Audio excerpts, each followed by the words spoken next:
The extraordinary enigma, a mysterious arrival, the dawn of catastrophe. Reborn, Li Yi is acutely aware. The path to redemption lies within the soon-to-be-released virtual game, Eternal. Only through relentless progression in the game can he hope to grasp a modicum of survival amidst the impending global calamity. Yet, upon his rebirth, Li's first act is to sever ties with his biological parents. Lin Yuanshan. Lin Yi, you wretched creature. He is your brother. How could you act so ruthlessly? Li Yi. Old tortoise, be quiet. Your turn will come soon. He initially believed that reclaiming the gaming helmet stolen from him in his past life would awaken an S-class talent. To his astonishment, fate entwined him, awakening an RRR-Class gaming talent instead. From that moment on, even an SSS-class talent merely became a subordinate. Slaying monsters allows him to acquire additional skills, attribute points, talents, and equipment. SSS talent holder Li Feiyu. I suspect he has hacked the system, but I lack evidence. Onlookers, perhaps he simply forgot to log out. What do you mean? Look, he just obliterated a giant dragon with a single strike. Yet he is clearly a mage. Li Yi, your majesty, if you are immune to magic, I possess some knowledge of martial arts as well. The Golden Dragon King, bewildered, gazes at this humble human who has effortlessly pinned it to the ground. Chapter 1. Rebirth. Lin Shirhan, you vile wretch. May you suffer an unworthy demise. In a cramped and dimly lit maid's quarters, Li jolts upright in bed, drenched in sweat, veins bulging, his visage contorted. Scarlet eyes conceal a hunger for vengeance. Was it merely a dream? As Li Yi's scattered thoughts begin to coalesce, he surveys the familiar maid's quarters and glances at the calendar on the bedside table. June 18, 2064. No. I have been reborn. Reflecting on the experiences of his previous life, Li Yi is engulfed by a profound sense of regret. He gasped for breath, his heart racing. I thought my reckless devotion would allow me to integrate into this blood-tied family. But what was the outcome? A sycophant will never find solace. It was one thing that your Lin family misplaced me when I was but a year old.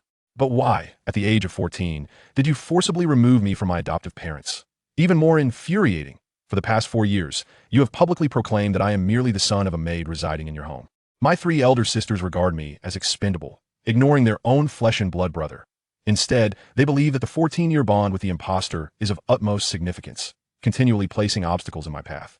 I yearn to integrate into your lives solely because you are my sisters, my father, and my mother. Yet you bestowed all your affection upon that counterfeit young master, Lin Shirhan, an ersatz replacement found after my abandonment. The mere thought of that scoundrel Lin Shirhan, who not only conspired against me, but also sullied my reputation, fills me with rage. Ultimately, he led me into a trap, resulting in my demise. The memory of being utterly immobilized, while beasts leisurely tore into every inch of my flesh, haunts me with pain and despair. Just the thought of it sends my heart racing, unable to find solace. Wait. Where's the helmet? Suddenly anxious, Li Yi's face pales. In a flash, his gaze lands on the black helmet beside his pillow. He inspects the serial number inscribed upon it, .1008611. It's still here. It hasn't been replaced. Since you wish to play the role of a dog, do not blame me for shedding my humanity. Having returned to life, he knows that the absolute theme of the future world will be a virtual game. Eternal, tonight at 8 p.m. marks the launch time. The reason Eternal will become the focal point of the world is that, in 1 month's time, strange occurrences will arise wherein the virtual game, Eternal, begins to merge with the real world. Humans will be able to bring skills or items from Eternal into reality. There will be incidents of NPCs invading the real world.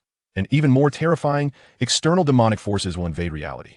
Extremely horrifying and brutal. The gaming helmet was won by Li Yi through a lucky draw while munching on instant noodles, scanning the QR code inside the packet. Fortune smiled upon him as he drew a Pioneer-level gaming helmet. Such helmets provide a 5% boost to experience and drop rates in the game. Yet, in his misguided devotion to the imposter Lin Shirhan, he foolishly traded the globally limited Pioneer helmet for 2 ordinary helmets. One black, one yellow. He gifted the yellow gaming helmet to the imposter brother, Lin Xin. Li had once believed that if Lin Shirhan could accept him as the family's treasured darling, the Lin family would subsequently shower him with a modicum more attention. But ultimately, Lin Shirhan realized that Li Yi favored the black helmet. Whatever Li Yi cherished, Lin Shirhan sought to possess or destroy. Thus, the wretch turned to Li Yi's biological mother, Ho Guifan, and declared, "Mom, I really like brother's black helmet, but since he likes it too, I'll be understanding." Consequently, Ho Guifan instructed Li Yi, "Xiao Yi, your brother is being so considerate. As the elder brother, you should be even more understanding and give the helmet to him." It was his kind-hearted gesture of gifting Lin Shirhan a gaming helmet that ultimately resulted in his beloved item being seized. But that was not the end. Before his demise in the previous life, Lin Shirhan's taunting words and scornful gaze are forever etched in his memory, that I merely sought to destroy what you cherished. Yet who would have thought this worthless helmet would grant me an S-class talent? Indeed, this black helmet is a fateful helmet possessing an S-class talent, while the yellow helmet merely harbors an ordinary D-class talent. Gurgle, gurgle. His stomach growls with hunger. He is famished. In a Lin family's opulent villa, the dining hall boasts a resplendent crystal chandelier, a precious Wali dining table, and silver cutlery. The family enjoys a sumptuous meal, laughter and conversation filling the air. Father, that uncouth little brat, Lin recently ruined my favorite dress by cutting it to shreds.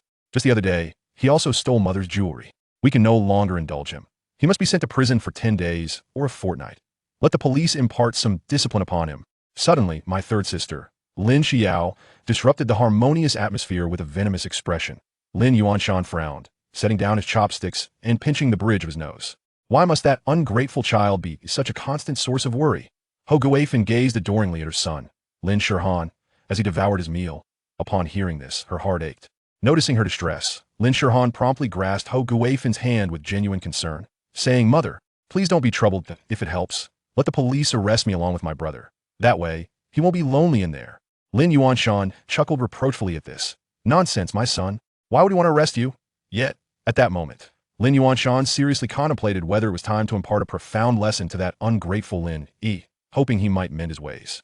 Ho Guifan gently stroked Lin Shirhan's head, saying, "My dear son, your brother has always mingled with the lower classes outside. It's only natural he lacks refinement. But you, my darling, are different. How could you ever set foot in a place like prison?" Meanwhile, Li quietly listened to the family discussions from the staircase. According to the course of events, 5 days hence, he would be incarcerated for 15 days due to an incident where he shoved Lin Shirhan, causing him to tumble downstairs. This would result in him missing the crucial first 15 days of development in Eternal. Yet, all of this was orchestrated by that vile, loathsome green TB***. He had initially thought that having faced death once would render him more composed when confronting this nauseating reality again. But, by all that is holy, he felt an urge to explode. Li took a deep breath, striving to calm his tumultuous emotions. Tap, tap, tap. As he descended the stairs, the entire dining table turned their gazes towards Li. "Ah, brother, you've come down. Come join us for dinner." Lin Shirhan exclaimed with concern upon seeing Li. Lin Xiao shot him a disdainful glance, exclaiming, "Unrefined creature, don't you even understand basic etiquette?" In this household, numerous rules existed. Yet, these rules felt akin to a military order, with Li playing the role of the inept Masu.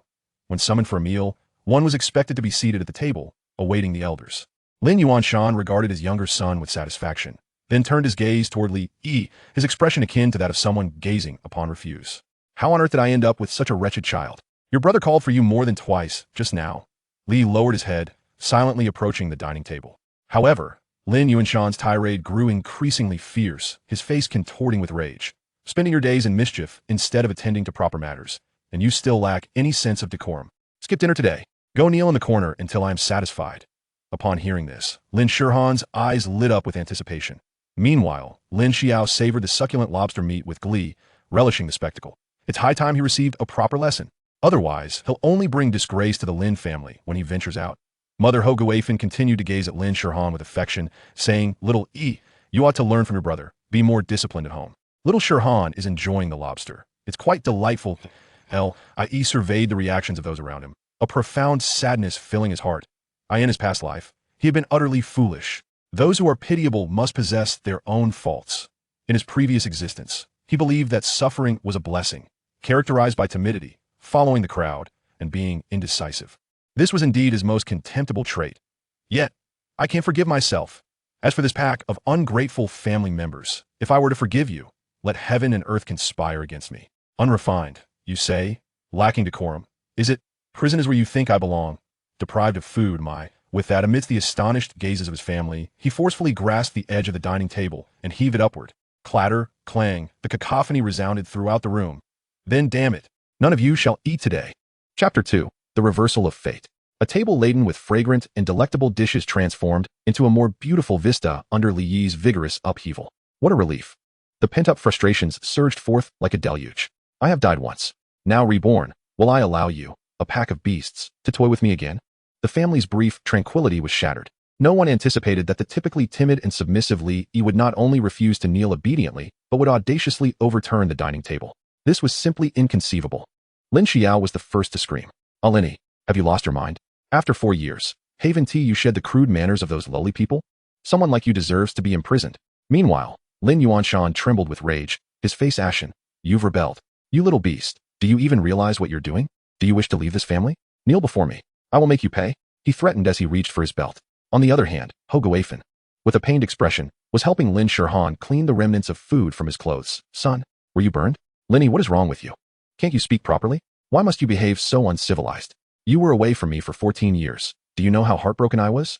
If it weren't for Shirhan's company, I might not have survived. Lin Shirhan, still somewhat dazed, felt an inexplicable fear upon meeting Li Yi's frenzied and bloodshot eyes. However, he maintained an innocent and harmless demeanor. Dad, Mom, don't blame my brother. He must not have meant it. Brother, it's my fault. I should have called you down for dinner. Please don't be upset. As the cherished darling of the family, Lin Shirhan's words were like a warm spring, soothing their hearts. Lin Yuanshan began to calm down slightly. After all, Li Yi was still his son, and he pondered whether he had indeed been too harsh in his reprimands. Yet, at that moment, Li Yi found Lin Shirhan's insincerity utterly repugnant. You are the one who stirs the pot behind my back, and then comes out as the good guy. You fear that I might claim what rightfully belongs to you. Lin Shirhan. The sight of the pretentious Lin Shirhan filled Li Yi with overwhelming nausea. Deep breath. Deep breath. He pointed at his family and declared, You bastards. Today I announce to you all, I am Li Yi. My surname is Li, not Lin. It is the fault of a father who raises without teaching. One is uncultured, the other a little beast. I am addressing you, Lin Yuanshan, you old beast. You are the one who lost me.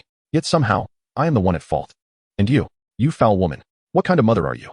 At this moment, Li Yi, like a dam bursting, cared not for the feelings of others, his expression twisted, resembling a madman. How could I speak nicely after all the times I've tried? Huh, I said, Lin Xiao, it was not I who cut your skirt. Have you heard? Huh, am I insane to cut your skirt? The whole family had surveillance. Wouldn't they check it? Just because of a single word from him. I was condemned. I had to kneel outside in the rain for an entire night. Hoguafin, you are the true villain, under the guise of love. You brought me from my original family. Have you turned into a thief now? Are you all out of your minds? I stole your jewelry? Your jewelry is in a safe. Do I have your password? Do I have your key? You treacherous little man. Did you just call for me? Huh. All of this, just because of that dog-ass words. You believe him? You claim that in these 14 years I was absent. He alone could soothe your pain of losing a son. Li Yi's madness left everyone present in a state of shock, their faces etched with disbelief. Just as Lin Yuanshan and Lin Xiao began to feel a flicker of doubt, sensing the strangeness of the situation, Li Yi seized a bowl from the ground and hurled it violently at the wretched Lin Shirhan. Damn you! In a flash, Lin Shirhan, initially poised to evade, halted as he recalled Li Yi's earlier words. His actions would not withstand scrutiny. He chose not to dodge, bracing himself to take the flying porcelain bowl directly to his head. Bang! Lin Shirhan felt an unbearable sting as his head exploded with pain. Crimson blood began to flow. This sudden turn of events halted all thought. Hoguafin and Lin Xiao immediately transformed into frantic alarm bells. Shirhan, how could you do this, Linny? This is rebellion. Quick, call for an ambulance. Linny, why would you treat him this way? He is your brother. Everyone rushed to Lin Shirhan's side. In contrast, Lin Shirhan struggled to rise, tears brimming in his eyes, as small pearls rolled down his cheeks. Whoa, everyone, please stop arguing. It's all my fault. I never belonged to this family. It's normal for you not to like me, brother. I should just leave, so you won't be unhappy because of me. Having died once, Li Yi now understood just how malicious this seemingly harmless wretch could truly be. Damn it! Upon hearing this wretched person's words, Li Yi began frantically searching for bowls. Yet Lin Yuanshan, with a darkened expression, approached Li Yi and delivered a forceful slap across his face. Smack! The unexpected blow sent Li Yi reeling, nearly toppling over. You beast! I should never have brought you back. Now get out of my house. You do not deserve to be part of the ancient Lin family. Lin Yuanshan glared at Li Yi coldly and expressionlessly. Huh. Spit. Li Yi pressed his lips together, spitting blood foam, feeling as though half of his face had gone numb, his ears ringing. I have never cared for the ancient Lin family. You were the ones concerned about family reputation, worrying I would commit crimes and bring shame upon you. After bringing me back, you neglect and bully me. With these words, Li Yi's fury intensified. But, before my rebirth, I was beaten by you daily. Now that I am reborn, you still dare to strike me? Am I to have been reborn in vain? Gritting his teeth, Li Yi clenched his fists, summoning all his strength, his waist and legs coiling together. With deliberate force, he launched a punch. Hi, you old bastard. Under Lin Yuanshan's astonished gaze, the punch landed squarely on his jaw. Thud. The tremendous force sent Lin Yuanshan crashing to the ground, leaving him either unconscious or lifeless. Hubby, Dad. The scene before everyone was utterly unexpected. Linny, you beast. How dare you strike your father? You unfilial child. Ho Guifan cried out, rushing to check Lin Yuanshan's condition, pinching his acupoint. Meanwhile, Lin Xiao stood frozen in shock at the unfolding spectacle. An overwhelming sense of exhilaration left Li Yi dizzy. He took another deep breath, reminding himself that dizziness was merely a natural response. After venting his feelings, his mind began to clear slightly. Then, he rummaged through his pocket and tossed a notebook in front of Ho Guifan, speaking coldly. Madam Ho, during my 4 years with your Lin family, I have kept a detailed account of the expenses incurred on my behalf. The sums you have spent on me are meticulously documented. I have only received 9 years of compulsory education, and you need not pay my tuition. The majority of my daily meal expenses were covered by my scholarship. Moreover, I rarely dined at your table, as it was the nanny, Zhao Ma, who discreetly provided me with bread. Indeed, the bread belongs to your household, so I have accounted for that as well. I also keep track of the days I have stayed in your home, charging a rent of 200 yuan per day, with each day at home counted as such, excluding school days. The remaining trifles consist of beverage purchases and the single visit to an amusement park on the day you retrieved me, for which I also recorded the entrance fee. In total, it amounts to 15,283 yuan. What? Lin Xiao exclaimed in astonishment. Over the span of 4 years, her brother had only cost the family such a meager sum? No wonder he resorted to stealing from them. It is worth noting that before her sisters had jobs, they each received an allowance of 10,000 yuan daily. Yet he could not resort to violence, especially against their most revered father. Ho Guifan was equally bewildered. Was it truly the case that she had neglected to give Lin any pocket money? However, such an oversight could hardly justify his erratic behavior. If he desired money, he should simply ask for it. I gifted your precious son that gaming headset, which retails for 100,000 yuan. Even if sold secondhand, it could fetch 70,000 or 80,000. Let that serve as repayment, and as for any excess, I shall consider it devoured by a dog. Furthermore, I hereby unilaterally announce the severance of our relationship. Should you grow old and ill, you may seek my support. That is no concern of mine. Even in death, I will see to your affairs. But mark my words, I shall remove your oxygen tubes and bury you two separately. In short, he declared, I shall no longer indulge your whims. With that, Li Yi turned and retreated to his room, preparing to take the headset and leave, leaving everyone in a state of utter confusion and disarray. Chapter 3. Entering the game. Returning to the maid's quarters. This room, which he had occupied for 4 years, could only be described as stark and bare. A bed, a desk, and on the desk, a toy resembling a chicken-headed figure dressed in basketball shorts. Without a moment's hesitation, he seized the gaming headset and strode toward the exit, leaving behind any other belongings, for there were none to speak of. As he passed through the living room once more, he found the dining area in disarray, with the nanny already tidying up. And indeed, Lin Yuanshan had not succumbed to death. Though he felt dizzy and disoriented, he was alive, lying on the sofa and panting heavily. Meanwhile, Ho Guifan and Lin Xiao sat nearby, weeping. Call the police. We must report him. Let that scoundrel rot in prison. Lin Xiao's eyes glistened with tears as she reached for her phone. Lin Shirhan, upon hearing this, felt a surge of excitement. If that wretch were imprisoned, the future of this household would truly belong to him. Yet, at that moment, Lin Yuanshan hastily intervened. No, do not call the police. This is a family disgrace.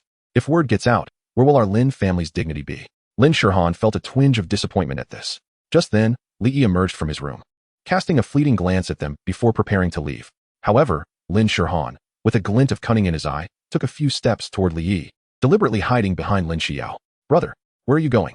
Don't leave. Apologize to Dad, and promise not to hit anyone again. If you must hit someone, hit me. I am the outsider in this family. The memories of past humiliations surged uncontrollably in his mind. The once dormant rage erupted once more, contorting his handsome features into a mask of fury. Past grievances, future grievances, and the suffocating despair. Did you forget to beat me? Trying to be a good person. Are you? Then see it through. As he spoke, he advanced toward Lin Shirhan, clutching the headset with determination. Stop. Li Yi, what do you intend to do? As Li Yi appeared poised to erupt, Lin Xiao rushed forward, attempting to scratch him. Lin Shirhan, initially tense, breathed a sigh of relief. But the ensuing scene left him utterly panicked. Li Yi, ignoring the pain from Lin Xiao's nails clawing at him, seized her hair without mercy. Ouch! What are you doing? That hurts. Lin Xiao exclaimed, attempting to grasp Li Yi's hand, only to be startled by his bloodshot, merciless eyes. With a resounding slap, Li Yi struck her, sending her reeling. Ah, how dare you hit me? Lin Xiao touched her fair cheek in disbelief. She had never been struck before. Brother, you, Lin Shirhan, are nothing but a scheming coward, devoid of any courage. Faced with a truly deranged Li Yi, you stand paralyzed in shock.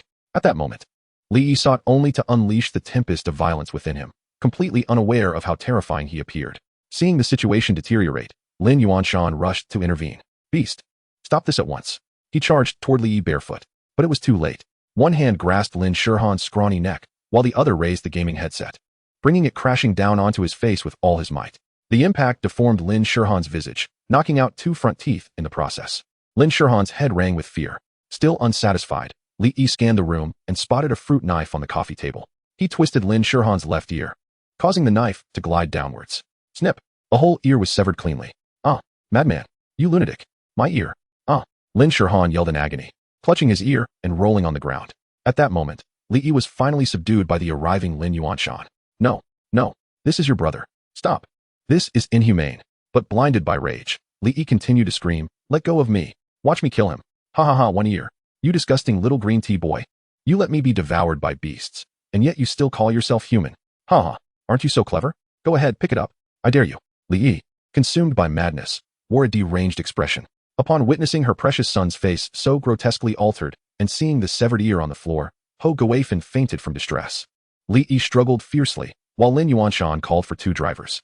Li Yi fought desperately against them, kicking and punching. Meanwhile, Lin Xiao, terrified, cried out, stop. Please stop. Don't hurt him anymore. She screamed as if possessed. It took the combined strength of Lin Yuanshan and the drivers to finally restrain Li Yi. After several exhausting minutes, he fell into a panting heap. Huff, huff. Breathing heavily, he slowly regained his composure. I need to log into the game Eternal. That is where my fate shall change. Yet he continued to gasp, Lin Yuanshan, either kill me or let me go. I have expressed all that I needed to convey.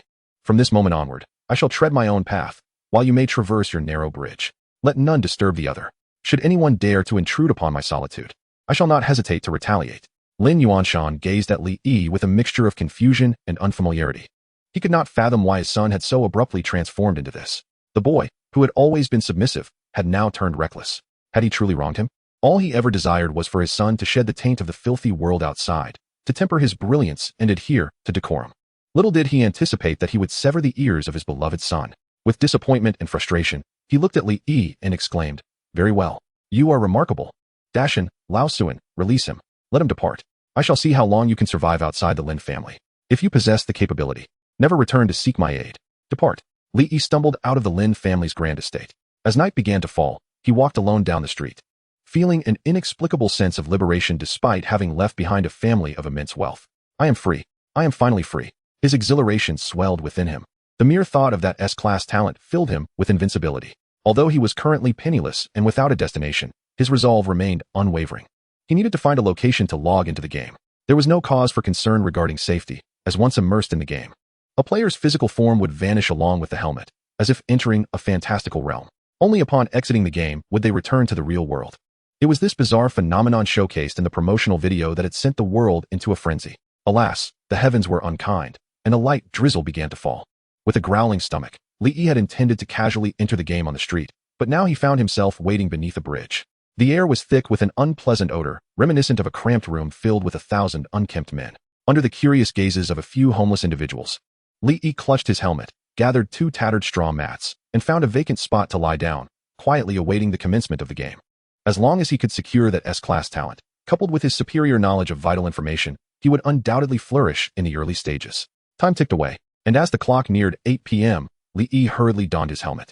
A sudden rush enveloped him, and he felt as though he had plunged into an unfathomable abyss.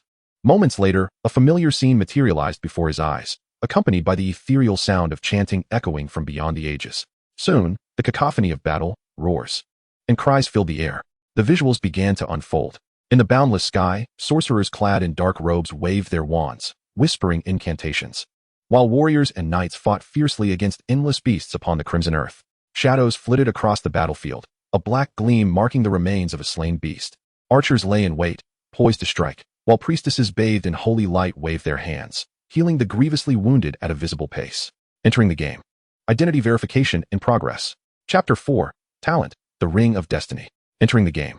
Identity verification successful, Li Yi. ID number, 44156-517. Iris calibration successful. Brainwave calibration successful. Bank card binding successful. Congratulations on entering the eternal world. Here, you can attain all that you desire. Scanning helmet talent. Hearing this, Li Yi felt a surge of anxiety, apprehension, and anticipation. In Eternal, talent levels were classified as E, D, C, B, A, S, Legendary, SS, Ancient, and SSS, Immortal. An S-class talent was a rare stroke of luck among millions of helmets. As for the more advanced talents, Li Yi dared not even dream of them. If he were to obtain an SS class talent, he could report it to the state, and, in no time, have an entire division of soldiers protecting him in reality. As for SSS class talents, Li Yi had only heard of 2 in his previous life. Just as Li Yi was lost in thought, an alarming electronic notification jolted him. Data disarray, no matching talent. Data correction in progress. Correction failed. Rescanning player. Destiny laws extracted from the player. Analyzing. What was happening? Was his S-class talent about to vanish? Li Yi's expression shifted, reflecting his turmoil. Those who had experienced rebirth understood this sensation, a helplessness akin to plummeting from the clouds into an endless abyss. Congratulations, player. You have acquired RRR, eternal level, talent, the Ring of Destiny. Li Yi was taken aback. What was this? What was RRR level? Talent fusion successful. Please confirm your nickname. Nickname duplicated. Detected player is holder of the supreme law. The duplicate account has been invalidated. Nickname successfully set. Please select appearance adjustment. Increase by 10. Adjusting. Adjustment failed. Detected player E is already extraordinarily handsome. Any further alteration would risk surpassing the reader's expectations. The game does not support negative adjustments. Canceling adjustment. Entering the game. Once more, he was engulfed in a whirlwind. The sound of notifications filled his ears. You have been born in the 9527 Novice Village. Following a blinding flash of white light, he found himself in a bustling village. Good heavens, this game is astonishingly realistic. Hey, who's groping me? I'm a man. What levels of talent do you all possess? I awakened a D-level talent, and they say strength brings miracles? I awakened an E-level talent, localized gigantism. Let me see how that works. What the hell? I possess an E-level talent called maternal entanglement? I want to delete my account and restart. Upon newly arriving in the novice village, he was greeted by a sea of players. Yet, Li Yi hastily checked what this RRR level talent entailed. The Ring of Destiny. Effect 1, Destiny Ruler. For every unit of equal or lower level that you kill, there is a chance to gain rewards such as increased health and mana limits, attribute points, skills, equipment, pets, hidden job transfer scrolls, talents, and more. Anything is possible. Effect 2, Eternal Repository. Can infinitely store talents. At level 10 can draw from 3 types of SSS level talents, and can additionally equip 3 talents simultaneously, freely wearing extra talents or storing them in the Eternal Repository. Current repository talent, none. With a face full of confusion, Li Yi felt his throat dry and his heart race after reviewing his attributes. After gulping down some saliva, it took him a while to regain his composure. It seems I have gained an advantage. I cannot afford to squander any more time. The precious moments at the onset of the game were fleeting. Every second counted. Li Yi first checked his inventory, which held 20 slots. Currently, it contained a wooden sword and 10 copper coins. Beginner's wooden sword, physical attack 1, magical attack 1. Additionally, he was already adorned with another piece of beginner gear. Beginner's cloth armor, physical defense 1, magical defense 1. The surroundings were bustling with players. Some eager souls rushed out of the village, immediately hunting small rabbits. Others, seasoned players like Xiao Wu, wandered around the village, seeking quests among the NPC villagers. A smile involuntarily graced the corners of Li Yi's mouth. He truly had to thank Lin Shirhan. In his previous life, under Shirhan's persuasion and manipulative tactics, Li Yi had tirelessly scoured various forums and chat groups for quest information. Now, the benefits were reaping for himself. Observing the throngs of players at the village entrance, Li Yi shook his head. It was a daunting task just to venture outside, akin to the rush hour crowd at the subway station in Pengcheng. Moreover, Li Yi had no intention of engaging in combat right away. He first made his way to the northern part of the village. The most prudent course of action was to locate the village chief and select a profession, thereby acquiring occupational skills and growth attribute points. In the game Eternal, there were 6 fundamental professions: warrior, archer, knight, priest, mage, and assassin. In his past life, Li Yi naively followed Lin Shirhan's suggestion and chose the knight profession, becoming their free meat shield.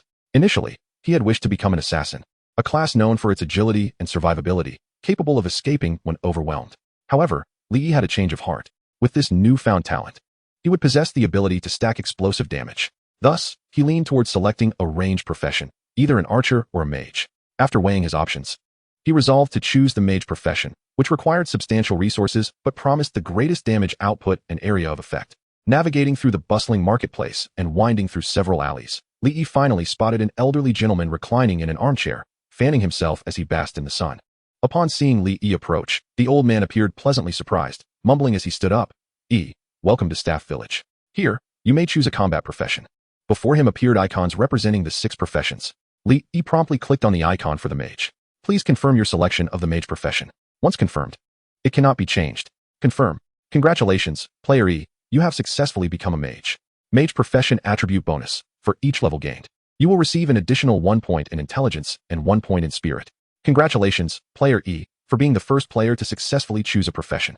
Your name will be recorded in the annals of Eternal, and you will receive a reward, 10 gold coins, and a random skill book for your profession, which has been added to your inventory. Congratulations, Player E, for being the first mage. You will receive a reward, 1 exceptional staff. E, what a splendid name. I once had a friend named E, though he wielded a sword. The most renowned item in Staff Village is indeed the staff. This staff is currently the finest in the village, and I present it to you on behalf of the village. I hope you will not tarnish the name of Staff Village. The village chief handed Li Yi a staff adorned with a ruby. Li Yi immediately offered a solemn salute, declaring, I shall uphold the noble reputation of Staff Village. May its name endure through the ages. Examining the staff's attributes, he found, weapon, light of the staff. Quality, exceptional. Attributes, physical attack 1, magical attack 30. Level requirement, 1. Profession requirement, mage.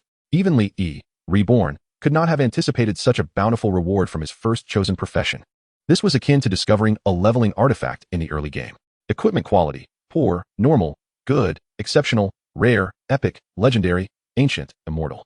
And then there were the 10 gold coins and the skill book. A professional team of 30 players specializing in gold farming would be ecstatic to accumulate 10 gold coins in a week. In Eternal, gold coins could be directly withdrawn as RMB, but players could not deposit money into the game. The conversion rate was as follows: 1,000,000 copper coins 1, 000 silver coins 1 gold coin 1, 000 RMB, in a 1,000 base system. This was the official exchange rate. However, in reality, hardly anyone would directly withdraw money. Next, he examined the skill book. Chapter 5, Familiarity. Spell, Fireball. Level, Bronze, 1-5. Effect, after a 1-second chant, release a fireball to attack an enemy, dealing 130 magical damage, consuming 10 mana points, with a cooldown of 5 seconds and an attack range of 15 meters.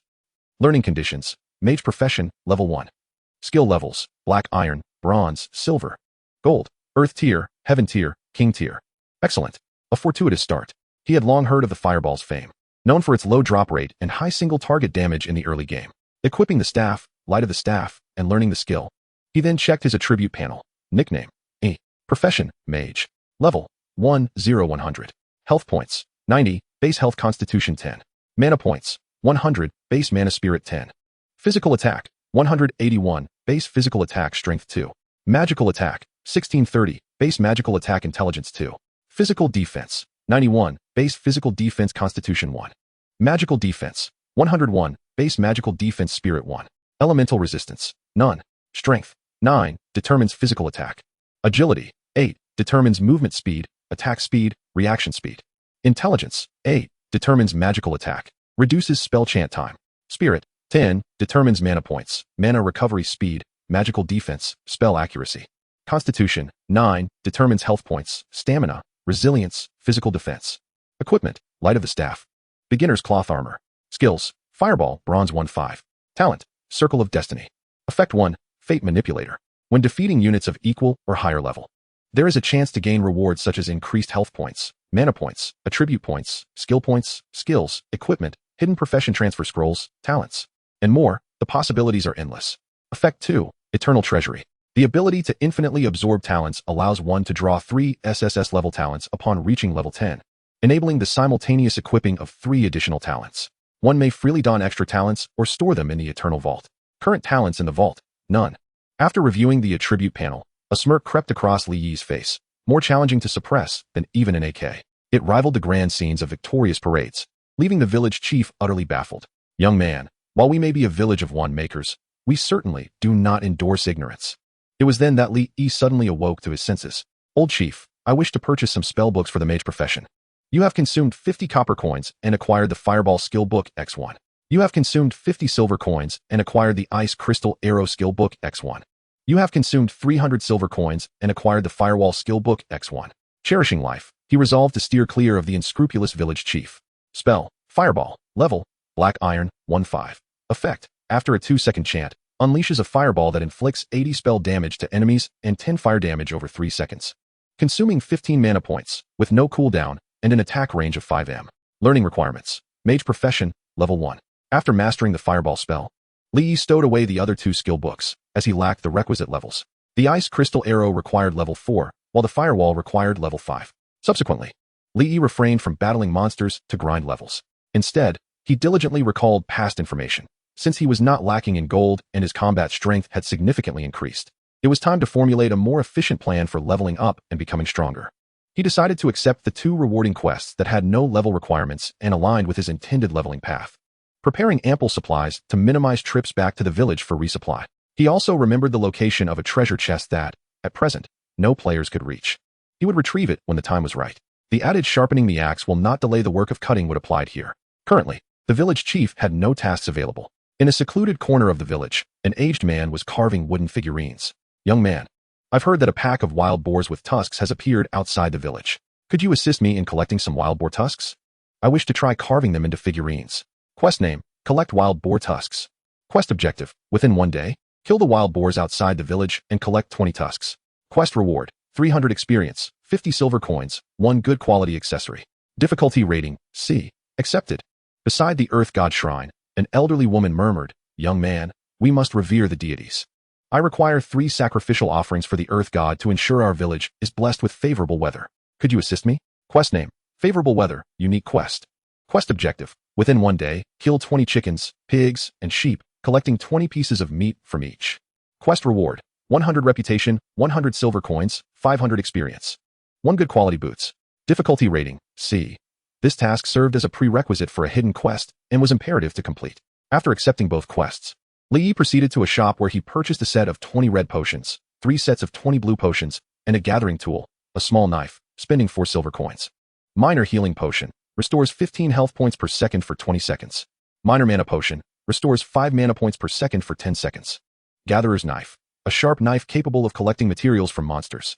As a newly initiated mage entering the game, should Lee carry 60 blue potions, he would effectively eliminate his only early shortcoming. As for the Gatherer's knife, he deemed it a divine tool, comparable to Thor's hammer, the Hulk's pants, or Captain America's shield. Even against a true dragon or phoenix, this knife would effortlessly cleave through their corpses. Having completed all preparations, the time for the village's entry restrictions had elapsed. Although the area outside the village was teeming with players engaged in monster slaying and leveling up, the paths remained clear. He strolled leisurely, taking in the sights.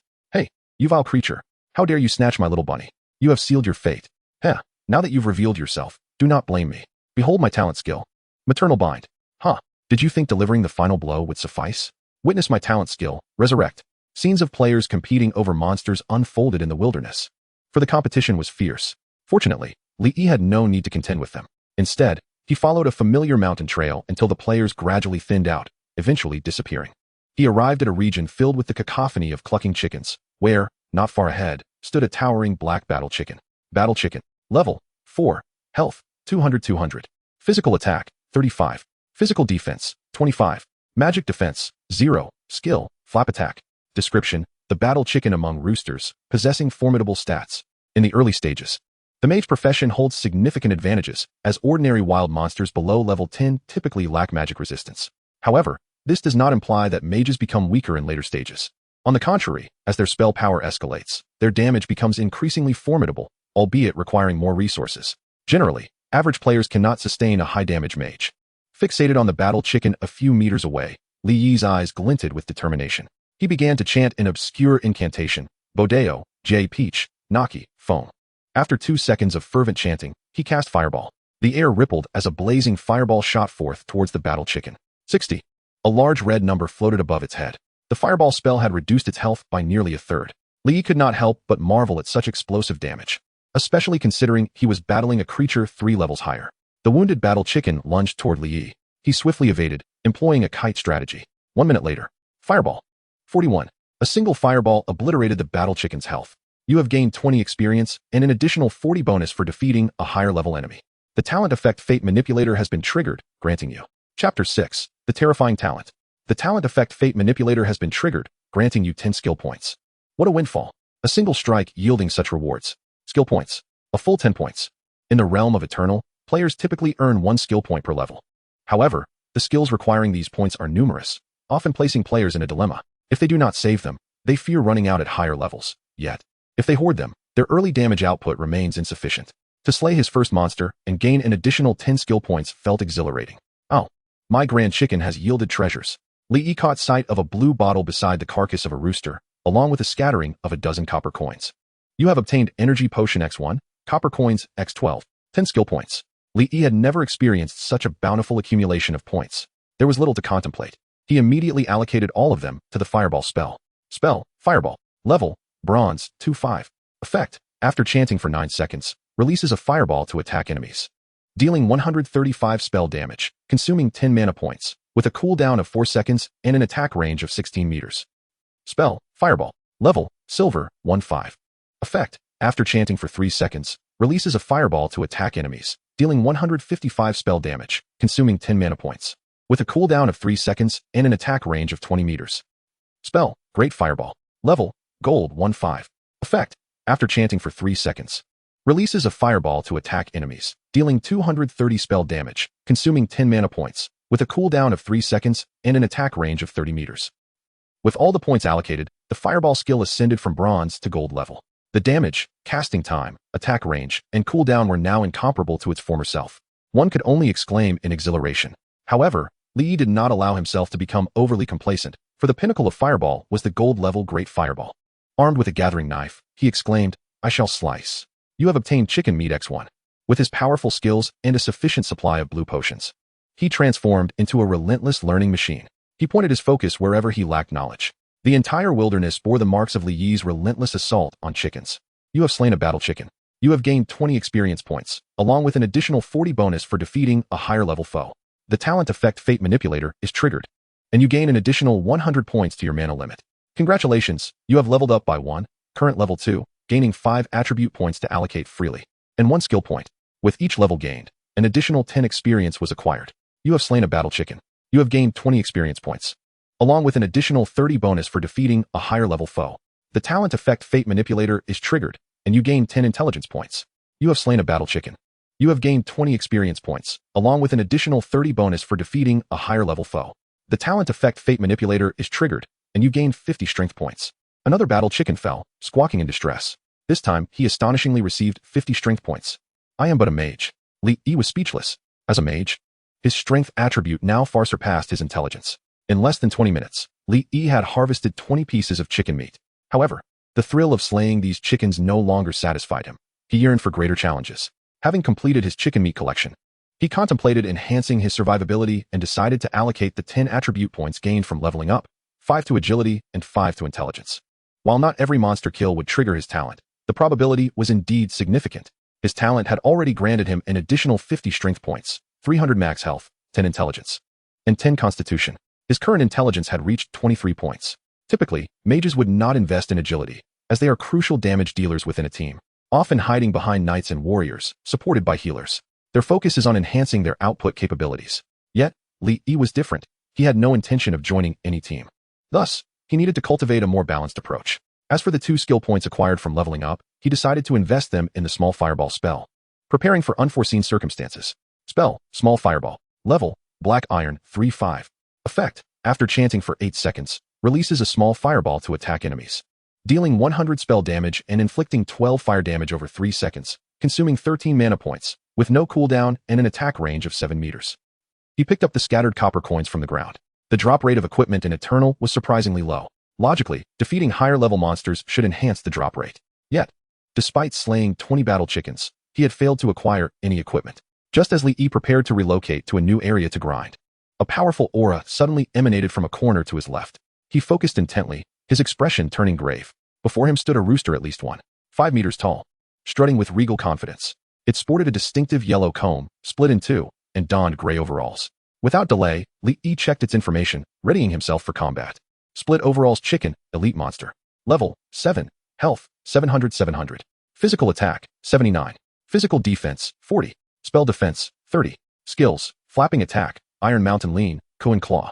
Description, enjoys singing and dancing. The split hairstyle is invincible. Why bother with overalls? The elite monster had begun to exhibit spell defenses. Li gripped his staff tightly, reciting incantations as he began to chant.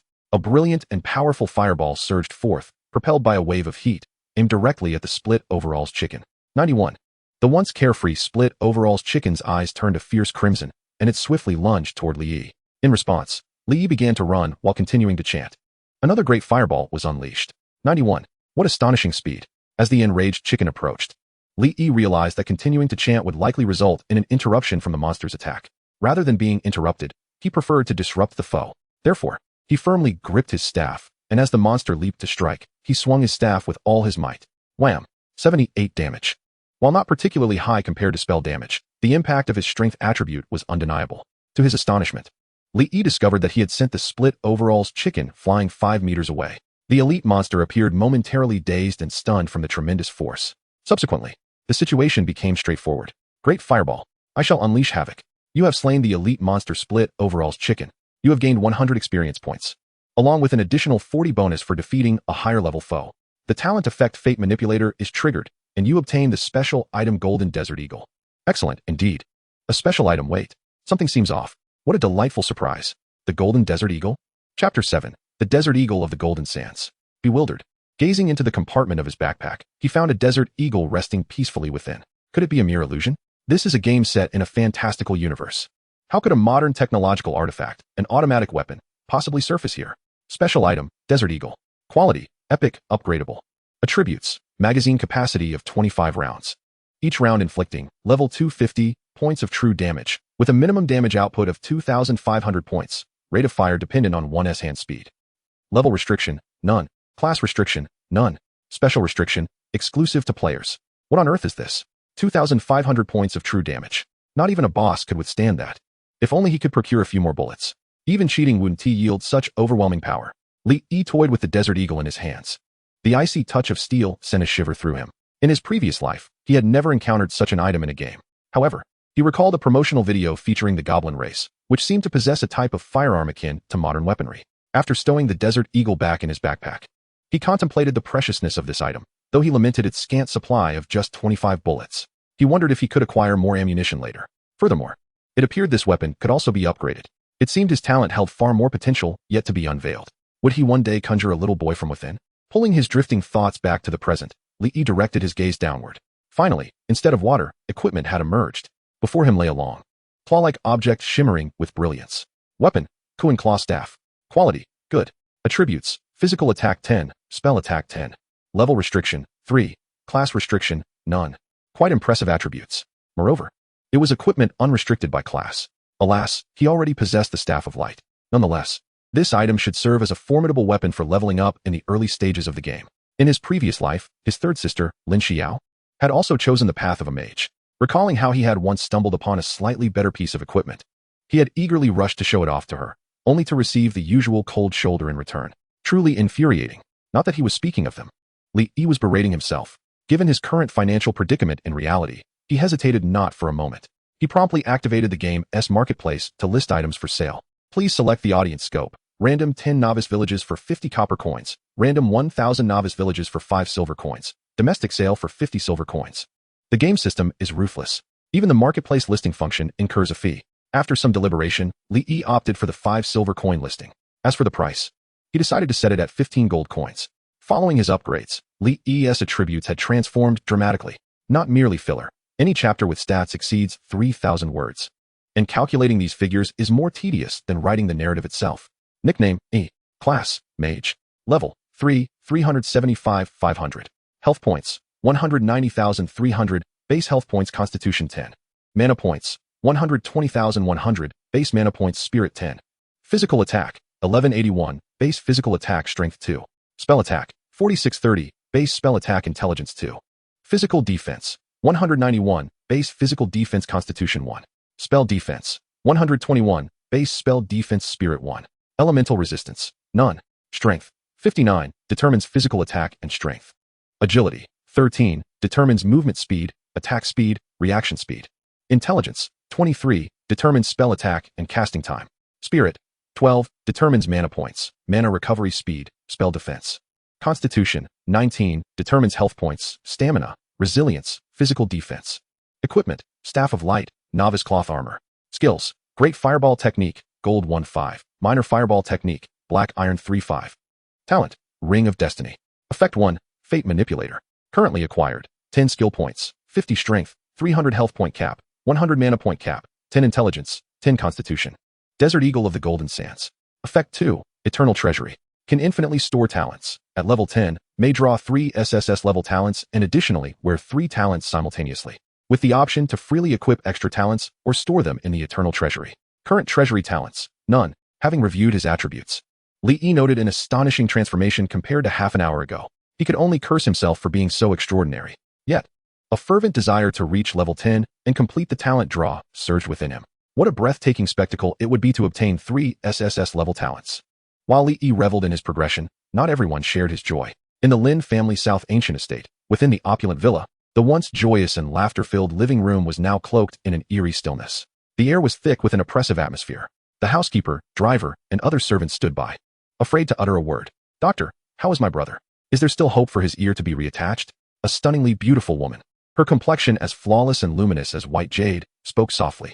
She was Lin Yintong, the eldest daughter of the Lin family, Li Yi's blood-related elder sister. Lin Yuanshan sat on the sofa, his face darkened, puffing on a cigarette in silence. Meanwhile, Ho Guifan stood vigil over her precious son, lying on a mobile bed, tears streaming down her cheeks in anguish. Lin Yintong engaged patiently with the doctor. "Miss Lin, I have good news and bad news. Which would you prefer to hear first?" The doctor pushed up his glasses, his expression impassive. Lin Yintong felt a pang of anxiety. "Please, tell me the bad news first." The doctor nodded. "The bad news is that his ear cannot be reattached, and his hearing will be affected to some extent." Lin Yintong gazed at her innocent brother lying helplessly on the bed, a surge of rage igniting within her towards that adopted brother, Lin Yi, whom she despised with fervent intensity. "Wait, there's good news as well. Xiao Shirhan is so adorable and innocent. Surely he can turn this around." Lin Yintong reined in her emotions, eagerly inquiring, "Doctor, what is the good news?" A smile played at the corners of the doctor's mouth, as though he was about to share joyous tidings. This only heightened Lin Yintong's hopes. Surely the doctor had a plan. "Wonderful. It seems that your brother is truly going to be saved." The doctor leaned in, a mysterious look on his face, and whispered, "The good news is that today is KFC's Crazy Thursday, and 5 pieces of crispy chicken are only 9 yuan. Lin Yintong, gazing expressionlessly at the doctor for a considerable time, he finally spoke. "Zhao Ma, show our guest out." "Elder sister, it hurts so much. Whoa, I've become an ear, and he even made me pick it up. Why does he treat me this way? Did I do something wrong?" With half of his face bandaged, Lin Shirhan clung to Lin Yintong, weeping uncontrollably, his head buried in Lin Yintong's embrace. The resentment in his eyes was so intense it seemed it could drip with venom. "Linny, I will make you pay dearly. I will ensure you suffer." Witnessing her brother's anguish, Lin Yintong felt her heart shatter. "Brother, please rest well. I will stand up for you. He cannot simply walk away unscathed after what he has done." After soothing her brother, Lin Yintong gracefully moved to inquire about the situation from her parents. She then summoned Lin Xiao, who was lost in thought, into the room. "Xiao, what on earth happened today? How did it escalate to this point? And where is Lin Yi?" Lin Yintong fired off a trio of questions. Instead of answering, Lin Xiao disclosed another matter. "Elder sister, is it possible we have wronged Lin Yi? Today, I checked the surveillance footage at home. My skirt was cut, and the segment showing the disappearance of Mother's jewelry has curiously vanished." Lin Yintong asserted decisively. "That little rascal must have deleted the footage out of fear of being exposed." Yet Lin Xiao shook her head, her expression peculiar and tinged with sorrow. "No, sister, that's not the crux of the matter. Let me show you." Lin Xiao activated the holographic projection feature on her phone. Instantly, a 3-dimensional video materialized, revealing a cramped room of less than 8 square meters. There, Li was seen attempting to sew something with a handful of feather-like items and a needle, clumsily pricking himself several times, grimacing in pain. Lin Yintong was taken aback. Had Li been residing in such a meager nanny's room all these years? Good heavens! As the elder sister, she had never once inquired about her younger brother's well-being. However, it appeared that this so-called brother was indeed only deserving of such a room. Although the surveillance footage of the crime scene was lost, the monitoring of Li's room remained intact. At the time of the incident, he was busy crafting something. As Lin Xiao continued, her eyes reddened, tears welling up. He was making badminton feathers. "I just remembered, on my birthday, he gifted me a tube of badminton feathers, which I never opened. Inside was a letter, and I just read it. It was truly beautiful. Look." As she spoke, Lin Xiao produced a delicately crafted feathered shuttlecock, its colors harmoniously coordinated, and began to sob. "But I wronged him, accusing him of ruining my skirt, making him kneel outside in the rain. Am I not wicked? Elder sister? I thought. During that time, he was acting suspiciously and returning home late every night. I assumed he was engaging in wrongdoing. Little did I know. He was collecting feathers at the zoo. Whoa, this gift took him 2 months to complete." As Lin Xiao spoke, her cries grew louder. The thought of Lin, eagerly anticipating her reaction upon gifting her the tube of feathers, only to have her cast it aside like refuse, filled her with regret. Lin Yintong felt a headache coming on, contemplating. Sigh. Regardless, he cannot commit such a beastly act, yet it seems he has been wronged as well. After a moment's reflection, she devised a plan she believed would appease everyone. "When he returns, let him kneel and apologize to our parents, and then perhaps let Shirhan vent his anger on him. We can consider this matter settled." Lin Xiao finally felt a bit relieved. I suppose that will have to suffice. Even though she knew she had wronged Li Yi. In her heart, his significance paled in comparison to Lin Shirhan's. It was merely her own conscience that troubled her. Chapter 8. Has SS Talon emerged? After comforting her distraught sister, Lin Yintong resolved to gradually investigate the truth of the matter. Xiao, go ahead and log into Eternal. The servers have been open for nearly 2 hours now. Once you create your character, let me know which novice village you're in. And I'll have someone guide you for leveling up. Consider it a way to unwind. The Lin family had amassed considerable wealth, delving into various sectors including medical equipment, hover cars, and intelligent AI, with an asset valuation exceeding 50 billion. However, in the past 2 years, virtual games, dubbed the Second Realm, had surged in popularity. Lin Yuanshan possessed an astute business sense, and upon recognizing this new trend, he invested heavily in virtual gaming. When the renowned virtual game Eternal released its promotional trailer, the entire world went into a frenzy. Lin Yintong, equally shrewd in business, was in charge of the virtual gaming segment of the Lin Group. When Eternal was announced, she decisively sold off the remaining virtual gaming ventures and reorganized over 3,000 studios, with more than 50,000 personnel entering Eternal. Had it not been for her beloved brother's incident, she would have already been strategizing dominion within the game. At that moment, her phone rang incessantly. Lin Yintong, puzzled, recalled telling her assistant not to disturb her unless it was urgent, as she needed to address family matters. President Lin, quickly look at the screenshots in the group. Hurry, it'll be too late otherwise. This is an absolute treasure, a veritable tool for early game combat. Upon answering the call, she heard several urgent voices. Fine, she replied coldly, a hint of displeasure in her tone. It was likely an equipment auction, but what could be of value at this time? Her mindset still required refinement. Casually opening the pictures, she was suddenly shocked into standing upright, disbelief etched across her face. What the hell? What the hell? What the hell? In less than 2 hours, such an incredibly powerful weapon has emerged, and it's of good quality? Even more astonishing, it was versatile across all professions. No wonder Lin Yintong was astounded. She knew that, at present, the highest level among her subordinates barely reached level 2. The novice villages were currently overflowing. Every rabbit was being contested by 4 or 5 players. A good quality item at level 3. Could someone already be capable of defeating level 5 elite monsters? It was impossible for a team to have obtained it, otherwise. It wouldn't be available for sale. A lone expert. Hey, President Lin, are you still listening? Should we purchase this equipment? Only when her assistant spoke again did Lin Yintong snap back to attention. Purchase. Wait, they're asking for 15 gold coins. No team can muster such a sum right now. I'll handle it personally. A player capable of swiftly defeating elite monsters alone must be a master. And she was eager to make contact, hoping to recruit them for her guild. Meanwhile, Li Yi was busy climbing a rocky cliff in a desolate wilderness. The reason for my presence here lies in the cave situated approximately 3 meters beneath this cliff. Through the recollections of my previous life, I am aware that a treasure chest resides within this cave. Securing a robust vine, I tethered it to a stone and proceeded to descend a few meters down. Soon enough, I discovered the entrance to the cave. Initially, the cave was exceedingly narrow, barely accommodating a person, yet after traversing several dozen steps, I encountered a formidable serpent intent on devouring me. Goodness, how could there be monsters here? That post didn't mention this. Blast it. Gluttonous Python, Elite Monster. Level 9. Health points, 1500. Physical attack, 95. Physical defense, 60. Magical defense, 40. Skills, tail whip, strangulation. Description, do not allow it to ensnare you, for it will be more challenging to escape than an ex-girlfriend. Startled by the sight of the colossal serpent within the cave, I remained composed. After a rough calculation, it became evident that I could easily breach its defenses. Moreover, the confined space of the cave, while advantageous for the python, ironically favored me as well. In such a scenario, a mage typically faces dire peril, yet I am a tempestuous sorcerer with a strength attribute of 59, rivaling even Gandalf himself. The simple and constricted terrain before me transformed into my advantage. Thus, unperturbed, I commenced my incantation. With a surge of energy, a fiery bolt shot forth toward the great serpent. Boom. 82. The python, evidently taken aback by my audacity to attack, opened its gaping maw and lunged toward me, flicking its forked tongue. With my staff firmly in hand, I remained undeterred. Another fiery bolt. 82. As the massive head of the serpent loomed perilously close, the foul stench engulfing me, I raised my staff and struck down upon the serpent's head. The python was momentarily dazed, only to be sent staggering backward by a swift kick from me. Gluttonous python, huh? A fiery bolt. Oh my, I have never been so speechless in my life. You've got to be kidding me.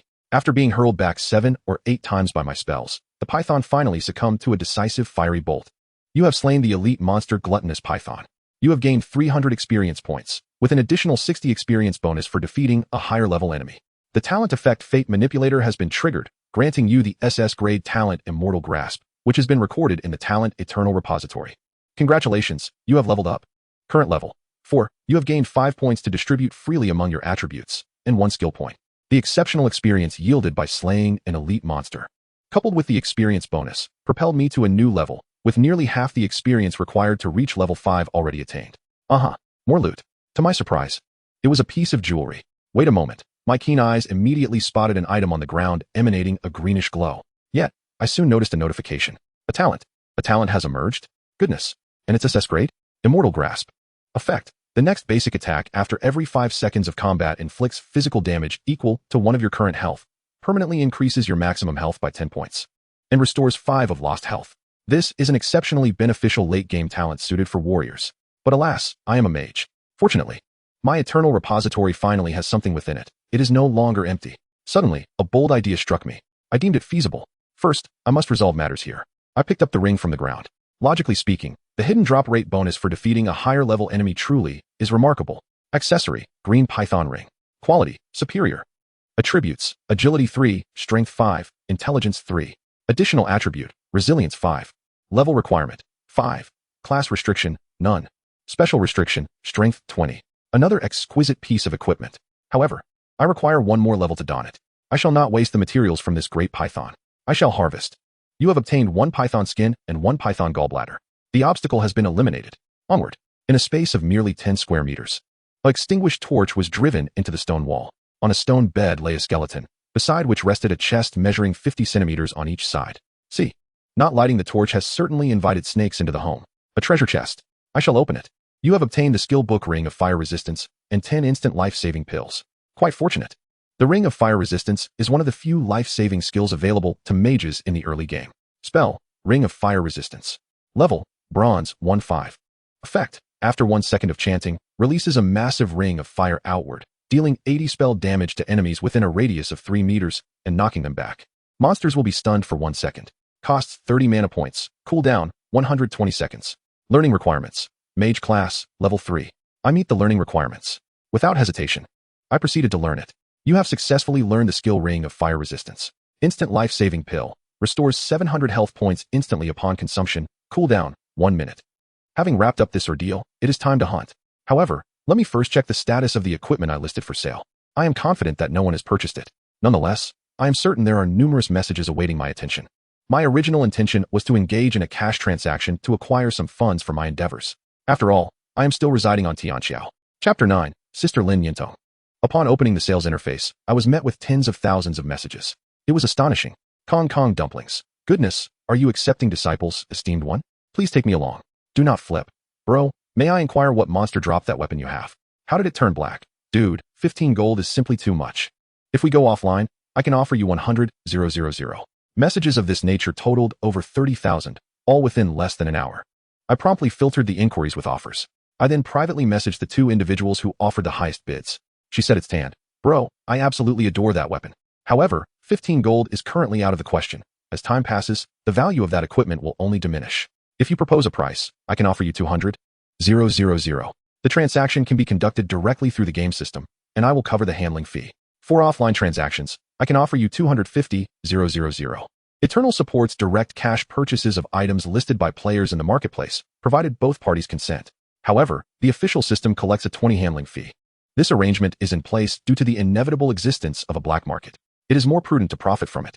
Nonetheless, engaging in transactions through the game system benefits both parties, as neither party is privy to the other's real-world identity.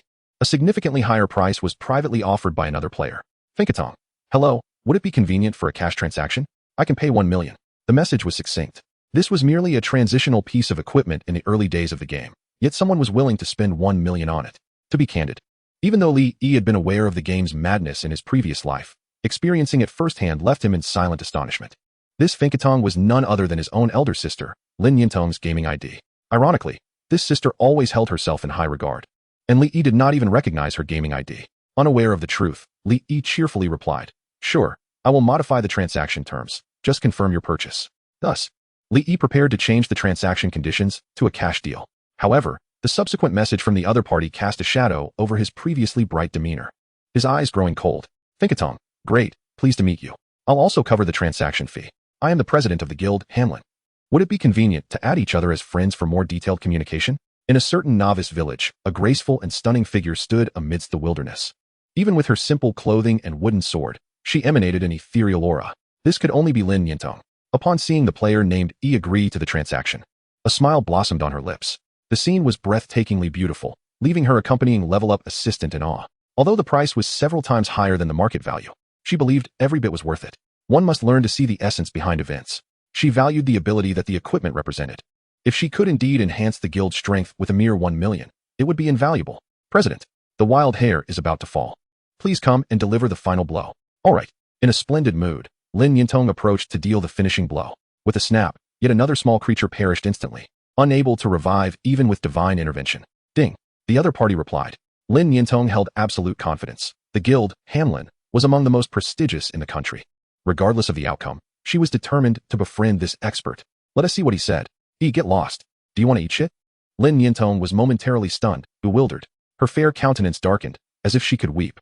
She immediately attempted to message the other party for clarification. She had never received such an insult before. You have been blocked by player E. You cannot send messages. Damn.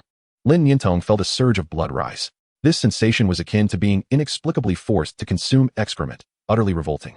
Ultimately, Li decisively sold the equipment to her, who claimed to be tanned, but insisted on an additional 20,000, selling it for 220,000.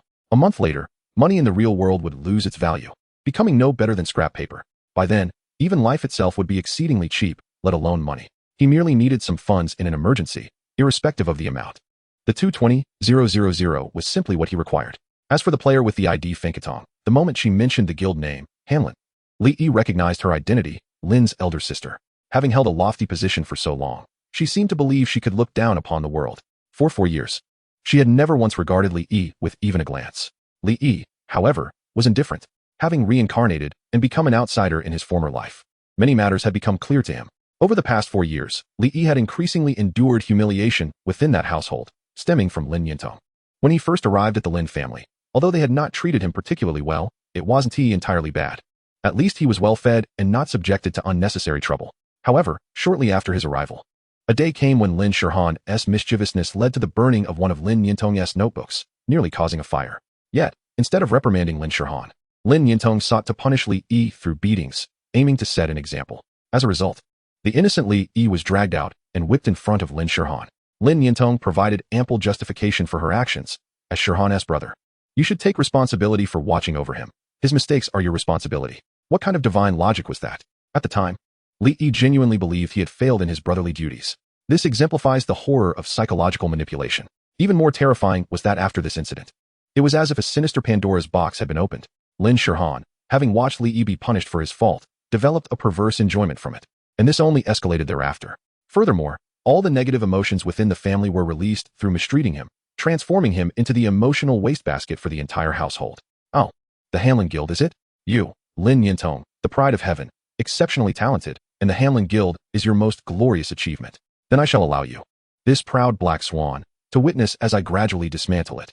I am eager to see how, a month hence, the Lin family, stripped of its support, will navigate the chaotic realities of life. I wish to observe your despair. The memories of the past felt like yesterday, with hatred surging within him. Regaining his composure, Li prepared to head to his next destination, Wild Boar Ridge. It was time to attempt that audacious idea. He would face the onslaught of wild boars alone. Wild boars are social creatures. Upon arriving at Wild Boar Ridge, he was met with the terrifying sight of numerous black beasts, each accompanied by a family. Tusked wild boar, level 7 health, 700 physical attack, 70 physical defense, 60 magical defense, 0 skills, charge, rooting. Description: be careful not to be gored, otherwise you shall experience what it means to blossom. These creatures were typical of thick-skinned, tough monsters, yet lacking magical resistance. Logically, this area was unsuitable for solo play. Forming a team would significantly increase efficiency. Nevertheless, Li believed himself to be a team in and of himself. He checked his blue potions, finding 2.5 sets, nearly 50 bottles. With a decent drop rate for red and blue potions, and having used very few, Li surveyed the terrain and found a high vantage point that would prevent him from being ambushed. He then began to chant a spell, casting fireball to target a tusked wild boar gnawing on tree bark from 20 meters away. Boom. 122. The enraged tusked wild boar, along with several nearby boars, charged towards Li. He remained composed, continuing to chant fireball for another attack. 122. With 2 fireballs, 1 wild boar's health was reduced by a third. The golden tier fireball only required 3 seconds of casting time, presenting a distinct advantage for Li. Moreover, this skill was a reward from his initial class, significantly stronger than the basic fireball. After 10 upgrades, coupled with a staff boasting a formidable 30 magic attack, slaying monsters beyond one's level has become an effortless endeavor. A total of 4 wild boars had been drawn into the fray.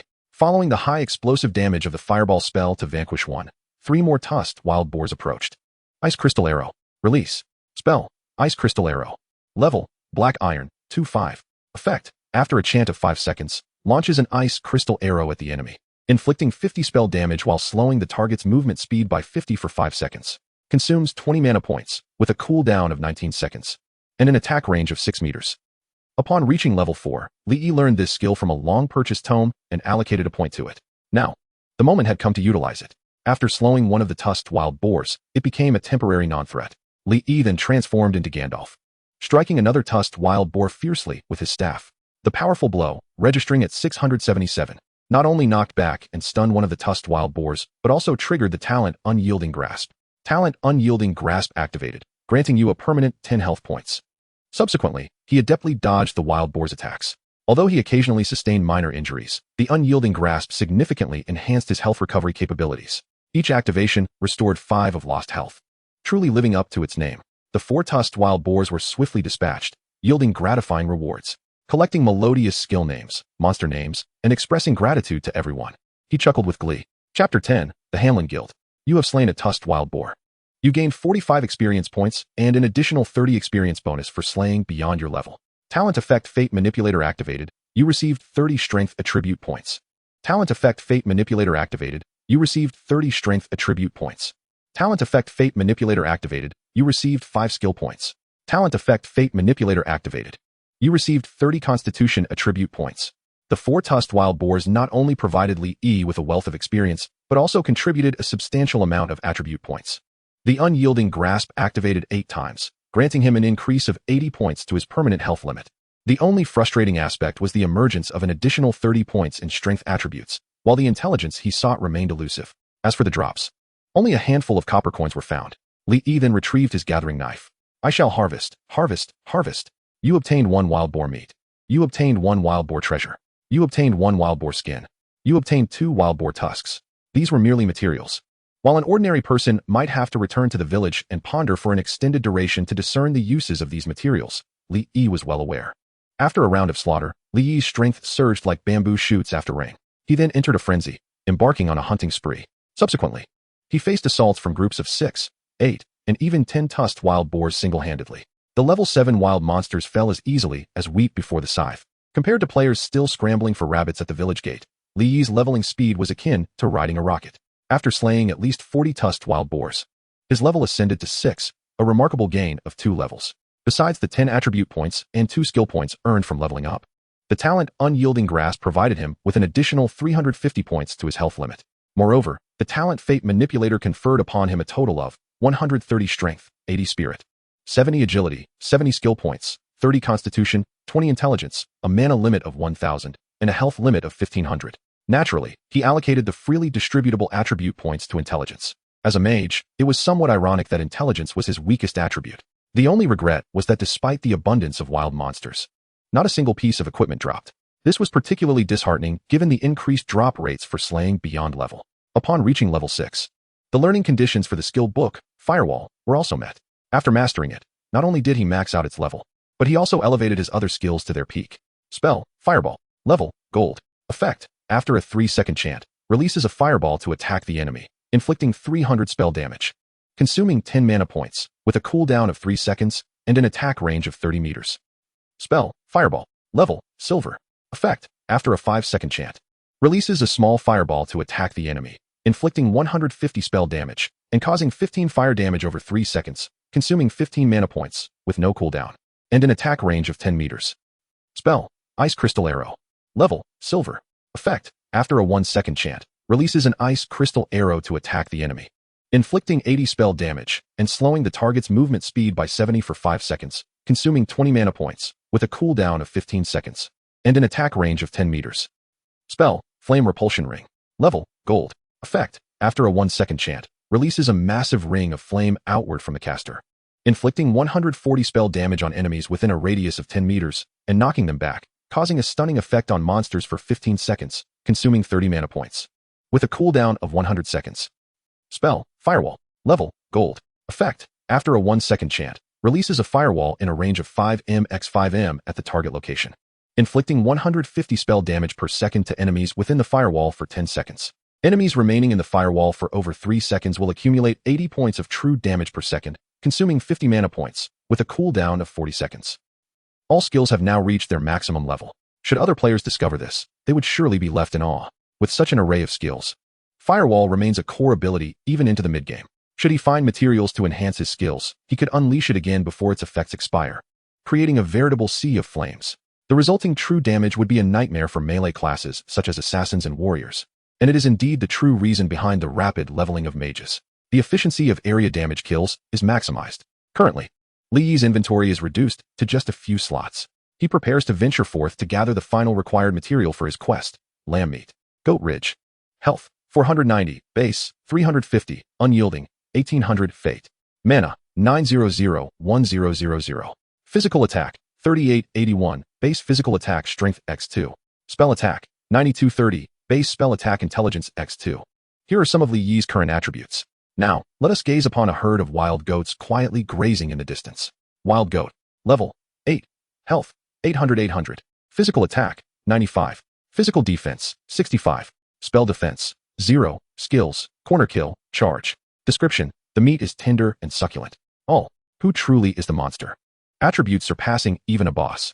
Casting a firewall spell amidst a flock of sheep, then charging in like a wolf among the flock. A frenzy of slaughter ensues.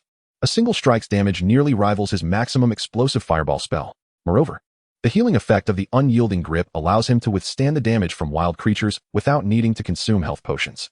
By deftly utilizing the ice crystal arrow alongside the control effects of the fire resistance ring, combined with his manual control, he executes a flawless control sequence that renders him unafraid of being besieged. In under 15 minutes, he slaughters 50 goats and successfully elevates his level to 7. The unyielding grip has stacked to 25 layers, now reaching a total of 60 layers. Furthermore, the Fate Dominator has granted him Strength 100, Agility 80, Intelligence 40, Health 1200. Gazing at the rapidly ascending Strength attribute and the staggering 589 physical attack power, Li Yi sinks into a prolonged reverie filled with self-doubt. Should he have chosen the warrior profession instead? Still, no equipment has dropped. This leads Li Yi to ponder whether his hidden luck attribute is too low. However, it matters not. Upon returning to conclude the quest, he shall receive 2 pieces of equipment. In truth, the equipment currently obtainable pales in comparison to his exaggerated attributes, hardly amounting to a mere embellishment. Yet, in gaming, acquiring equipment is a steadfast belief. Thus, one must strive to obtain it. On his way back to the novice village, he traverses through the domain of the battle chickens. Players have begun to encroach upon this perilous territory. Before him, nearly 70 players are coordinating to attack 4 or 5 battle chickens. Surprisingly, they have all completed their class selection. Their teamwork is commendable, with knights and warriors at the forefront defending, while mages unleash fireball spells from the rear. However, occasionally a warrior falters under the battle chicken's overwhelming damage, vanishing into a white light, swiftly returning to town. Li Yi perceives at a glance that this is a well-coordinated team, evidently belonging to a certain guild. He cannot help but admire their efficiency. It seems one must not underestimate anyone. The players, upon spotting Li Yi, express some surprise at his dusty appearance. However, a warrior player quickly jogs over. Brother, we are from the Wangshu Guild. Let's make this convenient. There are still few people here. So could you leave this area to us? The speaker is quite measured, clearly without any intention to offend. Gaming is not merely about combat. It also involves social etiquette. The Wangshu Guild, in Li Yi's memory, ranks among the top 100 guilds and possesses considerable strength. Aside from the super guilds that can suppress the entire realm, no guild wishes to offend the largest number of commoners.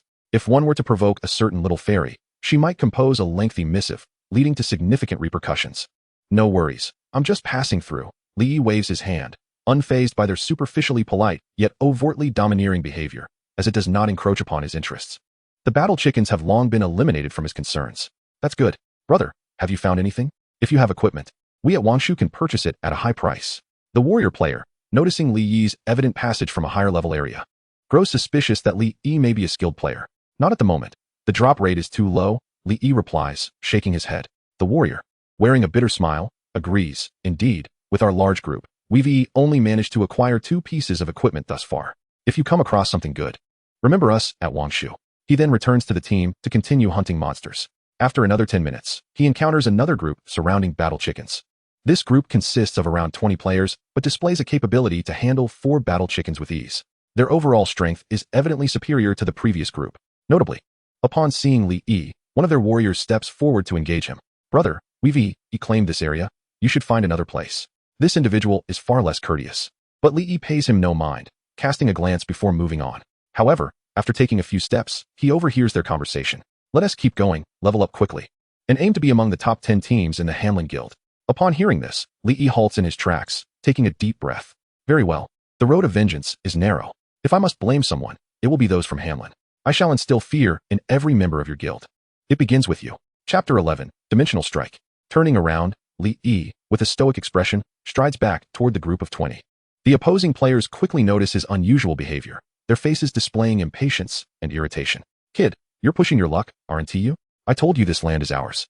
Are you looking to return to town for free? The leader, blustering yet cowardly, barks at him. Li remains expressionless, commencing his incantation without a care. The opposing players, seasoned in their experience, immediately recognize his intent to attack. They stare at him as if he were a fool. Has this idiot lost his mind? One person dares to attack us? Perfect. He even turned red. Everyone, prepare to take him down. That's splendid. His staff looks decent. Let us take him out. With a fierce charge, they rush toward Li. In an instant, Li completes his spellcasting. The space before him ripples, and a searing wall of flames erupts beneath the feet of the 20 players, engulfing them in a torrential wave of heat. 250, 220, 190, 180. The moment the firewall ignites, the health bars of these 20 players are obliterated, transforming into beams of white light as they are instantaneously slain. The jagged damage numbers reflect their total health. The firewall spell boasts a 150 spell damage increase per second, and Li's current spell attack reaches a staggering 210. At this stage, ordinary players cannot endure even a second within his firewall. It is only now that the game's warning notification arrives belatedly. Warning. You are maliciously and actively attacking other players. They are entitled to retaliate against you without repercussions, and you will not turn red. If you maliciously PK and cause player deaths, you will accrue red name value. A red name value of 3 will inflict a red name debuff, with higher values resulting in longer durations, decreasing by 1 point of red name value each hour. Red name debuff. Upon death, you will drop 1 piece of equipment. The death penalty escalates from losing 1 level of experience to losing 3 levels of experience.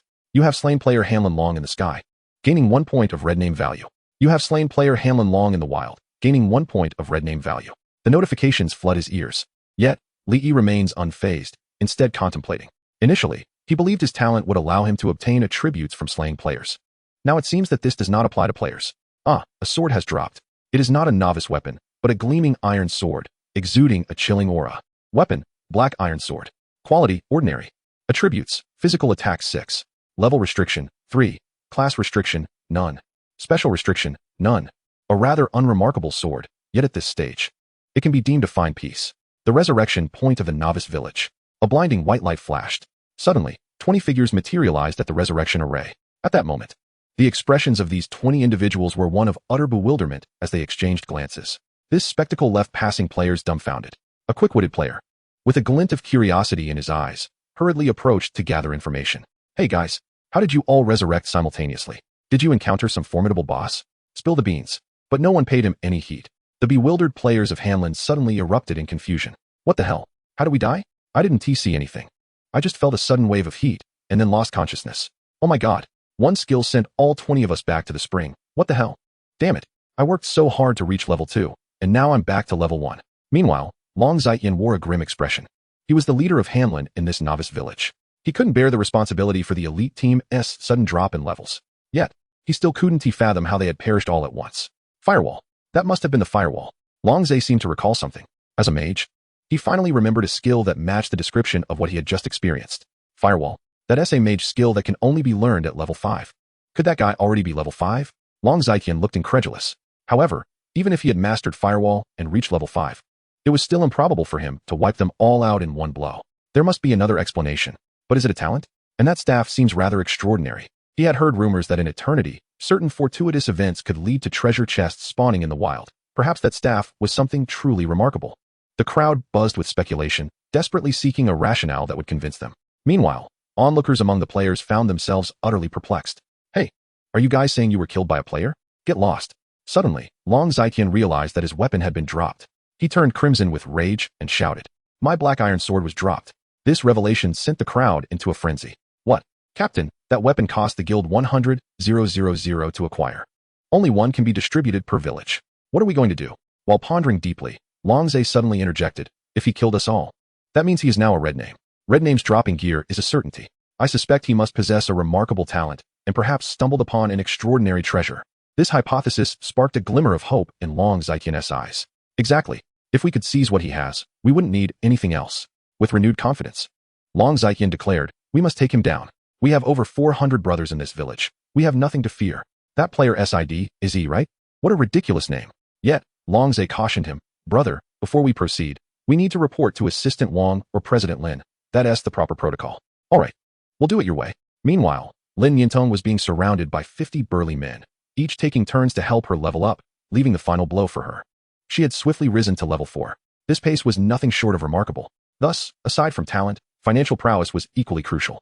At that moment, her mind kept replaying the words of the player named E.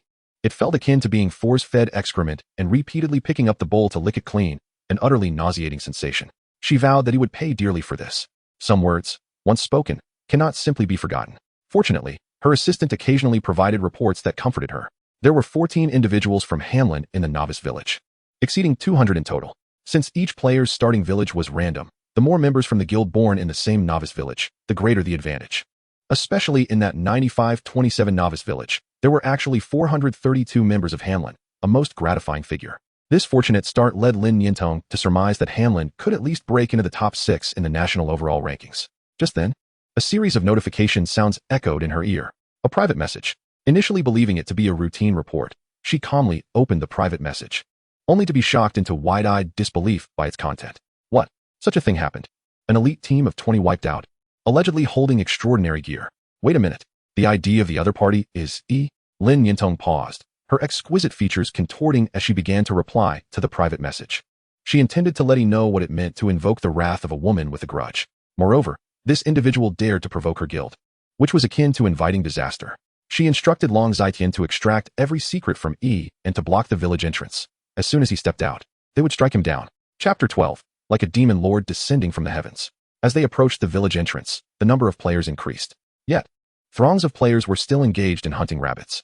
However, the arrival of Li Yi sent a chill through the hearts of all players, for he bore a conspicuous red name above his head. E. Moreover, the crimson hue suggested he had slain more than one player. Judging by the intensity of the color, he must have taken down at least 10 players. This ignited a flurry of discussion among the players. Damn, is the game environment this fierce? Such a ruthless player right after launch. How many must he have killed to be that red? Probably 7 or 8. Additionally, some players eyed the staff in Li Yi's hand with ill intent. After whispering among themselves and hesitating, they ultimately chose to abandon their thoughts. Li Yi strolled leisurely, and upon seeing the red name above him, all players at the crowded village entrance instinctively retreated. Just as Li Yi was nearing the village exit, Long Xiqian and a throng of several hundred players assembled from within the village, ready to venture out. This sight sparked yet another wave of speculation among the onlooking players. Wow, who are those people, making such a grand show? You don't know? That's the Hanlin Guild. Heard of it? Damn, the Hanlin Guild has so many members in our novice village. They're ranked among the top 10 super guilds in the country. I wonder if they're still recruiting. I've played so many games, and as a solo player, I've always been bullied. I'm so tired of it. I'm not joining a guild. There are too many rules. But what are they planning to do with so many people? Did they discover a major boss? Should we follow and check it out? Roaming the world, I am free. Perhaps it was fate that brought enemies together. As the formidable dragon in the sky and his entourage of over 400 members arrived at the village entrance with great fanfare, their eyes were immediately drawn to the calm figure of the red-named player, Li Yi, returning to the village amidst the peculiar gazes of the other players. It was him. You dare to provoke us, the Hanlin Guild? Dragon in the sky thundered, his eyes wide with fury. Today, you shall learn the consequences of antagonizing the wrong individuals.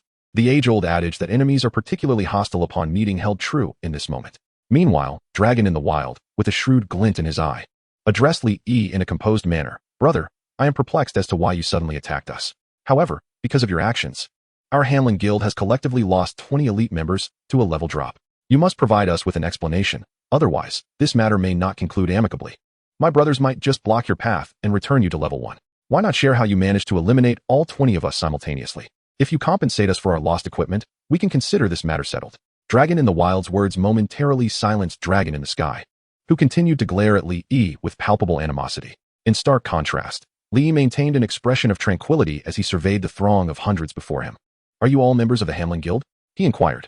A flicker of hope ignited in Dragon in the Wild's heart, believing his negotiation was bearing fruit as the opposition seemed to soften. If he could extract their secrets first, they could deal with Li Yi later. Yes, but there's no need for fear. If you follow my instructions, I assure you. Quickly, interrupt him. Dragon in the Wild's voice trailed off as he realized Li Yi had begun to chant a spell. Panic surged through him. He certainly did not wish to drop a level again. In an instant, the crowd surged forward, a cacophony of shouts erupting as they charged toward Li Yi. Meanwhile, a few astute observers activated their video recording devices, already envisioning a captivating title for their footage: The Ruthless Scoundrels of the Hamlin Guild. Bullying the weak. Hundreds of players assault one. However, what unfolded next left all onlookers in stunned silence, ensnared in a profound existential crisis. Despite the spaciousness of the village entrance, the assembled crowd of over 400 appeared somewhat cramped. Li Yi unleashed a firewall spell, enveloping a vast area in flames. In an instant, a wave of fire obliterated a significant portion of the Hamlin Guild's players, sending them back to the novice village in a flash of white light. By the heavens! Is my vision deceiving me? This is terrifying. What kind of skill can annihilate 50 or 60 members so swiftly? Regrettably, the sheer number of opponents made it clear that this Li Yi had acted irrationally by provoking the Hamlin Guild. Indeed, even the most formidable skills have cooldowns, murmured observers, as players gathered at the periphery of the village, engrossed in the spectacle. Yet, the next scene would once again redefine their understanding of reality. Logically, Li Yi should have sought refuge within the confines of the firewall, ensuring his safety until the spell's effects dissipated, as no one would dare traverse such a fiery inferno. However, Li Yi remained unperturbed, calmly awaiting his moment. Kill him. Surround him. Don't let him escape. Dragon in the Sky shouted frantically. The mass of players encircled Li Yi tightly, leaving no room for escape. A smirk of derision crept across Li Yi's lips. Sensing the opportune moment had arrived, he began to chant, I summon the circle of fire resistance. In a breathtaking display, a brilliant and powerful ring of flames erupted from Li Yi's form, expanding outward with ferocious intensity. Every player caught in its wake was instantly reduced to ash, returning to the novice village in a flash of white light. His spellcasting was a staggering dimensional assault on the current player base. In the blink of an eye, the Hamlin Guild suffered a staggering loss of nearly 200 members. The encroaching crowd had been too tightly knit, fearing they would miss out on the equipment that Li Yi would soon drop. Even the leaders, Dragon in the Sky and Dragon in the Wild, fell victim to the onslaught. My heavens, what have I just witnessed? Is he cheating? The officials have declared such things impossible. The spectators were left in disbelief, their minds racing with the prospect that Li Yi might not even be a player, but rather an NPC, given the sheer magnitude of his power. Those recording the event quickly conjured a new title for their footage: A Celestial Demon Descends, truly a god among men. As the remaining fortunate members of the Hamlin Guild stood frozen, their psychological defenses shattered, someone finally cried out, Run. Save yourselves. The once unified group of players scattered like frightened birds. However, Li Yi remained relentless, adhering to the principle of maximizing his kills. With his staff in hand, he charged into the fray. Boasting an agility of 86 and nearly 600 in physical attack, he transformed into a top-tier mage, moving like the wind, slaying one foe with every 10 steps, leaving no trace behind. Whoever his staff touched was instantly transformed into a white light, ascending to the heavens. This is utterly incomprehensible. What manner of being is he? Could he be a warrior? No, he must be a hidden class. A top-tier hidden class. Nonsense. You don't know what you're talking about. Hidden classes can only be obtained after reaching level 10. And how could a newly promoted player appear in a novice village? These are rules established by the officials. As thousands of players in the novice village gazed on in awe and admiration, Li Yi strolled toward the village as if nothing had transpired, all the while harboring a mocking smirk within. This was merely the beginning. Once he exited the novice village, the penalties for death would escalate exponentially. No one would dare cross the threshold of the Hamlin Guild. However, it was the individuals named Lin that truly captured his focus. After leaving the novice village, he would personally eradicate those loathsome memories. Only then would he truly begin anew. Only then would he experience genuine rebirth. Chapter 13. The spells follow me into reality. Returning to the novice village, he completed his quest. Young man, I never anticipated you could truly procure such a plethora of wild boar tusks. This is my token of gratitude, a small gesture of my appreciation. The sculptor uncle beamed with delight. You have gained 300 experience points, 50 silver coins, and 1 ebony bracelet. Accessory, ebony bracelet. Quality, good. Attributes, Spirit 3, Intelligence 3. Additional attribute, Ice Resistance 1, Level Requirement 5, Class Requirement, Mage. Special restrictions, None. Better than nothing. Next, he arrived beside the Earth God Temple. She appeared to be the temple keeper, and at that moment, she had retreated to a small hut nearby to rest. Li knocked on the door. Young man, I didn't expect you to gather all the meat so quickly. With this, the village's sacrificial ceremony will surely bless the village with favorable weather. The Earth God will protect you. The elderly woman beamed with joy. Your reputation in Zhizhuang village has reached 100. Congratulations, you have become a member of Zhizhuang, earning 100 silver coins, 500 experience points, and a pair of Earthwalker boots. Boots, Earthwalker boots. Quality, good. Attributes, Agility 5, Constitution 3. Additional attributes, Movement Speed 2. Level restriction, 5. Class restriction, none. Special restriction, Agility 20. These boots, in terms of attributes, are among the finest quality. Moreover, their design appears soft and comfortable, far superior to the attribute-less straw sandals provided by the system. Once donned, the sensation was indeed delightful. However, these boots were not Li Yi's ultimate goal. The true aim was that coveted 100 points of reputation. Only by achieving this could he obtain the final hidden quest from the village chief. Yet, before claiming the quest, he needed to manage the various materials in his backpack. Just then, a mechanical notification chimed. You have been online for 12 consecutive hours.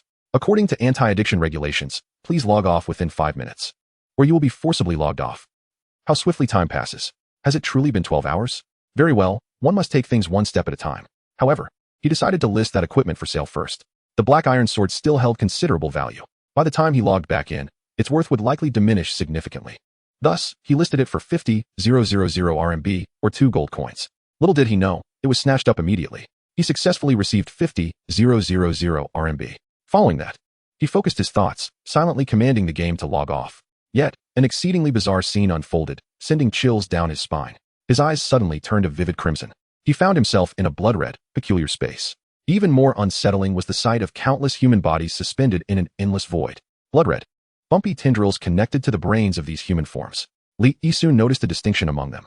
Some bodies appeared dim, while others shimmered with specks of starlight. A rare few radiated a gem-like brilliance, dazzling and magnificent, yet they were exceedingly scarce, akin to a phoenix feather. What on earth is happening? Li Yi was bewildered. He had never experienced anything like this in his previous life. Why did each body appear so different? He surmised that this was the realm they had entered after vanishing from the real world. Out of curiosity, he wished to see his own form. As soon as this thought crossed his mind, his perspective instantly shifted to a godlike view. Among the throngs of people, one body stood out, strikingly handsome. In terms of appearance, if he were just a tad more handsome, he might even rival the esteemed readers. This body emanated layers of luminous halos, each composed of countless golden runes. Fate's divine wheel. An inexplicable term suddenly emerged within Li Yi's consciousness. The radiance was akin to a blazing sun. Compared to the brightest glow emanating from the other bodies, it was merely a speck of dust. Just then, his perspective shifted once more. He beheld a peculiar blood-red bubble nestled between a cerulean planet and a continuously contorting, bizarre space. The distance between the three seemed to be closing. Li Yi regarded the twisted space thoughtfully, intending to examine it more closely when he suddenly felt a sharp pain. His senses returned, and he found himself back beneath the overpass in the real world. Exhaling a heavy breath, Li Yi pushed aside the bamboo mat he had scavenged. It was now 8 in the morning, the warm sun filtering through a nearby banyan tree, casting mottled shadows upon him, enveloping him in comforting warmth. The sky was clear. Yet suddenly, he sensed something amiss. No, it wasn't the sunlight that made him feel warm. Li Yi recognized a growing heat within his body, escalating to a scalding sensation. This feeling was familiar. Game feedback. What was going on? Wasn't it supposed to take a month before the game began providing feedback? Closing his eyes to focus, he noticed that, with the passage of time, this sensation gradually subsided. Like a torrent of water slowing to a gentle stream, it eventually stabilized. Yet he could distinctly feel that his physical prowess was now 3 to 4 times greater than before, and it continued to improve. If that were the case, Li Yi suddenly had a realization. He extended his right hand, gazing into his palm, murmuring an obscure incantation. With a swish, he beheld a brilliant fireball in his hand. Li Yi's face bore an expression of disbelief. He had actually succeeded. This was the fireball spell, and he had managed to successfully cast a skill on his very first day. It took him 3 months in his previous life before he could proficiently perform a basic skill of the night class after the game began providing feedback. The fire of this fireball spell was unlike that of an ordinary lighter. This flame harbored an enigmatic power. Anyone who came into contact with it would be reduced to ashes. With a mere thought, the fireball vanished. Though he was uncertain why he received game feedback so quickly, he was certain it was a good omen, not a bad one. Feeling sticky all over and ravenous, having gone an entire day without food, coupled with the game's feedback, his body urgently needed nourishment. Therefore, he decided to find a hotel to bathe, eat, and change into clean clothes. As he picked up his helmet and prepared to rise, he noticed 3 ragged homeless men whispering anxiously among themselves upon seeing him, their expressions revealing their urgency. As Li Yi made to leave, the trio hastily surrounded him. Naturally, Li Yi was aware of the situation. These 3 homeless men appeared to be in their prime. Had it not been for the game feedback, he would have undoubtedly fled. However, now that he possessed strength, he was curious to see what they intended. "Hey, when did you return this morning?" One of the homeless men approached, his gaze fixated on the helmet in Li Yi's hand. "Just got back," Li Yi replied casually. "I am the leader here. And if you wish to remain beneath this overpass, you must heed my words," the homeless man declared. He had recognized that the helmet in Li Yi's hand was the very game headset that was being widely advertised throughout the streets, rumored to be quite valuable. However, they were entirely oblivious to the fact that once bound, it could never be unbound, rendering it unsellable. "Oh, in that case, I shall take my leave," Li Yi remarked, feeling somewhat disinterested. "Wait, you may leave, but you must relinquish the item in your possession." The homeless man suddenly contorted his face into a menacing grimace. Observing Li Yi's delicate complexion and youthful visage, he assumed him to be an easy target for intimidation. "And if I refuse?" Li Yi arched an eyebrow defiantly. "Heh, young lad, you must understand, beneath this overpass, a life can be extinguished without a soul ever knowing. Especially for a runaway like you." Li Yi regarded the trio with unexpected intrigue. "Oh, you intend to commit murder simply because I refuse to part with my belongings?" The homeless man chuckled sinisterly, yet refrained from uttering further threats, instead reaching out with his filthy hands towards the helmet. Li Yi curled his lip in disdain, taking a few steps back while raising one hand dismissively. The homeless man, perplexed, wondered what was so dazzling. As the fireball spell made contact with his body, it ignited with blinding intensity, reducing him to mere ashes in an instant. Subsequently, the other 2 homeless men followed suit, meeting the same fate, their remains utterly obliterated. It was time to seek out a hotel. On the inaugural day of eternity, it naturally became the most sensational topic of conversation in contemporary society. Yet, the online community erupted into chaos over a few videos, clamoring for the officials of eternity to provide an explanation. Chapter 14, Reactions from the Upper Echelons. The forum on the Eternity official website had become a veritable maelstrom. "Dog officials, come out and explain, why is he so formidable? Heavens, this E is simply too handsome. How on earth did he manage that? Will the officials not clarify?" Players from the 9527 Novice Village ultimately published a post titled "Like a Demon Lord Descending from the Heavens, Truly a God Among Mortals," accompanied by a video that nearly caused the official website to crash. Within less than 5 minutes, it garnered over 10 million views. The original poster cleverly embellished the tale, narrating how the Hanlon Guild, harboring nefarious intentions, sought to monopolize the area for grinding monsters, only to encounter an extraordinarily gifted gaming prodigy or a gaming luckster. The poster's eloquence was exceptional, rivaling even the most explosive content on platforms like Tomato. Consequently, the Hanlon Guild quickly rose to notoriety, albeit infamously. Countless solo players began to denounce the unethical behavior of large guilds monopolizing monster spawns, leading to a barrage of verbal attacks on many guilds, inciting animosity towards the Hanlon Guild. However, the greater intrigue lay in uncovering the identity of E. Historically, gaming elites tended to stick with a single ID, such as the so-called 3 great loners of the gaming realm: the roaming scholar, the duke, and the jester, alongside the players known as the 12 heavenly kings within guild circles. No one dared to usurp these IDs. The most one could do was add suffixes or prefixes. Otherwise, they would face relentless pursuit until they abandoned the game. These 3 top-tier players had consistently ranked highly across multiple virtual games, gaining fame as loners. Yet now, an unfamiliar ID had emerged, and everyone was eager to discern who this individual was and what warranted such prowess. Despite the players' incessant calls for the officials to respond, the official stance remained succinct: data is normal. Well then, if the officials claimed there was no cheating, then there was no cheating. The helmet merely had a spirit bound within it. This incident, however, dealt a significant blow to the Hanlon Guild's reputation. After all, the early stages of a game are prime for recruitment. Yet, following this event, interest skyrocketed. Not only would it become difficult to recruit new members, but even some veteran guild members began to contemplate leaving. After all, once targeted, those engaged in gold farming, be they individuals or studios, would face substantial restrictions. The inability to earn money would naturally lead to defection. At that moment, Lin Yintong was seething with rage. Her picturesque visage was marred by fury as she conducted a video conference, reprimanding several assistants and guild leaders. "Tell me, how could you let things spiral out of control like this? Are you incapable of performing your duties? If so, pack your bags and leave." Since it was evident that their adversary was formidable, why not concede early? Now look what has happened. Not only have we offended them gravely, but the reputation of the Hanlon Guild has plummeted to an all-time low. In the workplace, it is a cardinal rule: leaders are never wrong. What the leader says is not erroneous. It is merely a misunderstanding on the part of the subordinates. despite Lin Yintong having issued explicit orders. She ultimately shifted the blame onto her subordinates. Of course, this was merely a facade for the other elders in the company. Though she scolded fiercely, the reality of punishment was non-existent.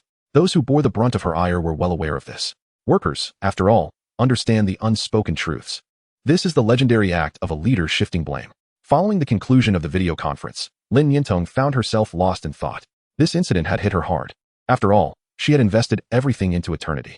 This event would undoubtedly leave her Hanlin Guild at a considerable disadvantage. Moreover, the 9,527 novice village, once brimming with potential, was now nearly rendered obsolete, as the elite team had lost 2 levels, a catastrophic blow in the early game. In the realm of gaming, a single misstep can lead to a cascade of failures. Once the game progresses further, being 1 level behind becomes inconsequential. What matters most is reputation. Just moments ago, she had been subjected to ridicule from acquaintances within her circle, with remarks implying that the Hanlin Guild had truly embarrassed itself and that fortunes would soon be lost. Who exactly are you? Why do you target me specifically? Or is it the Hanlin Guild you seek to undermine? Lin Yintong pondered the details. It seemed that when she initially conversed with everything was perfectly normal. However, upon revealing her affiliation with the Hanlin Guild, his demeanor suddenly shifted dramatically. This suggested that the Hanlin Guild had likely wronged him in the past. In which game had this transgression occurred? Lin Yintong found herself at a loss. Since she could not comprehend, she decided to dismiss the thought. He might merely be strong in the early stages, but once my team levels up, he will soon realize the folly of his actions. In eternity, recording videos without the express consent of the individual is impossible, meaning that the face of the person in the video was merely an AI-generated visage. Thus, Lin Yintong could not recognize him. Strangely, she recalled the younger brother she had taken in, whose name also bore the character E. Overwhelmed by negative emotions, she shifted the blame onto Li Yi. It was all that little wretch's fault for causing me such distress, leading to my poor decision-making. I will not let him off the hook for what he did to Xia Shirhan. With that thought in mind, she promptly picked up the phone. While she could not recognize the Li Yi in the game, there were those who could render his likeness and locate him in reality. In a certain clandestine military base, the level of security here is unparalleled, without exception. A mere handful of steel-constructed buildings are flanked by the forces of 2 main divisions. Their firepower augmented to the highest degree, ensuring an extraordinarily high safety coefficient. Within a simple yet unadorned conference room, 9 individuals are seated around a square table. At the center sits an elderly gentleman clad in modest attire, accompanied by 3 other similarly dressed elders, while the remaining 5 are uniformly attired in military uniforms. At this moment, however, these prominent figures remain eerily silent, repeatedly scrutinizing a video that lasts barely 20 seconds. Have we reached a conclusion? Inquires an elder dressed in a Zhongshan suit after a contemplative pause. It is highly probable that this individual possesses an SSS-level talent, brimming with potential. If this is indeed the case, then it is truly a blessing for our great nation.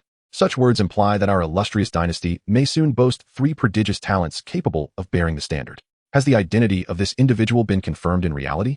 Yes, it has been established.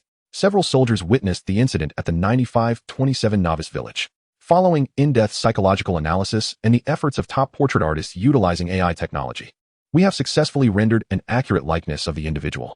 His name is Li Yi, and we have traced that he had a dispute with his family yesterday, leading to his departure from home. The last recorded image of him vanished near a pedestrian bridge. Analyses suggest he may have entered eternal beneath it. Time is of the essence. We must make contact with him in reality swiftly. Indeed, we have deduced that Li Yi is most likely to return to the residence of his adoptive father, Li Cheng'an. Well, let us not be stingy with our promises or with what he desires, provided it is not excessive. Being miserly will only lead to great losses. This has never been a mere game merging with reality. Even without Eternal, there would still be external malevolence encroaching. The game Eternal was derived from ancient, unknown civilizations within the Singdui site, decoded by the world's foremost experts across various fields, including science, religion, and humanities. The progression of the game is entirely beyond our control. We have merely established a monetary interface that can subtly influence its course. This marks the first time nations worldwide have united to confront a singular issue. For a month hence, an unknown and terrifying enemy is poised to invade the entire globe, a fact known since 40 years ago in 2024. At that time, however, no one believed it. Only when the prophecies from the Western Book of Predictions, the Eastern Tue Bei Tu, and the symbols of the Mayan civilization bizarrely appeared in prominent locations 40 years ago did the prophecies begin to materialize. Among them were catastrophic events such as the tsunami in the land of cherry blossoms that claimed over 2 million lives, and an earthquake that resulted in another 5 million fatalities. A super hurricane that was meant to strike the Eagle Nation was inexplicably redirected by some force, transcending spatial limitations to wreak havoc upon the land of cherry blossoms, claiming an additional 10 million lives. The timeline of the world acknowledging our dynasty as the foremost global power aligns precisely with these events. Under the guidance of these prophecies, ancient civilization relics were discovered in Singdui. An unknown and terrifying enemy is set to ravage the globe, and the sole path to salvation lies within eternal. Mastery of extraordinary powers is essential, for only the extraordinary can contend with the extraordinary. The so-called pioneer-level helmet is, in fact, a gaming helmet specifically designed for our military personnel. All soldiers of our dynasty are to enter eternal, solely to repel the impending unknown adversary. Although we are aware of the prophecies, we have chosen not to disclose them. The first reason is to avoid inciting panic. The second is that the production rate of the helmets cannot keep pace, rendering it impossible for every citizen to possess one. Meanwhile, Li Yi has just arrived at an opulent restaurant to indulge himself. Chapter 15. I ask you, what does the dog say? Upon emerging from beneath the pedestrian bridge, Li Yi first procured a suitable backpack to stow the helmet, followed by several new outfits. He then enjoyed a hot shower at a 5-star hotel before finally arriving at the restaurant to relish exquisite cuisine. In this lifetime, he resolutely refuses to endure hardship. The appetizer consists of buttered prawns and shellfish, rich yet not greasy, melting delightfully in the mouth. The hazelnut pumpkin soup, typically savored with a spoon, is instead consumed in hearty gulps by Li Yi. The main course features slow-cooked short ribs with mushrooms. The enhancement of his physical constitution has intensified his appetite for food. This marks the third serving Li Yi has ordered, yet he continues to feast voraciously, as though he could never be satiated, leaving the nearby waiter in a state of astonishment, swallowing nervously. However, being a 5-star establishment, the waitstaff maintain exemplary composure. Despite harboring suspicions that this individual may be a reincarnated glutton, they remain outwardly courteous. Just as Li Yi prepares to summon the waiter for another serving, a group of imposing figures strides into the restaurant. 4 or 5 burly men wearing sunglasses, seemingly bodyguards, lead the way, accompanied by a striking beauty with a statuesque figure and captivating features, though her face is currently marred by an icy demeanor. This beauty is none other than Lin Yintong. Upon noticing the unfriendly demeanor of the newcomers, the restaurant manager hastily approaches to negotiate. Yet, astonishingly, Lin Yintong is accompanied by a man in police uniform. Maintaining her aloof demeanor, Lin Yintong watches as the officer presents his credentials and exchanges a few words with the manager, who then reluctantly ceases his efforts. With a fierce expression, Lin Yintong begins to survey the restaurant. Although spacious, it does not take long for her to locate the individual she seeks. At this moment, Li Yi's enhanced physical attributes have elevated his senses to 3 or 4 times that of an average person, allowing him to detect the approach of these unfriendly guests. However, Li Yi merely glances up, raising an eyebrow in surprise before quickly returning to a state of nonchalance. Given that Lin Yintong is accompanied by law enforcement, it is not surprising that they can ascertain his hotel records from 2 hours prior.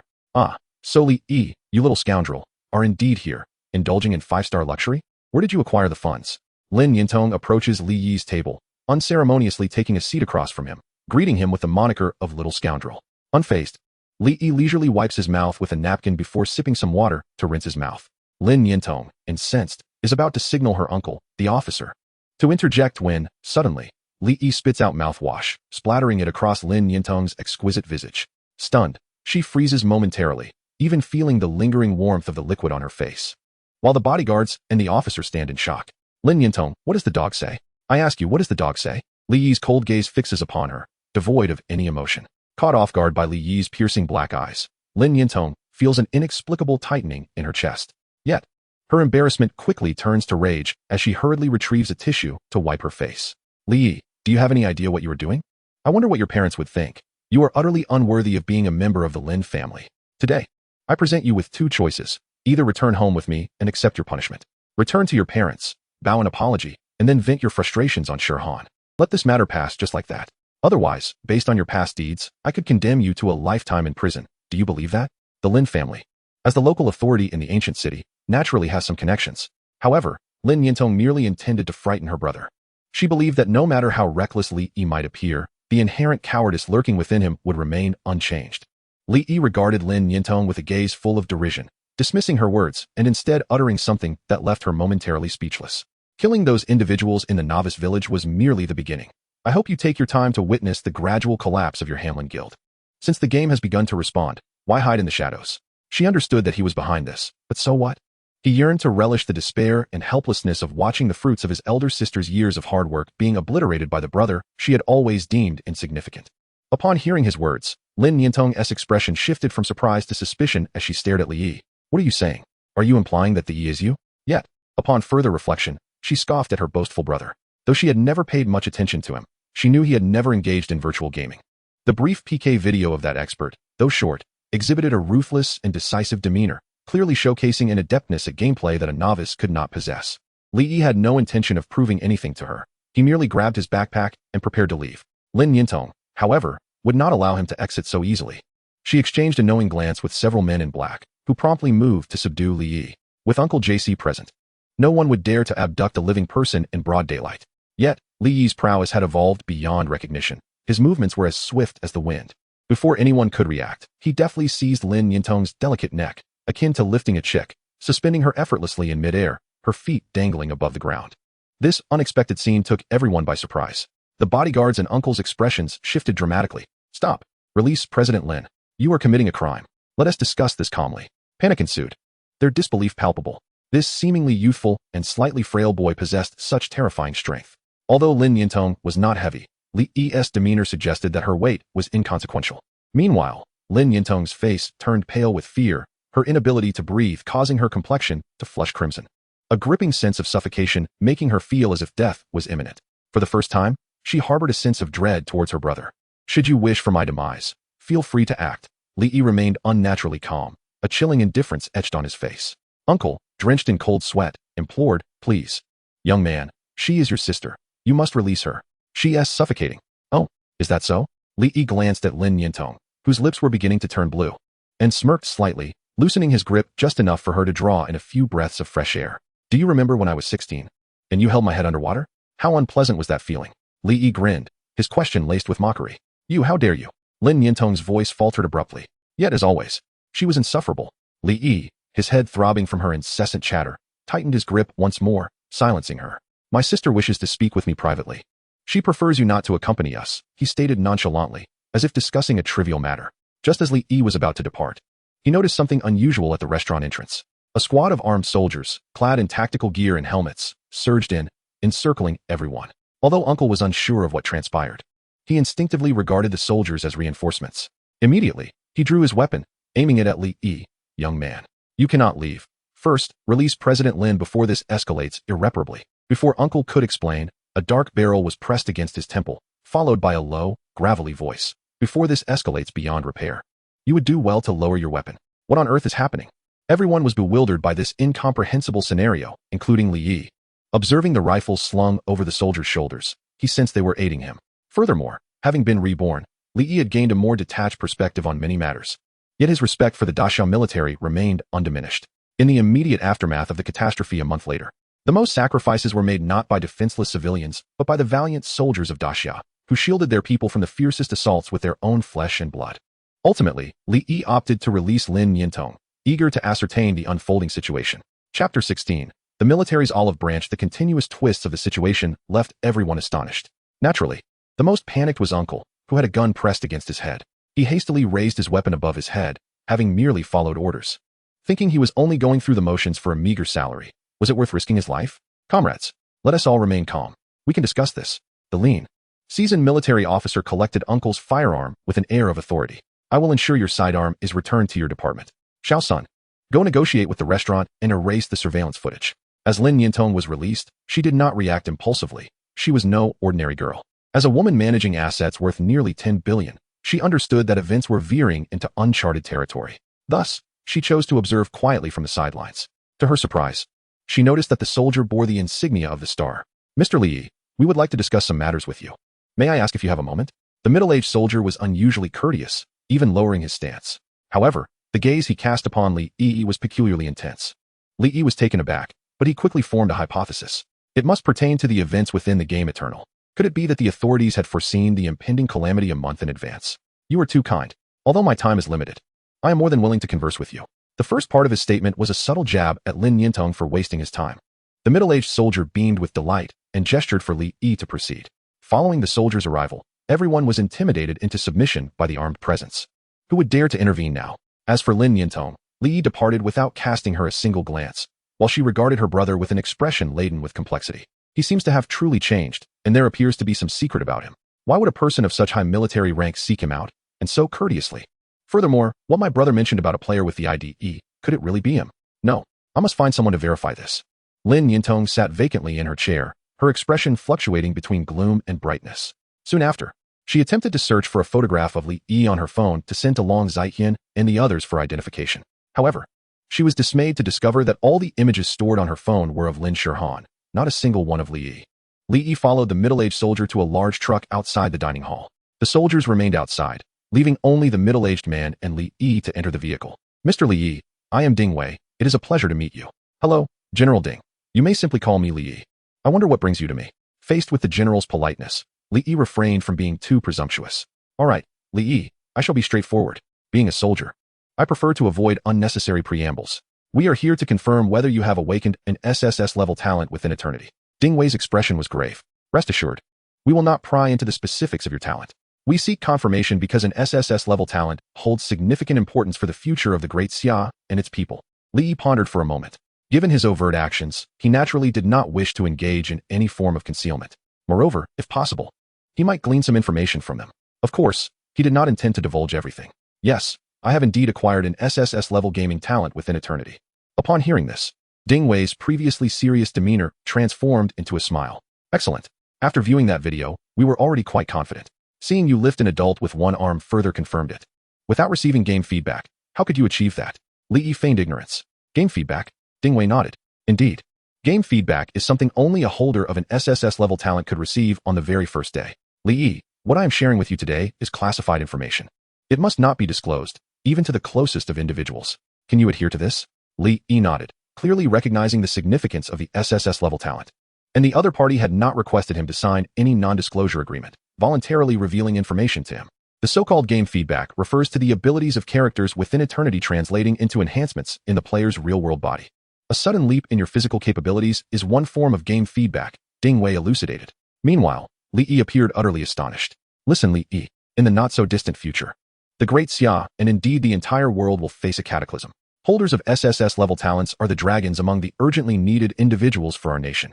We wish to employ you as a special advisor for our Fourth Army. We will impose no restrictions on your freedom, but we hope you will stand with the nation during times of crisis. As for compensation, after discussions with the military commission, you will be granted the honorary rank of Major General with benefits commensurate, along with a special resource known as the Alien Demon Core. The Alien Demon Core can assist you in more rapidly manifesting your abilities from the game into reality, and even certain equipment and items from the game can be materialized in the real world. After General Ding laid everything out, even Li Yi, a person reborn, was somewhat taken aback. It was evident that the authorities had foreseen future events, and they even possessed something like the Alien Demon Core, which was unique to the creatures that invaded after the calamity. Why did such things exist now? It dawned on him why the nation had reacted so swiftly during the calamity and seemingly made certain arrangements. Even after the disaster, the entire national structure remained intact, merely reorganized. After further dialogue, Ding Wei stated, Li Yi, due to the pressing timeline, the materials we need to deliver to you are not yet prepared. We will send someone to provide them to you. Please give me an address. We have no arrangements for you, but we hope you can fully develop your abilities in the game. The stronger you become, the more secure the future of Great Xia will be. Ding Wei reiterated his instructions, to which Li Yi nodded earnestly. He then provided an address. Since he could not log into the game yet, Li Yi wasted no time and purchased a new phone along with 2 gaming helmets. One ordinary helmet cost 990,000. Frankly, it was exorbitantly priced. But Li Yi could surmise the reason. It was likely due to a shortage of gaming helmets. Amusingly, he was about to turn 18 but had yet to own a phone of his own. Subsequently, he hailed a ride and headed home. Chapter 17, Family. Happy Community. Hey, Old Li, what is cooking today? It smells delightful. Aunt Zhao, catching a whiff of the mouth-watering aroma, peeked curiously into the house. Aunt Zhao? My dad isn't back yet. Please come in and sit. The melodious voice of a sweet girl resonated from inside. Soon after, a girl with a bun hairstyle and a hint of baby fat, donned in a pink apron, emerged wielding a spatula. Her delicate face flushed from the steam, rendering her irresistibly adorable. Oh, it's Kur. Old Li is truly fortunate to have such a considerate daughter, Aunt Zhao remarked as she stepped inside, glancing at the 2 delectable dishes on the table and swallowing instinctively. Not at all. Aunt Zhao, please sit. I'm still cooking. The girl with the bun suddenly remembered something and hurried back to the kitchen. Aunt Zhao chuckled, shaking her head. I say, Kur, you keep at it. I must return to prepare meals for those 2. From the kitchen, a voice called out, Okay, Aunt Zhao, do come by often. As Aunt Zhao left, she gazed at a family portrait on the wall, shaking her head in pity. That old Li's son truly was an ungrateful wretch. After being taken away by his biological parents after 14 years, he seldom returned to visit his family here. Just 2 minutes after Aunt Zhao's departure, an ordinary-looking middle-aged man with slightly dark skin returned home. Hey, Daughter, what are we having today? It smells so good. Today, we're having carp with baked noodles, braised pork, and big hocks, plus spicy and sour cabbage. Wow, such a feast. Can we finish it all? I must have 2 bites today. I don't know what has gotten into me. I just wanted to make a couple more dishes today. How strange. Li Chengyan was a small cadre in a state-owned enterprise. His wife had passed away due to illness 10 years ago. He had 2 children, one named Li Yi and the other Li Kuer. Father, in a couple of days, it will be my brother's birthday. Do you think he will come back? Li Kuer bit her chopsticks. Upon hearing his daughter's words, Li Chengyan, who had initially worn a cheerful expression, could not help but feel a pang of melancholy. Another year had passed. In just 2 days, he would officially turn 18, stepping into adulthood. To be honest, he had been the subject of much gossip over the years, with people saying he had raised an ungrateful child, which seemed quite unjust. However, he understood that his son could be somewhat soft-hearted at times, and that family was notoriously domineering. It was only natural for him to feel constrained. Nevertheless, he hoped his son was faring well among them. Taking a sip of wine, he smacked his lips and remarked, regardless of whether he returns or not, do tidy up his room. Li Kuer smiled, her eyes sparkling, a deep dimple forming at the corner of her mouth. It's already been cleaned. I've even prepared a gift for him. Li Chengyan chuckled heartily, just about to say something when the doorbell rang suddenly. Oh, it must be Aunt Zhao visiting. Dad, I'll go open the door. Li Kuer obediently stood up to answer it. Watching his considerate daughter, Li Chengyan felt a swell of happiness within him. Yet, the thought that in a few years there might be a little blonde-haired child made him shiver involuntarily, prompting him to take another small sip of wine. A shrill scream from his daughter made Li Chengyan instinctively grab the wine bottle on the table, rising in alarm and shouting, Kuer, what happened? But soon, he was met with her joyous and exuberant voice. Brother is back. Dad, it's brother. Li Kuer tightly embraced Li Yi. Her cheeks flushed as she called out to the inner room. Meanwhile, Li Yi was engulfed by a myriad of emotions. In his memories, his sister was still the 12-year-old girl he once knew, and now she had blossomed into a graceful young woman. Each year, the Lin family's so-called arrangements for their meetings merely consisted of inviting Li Chengyan over to converse for a brief moment under their watchful eyes. You've grown so much, Li Yi said, ruffling her hair. Brother, why haven't you come back to see me all these years? Li Kuer buried her face in his chest, tears spilling uncontrollably. Li Yi was left speechless, unsure of how to respond. He felt the weight of guilt for neglecting the 2 people he cherished most. Had he known Aunt Zhao's disparaging remarks about him being an ungrateful child, he would have humbly accepted the criticism. He even pondered whether he had developed Stockholm Syndrome in his previous life, which explained his sycophantic behavior towards the Lin family. Or perhaps he had succumbed to psychological manipulation, recalling a story he once heard about a girl from Tsinghua University who, under such influence, had gone as far as to sacrifice her own reproductive organs for her boyfriend as a keepsake. Such is the terrifying nature of psychological manipulation. Fortunately, just as Li Yi was at a loss, Li Chengyan emerged from the room, his hand trembling slightly as he held the wine bottle, clearly overwhelmed with emotion. Yet, he feigned calmness, maintaining a placid facade. You're back? Go wash your hands. Dinner is ready. At that moment, Li Kuer regained her composure and eagerly took Li Yi's hand, leading him into the house. Brother, let me help you with your things. They're so heavy. You should wash your hands quickly. You haven't tasted my cooking yet. Li Yi once again felt the warmth of home. That evening, he enjoyed the most delicious meal he had ever had in his life. Xiaoyi, how long can you stay this time? Li Chengyan casually inquired, though internally he was filled with anticipation. Dad, I want to stay for a longer period this time, Li Yi replied, unwilling to burden his family with his troubles. Li Chengyan's face brightened momentarily, but quickly returned to a more subdued expression. Dad, I'm already 18. They are no longer my guardians. So you needn't worry about any legal threats from them. He continued, moreover, I have a very good relationship with them, one that is open and sincere. So it's perfectly fine for me to stay longer. Li Yi managed to convey his words without betraying any hint of deceit. Yay, that is wonderful. Brother, I'll clean your room every day. Li Kuer, who had been eavesdropping from the side, suddenly burst into joyful cheers. Is this game really capable of catching fish? Li Chengyan expressed his skepticism. Absolutely. The joy of fishing in the game surpasses that of real life by far. And the scenery is far more magnificent than reality. You can think of it as a holiday. Li Yi asserted firmly. You might even catch a dragon lord. Plus, in the game, it's akin to deep sleep, which can alleviate your occasional insomnia. Does Kuer want to play too? Won't it affect her studies? Li Chengyan hesitated again. Dad, it's summer vacation now. Many of my classmates are playing. I don't care. I want to play.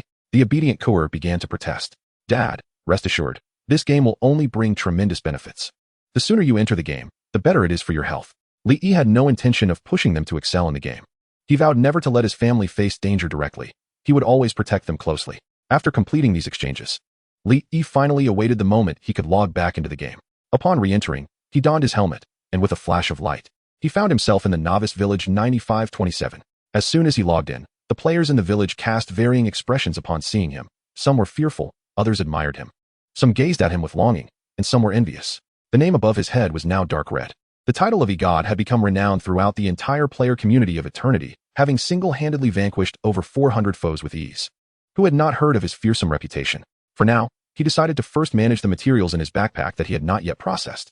He checked his attribute panel. For those who dislike reading attributes, feel free to skip ahead.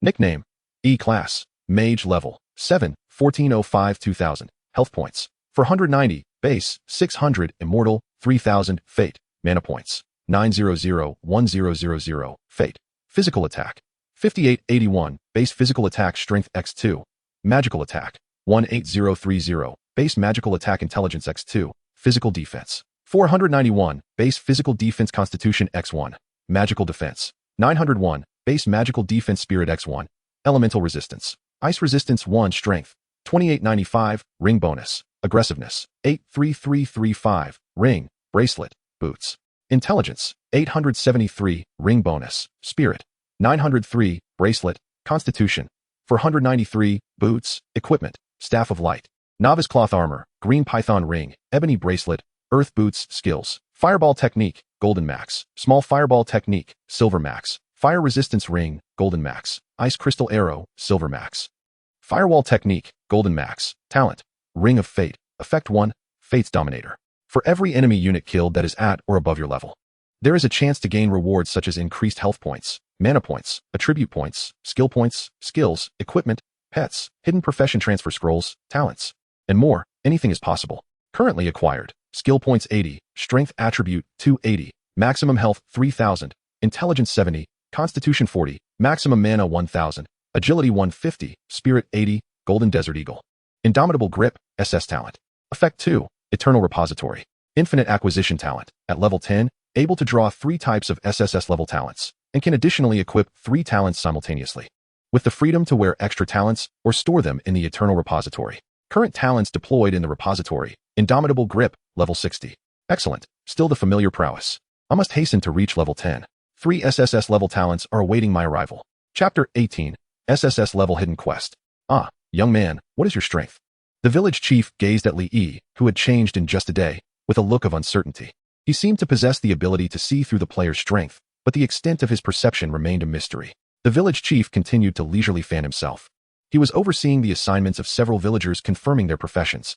But then, the village chief expressed his gratitude. It turns out you helped the village resolve the offerings needed for the ritual. Truly, I am grateful to your entire family. This is the role of reputation points. Instead of thanking you alone, he insists on thanking your whole family. Li, filled with a sense of righteousness, replied, "The village is my home, and caring for it relies on everyone. Chief, I love your whole family as well." "Very well, if you play like this." The chief was quite pleased. "Then I have a task for you." In truth, our stick village was not originally about crafting sticks, but rather about sericulture.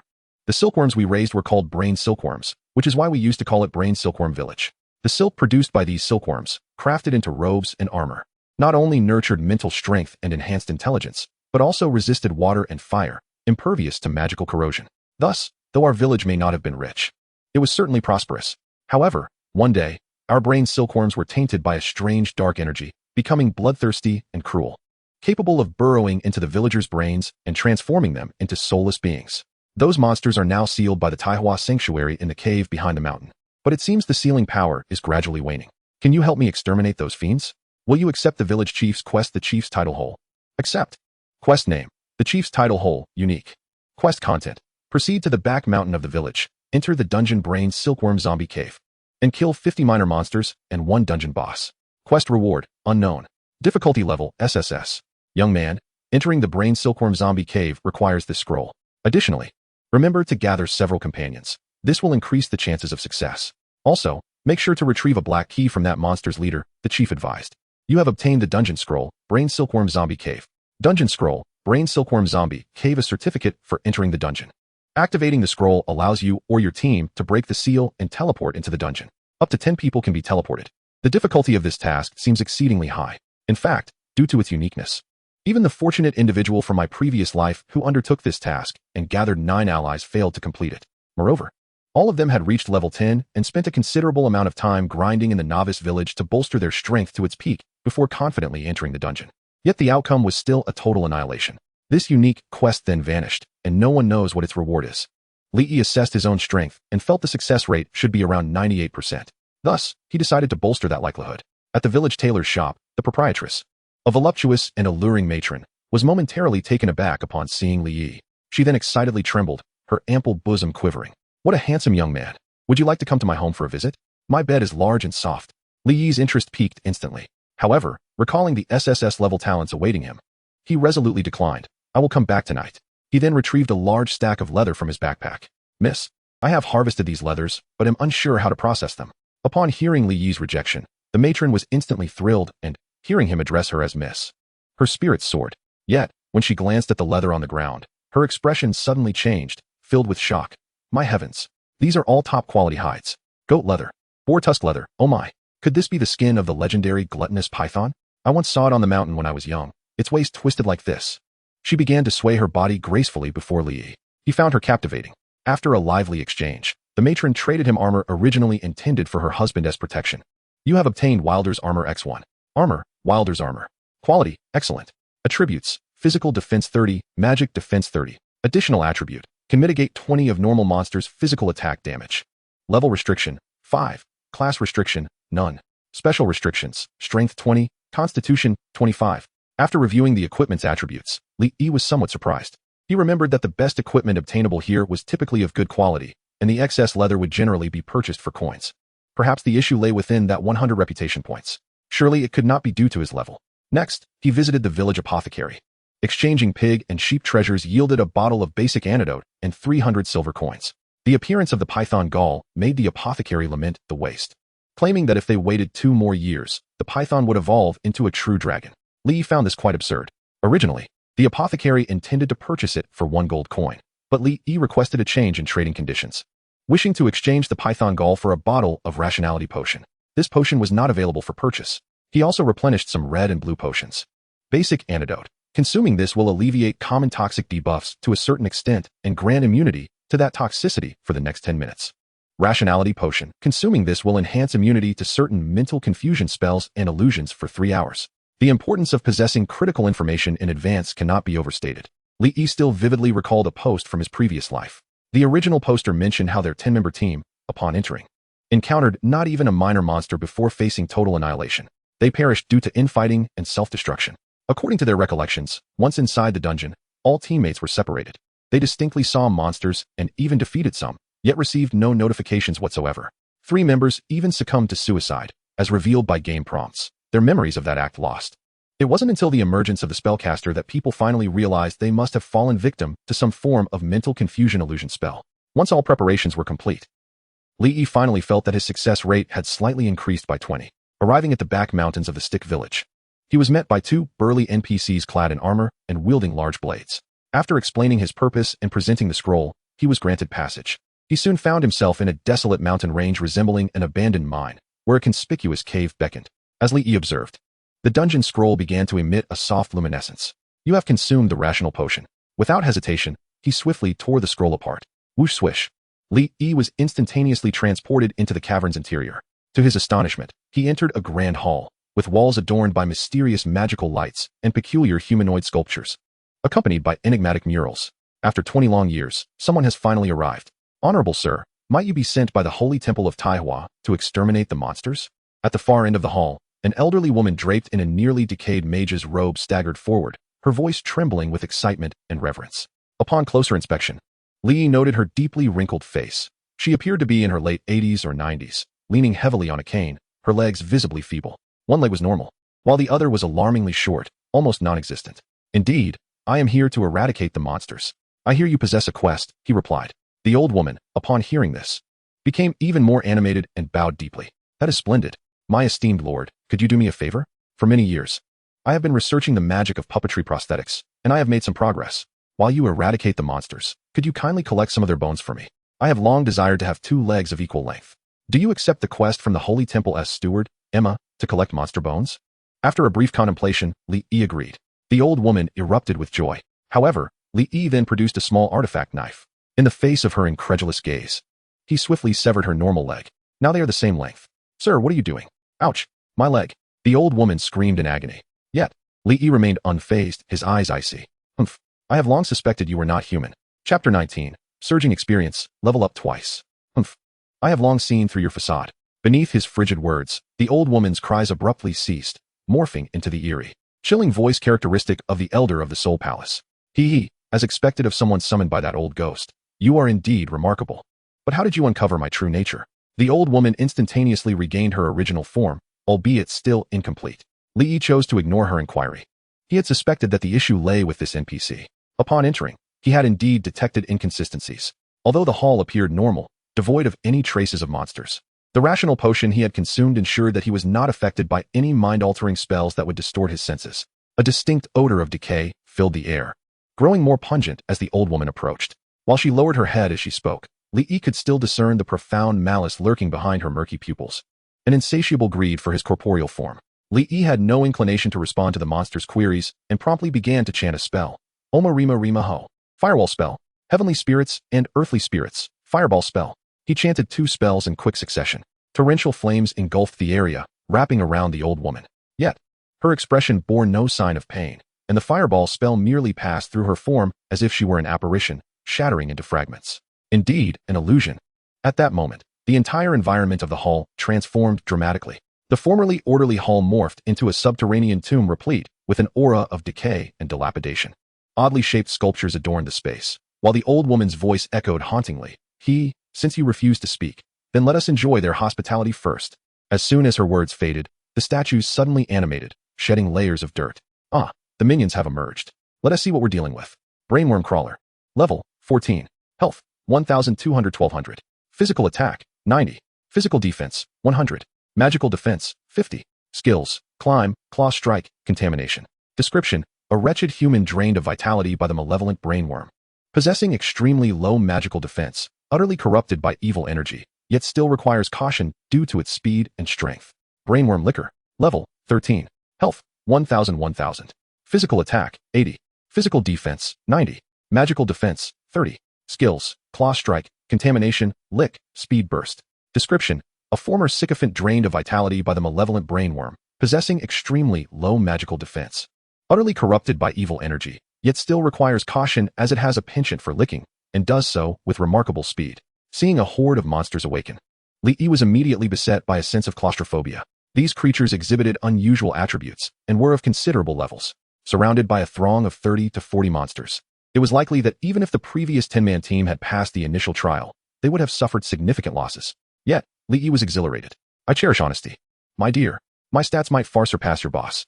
This place was truly a sanctuary for Li Yi's leveling up. With negative magical defense and a swarm of monsters, Li Yi leisurely swayed his staff and murmured incantations. Firewall spell. Whoosh! The blazing inferno instantaneously illuminated the dim underground tomb. The brainworm zombies touched by the flames emitted anguished howls. Before him unfolded a cascade of damage numbers. 335, 365, 348. The overwhelming damage rendered them incapable of enduring under the firewall, transforming into streams of experience. With his hands casually tucked into his pockets, Li Yi remained oblivious to who his opponents were. A mere flick of his hand sufficed to reach the limits of what these monsters could withstand. Soon, Li Yi was inundated with a deluge of notifications. You have slain the brainworm liquor. You have gained 120 experience and an additional 60 bonus for defeating a higher level foe. The talent effect Fate Manipulator has triggered, granting you 30 agility points. You have slain the brainworm crawler. You have gained 150 experience and an additional 70 bonus for defeating a higher level foe. The talent effect Fate Manipulator has triggered, granting you 100 points to your mana capacity. Congratulations, you have leveled up. Current level, 8, and you have earned 5 points to freely allocate to attributes and 1 skill point. Congratulations on leveling up. Current level, 9. Awarded 5 attribute points for free allocation and 1 skill point. Goodness. In just a matter of 10 seconds, the vast experience gained propelled Li Yi up 2 levels. The experience from these dungeon monsters is indeed far superior to that of the creatures in the wild. While this method of grinding is exhilarating, it does present a minor issue. There are simply no opportunities to stack the unyielding grip. It seems that immense strength and wealth are 2 different matters, as even great power comes with its own set of troubles. Furthermore, this batch of monsters allowed his talent effect, Fate Dominator, to yield a plethora of rewards once again. In total, he acquired Agility 120, Constitution 100, Intelligence 80, Strength 70, Spirit 50, Maximum Health 1300, Maximum Mana 800, 100 skill points, and a Golden Desert Eagle magazine, containing 25 bullets. For the first time, his acquisition of intelligence surpassed that of strength. A cause for celebration indeed. However, what about agility? As for the skill points, they seem to be somewhat overflowing for Li Yi now. He simply cannot utilize them all. That magazine is quite impressive. Although he currently has no opportunity to use it, Li Yi is confident that such a moment will come. After this impressive surge in attributes, his spell attack reached an astonishing 390, while his physical attack stood at 729. Well, agility has finally emerged as well. At worst, he could occasionally play the role of a warrior or assassin. The monsters have been reduced to ashes by the searing flames, leaving nothing of value to collect. However, 2 pieces of equipment have dropped. One is a longsword meant for warriors, while the other is a ring suitable for assassins. Weapon, Blackbone Sword. Quality, good. Attributes, physical attack 20. Additional attribute, armor piercing 3. Level requirement, 8. Class restriction, warrior. Special restriction, none. A longsword with passable attributes. The armor piercing feature is quite a bonus. After all, it is already an 8th level weapon, though its attack power is somewhat lacking. Nevertheless, in the low drop rate environment of Eternal, this can be considered a minor gem. At present, equipment has not yet become overly abundant, so selling it for around 40 to 50,000 should not be an issue. Despite Li Yi's exceedingly formidable prowess, the equipment he has obtained is rather scarce. The 2 pieces dropped from this batch of monsters likely resulted from the hidden drop rate bonus due to him slaying monsters at level 6 or 7 above his own. The other item, the ring suitable for assassins, is indeed a valuable find. Accessory, ghostly ring. Quality, good. Attributes, agility 5, strength 3. Additional attribute, increases the skill level of the assassin's stealth by 1 tier. Level requirement, 8. Class restriction, assassin. Special restriction, stealth skill level must reach bronze tier 2. This piece of equipment holds considerable value, especially for an assassin, and is a rare find. He also gathered a total of over 30 silver coins scattered across the ground. Following this, he continued to delve deeper into the tomb. Chapter 20. First kill of an exceptional boss, server-wide announcement. Just as Li Yi leisurely explored the depths of the tomb, the elderly figure that had initially appeared was now seated upon a grand throne in the innermost hall of the tomb. However, her expression had turned to stone. Gazing into the arcane scrying mirror, the once calm waters of her heart surged with tumultuous waves. Where are my minions? Did you annihilate so many of them with a single glance? The old woman's face was a mask of shock and disbelief. Yet, within 3 seconds, her astonishment morphed into an extreme, maniacal cackle. One could only wonder how many souls she had consumed. Cackling, she exclaimed, very well. A mage so young with such profound cultivation must surely be the jewel of the holy temple of Taiwa. Had you been a warrior or an assassin, I might have hesitated, but alas, you are but a mage. With that, the old woman yawned, appearing quite fatigued, and proceeded to close her eyes as if feigning sleep. As Li Yi continued onward, he observed his surroundings. It was peculiar. Some areas resembled a tomb, while others appeared more akin to a mine. He even spotted several decayed and rusted mining tools. After eliminating the large group of minions, only a few scattered small monsters remained. A couple of spells were sufficient to reduce them to ashes. After traversing a long, shadowy corridor, Li Yi heard oppressive breathing and hissing sounds from within the inky depths. Suddenly, a pair of chilling crimson eyes emerged from the darkness. Eventually, the monster revealed its true form, a black cat as large as a tiger. Its pair of cold red eyes bore no trace of emotion, exuding an icy demeanor, yet its gait was remarkably elegant, unhurried. Crimson-eyed evil cat, exceptional boss. Level, 15. Health, 3,300, 3,300.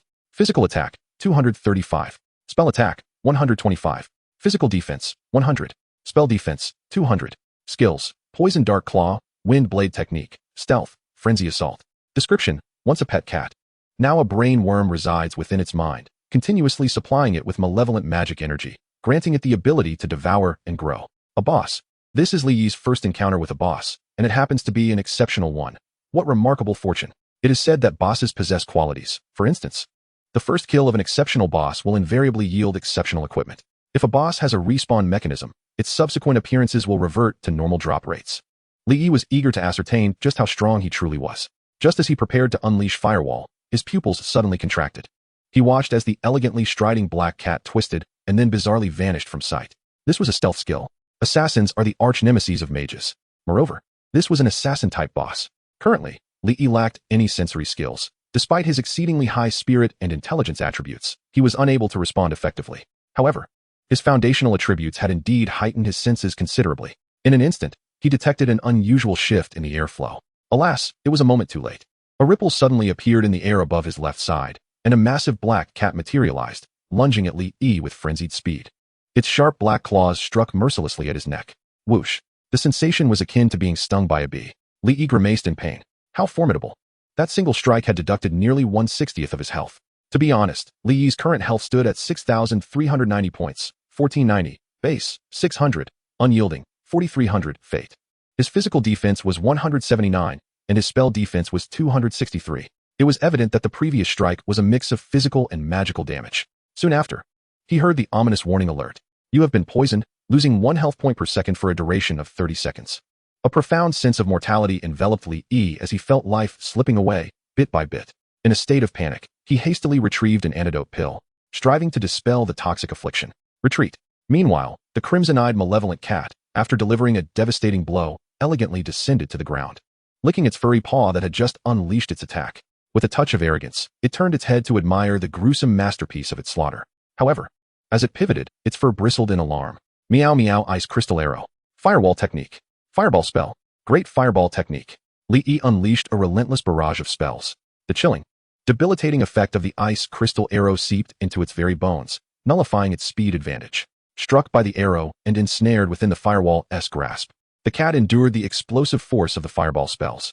968, for 199, for 121, after merely one round of Li's assault. This elite boss was left with but a sliver of health. The feline's scarlet eyes widened in confusion. It yearned to flee but found escape impossible. It sensed the inevitability of its demise. Yet, it had yet to bid farewell to its master. With great effort, it contorted its body to face its owner. Ultimately, beneath a torrent of flames, its vitality was consumed entirely. Meow, my master is to the north. I must not die facing south. You have slain the crimson-eyed malevolent cat. You gain 10,000 experience points and an additional 60 bonus for defeating a higher-level enemy. The talent effect Fate Dominator is triggered. You acquire the skill book Light Shield. Congratulations, you have leveled up to level 10, gaining 5 attribute points to allocate freely and 1 skill point. Due to your continued presence in the novice village and your untransformed status, you cannot level up further, a total of 12,000 excess experience points will be granted upon successful class transition. Your level has reached 10, triggering the Talent Eternal Repository. You now have 3 chances to randomly draw SSS level talents. You have successfully defeated an elite boss, becoming the first player in the entire server to achieve this feat. Earning rewards: 1 advanced skill book for your class, 1 challenger medal, 1,000 reputation points, and a server-wide announcement. Would you like to hide your nickname? No. Do not hide. Congratulations to player E for becoming the first to slay a level 15 elite boss, receiving a special reward, announced server-wide. A series of 3 resounding notifications echoed forth. The impact of this announcement was akin to dropping an atomic bomb upon a tranquil lake. The entire nation trembled. Novice Village 0000001. This is an extraordinarily unique novice village. To be precise, novice villages numbered 01 to 100 are all quite exceptional. Players within these 100 novice villages are remarkably organized, with no instances of mobbing or resource contention. All resources have been meticulously allocated. The players in these 100 novice villages are elite members of the Great Xia military, receiving the nation's highest technological support and helmet supplies. Evidently, over the past few decades, research teams have achieved technological breakthroughs. Among them, Novice Village 01 stands out as the most extraordinary. This novice village houses only 192 players, all of whom possess S-grade talents or higher. These players were identified as the future of Great Xia through advanced techniques derived from ancient relics, sourced nationwide. While some may have slipped through the cracks due to immature technology, this undoubtedly represents the majority of S-grade talents in the nation. The so-called top 10 guilds, the 12 righteous deities, and the 3 major free agents. While they may be formidable, they are merely playthings beneath the might of the national apparatus. If Li were to learn of this, he would surely be astonished, for he believed that Lin Shirhan had attained his S-grade talent solely through that helmet. In reality, talent and helmets are entirely unrelated. There are no issues regarding monster resources in Novice Village 01. The creatures here are simply inexhaustible, with only 192 individuals. Even if they all possess S-grade talents, they cannot possibly defeat them all. Their gaming helmets provide a 15 experience boost and a 10 drop rate enhancement, surpassing even the Pioneer helmets. Considering all factors, their average level has already soared to 7. These 192 players are divided into 12 groups, each typically composed of 3 knights, 3 warriors, 2 assassins, 2 mages, 2 priests, and 1 archer. Groups 1 and 2 are the most formidable, as their captains are players with SSS grade talents. At this juncture, Group 1 has just concluded a pre-battle meeting. All right, let us proceed according to plan. Everyone listen closely. I have made promises to the higher-ups. We must win. There is no room for failure. Anyone who falters will face my wrath. A resolute young man, with a chiseled visage, spoke sternly. as his words resonated.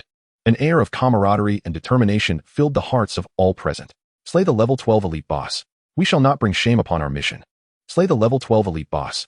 We shall not bring shame upon our mission. All players echoed in unison, their resolve unwavering. Military players value the spirit of the army and the honor of their deeds. This upcoming task to defeat a level 12 elite boss will undoubtedly mark their first significant glory since entering the game. The difficulty of this mission is formidable. The warriors and knights, serving as tanks, have even prepared for the possibility of losing levels. Even among those with S-grade talents, there exists considerable variance. Some may be exceptionally strong in the early stages, while others may struggle. Li's unyielding grip is a prime example. With morale soaring, Captain Li Feiyu could not help but smile broadly. Just as he opened his mouth to speak, he was suddenly rendered speechless, as if a fishbone had lodged in his throat. Congratulations to player E for becoming the first to slay a level 15 elite boss, receiving a special reward, announced server-wide. Petrified, everyone was left in a state of shock. Soon, confusion reigned as they exchanged bewildered glances. Chapter 21, A Nation in Shock. Did I hear that correctly? Was there just a server-wide announcement? Someone has defeated a level 15 elite boss? It cannot be. How could anyone possibly be ahead of us domestically?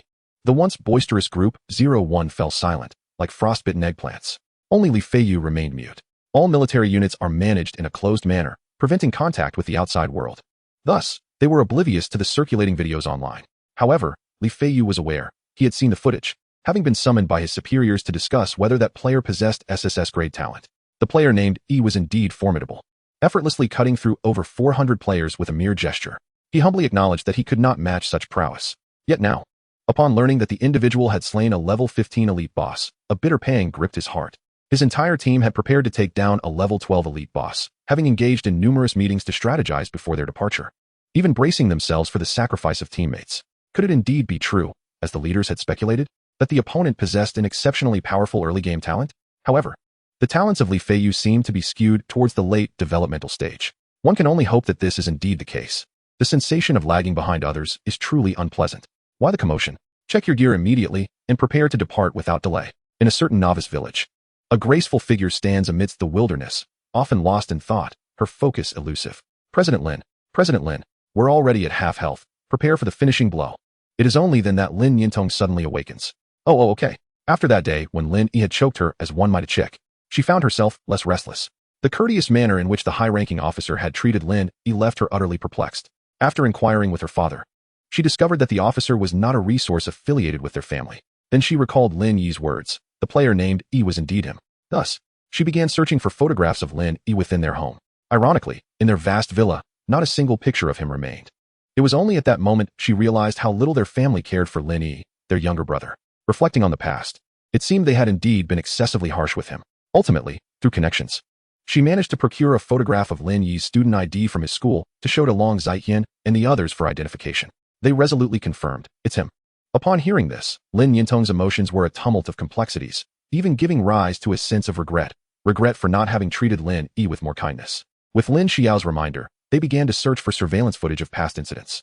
To their astonishment, they discovered that many of the harsh punishments inflicted upon Lin Yi were actually instigated by their younger brother, Lin Shihan, who had mischievously framed Lin Yi for his own misdeeds. Over the years, Lin Yi had truly loved them. In contrast, they had consistently rejected him, dismissing many of his affectionate gestures.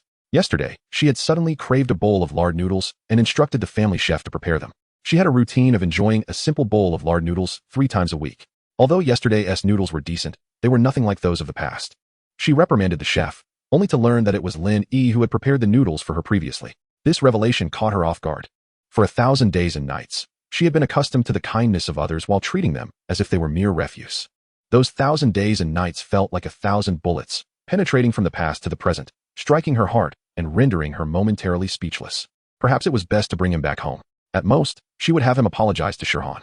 Lin Yintong felt that her brother would always remain her brother, incapable of becoming an enemy. This was a bond of blood, immutable and unchangeable. As Lin Yi loved them so dearly, she believed that a heartfelt conversation could still win him back. As for the possibility of him turning against her Hanlin guild, she harbored no such concerns. Once this busy period had passed, she planned to have Lin Yi assist Shihan in leveling up after he logged into the game. She was uncertain what talents he had awakened, but with Lin Yi's help, the strength of the Hanlin guild should reach new heights. At that moment, a notification rang out. Congratulations to player E for becoming the first to slay the level 15 exceptional boss, earning a special reward. This is an announcement to the entire server. Lin Yintong was momentarily stunned. A level 15 exceptional boss. How could this be possible? At that moment, in a vast area teeming with players, everyone seemed struck by a sudden disbelief, their faces reflecting utter astonishment. Many players were caught off guard and fell victim to wild monsters, returning to the city in a flash of light. Holy cow, is he god really that extraordinary? I was just about to level up to 3, and you tell me he took down a level 15 boss? An exceptional boss at that? Egod, my family makes wardrobes. I can add a cabinet head for you. Egod, Egod, shall we play King of Glory together? I'll use Ming Tian for you. My goodness, this is outrageous. The cacophony of exclamations and incredulous remarks filled the air. Only then did Lin Yintong regain her senses. She suddenly realized that Lin Yi now possessed immense popularity. If he could speak on behalf of the Lin family or the Hanlin Guild, the impact would be unimaginable. After all, Li Yi was undoubtedly the foremost player in the game at present, even if he were not in the future. The fact that he once was would provide ample opportunity for promotion. No, this delay cannot continue. She must hasten his return home.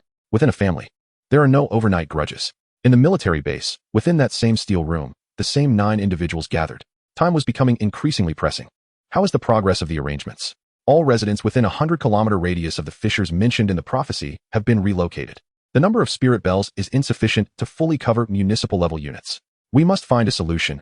All communication devices will fail, and if necessary, we will reduce administrative entities, merging where necessary. It is imperative that governmental orders are communicated effectively post-catastrophe.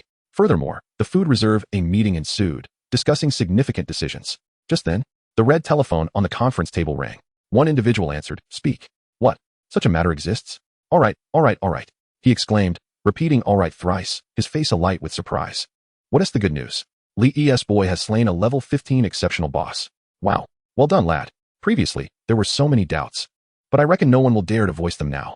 It was indeed astonishing how he accomplished this, but nonetheless, it is a positive development. Arrange for it. His safety and that of his family must be entirely assured. If anything goes awry, let Ding Wei come to account for it. Boss. His family is somewhat special. He then briefed the caller on Li Yi's complicated family situation. There was no need to overthink it, wherever Li Yi was. That was home, defined by his will. Chapter 22. First kill of a rare level boss, generous rewards. Returning the focus to Li Yi. He was astonished to find he had unlocked the Light Shield spell. This was among the most practical spells for mages in the early game. Arguably the most cost-effective spell for the mage class. Upon hearing that the talent Light Shield had emerged, Li Yi was overjoyed. Although the learning requirement for this skill was level 10, even in the mid to late game, it remained a rare find. Some teams even classified potential mage teammates based on whether they had learned the Light Shield spell. Skill ranks: Black Iron, Bronze, Silver, Gold, Earth, Heaven, King. Spell: Light Shield. Level: Silver, 1-5. Effect: after a 15-second chant, conjures a magical light shield to protect oneself, lasting 15 seconds. During the skill's duration, it provides a 20 damage reduction, consuming 10 mana points per second, with a cooldown of 120 seconds. Learning requirement: Level 10 Mage. Learn. You have successfully learned the skill Light Shield technique. Allocate points. Would you like to consume 2 skill points to enhance the Light Shield technique level? I shall unreservedly invest, investing to the maximum. Spell: Light Shield technique. Level: Earth tier. Effect: after a chant of 5 seconds, a magical light shield forms to protect oneself, lasting for 60 seconds. During the skill's duration, it provides a 45 reduction in combat damage, consuming 10 mana points per second, with a cooldown of 70 seconds. After allocating points, Li Yi found himself with fewer than 100 skill points remaining. The Light Shield technique is reputed to be the most cost-effective skill in the entire server. If he later acquires an item known as Spell Dust to elevate the skill, it could synchronize the cooldown time with the skill duration. This means that, provided he has sufficient mana, he could remain shielded indefinitely. Let us first examine the rewards for the first boss kill. An advanced skill book, Earth Spike Cage, Earth tier, requiring level 15 to learn. Remarkably, this skill encompasses damage control and terrain alteration. Whether for monster slaying or player combat, it is immensely powerful. Metal: Challenger's Metal. Quality: Rare. Attributes: Strength 10, Intelligence 10, Agility 10, Spirit 10, Constitution 10. Additional attributes: when receiving damage from a boss, it grants a 10 damage immunity, and when attacking a boss, it provides an additional 10 damage bonus. Level restriction: 10. Class restriction: none. Special restriction: exclusive to player E. The medal is a special piece of equipment. Not every player can possess one. It is a reward only obtainable through the completion of extraordinary events. While the base attributes of this challenger's medal are rather unremarkable, even inferior to what Li Yi could obtain from repeatedly defeating monsters, its additional attributes are intriguing. Li Yi has grown particularly fond of percentage-based attribute enhancements. Following this, The spoils from the defeat of the exceptional boss, the red-eyed evil cat, awaited. As the first kill, aside from a guaranteed drop of an exceptional grade piece of equipment, the remainder consisted of merely 2 gold coins. Nothing else of value was gained, highlighting Li Yi's unfortunate luck. Nevertheless, there is good news. A weapon has been dropped. The bad news is, it is not a spellcasting weapon. Weapon, Evil Spirit Dagger. Quality, exceptional. Attributes, physical attack 60. Additional attributes, agility 20. Level restriction, 10. Class restriction, assassin. Special restriction, none. This revelation left Li Yi feeling somewhat disgruntled. He seized the dagger and directed his frustration at the black cat. Slash, slash, slash. You wretched creature. You truly are insufferable. You have obtained 1 red-eyed evil cat hide, 2 red-eyed evil cat eyes. Observing the cat's eyes, which appeared to be special, he extracted them only to discover they were indeed a material, glimmering of vibrant red, akin to rubies, and exceedingly beautiful. Just as Li Yi was delighting in collecting his spoils, the elderly woman, who had been feigning sleep deep within the tomb, was suddenly roused. A sensation of dread and alarm coursed through her. What was happening? No. How could this be? Why has the blood spirit contract failed? Could it be? As this thought crossed her mind, an ominous premonition seized her. She hastily cast a detection spell. What she beheld next filled her with rage and despair. Her lifelong companion, Chucky, was being skinned by the intruder. No. The world dimmed before her eyes, and an overwhelming sorrow nearly choked her. This was her sole companion. She had believed it could easily dispatch the intruder. As its master, she understood Chucky's, red-eyed evil cat, abilities intimately. With perfect assassin skills, it could have effortlessly eliminated that mage. Yet now, due to her misjudgment, she could not forgive herself. Nor could she absolve this intruding outsider. I shall extract your soul, forcing you to endure the tortures of hellfire for eternity. How could my heart's hatred be quelled otherwise? After gathering his bounty, Li Yi continued his exploration deeper into the underground tomb. Occasionally, he encountered solitary monsters. His powerful fireball spell was now capable of dispatching any minor foe in an instant. Unfortunately, several of the subsequent minor monsters dropped no equipment, nor did they yield any attributes. After nearly half an hour traversing the seemingly endless dark corridors, Li Yi finally arrived at what felt like the entrance to a grand hall. However, the heavy stone doors stood wide open. Exercising caution, Li Yi cast a light shield technique upon himself. Then, with careful steps, he advanced into the hall. To his surprise, as soon as his foot crossed the threshold, he was met by the sight of the elderly woman seated upon the throne in the hall's center, her milky white, sightless eyes fixed upon him, accompanied by a chilling whisper that seemed to echo from the depths of hell. Intruder, you shall perish in despair, piece by piece. Evil Spirit Demoness, rare level boss. Level, 20. Health points, 6,000. Physical attack, 30. Spell attack, 492. Physical defense, 100. Spell defense, 690. Skills, Evil Spirit Technique, Hallucination, Hellfire, Explosive Fireball, Magic Immunity, Passive. Wind Sprint Technique. Description, Emma, once a deacon of the Taiwa Holy Temple, devoted herself to research upon discovering that the brain worm possessed the ability to consume dark energy, ultimately becoming half human, half ghost after being invaded by the dark energy brain worm, draining the life force of nearly 1,000 villagers. However, the enforcers of the Taiwa Holy Temple, deterred by Emma's status as a disciple of a magic master, merely sealed her away. Caution. She possesses the ability to immunize against all spells cast by level 20 and below. Upon examining this creature's attributes, Li Yi was astounded by the numbers. With 6,000 health points, she nearly matched his own. Her spell attack was outrageously high, exceeding 500. It was likely that only a fully equipped level 10 knight could withstand even a couple of her magical onslaughts. Most crucially, she held the power of spell immunity. No wonder the village chief had advised him to gather more companions, presumably considering his role as a mage. The evil spirit Demoness sat imperiously upon her throne, casting a disdainful gaze upon Li Yi, as if he were naught but an ant. She desired for him to truly experience despair, the kind that arises when one possesses extraordinary magical prowess, yet feels utterly impotent. Magic immunity, you say? Li Yi, somewhat skeptical, began to chant softly. Fireball. 1 firewall. 1. Both spells inflicted only minimal damage. The evil spirit Demoness regarded him with a mocking smile, searching for a hint of panic upon his face. Only such a reaction would bring her satisfaction. However, Li Yi remained unfazed, which only served to infuriate the old woman. You wretched human, I shall make you comprehend what true cruelty entails. After a series of incantations, a swirling flame of eerie green erupted from her hand, hurtling towards Li Yi and colliding forcefully against his magical shield. In an instant, a colossal, blood-red figure representing catastrophic damage materialized above Li Yi's head. 1 evil spirit Demoness. Impossible. This cannot be. The sheer magnitude of the damage was indeed terrifying, instilling dread within the evil spirit Demoness. She could hardly believe that her lifetime of mastery in spells would yield such an outcome against a mere mortal. After years of diligent study into brain worms and dark energies, she had acquired immunity to low-tier spells. Yet, how could this young man possess such power? How could he? The evil spirit demoness bellowed with a grotesque and twisted visage. Meanwhile, Li smirked and retorted, "Is there a possibility that my stats surpass yours?" Though the evil spirit demoness failed to grasp the full meaning of his words, she discerned the mockery in his tone. After a brief moment of silence, a realization seemed to dawn upon her, and she began to cackle maniacally. Hee. Upon reflection, this may be the best outcome. I cannot slay you, nor can you slay me, thus ensuring you remain trapped in this sealed domain. Experience eternal descent into darkness, never to see the light of day again. Suddenly, a shriek pierced the air. Observing the boss in a fit of madness, Li seized the opportunity without hesitation. He swiftly propelled himself forward with his agility enhanced by 224 points, closing the distance to the boss in mere moments. A resounding strike rang out as he brought down his weapon upon her head, inflicting a staggering 7,481 points of physical damage that served as a harsh lesson. 649. The evil spirit demoness was sent sprawling several meters away, crashing into the wall with a thunderous impact. She felt a buzzing in her head, momentarily disoriented between reality and illusion. Eventually, terror washed over her as she gazed at Li, exclaiming, "How is this possible? Are you human or demon?"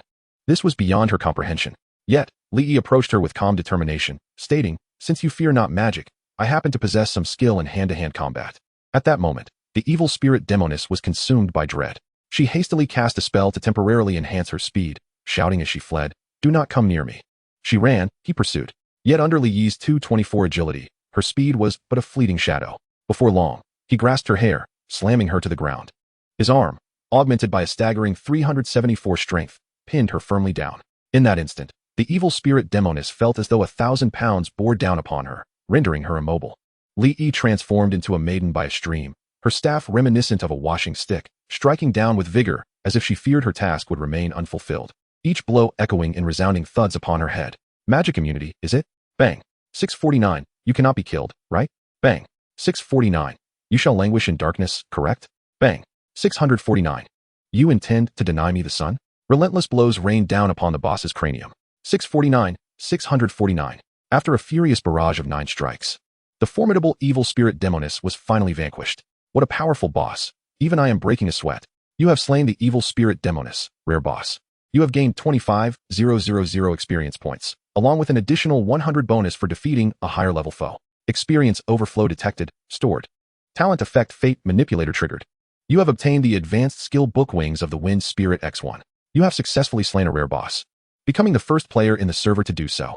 Rewards include 1 advanced skill book for your class, 1 challenger's medal, 2,000 reputation points, and a server-wide announcement. Would you like to hide your username? No, do not hide it. Congratulations to player E for becoming the first to defeat a level 20 rare boss and receiving a special reward. This is announced server-wide. Another trio of announcements. Li paid them no heed, contemplating instead how the drop rate of skill books seemed unusually high lately. He was unfamiliar with what skill Wings of the Wind Spirit entailed, but decided to investigate later. His attention was drawn to the bloodied form of the evil spirit demoness, beside which lay a staff and a necklace. Finally, it has emerged. This realization echoed with more melancholy than any health advice offered by the most earnest of maidens to readers. Weapon, Staff of Black Flame. Quality, rare.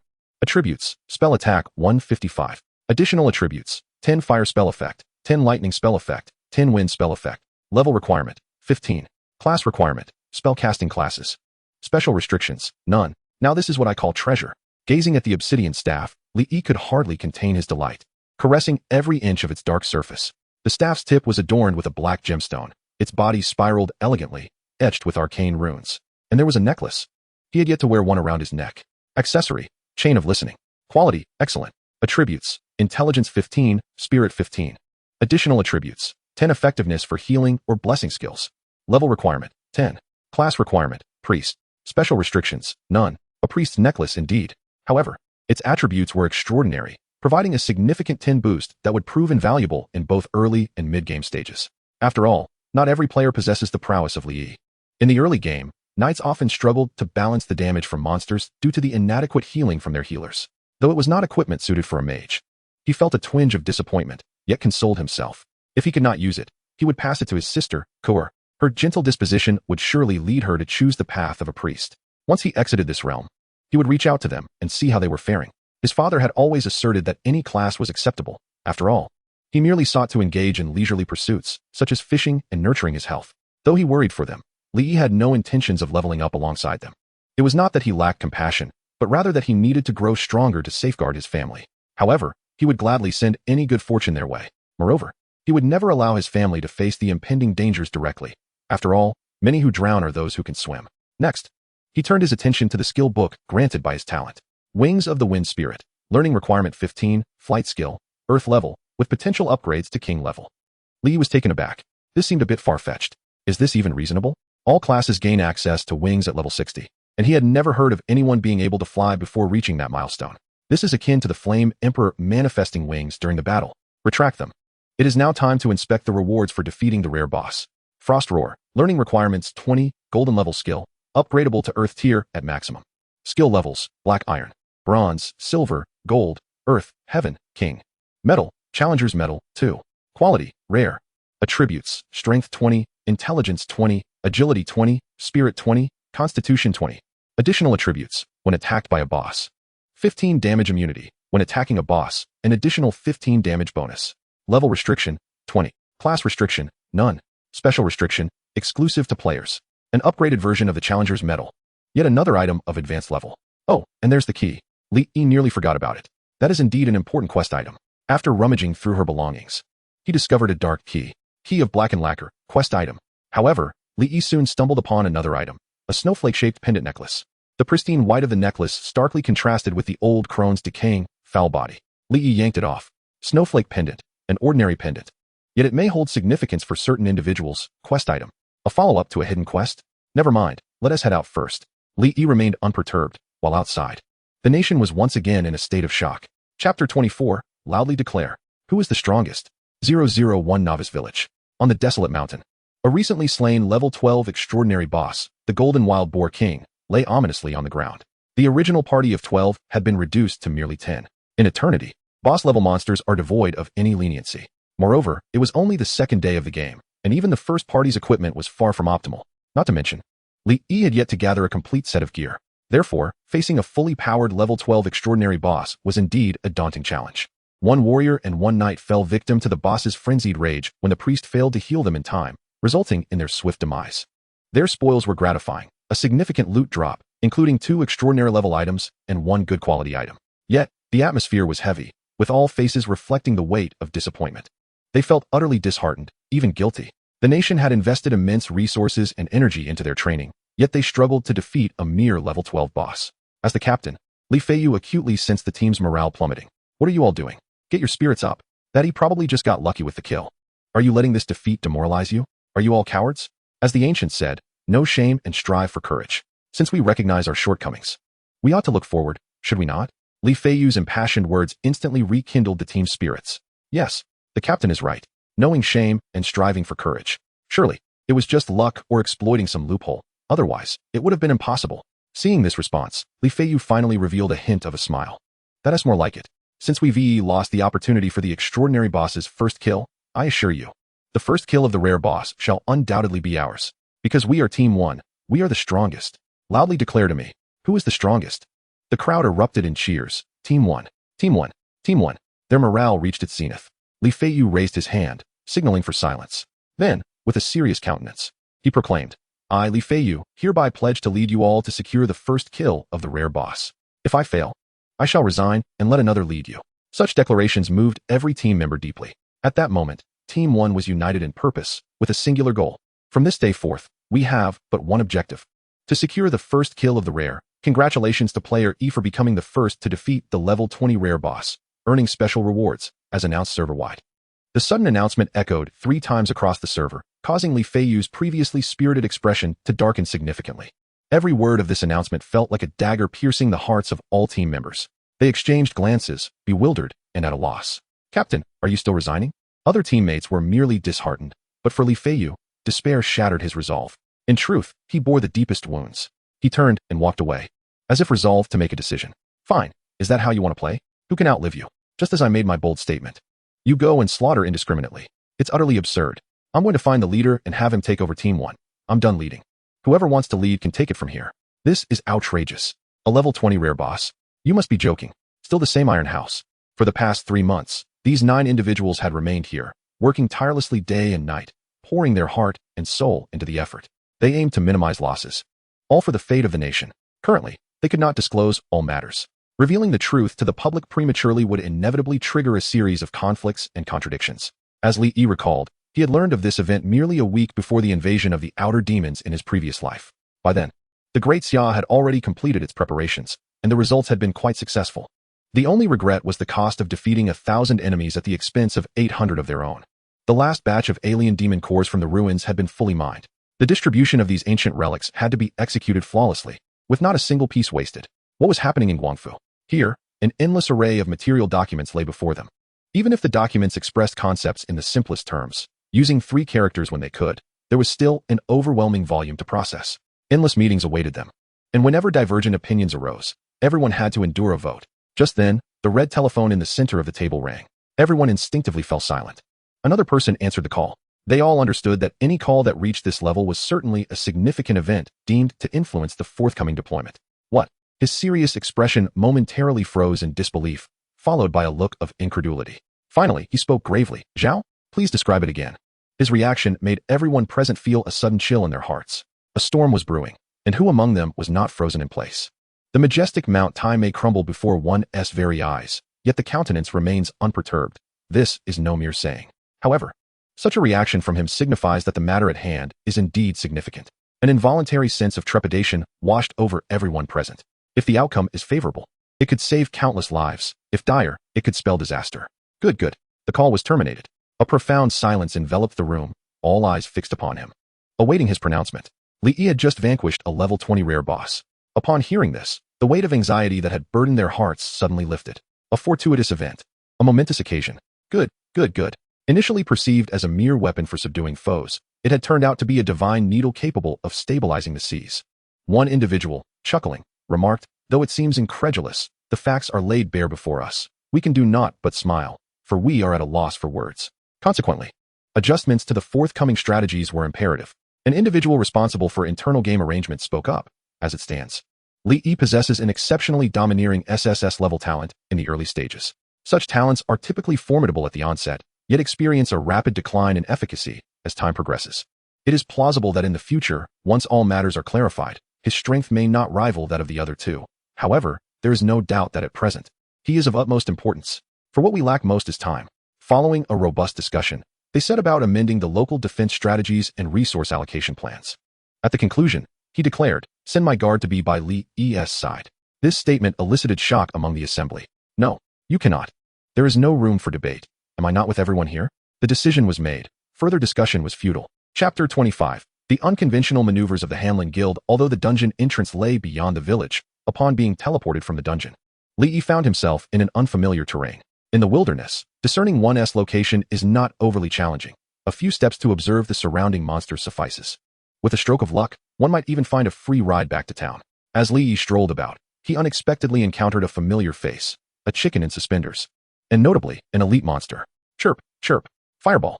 700. It was a decisive kill without any contest. The creature dropped a blue potion, which Li Yi could not be bothered to retrieve, as the experience awarded was a meager 30 points. What a disappointment. He scoffed. Given his current location, he must be quite near the village. However, it was peculiar that the wilderness appeared devoid of players hunting. Ordinarily, this area, frequented by combat chickens, should be bustling with activity. Not contemplating further, Li Yi chose a direction and proceeded toward the village entrance. 20 minutes later, as he neared the village, he sensed something amiss. Thousands of players congregated at the entrance, engaged not in combat, but in idle chatter. This left Li Yi utterly perplexed. Upon drawing closer, he overheard a small group, one player animatedly discussing something. Li Yi approached and casually tapped a nearby player on the shoulder. "Hey there, what are you all doing here? Not fighting any monsters?" "Hey, no need to interrupt. We're listening to the player known as Ishan." The player brushed off Li Yi's hand and turned back to listen. However, he soon froze, recognizing the name of the player who had just tapped him. The infamous E. "Ah, Ishan. It's really Ishan," he exclaimed, overwhelmed with excitement, unable to articulate his thoughts. His words ignited a fervor among the crowd, which had previously been engaged in their own conversations, now converging around Li Yi. "Wow, Ishan, may I have your autograph? Ishan, having drifted aimlessly for half my life, I seek to serve you if you would allow it. Ishan, how did you achieve such a feat? We're barely level 3 and you've just slain a level 20 rare boss." "Indeed, Such monsters would require a 100-man team to defeat, even 10 days from now. If these thousands of players collectively sought to assault him, Li would not have been overly frightened. Yet their starstruck fervor was indeed terrifying. He quickly made to escape, with some players in pursuit. Fortunately, his attributes were high. Yet at that moment, Li halted, narrowing his eyes, a chilling aura emanating from him. At the village entrance, Long Ziqian, Long Zhe, and several hundred members of the Hanlin Guild had gathered. The players pursuing him also came to a standstill. Without uttering a word, Li began to chant.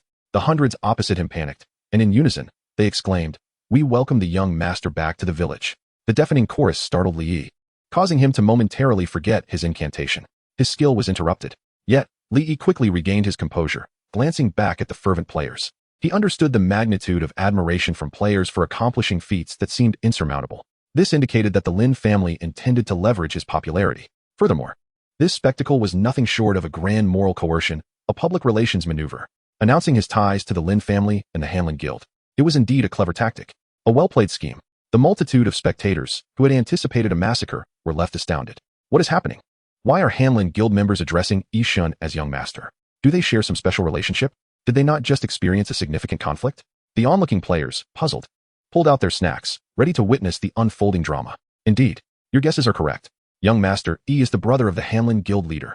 Today, all members of the Hanlin Guild from the Novice Village 9527 extend their greetings to the young master and humbly seek forgiveness for any previous offenses. The speaker, Long Zhe, had lowered his posture to the ground, his expression exceedingly humble. Oh heavens, Shun is actually a member of the Hanlin Guild. My heart is shattered. I thought the lone player could ascend to godhood. A new era is upon us. The Hanlin Guild shall rise. But it was strange. Why had Shun harmed his own? Long Ziqian's words stirred a great uproar. If not handled properly, it could lead to a tarnished reputation. Yet who was Li? A person who had faced death once. Did he care for reputation? Moral coercion? He understood that without morality, there could be no coercion. Since they intended to ensnare him in their trap, he would seize their stage to perform his act, tear down their platform, upturn the table, and finally, shatter the pot. Li disregarded the Hanlin Guild members and instead turned to face the throngs of players before him. Friends, turn on your recording devices. I am granting authorization for my appearance. You may publish internal game footage of my likeness. I, surnamed Li, named E. I am indeed the blood-related brother of the Hanlin Guild leader. However, for the past 4 years, I have repaid every meal I've taken from the Lin family tenfold. Since we are on the subject, I shall declare once more. I, Li, sever all ties with the ancient Lin family and shall never again owe them anything. Apart from that, I, Li, regard the Hanlin Guild as a mortal enemy, a relationship so fraught with animosity that reconciliation is utterly impossible. Li's declaration was nothing short of astonishing. Furthermore, he boldly revealed his true name, which left everyone in silent awe of his audacity. Was he not afraid of potential repercussions in reality? In fact, after Long Ziqian disclosed the connection between Li and the Hanlin Guild, the online community had already begun to dig into his background. Lin Yintong, renowned in the gaming sphere, also has a publicly known identity in real life. Since exposure was inevitable, it was better to be forthright. As for safety, Li could only assert that from the moment his talent caught the nation's attention, anyone harboring ill intent towards him or his family would face dire consequences. No one understands the nation's concern for the impending disaster better than he does. The feedback from the game was not to be underestimated. Either one would be incinerated by him or be treated to peanuts. Li's words carried immense weight. Some astute individuals had already grasped that he might not have grown up in the Lin family of Guqing. Ultimately, I will not rest until the Hanlin Guild is annihilated. To all players of the Hanlin Guild, I grant you the duration of the Novice Village to withdraw. Should you remain members of the Hanlin Guild once we exit the Novice Village, do not blame me, Li, for wielding a sword too sharp. Every player of the Hanlin Guild, without exception, shall meet their demise upon encountering me. I vow to obliterate the Hanlin Guild if I stray from this resolve. May heaven and humanity forsake me, and may the earth and sky bring about my destruction. After speaking, Li turned and, without further ado, began to chant an incantation in a hushed tone. The magical elements in the world began to hum, resonating with powerful waves. Nothing could hinder him now. Long Ziqian, Long Zhe, and the others were equally astonished by such a commanding proclamation. It even instilled a desire in them to follow him. Yet, upon witnessing Li commence his incantation, a wave of panic swept over them. Sarlang, run! All players of the Hanlin Guild fled in terror. A torrent of flames surged forth, conjuring scorching waves that blazed toward the players of the Hanlin Guild indiscriminately. They all dashed towards the safety zone within the village. However, a dozen unfortunate souls were singed by the firewall spell. In an instant, their health bars emptied, transforming them into swift beams of white light as they returned to the city. His firewall spell, at this juncture, could be aptly termed as otherworldly fire. Having effortlessly dismantled the stage, overturned tables, and even smashed pots, this farce had finally come to an end. It was time to complete the quest. What could the reward for the SSS quest be? Indeed, he was quite curious. Upon returning, he would also extract those 3 SSS-level talents. Finally, under the gaze of tens of thousands of players, the player adorned with a blood-red name leisurely made his way into the village, eventually disappearing from sight. Undoubtedly, everything that transpired today would be recorded by multitudes, generating a deluge of news and ongoing discussions the following day. Chapter 26. Villager Lao Lu, reaping 1,000,000 gold coins. Villager, I have successfully completed the quest. Li Yi arrived outside the villager's abode. The old man, upon hearing this, was filled with excitement. Good lad. I knew I did not misjudge you. Where's the key? The villager immediately inquired about the key. Li Yi cast a deep glance at the villager before producing a black key, yet he showed no intention of handing it over. The NPCs in this game possess their own consciousness and are quite calculating. Villager, I believe this key is not the proof of quest completion, is it? Li Yi inquired with a smirk. The villager's face stiffened, his excitement instantly concealed. When he accepted the quest, Li Yi had found it peculiar that the item required for the quest was not described within the task details.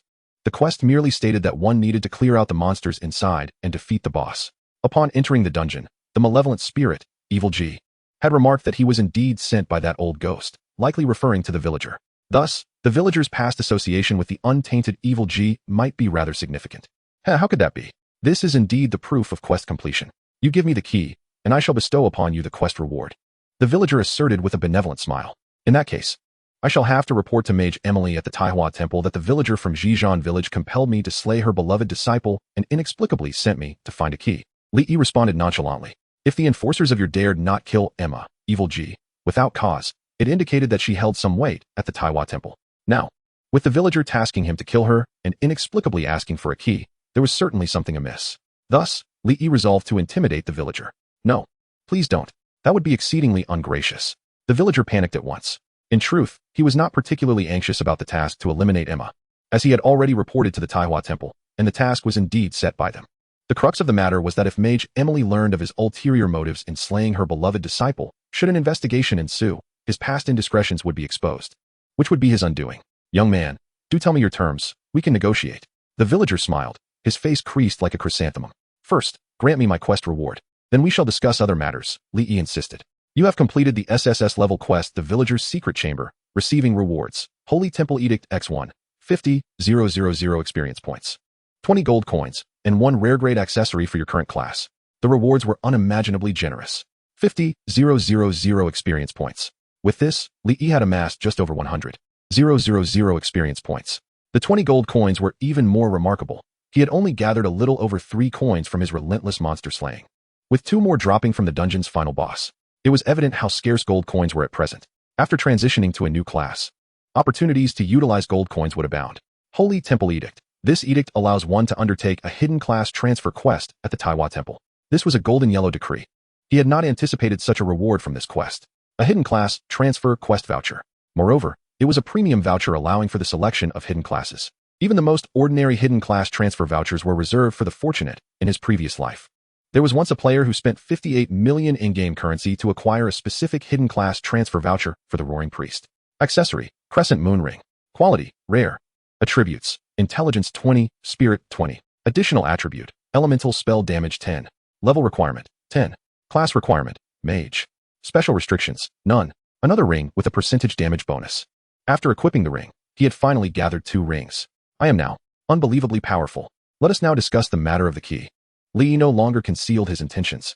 The village chief, enraged, puffed his cheeks and glared, yet ultimately appeared pitiable. My dear child, how about I purchase this key for 20 gold coins? This sum constitutes nearly half of my lifetime savings. Observing the chief's forlorn demeanor, Li felt a pang of sympathy. You may hand me the 20 gold coins, and in return, allow me to see what this key actually unlocks. A rather brazen proposition. The village chief's countenance darkened, and after a moment of fluctuating emotions, you little rascal. With this, he gestured for Li to follow him. Very well, old man, Li acquiesced, trailing behind the village chief as they made their way to his abode. The interior was lavishly adorned, a stark contrast to the dilapidated thatched exterior. The village chief began to fumble along the wall, and suddenly, a hidden door swung open. Upon entering, he pried up a section of the floor, revealing a staircase leading to a basement. This old village chief was no ordinary man. Not only did he have a hidden chamber, but within it lay secrets untold. Once they descended the staircase into the basement, the village chief ignited an oil lamp. To Li Yi's astonishment, the floor was littered with 3 decayed skeletons. Noting Li Yi's incredulous expression, the chief ominously explained, "These were the craftsmen who aided me in renovating my home." Remarkably, the village chief then produced a key identical to the one Li Yi possessed. From this moment onward, "We are accomplices on the same vessel. The spoils within shall be divided 80-20, with me taking the larger share." He pointed to a wall, and it was then that Li Yi noticed 2 keyholes embedded in it. Let us make it a 50-50 split, or brace yourself for the wrath of the temple. Although Li Yi yearned to claim it all, this was a safe zone, and he could not act aggressively here. If he pushed too hard, the old man, who had safeguarded this secret for decades, would undoubtedly resist. Thus, he decided on an equitable 50-50 arrangement. "Very well, you little rascal, I shall grant you 50%. Now, hand over the key," the village chief grumbled. However, Li Yi disregarded his words and approached the wall, inserting the key into the keyhole. The chief, perceiving his distrust, felt a sense of disdain and also moved to the wall, inserting his key into the other keyhole. At that moment, the iron wall began to hum, followed by the sound of mechanical gears engaging. With a thunderous crash, it seemed something had snapped, and the iron wall swung open like a pair of doors. What lay beyond was a treasure vault. The dazzling golden light nearly blinded Li Yi, who stood agape, his jaw nearly dropping. Inside the vault, piles of shimmering gold coins awaited. "You've never seen such wealth, have you? There are 2 million gold coins here. The proceeds from the sale of brain silk robes by our village, enough for you and your descendants for generations to live in luxury. Take your share and be gone." The village chief, growing increasingly agitated, struggled to catch his breath. Li Yi, anxious, glanced at the chief, fearful he might have a stroke. Yet, disappointingly, the old man did not seem on the verge of death. "You've already received your share, so why do you linger?" the village chief barked, nearly foaming at the mouth with rage. "I'm merely expressing concern for you, dear village chief. After all, considering your advanced age, if you were to pass away now, I would certainly ensure you receive a grand burial." Li Yi continued to provoke the chief. This prompted the village chief to raise his cane, seemingly ready to strike. Stop! Li Yi quickly halted the chief's actions and then inquired, "Old man, I intend to journey to Taiwa City. Is there anything else you require of me?" The chief was taken aback, sensing an uncanny air of control about this young man. Did he possess some prophetic ability? How did he know the chief's residence, which was meant to be well concealed? Moreover, how was it that he understood completing the village's sacrificial tasks would allow him to accept the chief's quests? It appeared he was also aware of a task that required immediate attention. Head 10 miles east of the village. There, you will find a teleportation array. Locate a frenzied monster in that vicinity. Within its belly lies a void stone. Place it in the center of the array, and it will automatically restore itself. As he spoke, he tossed a letter to Li Yi. "Take this letter and find Captain Bu in Taiwa City. He will reward you for your efforts." Li Yi accepted the letter. "Old man, I wish you a grand burial after your demise. May your grave remain undisturbed. May your coffin never leak." The old man was driven to madness. Very well. After Li Yi departed, the village chief, who had been trembling with rage, suddenly regained his composure. "You little brat. Do not let me catch you outside again." With a sudden, eerie smile, a flicker of light danced in his murky eyes as he conjured forth a coin, indistinguishable from any other gold coin, which flew into his gnarled, aged hand. "The coin of Lady Luck returns to my grasp." Chapter 27, Drawing 3 SSS Level Talents. Quest name, Repair the Teleportation Array, Unique Task. Quest objective, the sole teleportation array leading to the main city has been destroyed by a demonic mad cow, which has also swallowed the core crystal within. Please slay the cow to retrieve the stone and restore the array. Quest reward, 200 reputation, 1 gold coin, 5,000 experience. 1 excellent equipment. Difficulty level, A. This task had been renowned in a previous life. Every novice village had a similar quest involving a damaged teleportation array, with the void stone either consumed by a dog or pecked by a chicken. However, this task was undeniably challenging. The first novice village to complete it had over 100 players reach level 10, eager to leave the village. Yet they could not defeat the frenzied boss, and many players lost levels as a result. Ultimately, it took 300 players to triumph over the boss, an event historically recorded as the I Want to Leave the Village incident. This boss, ubiquitous across novice villages, was uniformly a level 15 elite boss, fearsome in its might. It required at least 5 knights of considerable strength to withstand a single attack without being defeated, alongside 30 priests to provide relentless healing. However, before venturing to the teleportation array, he needed to accomplish one final task, the Eternal Vault. Shall we commence the first talent draw? Yes. The moment Li Yi confirmed his decision to draw, layers of mysterious halos encircled him. These halos were composed of countless flickering runes of an arcane nature. Had Li Yi been aware, he would certainly recognize them as the fateful divine wheel he encountered when he first exited the game. The wheel flashed momentarily, and then, above Li Yi, a myriad of colorful clouds surged, causing the very air around him to become fiercely turbulent. In an instant, In the sky, countless mysterious and formidable phantoms emerged.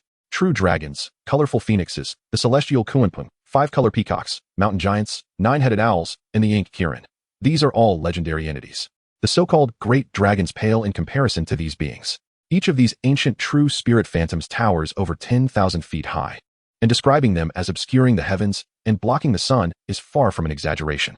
In that moment, all players of 9,527 were profoundly awestruck by the spectacle before them. Heavens, what is this? What kind of CG is this? Could there be hidden plotlines?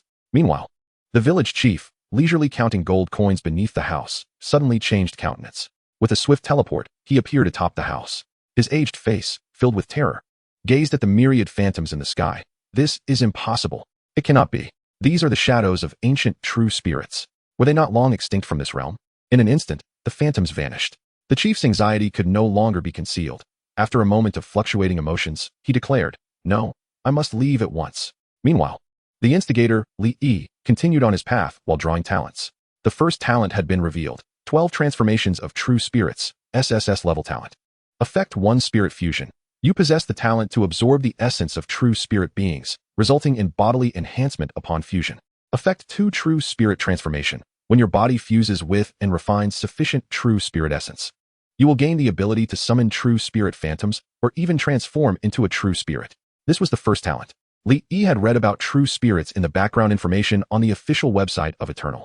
These beings are said to have existed since the dawn of creation, yet they were believed to have vanished long ago. However, this world still harbors many of their bloodline descendants. For instance, the dragons possess terrifying strength capable of destroying cities and nations due to a trace of pure bloodline from true dragons. Undoubtedly, this talent is an exceptionally powerful late-game ability. If a player were to awaken this talent, they would need to play cautiously in the early stages. Acquiring true spirit essence is no easy task. Would you like to initiate the second talent draw? Yes.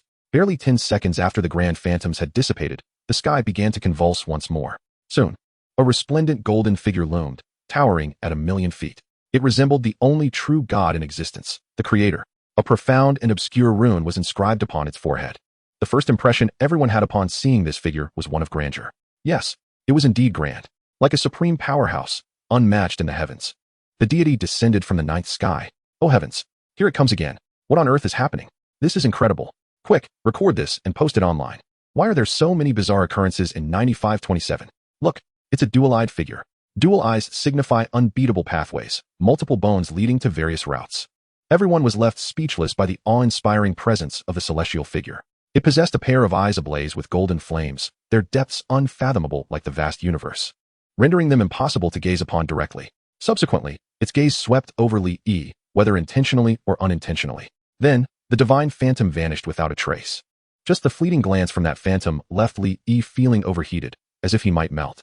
What a terrifying gaze. When the talent was finally revealed, however, Li Yi was left bewildered. He had anticipated awakening a talent related to dual eyes or something similar, but unexpectedly, he received a remarkably straightforward talent. Gold Eater, SSS talent. Effect: you possess the ability to consume spiritual ores to strengthen your physique. Consuming a specific quantity of certain ores can awaken related divine abilities. The introduction was quite simple. Yet Li Yi had no doubts about the power of this talent. Just from the grandeur of the divine phantom he had witnessed, he felt this talent was extraordinary. However, it was yet another developmental skill, and by its very name, it was evident that it required a massive amount of resources to nurture. Would you like to proceed with the third talent draw? Yes. In this final round, the sky bore no more magnificent phenomena. Only a vibrant green light flickered across the heavens, resembling the outline of a small vial. Heavenly Creation, SSS level talent. Effect: your body will continuously gather the power of heavenly creation, which can be used to accelerate plant growth. No SSS level talent is to be underestimated. Upon seeing this talent, Li Yi finally felt relieved. With this talent, he wouldn't have to worry excessively about resource issues in the future. If I run out of money, I'll sell potions. However, there was one concern. Li Yi was a mage, and the talents he awakened seemed to have little direct relevance to mages. The first two talents, however, both mentioned enhancing the physique, making him stronger. Damn it, had I known this, I should have chosen a warrior. Now, it was too late to dwell on such matters. The bow had been drawn, and there was no turning back. He hurried to repair the teleportation array, then proceed to Taiwa City to submit his quest, and finally change his class. 12 transformations of True Spirits and Gold Eater were both conditionally growth-type talents. This meant he would have his hands full in the future. Following the village chief's hints, Li made his way to a location 10 miles east of the city. There, He indeed discovered an ancient teleportation array. However, it seemed that a crucial component was missing from the center of the formation. Thus, Li Yi began to scour the surroundings for the trace of the mad bull. After 15 minutes of searching through the thickets, he finally spotted his target. At last, I found you. Chapter 28, Rare Level Weapon, Golden Cataclysm Bow. Wild Bull King, Exceptional Boss. Level, 15. Health, 20, 00020, 000. Physical attack, 350. Physical defense, 250. Magical defense, 250. Skills, Savage Charge, Revival, Trample, Horn Attack. Description, this is a heartbroken bull, its mate having been taken by another. Driven mad by jealousy. It believed it had consumed too many green plants and sought a change, hence it devoured the empty stone of the teleportation array. Gazing at the wild bull nearby, sharpening its horns against the stone wall, it stood nearly 10 feet long and almost 2 meters tall, exuding a commanding presence. Upon reading its description, one could only lament its pitiful state. A wild bull king? Perhaps it should be called the Clown King. Return to Gotham, will you? Li Yi, eager to reach the main city, wasted no time. He brandished his staff and began to chant. This boss was a typical tough-skinned, resilient type of monster, capable of considerable bursts and control, worthy of Li Yi's earnest attention. Thus, with a blur of motion, Li Yi swiftly approached its side. The Bull King, sluggish and oblivious, failed to notice the presence of another individual beside him.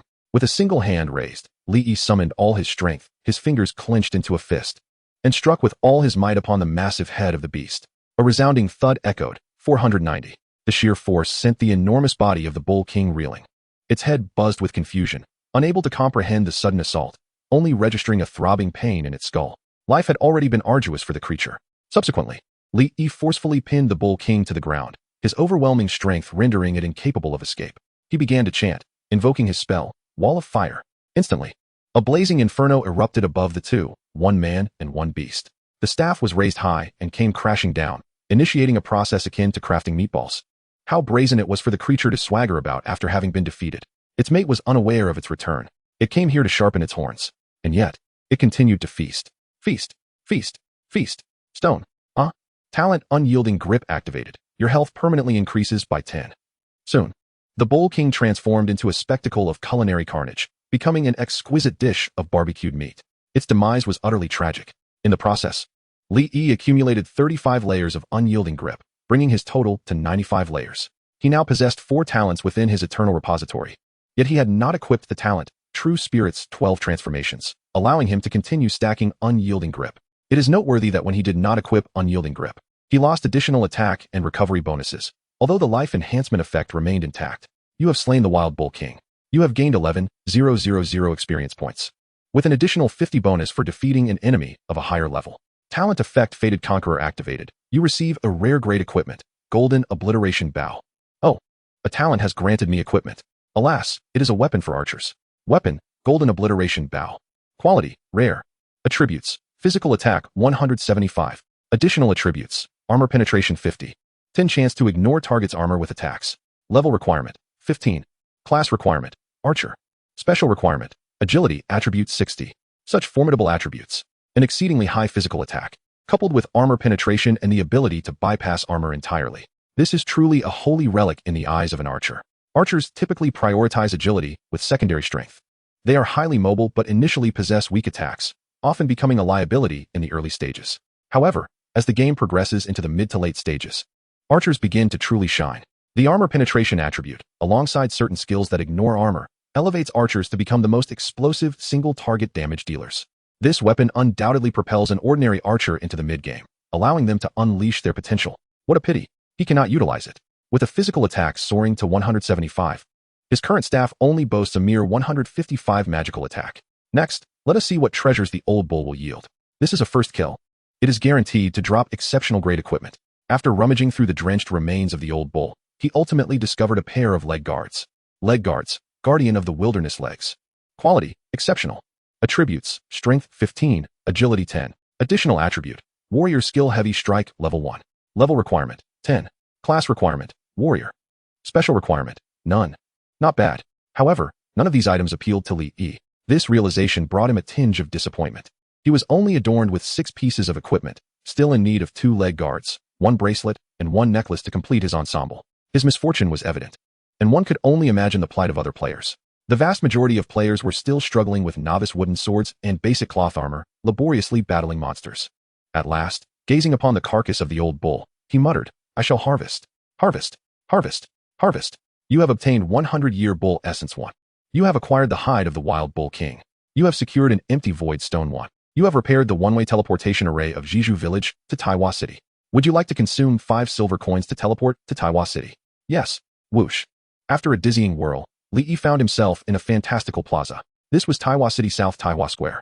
All around him, a vibrant spectacle unfolded, adorned with sculptures and fountains imbued with magic and ancient allure. Wandering the pathways were mysterious mages cloaked in robes and valiant warriors clad in resplendent armor wielding long swords. The buildings lining the streets resembled grand palaces, their walls etched with intricate vintage patterns. Compared to the shabby, dilapidated novice village, this magnificent and bustling main city was like the flicker of a firefly against the brilliance of the full moon. Even upon a second glance, Li Yi felt a sense of awe. Just as he was lost in thought, the announcement echoed. Congratulations, Player E, for becoming the first to enter the main city, earning the reward, title Trailblazer 1, 10,000 experience points, and an announcement across the server. Would you like to hide your nickname? No, congratulations. Player E, for becoming the first to enter the main city, you will receive a special reward. And this will be announced across the server and recorded in the annals of eternity. The announcement reverberated 3 times throughout the server. On the second day of the launch, he had emerged from the novice village, while others remained stuck at levels 3 and 4. Most importantly, Li Yi now possessed nearly 100,000 experience points. Although players were astonished, it was entirely within reason. After all, he had vanquished a level 20 rare boss. The players could only feel bitterness, especially Li Feiyu, who, upon hearing this announcement, lost his appetite. He had been tirelessly battling monsters to level up, now nearing level 8. Yet this left him with the impression that he and Li Yi were not too far apart. If he were to learn that Li Yi had over 100,000 experience points in reserve, he would be utterly astounded. After all, it took less than 40,000 experience points to ascend from level 1 to level 10. He believed he could reach the main city at level 10. Yet, there stood a formidable level 15 exceptional boss in the way. Title, Unique Trailblazer. Quality, Rare. Effect, gain an additional 10 experience points for defeating monsters. Taiwa City is vast, encompassing a sprawling 9.6 million square kilometers. There are a total of 108 main cities in the Eternal Daxiao region. Each main city contains countless towns, interspersed with mountains and rivers. Essentially, one can equate a main city to a nation. Traveling here on foot is impractical. Every 100 kilometers, one can find a teleportation array. Next to these arrays, there exists a magical technological marvel known as the flying shuttle car. Short-distance travel primarily relies on this mode of transportation. Li Yi was quite familiar with Taiwa City, though he would not claim to know everything. However, he was well-versed in the basic knowledge required. For instance, numerous wilderness dungeons are, in fact, located within the jurisdiction of the main city, Taiwa. Furthermore, upon arriving in the main city, one can purchase equipment consigned by players from the entire server at the consignment store, rendering the concept of a novice village obsolete. This implies that players are also able to buy gear consigned by novice village players, and the items they consign will be displayed before all players on the server. Additionally, once one departs from the novice village, the notion of a safe zone ceases to exist. First, one should utilize the teleportation array to find Officer Lewin and claim the reward for repairing the teleportation array. Subsequently, one must head to the Taiwa Sanctuary to prepare for the hidden class advancement quest. Chapter 29, Taiwa Sanctuary. A single ride on the shuttle bus costs 50 silver coins. The interior of the shuttle is spacious, accommodating up to 50 passengers. The seats are upholstered with the leather of some exotic beast, providing a rather comfortable experience. The only discomfort arises from the gazes of the other passengers, who regard Li Yi with the disdain reserved for uncivilized savages. Despite Li Yi's strikingly handsome appearance, rivaling that of esteemed readers, these NPC's prejudiced eyes only perceive the crude leather armor fashioned from an unknown beast. They hastily label him as lowly, boorish, and impolite. Among other derogatory qualities, Li Yi, however, remains indifferent to their stares, as long as they do not provoke him. Seizing the opportunity during the shuttle ride, Li Yi reached out to his sister Li Kuer and his brother Li Chengyan, curious about their gaming experience. Before entering the game, he had only learned their nicknames. So he decided to send a private message to his younger sister. "Yi, how's it going? Is it fun? What level are you now?" After a considerable wait, he finally received a reply. "Cuckoo AI, brother. Are you done? I'm almost level 2. Is your class a mage? I found a level 1 mage ring. I'll give it to you. I heard equipment is really valuable." Li Yi couldn't help but chuckle at his sister's good fortune. However, this sparked an excellent idea in him. While he was contemplating, Kutter began to chatter excitedly. "Cuckoo AI, brother. There's a player with the same name as you who is incredibly impressive. Every so often, there's an announcement about his accomplishments. Cuckoo AI, I wish I could be that amazing. Cuckoo AI, everyone around is discussing him. Is it possible that person is your brother?" Cuckoo AI. I don't believe it. By the way, brother, what do you want from me? I'm busy hunting rabbits. What class did you choose, a priest? Cuckoo AI. No. I'm an assassin. Cuckoo AI. No brains. Whoever bullies us, I'll make sure they regret it. Lee was taken aback. An assassin is a class that requires considerable skill and is known for its lethal prowess. He hadn't anticipated his sister would choose this profession. Give me the ring you found. Cuckoo AI, huh? Okay, how do I give it to you? First, find the consignment shop, then list the ring for sale at the cheapest option, setting the price at 10,000 gold coins. Cuckoo AI, done. Hurry up and thank your extraordinarily adorable sister. Alright, thank you for the ring, Cuckoo AI. But brother, where did you get so many gold coins? I haven't even saved up 1 silver coin yet. I recharged 6 yuan, and they gifted me 1 million gold coins. Cuckoo AI, you wasteful brother. Remember not to give your gold to anyone else. Cuckoo AI, I won't. It's for you, brother. Li Kuter appeared obedient, yet she was quite the miser.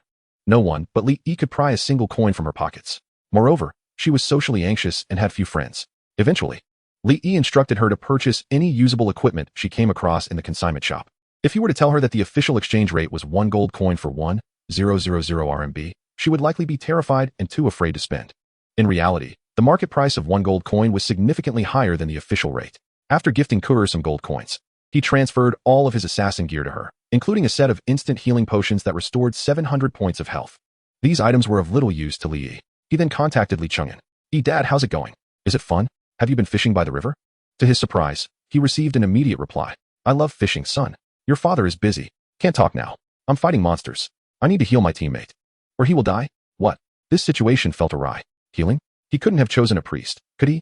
Li Yi was left utterly dumbfounded. He suddenly remembered that Li Chengyan was born in the 2000s, an era rife with absurd internet culture. His father bore a striking resemblance to a character named Song Xiaobao. Dark-skinned and lean. Yet, why did an image of his father in a black and white priest-made outfit, with white stockings wrapped around his thighs and an unmistakable amount of leg hair protruding, come to mind? A chill ran down his spine. Officer Lewin, I have a letter for you. After nearly an hour of arduous travel, Li Yi finally arrived at Officer Lewin as indicated. He was a village liaison officer working in the management hub of Taiwan City. With a small mustache and a pair of tiny reading glasses, Officer Lewin, upon reading Li Yi's letter, suddenly appeared enlightened. I see. It was the destruction of the teleportation array that caused the loss of contact. Taiwan City rewards those who accomplish great deeds. Young man, here is your reward. You have completed the quest Repair the Teleportation Array. You have received the following rewards. Reputation 200, Gold 1, Experience 5,000, Exceptional Equipment, Manhwa Robe X1. A robe. Marvelous. Just as I wished. Item, Manhwa Robe, Quality, Exceptional. Attributes, Spell Defense 50. Physical Defense 50. Additional attributes, 2 All Elemental Resistance. Level Restriction, 10. Class Restriction, Mage. Special Restriction, None. This exquisite black robe, embroidered with golden patterns on the chest and adorned with blue and red gemstones at the cuffs, replaced the rough wilderness armor gifted by the tailor's wife. Instantly, he underwent a transformation, exuding an aura of distinction. No longer was he perceived as a crude and uncivilized lowly individual, but rather as a noble mage, a figure rarely encountered by ordinary folk. As he walked down the street, every maiden turned to gaze at him, captivated by Li Yi's visage, which rivaled that of esteemed readers. They cast flirtatious glances, covering their mouths in shyness. Some even trembled, exclaiming in awe. The Taiwan Sanctuary.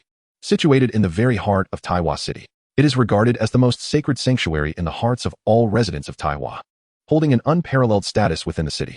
Indeed, it is the Taiwan Temple that gave rise to the very existence of Taiwan City. Even the lord of the city must adopt a humble demeanor when approaching it.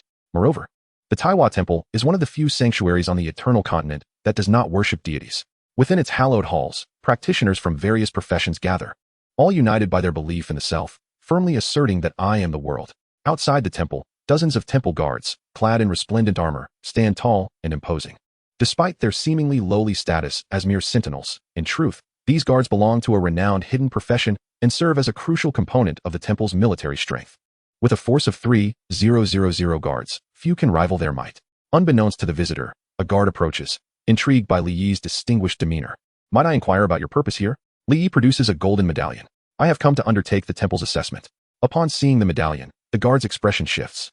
This is indeed a decree from the temple. May I verify it? Li Yi nods. Certainly. The guard takes the medallion, murmuring incantations. Suddenly, the medallion glimmers with golden light before returning to its original form. The guard respectfully hands it back. This decree was issued by the Grand Mage Emily, without a doubt. Please wait here. I have activated the decree. The Grand Mage has been informed and will send someone to escort you.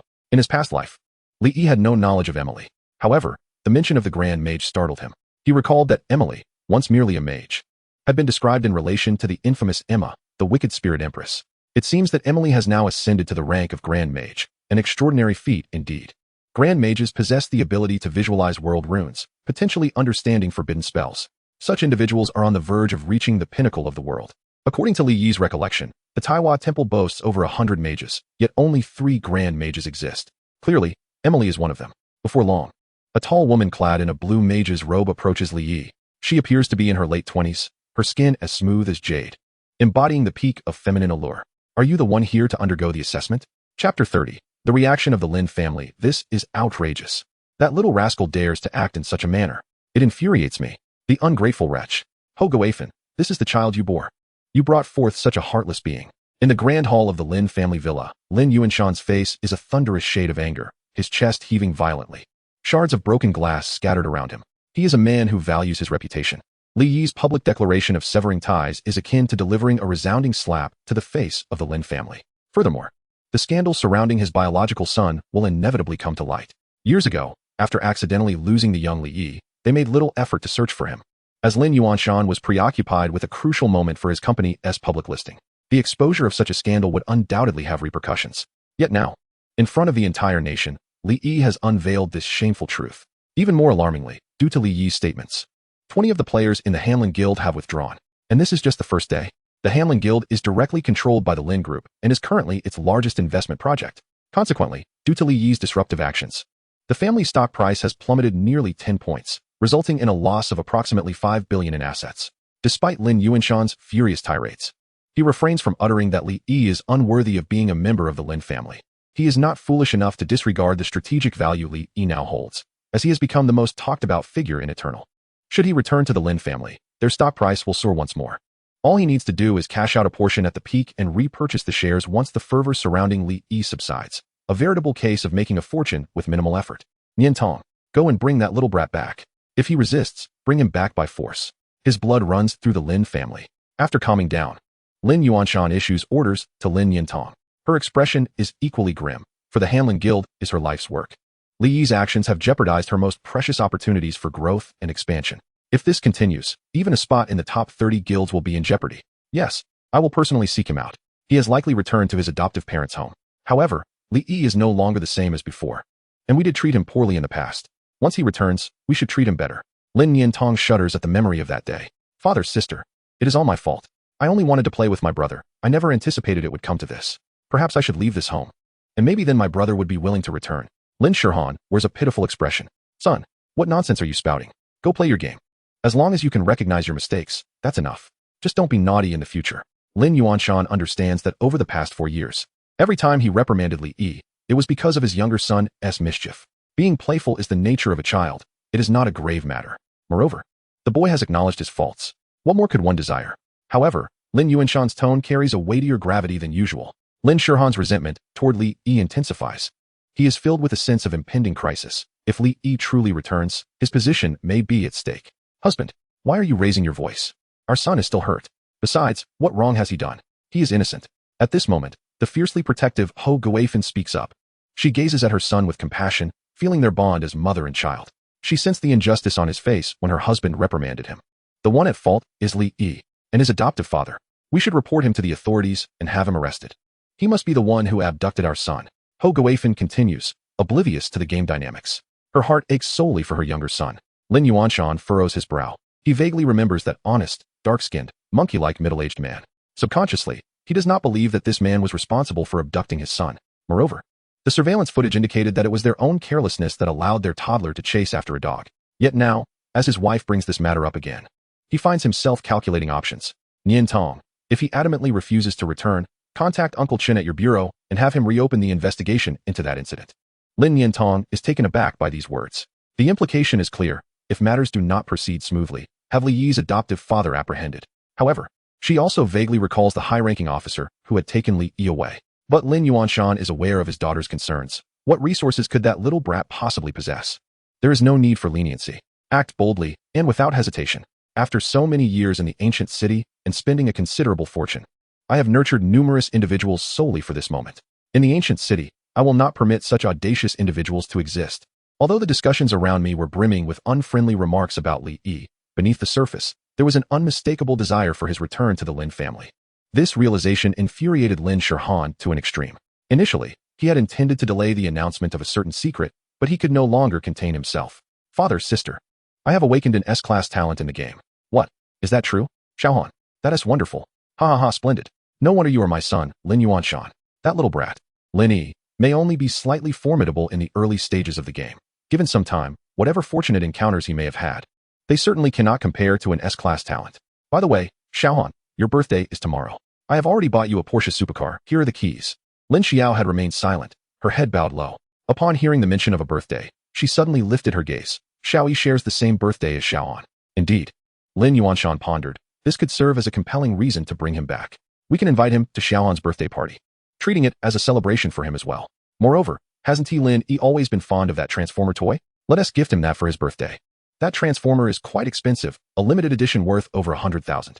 On the other side, at the Taiwan Sanctuary, Li Yi was being led by a sanctuary mage towards the residence of the Grand Sorceress Emily. As he observed the mature and charismatic mage before him, his gaze inadvertently followed the alluring curves of her figure. Please, conduct yourself appropriately. This is the Taiwan Sanctuary. The sanctuary mage Eve admonished sternly. As a sanctuary mage and a disciple of the Grand Sorceress Emily, her spiritual and intellectual prowess had reached remarkable heights, granting her an extraordinary perception. She sensed that the young man behind her was fixated on her more delicate attributes. I am well aware that this is the Taiwan Sanctuary, rest assured. I am quite respectable, Li Yi declared, feigning dignity while continuing to admire her enchanting silhouette. Eve was infuriated. Never had anyone dared to treat her with such disrespect within the sanctuary. Yet, she felt too embarrassed to directly confront him. After a silent journey filled with frustration, she finally brought Li Yi to a rather humble dwelling. Upon turning around, Eve discovered that Li Yi's gaze was not limited to just one aspect of her form, but had wandered to two others as well. This caused her to lose her composure entirely. You, get inside. Chapter 31, Grand Sorceress Emily.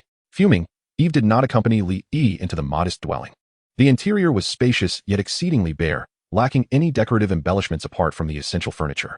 As Li Yi ventured further, he stumbled upon a young girl. She appeared to be around 15 or 16, her cheeks rosy and skin fair and smooth, complemented by delicate features, resembling a porcelain doll. She wore knee-high boots, her shapely calves clad in over-the-knee white stockings, and her double ponytails were topped with a tall magical hat. This child had developed remarkably well. Her youthful visage and ample figure were almost beyond description. Hello, little girl. I am here to see Grand Sorceress Emily. Li Yi, not having encountered the Grand Sorceress yet, decided to inquire with the adorable girl, playfully pinching her chubby cheek. The girl's eyes widened. I am Emily. Li Yi, taken aback, was filled with doubt. You are Grand Sorceress Emily? Disregarding Li Yi's skepticism, the girl gracefully lifted her delicate arm and with a gentle motion, the sanctuary decree in Li Yi's hand slipped from his grasp and landed in hers. This sudden act startled Li Yi. The sanctuary mage Eve was practically radiating anger. And who could have imagined that her mentor was a mere child? He had just pinched the cheek of the Grand Sorceress, one of the most formidable beings in the Eternal Continent. Fortunately, Emily seemed unperturbed by the incident. Otherwise, her wrath could incinerate the surrounding area. Holding the decree, Emily appeared to drift into contemplation. Ima was once my most valued disciple, brimming with creativity, often pioneering new spell models. Alas, fate dealt a cruel hand as she chose to ally herself with dark sorcery in pursuit of her ideals. The brainworms were specifically cultivated, and they exploited the silk produced from these worms to craft mage robes that fetched exorbitant prices. The cruelest aspect was that the brainworm silk robes could manipulate the thoughts of the mages. By the time the sanctuary discovered this, hundreds of mages had already fallen victim, their lives lost, and their possessions seized. She was truly a foolish, naive child. Upon hearing this, Li Yi finally grasped the origin of the 2 million gold coins. What about the dark sorcerer? Have you captured him? Li Yi suddenly thought of the village chief. Emily seemed equally troubled. No, I dispatched people to scour Taiwan City thoroughly and issued a bounty across the continent. Yet there has been no trace of that individual. Li Yi pondered. Who could that person possibly be? Emily's cherubic face quivered with indignation. The shape-shifting evil bug. Kexala. I should have anticipated it. He orchestrated everything, manipulating Ima's obsessions to lead her step by step into the abyss. Li Yi marveled at the village chief's cunning. The safest place was often the most perilous. Who would have thought he still lingered in that brainworm village, still the village chief? Very well. Did Ima say anything to you before her demise? Suddenly, Emily's tone shifted, her expression turning expectant as she gazed at Li Yi. Li Yi was momentarily taken aback. He had crushed that creature to death without offering her a chance to utter a word. However, observing Emily's eager demeanor, his expression shifted to one of solemn sincerity. She said that the happiest time of her life was when she was a disciple of Grand Sorceress Emily. She expressed her deepest regrets towards you, hoping for your forgiveness. She conveyed her profound embarrassment, stating that she willingly perished at the hands of a handsome man named E, recognizing him as an unparalleled genius. She wished that you, considering her years of respect for you, could bestow upon this E the most formidable class. Emily's long eyelashes fluttered, and her chest heaved with emotion. I had already ordered her execution. I am heartbroken. Emily let out a long sigh. Well then, since Ima has said this, let us first test your talent. Place your hand upon it. She extended her hand, and a transparent crystal orb materialized in her delicate grasp.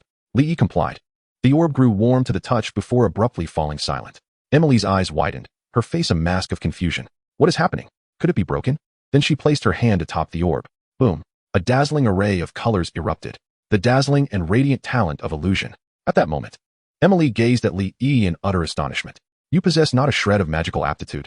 Lee was taken aback, initially inclined to refute her assertion. Yet, upon reflection, he realized he indeed lacked any mage-like abilities. He understood that hidden professions invariably come with certain concealed prerequisites, and thus he hastily sought to clarify his position. Your Excellency Emily, I can cast spells, and my spell potency is exceptionally high. If you do not believe me, feel free to test it. However, Emily remained skeptical, doubting his claim given his utter lack of magical talent. Yet, recalling that he had come bearing the decree she had personally issued, along with an apology and contrition regarding Emma's long-awaited tardiness, she relented. Very well, give it a try. But let me make it clear. You are not to perform any peculiar acts towards me. Absolutely not. Lee nodded, reciting an incantation. Fireball. He executed it flawlessly, showcasing an impressive mastery of magic. Witnessing Li Yi's near-instantaneous casting, Emily nodded in approval. At that moment, she had begun to acknowledge him, as reaching such a level of proficiency with a fireball spell was indeed a rare feat as the fireball hurtled towards her. She casually raised her hand to swat it aside, intending to deflect the spell. However, with a thunderous explosion, the violent force sent her flying. Her once straight twin tails now transformed into cascading waves. How can your spell be so powerful? Though she was unharmed, this was decidedly illogical. How could an untransformed magic apprentice unleash a spell with a might comparable to that of a high-level sorcerer? With a flick of her pinky, Emily's appearance immediately reverted to normal, calming the raging magical elements in the air. In light of this, I shall grant you the assessment. Here are 3 paths for your training, each with distinct evaluation tasks. Having successfully navigated Emily's gauntlet, she presented him with his choices: Thundermaster, a specialist in lightning magic. Upon successful promotion, lightning spells gain a 150 enhancement, lightning resistance 50, and other elemental spells of 50 enhancement. For each level gained, one receives an additional 5 intelligence and 3 spirit. Flame Master, a specialist in fire magic. Upon successful promotion, fire spells gain a 150 enhancement, fire resistance 50, and other elemental spells of 50 enhancement. For each level gained, one receives an additional 5 intelligence and 3 spirit. Elemental Master, a generalist mage. Upon successful promotion, all elemental spells gain a 50 enhancement and elemental resistance 10. For each level gained, one receives an additional 4 intelligence and 4 spirit. Such is the formidable nature of hidden professions. They provide an unfair and direct enhancement to a player's overall strength. There is an old saying, talent is predetermined, but hidden professions can alter fate. Moreover, hidden professions not only allow the learning of basic class skills, but also offer unique abilities, though the acquisition of these exclusive skills is left to chance. While Li was envious of the remarkable 150 boosts offered by both the Flame Master and Thunder Master, he ultimately opted for the Elemental Master path. Had he been an ordinary individual, he would undoubtedly have chosen one of the previous 2 options, as they lacked sufficient resources to forge themselves into perfection. However, Li possessed an extraordinary talent, destined to remain far ahead of his peers. Thus, the concept of true comradeship did not apply to him. He needed to ensure balanced development. One individual could stand alone. The first 2 options, while potent, had glaring weaknesses. Should an adversary discover countermeasures, it would spell disaster. The enemies referred to here were the otherworldly fiends of the future. I choose Elemental Master. Emily, the mentor, replied solemnly. Very well. I respect your choice. Before I assign you your task, I wish to inquire, what is a succubus? Chapter 32, The Birthday Gift. After promising to bring Emily some hometown cream puffs and Wong Wong snow cakes should the opportunity arise, she finally bestowed upon Li the task for his class advancement trial. Task name: The Crisis of Mosander Town, Class Advancement Task. Task content: A sudden surge of monstrous attacks has occurred in Mosander Town, located 600 kilometers from Taiwa Square.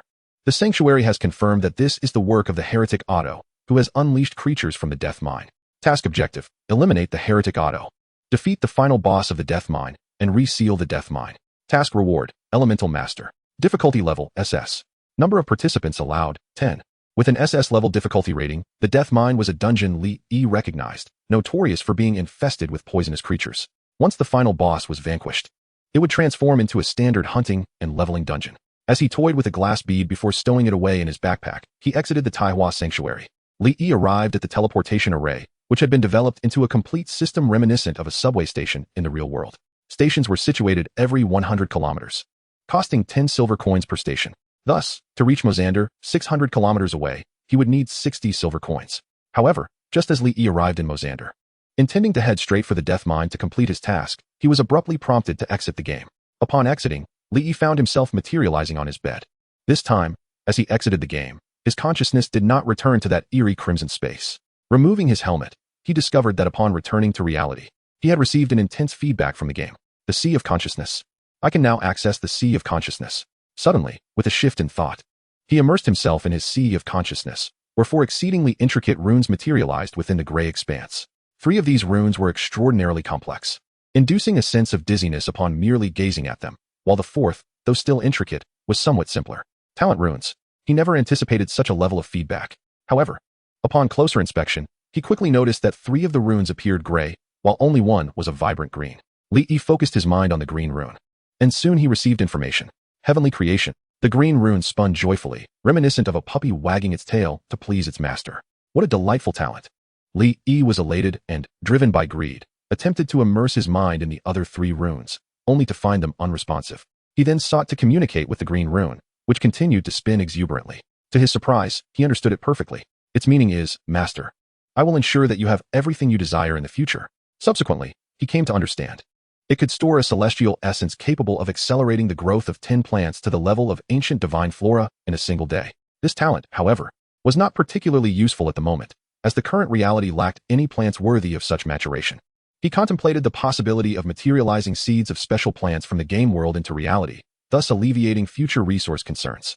Afterwards, Lee carefully perceived the changes in his body. His physical attributes had astonishingly increased to approximately 6 times that of an ordinary person. When translated into game data, his strength was roughly 60 points. He then focused on his skills: Firewall, Ice Crystal Arrow, and Fireball. He had manifested 3 skills. This feedback from the game was a self-generated response, free from external influence. If the authorities were to discover this, they would likely have the urge to dissect him. Yesterday, he had entered the game in such haste that he hadn't taken the time to truly observe his former room. Though modest in size, around 15 square meters, it exuded warmth and had been tidily organized. His childhood toys still adorned the desk. At that moment, Lee suddenly burst into his room, her cheeks puffed out, exclaiming, "Brother, why did you deceive me?" It was evident that, aside from being angry, she was also frightened. Lee had not anticipated being discovered so quickly. "How did I deceive you?" He chuckled, affectionately ruffling her hair. Logically, Lee should not have noticed so soon. However, she had expressed a desire to make a 6 yuan initial recharge, something she would typically refuse. Yet, the game was simply too enjoyable and realistic. Even the roasted rabbit heads were enticing. 10,000 gold coins. That translates to 10 million in cash. "Are you planning to give me money and then leave us?" Lee said, her eyes reddening with fear. She was aware that Lee's family was immensely wealthy and understood that he would be better off returning there. Yet, she could not bear the thought of her brother leaving. "Foolish girl, do not worry. I am not going anywhere. This will always be my only home," Lee reassured her. "Oh," Lee responded. Then she added, "Brother, I killed many people in the game." This left Lee bewildered, thinking someone had bullied her. "What? Did someone bully you?" he asked, his expression serious. "No, I just thought about how much money I have, and when someone approaches me, I want to stab them," Lee said, her crescent-shaped eyes fluttering. Lee, after some contemplation, realized that Lee, under his persuasion, had purchased an entire set of assassin gear. Although it was all level 1, the attributes conferred by each piece were equivalent to that of level 1.5. Truly, there were not many who could bully her. "Keep leveling up and strive to equip the gear I gave you," he encouraged, handing her the few pieces of assassin equipment he had acquired, even though she could not use them just yet. "All right," Lee responded obediently. "Brother, I cooked noodles for you, and I steamed 2 eggs. Do you know today is your birthday?" Lee tugged at Lee as they exited the room. Lee felt slightly dazed. It was his birthday. Yes, one should eat 2 eggs on their birthday. Only family would remind one of such things. It had been a long time since anyone had said that to him. At the dining table, the most excited was surprisingly Lee Chung'an. He animatedly recounted to Lee and Lee how he had slain monsters and healed teammates. In a single day, He had remarkably leveled up close to 3 levels. It was understandable. The next day, the number of low-level monsters would diminish significantly, and consequently, the leveling speed would naturally increase. A simple breakfast was shared, filled with warmth and joy. As a member of the post-2000 generation, Lee Chung-in had chosen to take a laid-back approach, entering a state-owned enterprise right after graduating from university. He now lived a routine life of 10 to 5. He claimed he would never know what it meant to be competitive. Once in the system, he sought neither promotion nor wealth. Occasionally, he gazed at the stars and the vast sea through a telescope. Little did he expect that while playing games, he would experience the true meaning of competition. The three engaged in cheerful banter about various gossip topics, speaking freely without the need to please one another. Each was the most important person to the others. For a moment, the beauty of the scene felt somewhat dreamlike to Li Yi. This ordinary beauty further solidified his resolve to protect his family. Xiao Yi, I didn't know what to get you for your birthday, so here is a card. I don't have much else. Consider this 200,000 as a contribution towards your future home and marriage. Lee Chung-in suddenly pressed a bank card into Li Yi's hand and quickly turned to leave. He feared he might not have another chance to give his son anything. Li Yi, gazing at the bank card inscribed with a password, felt a mix of emotions. Hee, brother, I have a gift for you too. Close your eyes. Li Ku'er suddenly leaped forward, grabbing Li Yi's hand. All right, Li Yi complied, closing his eyes, his eyelashes fluttering. Done. You can open your eyes now. When Li Yi opened his eyes, he found a sketchbook before him. Curious, he flipped it open, and with each page he turned, his heartstrings were tugged. This was his childhood favorite. Each page was drawn with such vivid detail. He could hardly believe that after all these years, Ku'er still remembered. Meanwhile, Li Ku'er began to chatter excitedly beside him. I drew this myself. It took me a long time. I just knew you would come back this year. This is Megatron. This is Bumblebee. This is Optimus Prime. Looking at Ku'er's rosy cheeks, Li Yi felt a pang in his heart. What if I hadn't returned this year? Then I would keep drawing. I would finish drawing each Decepticon until you come back, until you no longer recognize me as your sister. Chapter 33, Threats. Each day, one could only log in for 12 hours, and those 12 hours were akin to a state of deep sleep. With this in mind, the game effectively became a means of extending life. After finishing breakfast, Li Ku'er urged Li Yi to join her at the open-air badminton court beneath their apartment complex. He thought it was a perfect opportunity to familiarize himself with the adjustments brought about by his significantly enhanced physical attributes. The two soon arrived at the badminton court, rackets in hand. Their game was lively, but no matter how hard Li Ku'er tried, Li Yi effortlessly returned every shot. Before long, she was utterly exhausted. On a nearby bench sat 4 or 5 young men and women, reminiscing about their youthful days while watching Li Yi and Ku'er play badminton. Li Yi occasionally glanced at them. Though they appeared casual and relaxed, they were constantly observing their surroundings. Now, not only had Li Yi's physical abilities significantly improved, but so had his senses and instincts. He faintly sensed that the individuals carried something that posed a threat to him. Without a doubt, it was firearms. And in Daxia, it was well understood who had access to such weaponry. Li Yi surmised that perhaps those responsible for his protection were nearby. After Ku'er grew fatigued from their game, the two sought refuge on a long bench to rest. Brother, do you think that after you get married, you will still accompany me to play badminton like this? Ku'er. Her cherubic face flushed a rosy red from exercise, resembled a ripe apple. So, will you still play badminton with me after your marriage? Li Yi, seasoned in such inquiries, chose to deflect. I wouldn't. Just as Ku'er was about to respond, she noticed Li Yi's brow furrowed, his gaze shifting towards the entrance of the community. Following his line of sight, Ku'er beheld a graceful woman striding confidently towards them, flanked by 2 burly men in sunglasses, who were carrying a half-human tall Transformers figurine of Megatron. It was none other than Lin Yintong. However, Li Yi astutely observed that several dozen individuals lingered at a distance. Not approaching. Brother, is something wrong? Do you know those people? Ku'er asked, puzzled. Someone who owes me money. Ku'er, you should head home to rest. Later, I will ride the electric bike to take you for some pickled fish. Li Yi pinched her chubby cheek affectionately. Okay, then hurry back. Ku'er complied obediently. Once she had entered the building, a mask of indifference enveloped Li Yi's face. Xiao Yi, was that your sister just now? She's quite adorable. But it's rather rude of her to leave upon seeing me, Lin Yintong remarked, her former arrogance dissipating. Xiao Yi is something you can call me? My family is none of your business, he retorted, expressionless as he lounged on the bench, crossing his legs. Xiao Yi, we're family. Some minor conflicts are inevitable. Saying things like severing ties is merely in the heat of the moment. Our parents are concerned about you. Lin Yintong's demeanor faltered slightly. She had never spoken so humbly to anyone before. Parents? Huh. Li Yi scoffed. Xiao Yi, don't be like this. We're family, sharing the same blood. Look, isn't this Transformers figurine your favorite? Our parents said it was a birthday gift for you. They love you, Lin Yintong said, pointing to the lifelike Megatron figurine. This cursed memory. The Megatron figurine was one of countless toys belonging to Lin Shirhan, and he indeed had a fondness for Transformers.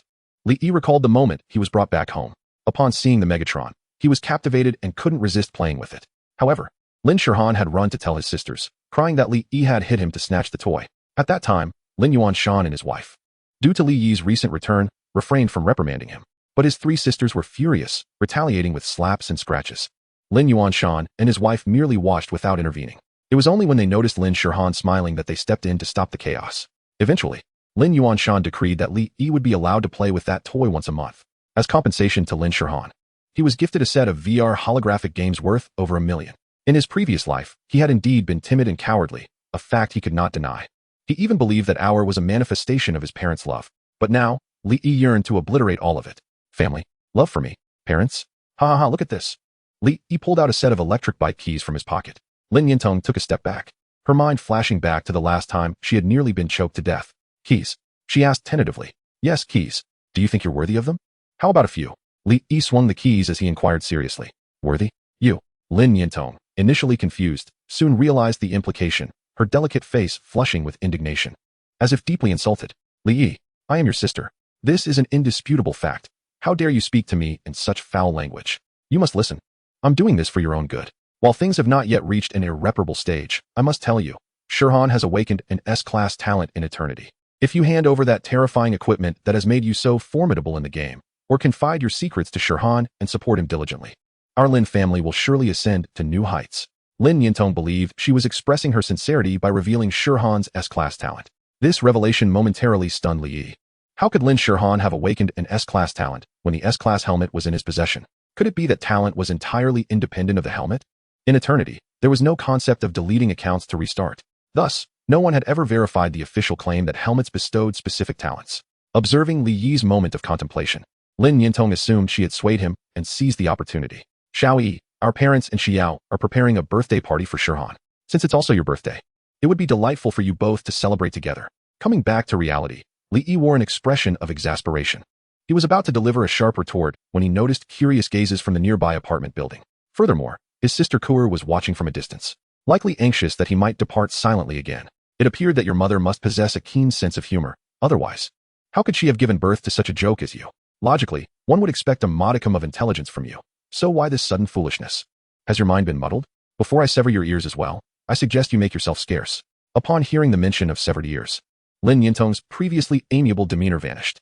Indeed, Shirhan's ears had already been severed by that little brat. Why was she even bothering to speak so much to him? She had exhausted her good words, yet he remained obstinate. Did he think he could escape unscathed? In the game, we might not be able to handle you for now. But in reality, do not think for a moment that we, the Lin family, lack the means. Your sister will be expelled from school. Your adoptive father will lose his job and face imprisonment. Do not presume that the Lin family cannot accomplish this. And you, my dear brother, I will drag you back, confine you, and when you finally divulge all your game secrets, I shall send you to a psychiatric hospital. Until the day you come to your senses, I will keep you there. As Lin Yintong uttered these threats, she cautiously retreated, wary of being restrained by Li Yi again, then gestured to a nearby man in black. The man, without hesitation, beckoned to the throngs of muscular men approaching with imposing strides. Chapter 34. The Bizarre Space, the Dreadful Claw Demon. The moment Lin Yintong uttered her threats against his family, she effectively sealed the fate of the entire Lin family. In 28 days, at the very moment the otherworldly demons emerged, he would arrive punctually to extinguish the Lin family entirely. Personally, Li Yi was a man of grudges. Dare to threaten my family even slightly, and I would dare to exterminate yours, even if we share blood ties. Such mere blood relations pale in significance compared to familial bonds. At this moment, Lin Yintong resumed her haughty demeanor, her arms crossed defiantly over her chest. The corners of her mouth lifted slightly, as if she were eager to witness the disheveled figure of Li Yi being forcibly taken away. No matter how formidable he appeared in the game, it remained a mere virtual construct. In reality, power and background held sway. Yet, she found herself puzzled by Li Yi's unusual composure this time, a stark contrast to his previous reckless demeanor. Was it possible that he had been so intimidated by the crowd that he had lost his wits? She had yet to ponder further when a series of agonizing screams erupted from behind her. In shock, she turned to see a scene that rendered her pale and breathless. Over 30 individuals she had brought from a security company were effortlessly subdued by a handful of agile and ruthless youths. Some lay on the ground, their limbs broken, wailing in agony. Meanwhile, four young men and women who had been seated beside Li Yi on the bench approached them. Commander, good day. Upon reaching Li Yi, the four immediately saluted and greeted him. This salutation left Lin Yintong in a state of utter bewilderment. The horrifying and chilling scene of dozens of people writhing on the ground was enough to instill fear in her heart. Li Yi grinned, saying, remember what you just said. When death approaches, do not question why. With that, he picked up the fallen figure of the imposing toy, Megatron. He recalled every angle and detail of this figure with vivid clarity, a testament to his past affection for it. Even though the alloy weapon, the leader's cleaver, had once inflicted pain upon him, it did little to diminish his fondness for Megatron. Suddenly, the entire figure erupted into flames. In an instant, the alloy cleaver melted into molten metal, sizzling as it dripped onto the floor. The four youths who had approached gasped in astonishment, contributing to the phenomenon of global warming. Lin Yintong, even more so, regarded Li Yi with the wide-eyed gaze of one who has encountered a demon. From her vantage point, she could distinctly see a golden fireball materializing in Li Yi's palm, which merely touched the Megatron figure. In that fleeting moment, the pristine collectible was reduced to ashes. With the alloy weapon meeting the same fate, this was beyond her comprehension. That figure was not merely a magic prop she had prepared. Superpowers? Abilities? Awakening? Wasn't this the realm of fantastical novels? Before she could fully grasp the situation, a young man approached her, holding credentials. Miss, you are suspected of endangering the national security of Daxia and are hereby under arrest. Lin Yintong, still in a daze, retorted, me? When have I endangered national security? The young man explained, the safety of advisor Li Yi is tantamount to the safety of Daxia. Cuff her and take her away. Stop. You cannot do this to me. She protested. May I inquire if you are from General Ding's office? In the face of those protecting his family, Li Yi remained exceptionally courteous. Yes. General Ding was supposed to visit advisor Li this morning, but due to unforeseen circumstances, he had to reschedule for the afternoon. He wanted to check if advisor Li would be available then. The speaker was a young man. These youths were not part of the general's guard, but rather skilled operatives sent by General Ding. I am available, Li Yi nodded. Suddenly, as if struck by a thought, he inquired, what will happen to that woman? The young man assumed Li Yi was concerned for Lin Yintong, as he had learned that she was Li Yi's elder sister, and replied, rest assured, she will only be detained for a few days. Her actions have yet to cause substantial harm. Li Yi, intrigued, tentatively suggested. What if we executed her instead? After resolving the matter and exchanging pleasantries, they returned home. Upon seeing Li Yi, Kur refrained from asking too many questions. Later, Li Yi rode an electric scooter with her to enjoy a meal of sauerkraut fish, followed by a shopping spree that included takoyaki, duck intestines, and beefcakes. It had been a long time since he had indulged in such a lifestyle, and both of them reveled in the joy and satisfaction of the day. As the day swiftly passed, around 6 in the evening, Li Yi received a phone call from Ding Wei. He then escorted Kur home and set off to meet alone. At a tea house, upon his arrival, Ding Wei warmly gestured for him to sit. Li Yi, come. Sit down. Once they were settled, Ding Wei presented him with a document. This is your identification. Additionally, your military uniform and medals have been prepared. Considering the current circumstances, we will forego the formal award ceremony. I hope you understand. Ding Wei handed him a small, army green booklet. Li Yi was indifferent to the lack of ceremony. His true interest lay in the mention of the demon core. The next part was crucial. Ding Wei carefully unveiled an antique wooden box, revealing white kernels resembling watermelon seeds. This is the demon core. Do not underestimate it. This small kernel allows you to manifest one point of attribute from the game into your physical body in reality. Its significance extends beyond this. It can also enable you to materialize equipment, items, and skill books from Eternal. The demon core serves as a form of currency between the game and reality, and it is exceedingly precious. Ding Wei meticulously explained to Li Yi. Naturally, Li Yi was already aware of this, yet he feigned astonishment before posing his genuine inquiry. He knew that the existence of the demon core only became public knowledge after the future invasion of the demons, yet there was still some time before that occurred. Where did such a miraculous item originate? Seeing the perplexed expression on Li Yi's face, Ding Wei lowered his voice. Li Yi, as you are not an outsider, I shall not conceal this from you. However, you must keep this confidential and not share it with others. This item was discovered by the state in a site suspected to be from a prehistoric civilization, and we learned of its uses. Moreover, we received the latest news this morning. We have found a new source for the demon cores. In a desolate mountain area of Tianfu, satellites detected abnormal fluctuations. Upon excavation, we uncovered what appeared to be an entrance that led to an exceedingly bizarre space. Inside, there were strange creatures, frenzied, lacking intelligence, yet highly aggressive. Curiously, modern automatic weapons proved ineffective within that space, while purely mechanical weapons, like composite crossbows, functioned normally. We eliminated all the creatures inside and obtained these demon cores from their remains. The space is quite small, spanning only a few dozen square kilometers. Our exploration is ongoing, but we have already collected a significant number of demon cores. Li Yi endeavored to digest this information, comparing it to his previous life. He then inquired about the strength of those creatures. Ding Wei replied that despite their fierce appearance, they possessed less than half the strength of an ordinary person. Through Ding Wei's description of its appearance, the creature stood no taller than 1.5 meters, with a pointed head and short legs, its torso comprising 2/3 of its height. Its arms were remarkably stout, and it possessed claws reminiscent of a chicken's, exuding an unsettling aura. Li Yi identified the creature as a terror claw demon, one of the most populous races among the aberrant beings. Due to its pitch-black skin and comical appearance, it was colloquially referred to as Little Blackie. However, its strength was anything but negligible. Upon its emergence, it exhibited attributes exceeding those of an ordinary human by more than fivefold. In light of this, there was but one plausible explanation. They were currently in a weakened state.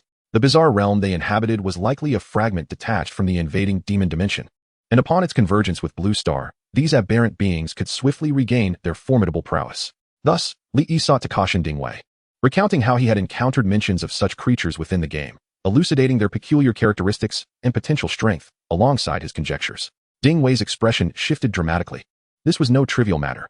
Within that realm resided tens of thousands of exploratory soldiers. Consequently, before Li Yi, he promptly extracted his phone to relay the information. Chapter 35, Journey to Mosander Town. From Ding Wei, Li Yi acquired 300 demon cores. While the exact quantity of demon cores possessed by the nation remained uncertain, the intrinsic value of these 300 cores was evident. Ding Wei conveyed to Li Yi that the nation held him in high regard, should he encounter any difficulties. He was encouraged to voice his concerns, and the state would endeavor to accommodate him. Li Yi refrained from making any demands. The imminent invasion of aberrant beings loomed like a sword poised above the skies of Great Xia. In this critical moment, it appeared as though Li Yi had stumbled upon a remarkable opportunity. He aspired to forge a mutually beneficial relationship with Great Xia, wherein he could procure these demon cores capable of materializing items from the game before the invasion occurred. Yet, he would not take without giving. Upon subsequent interactions, he intended to reciprocate by providing Great Xia with a selection of superior equipment. After all, allowing such valuable gear to gather dust would only diminish its worth. Better to utilize it as a means of goodwill. Mutual benefit was the cornerstone of the most stable relationships. Presently, he had no intention of manifesting attribute points or equipment from these demon cores. Instead, he aimed to search for unique plants or seeds within the game. With his SSS-level talent, Celestial Transformation, having been realized, it was time to put it to use. After bidding farewell to Ding Wei, he returned home just before 8:30 p.m. Neither Kuer nor his father had entered the game. They awaited his arrival at home. A birthday cake adorned the dining table. Happy birthday! The cheerful melody of the birthday song resonated, bidding farewell to all worries and greeting all joys with a jubilant hi-hi. The modest apartment of the Li family radiated warmth and happiness, in stark contrast to the oppressive atmosphere of the Lin family's lavish villa, where somber expressions clouded the faces of all present. The eldest daughter of the Lin family had been taken by a mysterious entity, captured by a monster. At this moment, Lin Shirhan's heart seethed with rage.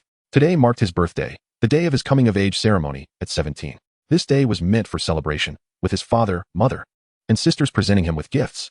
Even that detestable Lin, he should have been watching enviously from the corner, coveting all that he possessed. But now, it was all ruined, completely annihilated. His eldest sister, Lin Yintong, had been seized by a secretive agency for investigation. Now, the family had lost all enthusiasm for celebrating his birthday. Hey, it's me, Qi Ting. How goes the inquiry on your end? What? Have we offended someone we shouldn't have? No, we've been quite proper lately. Could it be a business rival? What?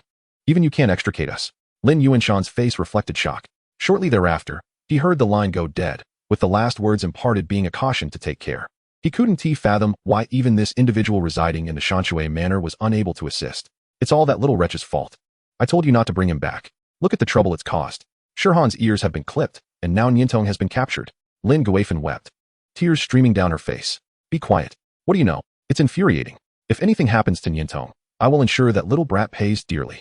Lin Yuanshan shouted in a fit of agitation, as he consistently used Li Yi as a scapegoat for his negative emotions. After all, whenever misfortune struck, it was always attributed to him. In truth, they were well aware that each incident had nothing to do with Li Yi. This time, however, they had no inkling of the impending wolf at the door. Following the birthday celebrations for Li Yi, both his father and Kuer entered the game. Soon after, Li Yi donned his helmet and lay down, initiating Eternal. With a swish, Li Yi vanished from his bed. Upon reopening his eyes, he had transformed into a noble mage. Time was of the essence. He needed to expedite his development, with fragments of the demon realm manifesting in reality. Perhaps his previous inability to comprehend was due to his low capacity, but who could ascertain whether his reincarnation had instigated a butterfly effect? Thus, he must run.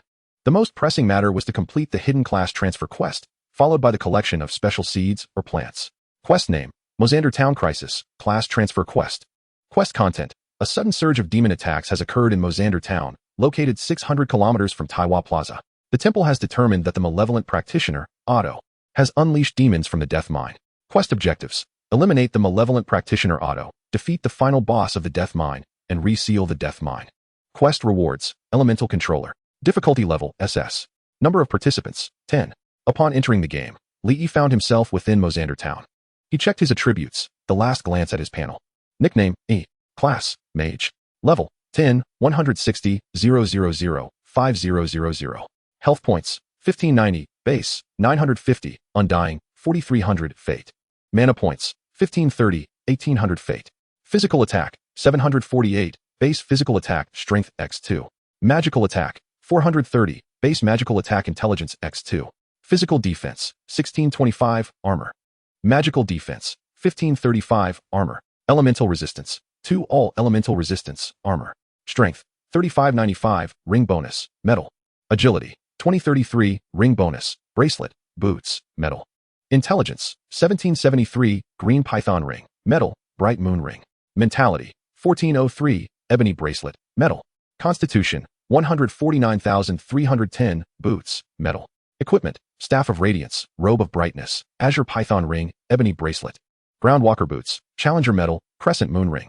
Equipment damage bonus, 10 elemental spell damage, 10 damage to bosses. Skills, fireball mastery, gold max. Minor fireball, silver max. Fire resistance ring, gold max. Ice crystal arrow, silver max. Firewall spell, gold max. Light shield spell. Talents, Fate's ring. Effect 1, Fate's dominion.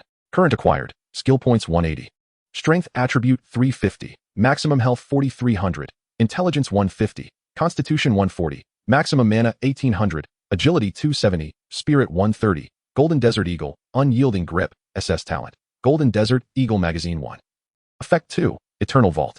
At level 10, draw 3 types of SSS level talents, and be able to equip an additional 3 talents simultaneously, allowing for flexible use of extra talents or their storage in the Eternal Vault.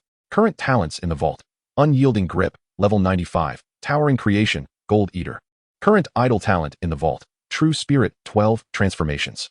If the nation were to behold these attributes, they would surely exclaim in admiration. Lee wasted no time. Upon stepping out of the teleportation array, he immediately spotted a flying shuttle. After expending 50 silver coins, Lee boarded the shuttle bound for the death mine. The shuttle was occupied solely by the driver and Lee, indulging in an exclusive service. The shuttle soared through the clouds and through the windows. One could gaze upon the breathtaking scenery below. Esteemed mage, your destination is rather perilous at present. Do exercise caution, remarked the driver. A middle-aged man with a somewhat pointed visage, yet displaying an unusual respect towards Lee. Oh, what has transpired recently? Lee inquired, his eyes brightening with curiosity. Your destination is near the death mine, which is currently rife with various mutated toxins. Moreover, the death mine has been cursed by the demon lord, causing the toxins to be inexhaustible. They can only be contained by the sanctum seals, preventing them from wreaking havoc. However, it seems that the barrier has been breached recently, allowing a multitude of mutated toxins to escape, greatly afflicting the township of Mosand, which has hired numerous adventurers to exterminate the monsters. Although they can temporarily hold the line, the onslaught of monsters continues unabated. Alas, I wonder when the esteemed members of the sanctum will arrive. After listening, Lee pondered thoughtfully. Thank you for the warning. Here is a small token of my appreciation. He flicked his fingers, causing a gold coin to land on the driver's control panel. The driver was instantly overwhelmed with excitement, realizing that the coin represented nearly a month's salary. Oh, thank you, esteemed mage. I have another piece of news that may prove useful to you. Recently, a peculiar group of individuals has arrived in Mosand, seemingly a trading guild. Strangely, they are neither selling nor buying goods, but rather searching for something around the death mine. Lee furrowed his brow. Recently? Was it before or after the barrier was breached? The driver pondered for a moment. It was after the breach. Chapter 36, Adventurer Party. The shuttle could not deliver Lee directly to the entrance of the death mine. It could only take him to a forest situated 2 kilometers away from the entrance. Whoosh. The shuttle swiftly departed. The driver appeared so elated he could almost take flight. Upon disembarking, Lee was immediately met with a foul stench. The ground was littered with the decaying corpses of monsters. In the realm of Eternal, NPCs do not cause the bodies of slain wild monsters to disappear. Otherwise, after defeating a wild boar, they would return home, only to find, hey, where's my pig? Lee examined the corpses on the ground. Judging by their appearance, there were lizards, toads, scorpions, and venomous snakes, all of considerable size. It seemed these were the creatures that had escaped from the death mine, likely felled by adventurers. Following the map's route, he proceeded towards the death mine. The deeper he ventured, the more frequent the corpses appeared. Gradually, he began to discern some human corpses, their flesh a ghastly purple and rotting. Judging by their attire, they appeared to be adventurers of the warrior class, yet their weapons had been stripped away. Suddenly, A cacophony of shouts and battle cries erupted from the distance. Kill. Slay the toxins. Quickly. We must complete our task before the next wave of toxins arrives. Captain, how many toxin sacks do we still need? 15 more venom sacks from the red-scaled snakes will suffice. Careful dodge. Curse it. Bob, are you alright? Not good. Retreat. It's a frenzied chameleon lizard. We cannot handle this creature. After a flurry of shouting, Li Yi heard the sound of hurried footsteps, growing ever closer. Soon, he beheld a group of adventurers clad in either armor or cloth garb. One burly, bearded man spotted Li Yi and urgently warned, "Run. There's a formidable monster leader behind us." Seeing Li Yi remain unmoved, he raised his voice, "You reckless fool. Hurry and flee." At that moment, Li Yi finally caught sight of the elusive frenzied chameleon lizard, which was leaping through the trees in pursuit of the adventurers. Frenzied chameleon lizard, good quality boss. Level, 15. Health, 3,800 3,800. Physical attack, 175. Magical attack, 90. Physical defense, 90. Magical defense, 100. Skills, toxic implant, frenzied claw, color change. Description, the chameleon lizard has been tainted by the dark energies of the death mine, enhancing its toxicity and strength. Fortune was on his side. Upon arriving, he encountered a boss. Rather than retreating, Li Yi took a few steps forward. This sudden bravado left the burly man speechless. Muttering to himself about the folly of trying to reason with the reckless, he decided to disregard the fool's fate. Subsequently, a throng of adventurers rushed past Li Yi. As the lizard entered his attack range, Li Yi gently waved his staff and began to chant, "Ice Crystal Arrow." A chilling aura permeated the air. Taking advantage of the monster's moment of vulnerability before it could blend into its surroundings, he locked onto it with his spell and unleashed it. With Li Yi's current spiritual attributes, it was impossible for him to miss a spell against such a low-level boss. 368. The Ice Crystal Arrow dealt 80 of the base spell damage but reduced the creature's speed by 70, turning it into a prime target. Fireball Mastery. Boom. A resplendent fireball, the size of a basin, collided with the back of the frenzied chameleon lizard. With a resounding explosion, sparks flew in all directions. 1,480. The 300 base damage left the frenzied chameleon lizard reeling, its health reduced by more than half. The creature plummeted from the tree to the ground. Soon, its claws shimmered with a crimson glow, suggesting some form of enhanced ability. Unfortunately, it was afflicted with a 70 slow debuff, rendering it helplessly vulnerable to the onslaught of attacks. As the adventurer, desperate to escape, suddenly heard the sound of an explosion, he turned to behold a scene of utter astonishment. The frenzied chameleon lizard, which their entire party had dared not confront, was vanquished by that insufferably esteemed mage. Given Li Yi's current output damage, this minor boss stood no chance. Several spells later, it was obliterated. You have slain the frenzied chameleon lizard. You have gained 5,000 experience points, along with an additional 50 bonus for exceeding level requirements. Talent effect Fate Dominator triggered. You have obtained a Gold Desert Eagle magazine. Oh, another magazine has appeared. Now, I possess 3. This item could prove overwhelmingly advantageous in critical moments, dealing 2,500 points of true damage. Even if Lady Luck were to smile upon me, I would pin her against the wall and fire several shots at her. Offhand weapon, bronze shield. Quality, good. Attributes, physical defense 20, magic defense 20. Additional attribute, Knight skill shield bash level 1. Level restriction, 10. Class restriction, Knight. Special restrictions, none. The Knight class is the only one capable of equipping an offhand weapon. Theoretically, this grants Knights an extra piece of equipment compared to other classes. However, Knights primarily possess defensive skills, with relatively low burst damage. In practice, the drop rate for offhand weapons is significantly lower than that of regular weapons, leading many players to categorize Knights into 2 tiers based on their access to offhand weapons. After stowing the items in his backpack, he picked up the 20 or so silver coins littered on the ground. Esteemed mage, I humbly beg your forgiveness for my earlier rudeness, having failed to recognize your stature. The bearded man, accompanied by his entire party, slowly approached Li Yi. Li Yi did not perceive any rudeness from them. Rather, he found them quite agreeable. He waved his hand and said, "It matters not, gentlemen adventurers. I am about to venture into the death mine. If you could provide me with valuable and satisfactory information, I would be willing to offer the corpse of this frenzied chameleon lizard as a reward." Li Yi had no intention of collecting materials from this boss, as his backpack only had 20 slots. The sole method to expand his storage capacity was to encounter a mysterious merchant in the wilderness. Such merchants were indeed enigmatic, offering a plethora of varied yet expensive goods. Nevertheless, the likelihood of encountering them remained reasonably high. Upon hearing Li Yi refer to them as adventurers, the group felt a surge of goodwill. Further, Li Yi's willingness to exchange the rare material of the frenzied chameleon lizard for information left them utterly impressed by his generosity. Particularly, an 18 or 19-year-old freckled girl, having observed Li Yi's stunning appearance, lowered her garment slightly, allowing him a glimpse of her fair skin and alluring curves, her gaze shimmering with intrigue. Esteemed mage, it is our honor to serve you. Regarding the death mine, we have observed that since the malevolent toxins breached their seal, they have been wandering this forest. Strangely, these monsters do not venture far and do not approach our village. Additionally, every 4 hours, a tide of monsters surges forth from the death mine, only to return after 4 hours, creating a formidable wave of creatures. Lee nodded. This indicated 2 types of monsters breaking free. One group possibly drawn away by some force, only to return, while another naturally emerged from the mine. What in the world was that evil practitioner, Otto, scheming? Moreover, have you encountered any strangers in the forest recently? Lee suddenly recalled the words of the shuttle driver. The adventurers exchanged glances, deliberating before unanimously affirming their lack of encounters. However, the girl suddenly recalled something. Does a strange corpse count? Chapter 37. Where's my boss? The girl spoke of discovering a corpse poisoned to death in a ravine. In this forest, dying from poison was not uncommon. The body appeared to have been deceased for quite some time, yet it showed no signs of decay.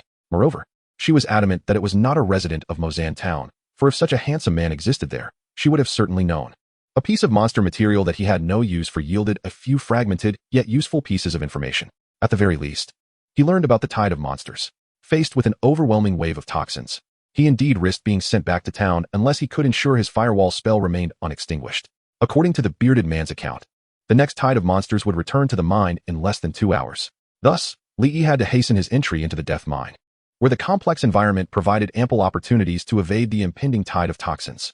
Alternatively, he needed to complete his exploration of the death mine within 2 hours. He would first enter the mine to see if he could locate the evil practitioner Otto. If not, he would eliminate the dungeon's boss. It did not take long for Lee to arrive at the entrance of the death mine. The seal had been broken, allowing him to enter without needing a dungeon scroll. Sealed dungeons typically required such scrolls for entry. As he stepped into the death mine, the stench of decay intensified. With a flick of his staff, he cast a light shield spell, isolating the foul air outside the shield. The mine was dimly lit, barely allowing him to see. After delving several hundred meters in, he encountered not a single monster. Suddenly, without warning, a creature materialized silently beside him, a half-human-sized scorpion. Gigantic claw scorpion. Level, 15. Health, 1,100. Physical attack, 110. Magical attack, 60. Physical defense, 60. Magical defense, 40. Skills, poison tail, claw strike. Description, N.A. A vividly green poisonous scorpion appeared seemingly out of nowhere, its presence chilling in the dark, silent mine. Lee jumped in surprise. Fireball, with 1,100 damage. It was instantly annihilated, without a hint of suspense. You have slain the gigantic claw scorpion. You have gained 220 experience points, along with an additional 50 bonus for exceeding level requirements. Talent effect Fate Dominator triggered. You have gained 10 strength attribute points. It must be said that the experience gained from monsters here was quite substantial. Furthermore, this type of monster was particularly well suited for a mage's leveling. Due to the toxic creatures that thrive in this dark and damp environment, their greatest fear lies in spells of fire and thunder. Fire-based attacks possess a unique hidden enhancement against the monsters inhabiting this place. The creature encountered moments ago seemed to have unleashed Pandora's box, causing the cavern to distort in multiple areas, resulting in the spawning of numerous monsters. Among them were the giant claw scorpion, the long snake toad, and the scarlet red snake, all sharing similar attributes. Had a girl ventured here, she would likely have been frightened away. Firewall, with a gentle flick of his wand. A blazing inferno ignited beneath Li Yi's feet. The monsters within the firewall's reach immediately began to shriek in terror. GGAGG, 596, 688. 565. Few creatures could withstand the flames for more than 3 seconds. Soon, a vast area was cleared. However, the cavern continued to spawn monsters incessantly. What could be happening? Lee pondered, slightly perplexed. According to the game mechanics, monsters within this dungeon must perish before they can respawn after a certain period.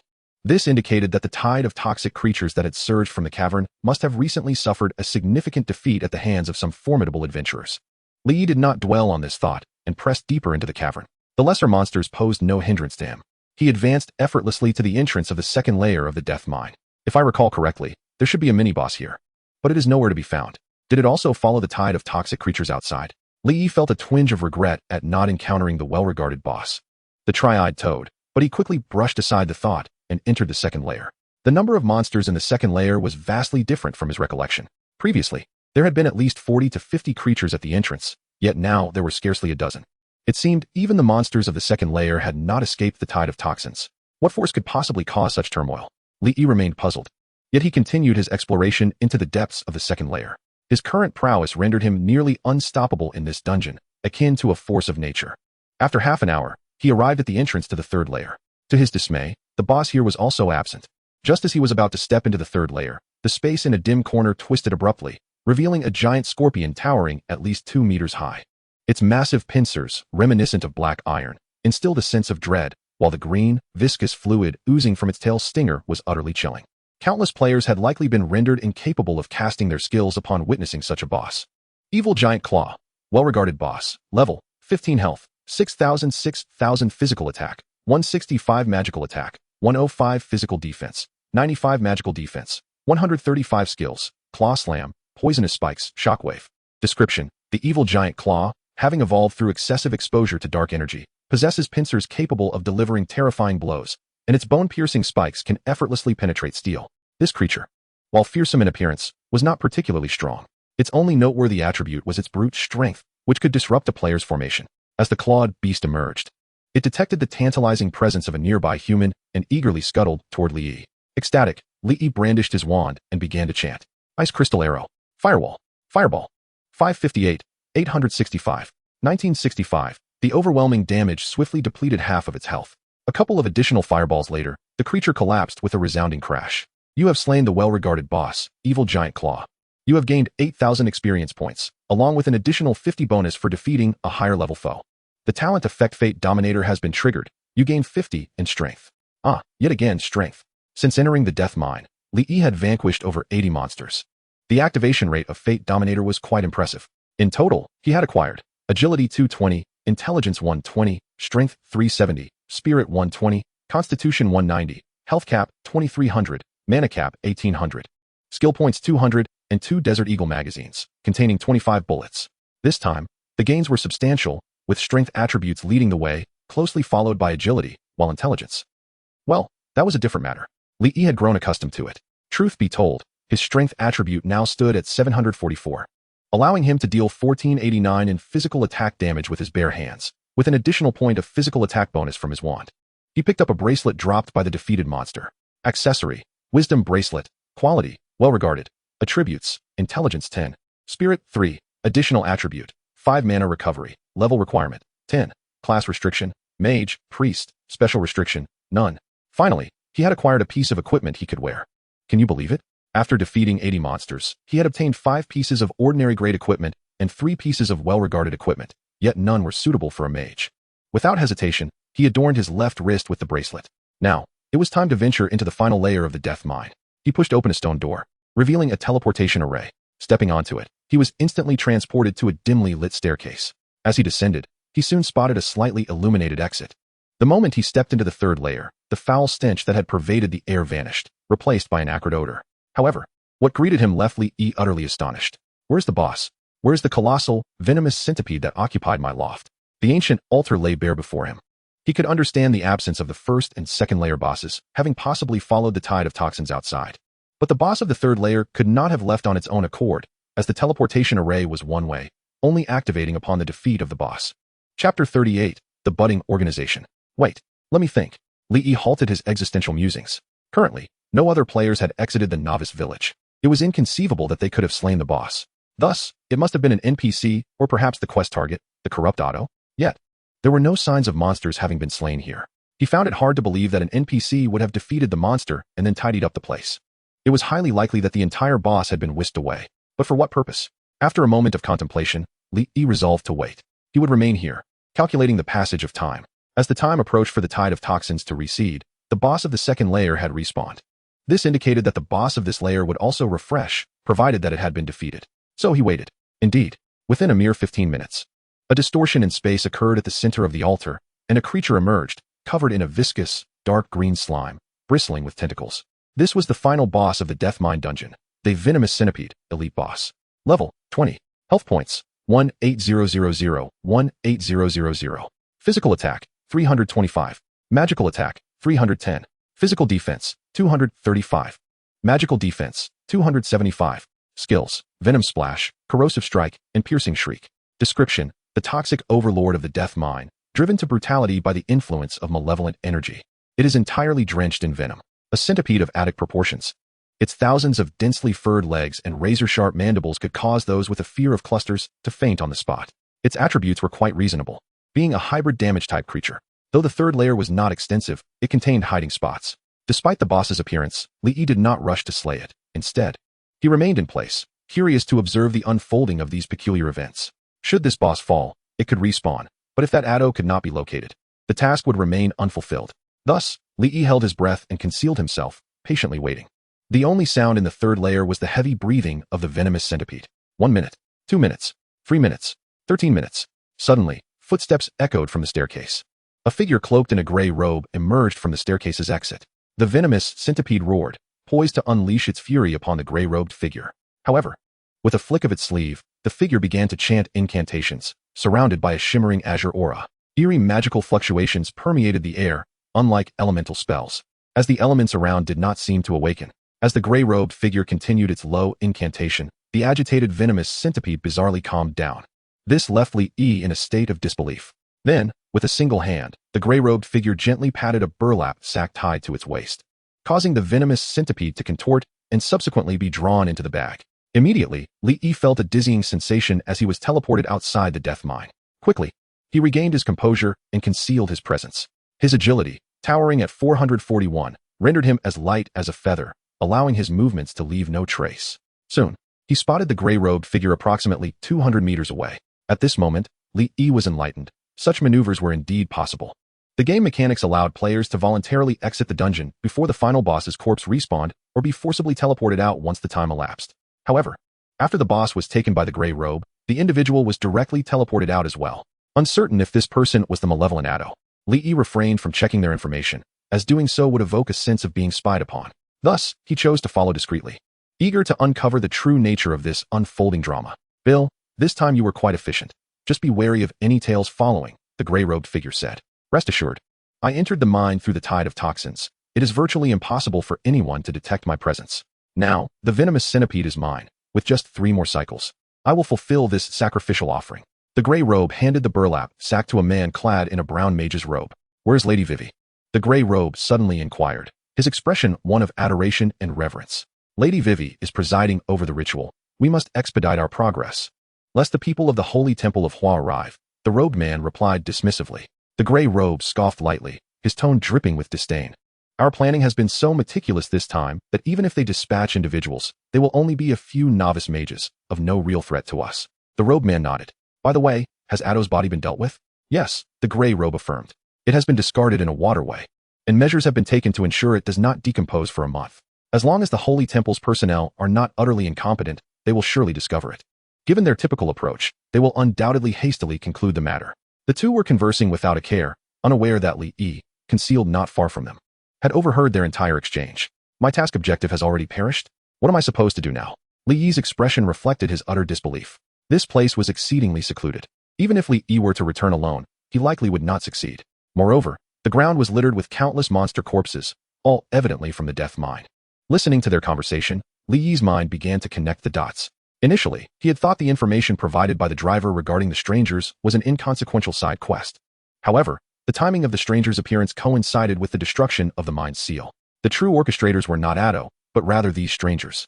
The monster tides appeared to be a ritualistic method they utilized to collect monster corpses. They seemingly aimed to shift the blame onto Addo. Once he was dead, the temple would cease its pursuit, and the secrets of this place would remain concealed. Even the earlier actions were likely intended for the temple to be aware of Addo's activity here. Li observed intently, noticing that the monster corpses formed a peculiar configuration, a semicircle with 2 vertical lines intersecting, above which were 2 oval shapes, resembling a germinating seed. After careful contemplation, he made a decisive move, retrieving a glass bead-like object and crushing it. Archmage Emily is initiating a mental transmission to you. Why did you suddenly use such an important item? Are you in danger? A cute girl's voice resonated in Li's mind. This was the mental transmission pearl gifted to him by Emily. Regardless of whether he completed his task, he could utilize it to seek her assistance in achieving a reasonable outcome, as he had promised to reward her with cream puffs and flavored rice cakes. Li silently conveyed his observations, including the seed-like symbol and his deductions, to Emily. Upon hearing this, Emily seemed somewhat agitated. Damn it, it's the budding cult, an extremist sect that reveres plants and poison. Their doctrine states that all beginnings stem from plants and end in poison. Do not act recklessly while there. They are all lunatics. I will come over now. With that, the mental transmission was severed. Budding? Realizing the situation had escalated beyond his control, Li then received a game notification. The task Crisis of Mosander Town has undergone content changes. Please check for details. Task name: Crisis of Mosander Town, class change task. Task details: in the town of Mosand, located 600 kilometers from Tawa Plaza, a sudden surge of monstrous assaults has occurred. The temple has determined that the malevolent practitioner, Otto, has unleashed creatures from the death mine. Changes in circumstances have arisen. Task objectives: reseal the death mine. Task rewards: difficulty level. Number of participants: 10. Upon witnessing the task transformation, Li Yi felt a headache coming on. This had devolved into a headless task, filled with nothing but question marks. Just as he was about to withdraw from the area, a sweet, sultry voice, dripping with allure, suddenly echoed in his ear. Since you have arrived, my lord, why conceal yourself? Why not emerge and gather, so that I may entertain you? Chapter 39. Instantly slay a level 50 NPC from the opposing faction. That voice lingered in Li Yi's ears like an enchanting melody. Damn, I've been discovered. Li Yi cursed silently. Nevertheless, he remained hidden behind a large tree, unwilling to reveal himself. He intended to buy time. However, it seemed the other party had no intention of granting him that opportunity. Suddenly, the very tree that sheltered Li Yi emitted a flash of green light, and vines began to sprout from it, attempting to ensnare him. Damn, it appeared he could not evade this. With a swift stomp of his foot, Li Yi vanished like a specter, reappearing before several members of the budding organization. This unforeseen spectacle startled them. Wei Wei, her expression as dark as the depths of water, regarded the suddenly manifested foe. Had it not been for her customary practice of sensing the surroundings through the plants each time she ventured out, she would have remained oblivious to the fact that her supposedly foolproof hiding place had been compromised. The two figures in gray and brown robes stood on high alert, especially the one in gray, whose teeth were gritted in fury, as if he wished to devour Li Yi whole. May I inquire your esteemed name? And what brings you here? Wei Wei suddenly exclaimed with a charming laugh. Her laughter momentarily caught Li Yi off guard. Clad in a green robe, her delicate arms, reminiscent of lotus stems, were exposed to the air, and her exquisite features, adorned with merely a hint of eyebrow pencil, radiated extraordinary beauty. Though her attire was relatively modest, it exuded an undeniable allure. Just as Li Yi was about to respond, he suddenly raised an eyebrow, his lips subtly moving as he lifted his staff. Ring of fire. Boom. A magnificent ring of flames erupted from Li Yi's body, expanding outward. In a corner to his left, a shadow emitted a muffled grunt as it was dislodged from its concealed state, revealing itself to the open air. The assassin appeared dazed, feeling a wave of blood surging within. I must say, your hospitality is rather unique, Li Yi chuckled lightly. It seemed they intended to strike him down in one blow. His smile suddenly turned frigid as his left hand produced an object, pointing it at the assassin. Without a moment's hesitation, he pulled the trigger. Bang, bang, bang, bang, bang, bang, bang. 2500, 2500, 2500, 2500, 2500, 2500, 1900. With unparalleled swiftness, he drew his gun and fired 7 shots in an instant. Had the assassin known what Li Yi wielded, he undoubtedly could have evaded the shots before they were fired. Alas, he was unaware. Before the fourth foe could even shine with his prowess, he was swiftly obliterated beneath the Desert Eagle. You have slain the level 50 NPC from the opposing faction, Fry. You gain 50,000 experience points, along with an additional 400 of a 10 level up experience bonus. The talent effect Fate Manipulator has been triggered, granting you 100 strength. Having eliminated the most formidable threat among the assassins, Li Yi significantly increased his chances of survival. In the blink of an eye, the events unfolded. The trio of opponents, 1 woman and 2 men, were left utterly taken aback, their companion having been dispatched before their very eyes. The expressions in their gazes towards Li Yi were filled with shock and terror. They were acutely aware of the assassin Frey's capabilities, second only to Wei Wei among their ranks. At that moment, Li Yi maintained a stoic demeanor, exuding an air of inscrutability. Impulsiveness carries a price. Consider this a minor lesson for you. In truth, he was in a state of panic. Confronting this group, he felt his odds of victory were barely above 90. Should he fail the task, he would undoubtedly face the wrath of the hidden class, Segubai. The Desert Eagle was capable of being evaded. Moreover, within the game Eternal, there existed a mechanic whereby attacking a target 20 levels lower than oneself would yield an additional 10 points of true damage beyond the level difference. This effect was termed intimidation. It was akin to the overwhelming might of advanced chi obliterating the feeble. Thus, without visibility into his opponent's detailed information, he needed to bide his time. The 3 adversaries were evidently shaken by Li Yi's presence. For a moment, none dared to make a move, rendering the atmosphere palpably tense. However, Wei Wei's gaze towards the assassin was tinged with sorrow. What sorcery is this? Such a ruthless method. Simultaneously, she regarded the Desert Eagle in Li Yi's hand with evident trepidation. A hint of derision appeared on Li Yi's face. If you budding members wish to commend my methods, I would consider it an honor. Noticing Li Yi's lack of intent to strike again, Wei Wei was perplexed, but upon hearing him directly mention their affiliation, Her expression shifted to one of suspicion. So, you truly are a member of the Tawa Temple? Li Yi did not deny it, but instead inquired with curiosity. What exactly are you budding members attempting to accomplish with all this? Both parties engaged in mutual probing, yet neither was inclined to strike first. In the world of adults, not everything revolved around violence. Meanwhile, Li Yi's apparent probing was, in fact, a ploy to buy time. Oh, it seems you are not affiliated with the Tawa Temple after all. How about we engage in a transaction? Wei Wei expressed surprise at Li Yi's apparent ignorance of their intentions. Anyone belonging to the Tawa Temple would undoubtedly be aware of the significance of their ritual. Li Yi's lack of understanding implied he might not belong to the temple, allowing for potential negotiation. Just as Li Yi was about to speak, a kaleidoscope of colors erupted in the sky, giving rise to a six-pointed star formation. The magical elements in the air became extraordinarily agitated.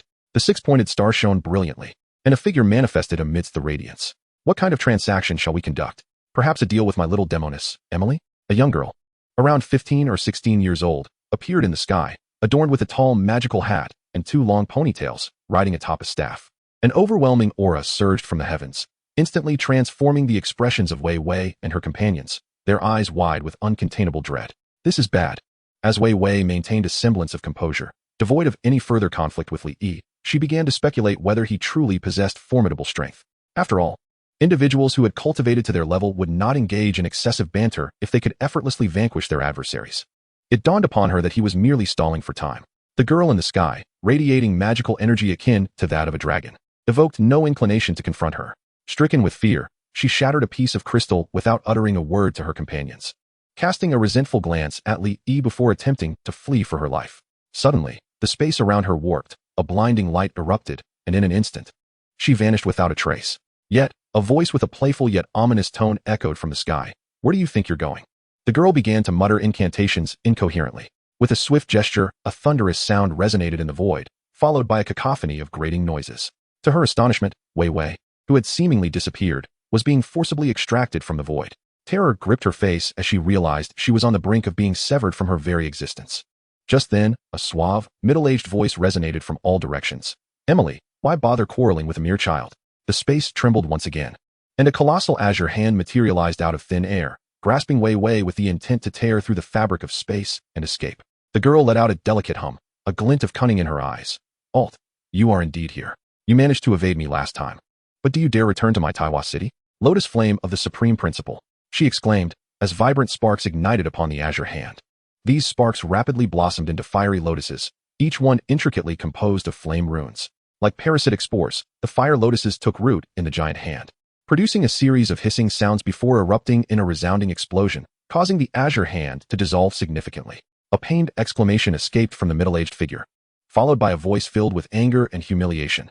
Damn it, you've actually comprehended the principles to such an extent. This time, I've miscalculated. But do you think this will be enough to thwart me? His tone suggested that this enigmatic figure had suffered a setback. Seizing the opportunity while the powerful entity engaged in battle, Li Yi intended to take aim at the humanoid figures in gray and brown robes, only to find them fleeing with astonishing speed. The brown-robed figure melded into the surrounding trees, disappearing from sight, while the gray-robed one burrowed underground. With a sense of helplessness, Li Yi raised his golden desert eagle, aiming at Wei Wei, who was being pulled into the sky. Bang, bang, bang, you little brat, seeking death. A furious voice thundered in Li Yi's ear. Yet, he paid no heed. Bang, bang, he continued his onslaught. Suddenly, the azure hand radiated a brilliant light, and azure runes surged within its palm, restoring Wei Wei's health to full despite having lost half of it moments ago. Li Yi furrowed his brow, ready to continue, when he noticed the azure hand shifting once more, seemingly cradling an illusory world teeming with vegetation, before extinguishing the fiery lotuses. In an instant, it shattered the void, vanishing without a trace. Not bad. However, after this strike, your magical essence must be significantly depleted. The girl riding her staff in the air laughed joyously, akin to a child who had found a candy. With a flicker, she appeared beside Li Yi. Have you lost your mind? The enemy has fled, and you're laughing like a pig? Chase after them and eliminate them. Chapter 40. The advancement of a unique hidden class. What do you know? At our level, completely annihilating an enemy is no simple feat. To have inflicted such a substantial loss upon them is worth a laugh. What? You say I laugh like a pig? You're the real pig. Emily, previously engrossed in her own delight, suddenly wrinkled her nose, realizing the enemies had all escaped. Then what becomes of my mission? Li Yi was unconcerned with her plight. The one taken by Alt was irretrievable. However, the other two had already been marked by his spells and would not escape. As for your mission, well, it'll have to suffice. Later, you can go reseal the death mine, and that LL count as completing your task. What is that thunderous weapon of yours? A gun. A gun? May I have a feel of your gun? What a massive gun. I can barely hold it with both hands. This is nothing. There are even larger ones. Task. The Crisis of Mozan Town has undergone content changes. Please review. Task name. Crisis of Mozan Town, job change task. Task content. A sudden surge of monstrous attacks has occurred in Mozan Town, located 600 kilometers from Taiwa Square. The temple has determined that it is the work of the necromancer Otto, who has unleashed monsters from the death mine. Upon further investigation, it is revealed to be an insidious plot, thwart their scheme. Task objective. Assist Emily in repelling the enemies, uncover the truth behind the events, and reseal the death mine. Task rewards. Elemental controller, unique hidden class, job skill book X1, rare equipment X1. Difficulty level SSS. Number of participants 10. The original double S level task had transformed into a 3S level task with additional rewards. Wait a moment. Something amiss. Why has the name of this hidden class changed? Wasn't it the Elemental Conqueror? Emily, what does Elemental Controller mean? Lee inquired, somewhat puzzled. Emily rolled her eyes. You're truly dim. I initially intended to take you as a registered disciple, but I've now decided to accept you as my true disciple. And I, the illustrious Emily, am a grand Elemental Controller. As she spoke, Emily puffed out her chest proudly. Subsequently, Lee received information about this new hidden class. Elemental Controller, a runic mage who practices all occupational spells and delves into the world of runes, capable of learning rune spells. Upon successful job change, all elemental spell effects increase by 100, elemental resistances by 20, and for each level gained, an additional 10 intelligence and 10 spirit are acquired. Wow, incredible. This is more than double the strength of the previous class. Moreover, it seems there are unique aspects to it. Rune spells. Also, what on earth do those seedlings intend to accomplish here?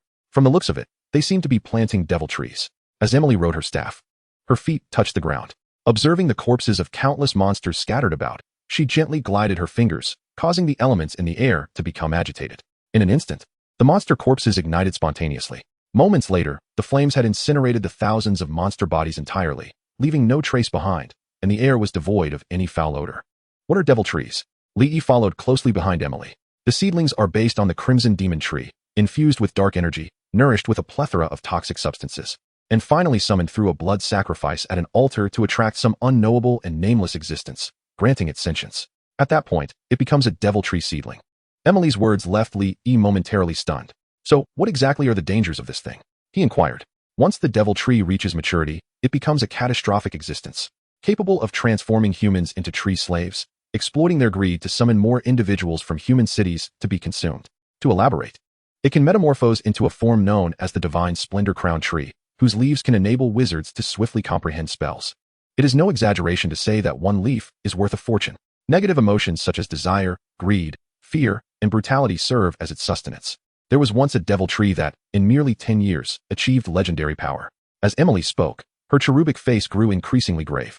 Human avarice knows no bounds. Once ensnared, it is often impossible to turn back. The legendary realm lies above that of the Grand Magus. It may exist on the continent, yet it has not made an appearance for decades. And what about the Crimson Demon Tree?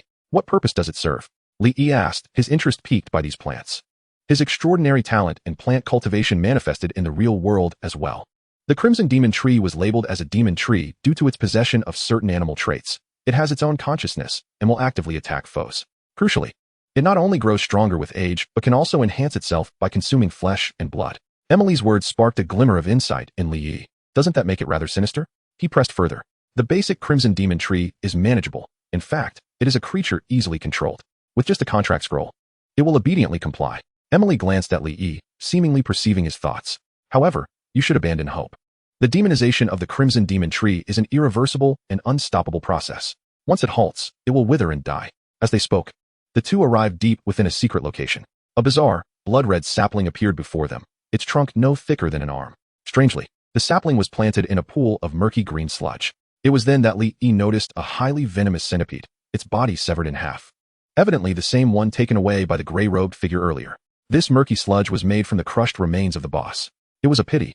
The quality of the Crimson Demon Tree, chosen for cultivation by the Devil Tree, was undoubtedly top tier. Lee remained silent and proceeded to yank it from the ground. What are you doing? Don't you trust me? Emily huffed, her cheeks puffing in irritation. How about a wager? I can use this to grow another Crimson Demon Tree. Lee chuckled. Humph, I'm game. What are the stakes? Emily, now visibly angered, demanded. If I win, you shall no longer address me as your mentor. You may call me whatever you wish. And if you lose? Then you, too, needn't call me your disciple. You can refer to me however you please. Very well. It's a fair bet. Emily contemplated briefly. Though sensing something amiss, she nonetheless accepted the wager. All right, once we finish here, let's return to the Holy Temple. I'll head back first to prepare for your promotion ceremony. Emily's mental prowess scanned the surrounding 10 kilometers repeatedly. Upon confirming that there were no further anomalies, she mounted her staff and soared into the sky. For Li, merely repairing the seal would suffice to complete the task. It was not a challenging endeavor. All that was required was to place the task item atop the altar in the third layer of the death mine. You have repaired the seal of the death mine instance. Entering the instance will require the consumption of an instant scroll. Unfortunately, he did not secure the first kill of the exceptional level boss, and it would take 8 hours for it to respawn. Li had no intention of wasting time waiting. With that time, he could seek out more bosses. At present, the area was rife with first kill rewards, all of which promised valuable loot. Nonetheless, having arrived in Mozand, he resolved to visit the market to see if he could gather some seeds or specific ores. In the Mozand market, a vendor, with an eager smile, proclaimed, "Esteemed wizard, this blood dragon fruit has sprouted from the blood of a dragon. It is yours for 50 gold coins, a most reasonable price." Li gazed in bemusement at the thumb-sized red fruit in his hand. Blood fruit. Quality, good. Age, 15 years. Effect, grants permanent power 1, constitution 2 upon consumption. Note, repeated consumption will significantly diminish the effect until it becomes ineffective. 1 gold coin. You must be jesting. Deal. Li replied. After scouring the market, he managed to find several other spiritual plants that could permanently enhance his attributes. Regrettably, he did not encounter any edible spiritual ores. Satisfied with his findings, Li returned to the Taihua Holy Temple, preparing to undergo the Elemental Sovereign promotion ceremony. Chapter 41. Successfully promoted to a hidden class, level increased by 11. In the Taihua Holy Temple, Eve begrudgingly led Li to the promotion altar. She was devotedly serving the Grand Magus Emily, hoping to receive her true teachings. Yet, to her dismay, a newcomer had effortlessly attained what she had failed to acquire in over a decade. Jealousy can distort one's perception. It can rend the fabric of one's character. This scoundrel, he dares to gaze at his own posterior. The impulse to remove her robe and let him have a good look was almost overwhelming. Li, as my disciple, you must diligently study and not betray your teacher's expectations, Eve proclaimed sternly, adopting the demeanor of an elder sister. But what constitutes not disappointing? Li asked absent-mindedly, distracted by thoughts of how Eve's pert figure resembled jelly. Humph. You are already over 18, yet remain in the realm of a magical apprentice. By your age, I was nearly a mid-level magician, Eve said frostily. NPCs refer to wizards below level 10 as apprentices. Thereafter, every 10 levels signifies a new realm until changes occur post-level 50. Levels 10 to 20 are novice wizards, 20 to 30 are intermediate wizards, 30 to 40 are advanced wizards, and 40 to 50 are super wizards. Oh, I see. Then I should be able to meet expectations, Li replied nonchalantly. You know nothing. Eve scoffed, unimpressed. He had no idea how arduous it was to level up. The two arrived at the promotion hall, a place reserved for the elite of the Holy Temple to conduct their promotion rituals. Ordinary players would seek corresponding class mentors in the vicinity of Taihua Square. Emily stood at an archaic and enigmatic altar, her staff trembling with an extraordinarily unique melody. Her cherry lips moved as she uttered a string of obscure incantations. Ababa. As Emily chanted, the entire altar erupted in a dazzling display of 7-colored spiritual light. Then, amidst the gathering and dispersing of brilliance, countless glowing motes ascended, fluttering freely above the altar like fireflies. Upon closer inspection, these luminous points revealed themselves to be numerous shimmering runes. Emily, evidently aware of Li's arrival at the Grand Hall, gestured for him to stand at the center of the altar. In her hands, she held a tattered, ancient tome of magic. Li followed her instructions. Subsequently, the runic lights appeared to have found their destination, swirling towards Li like moths drawn to a flame. Congratulations. You have successfully transitioned to the hidden class of Elemental Conductor, granting you a 100 effectiveness in all elemental spells, a 20 resistance to all elements, and an additional 10 intelligence and 10 spirit for each level gained.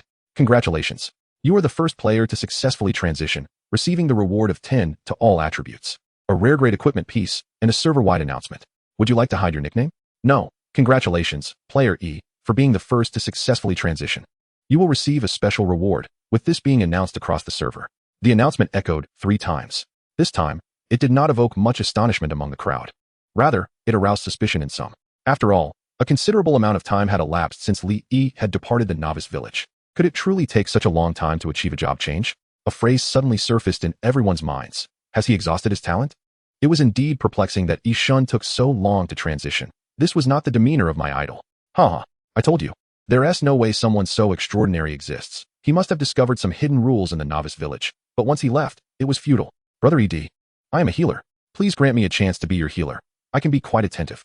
Meanwhile, in the 001 novice village, Li Feiyu, panting heavily, extracted a stone from the belly of a massive snake. The void stone. At last, I'm leaving the village. In that moment, he truly comprehended the immense strength of a level 15 elite boss.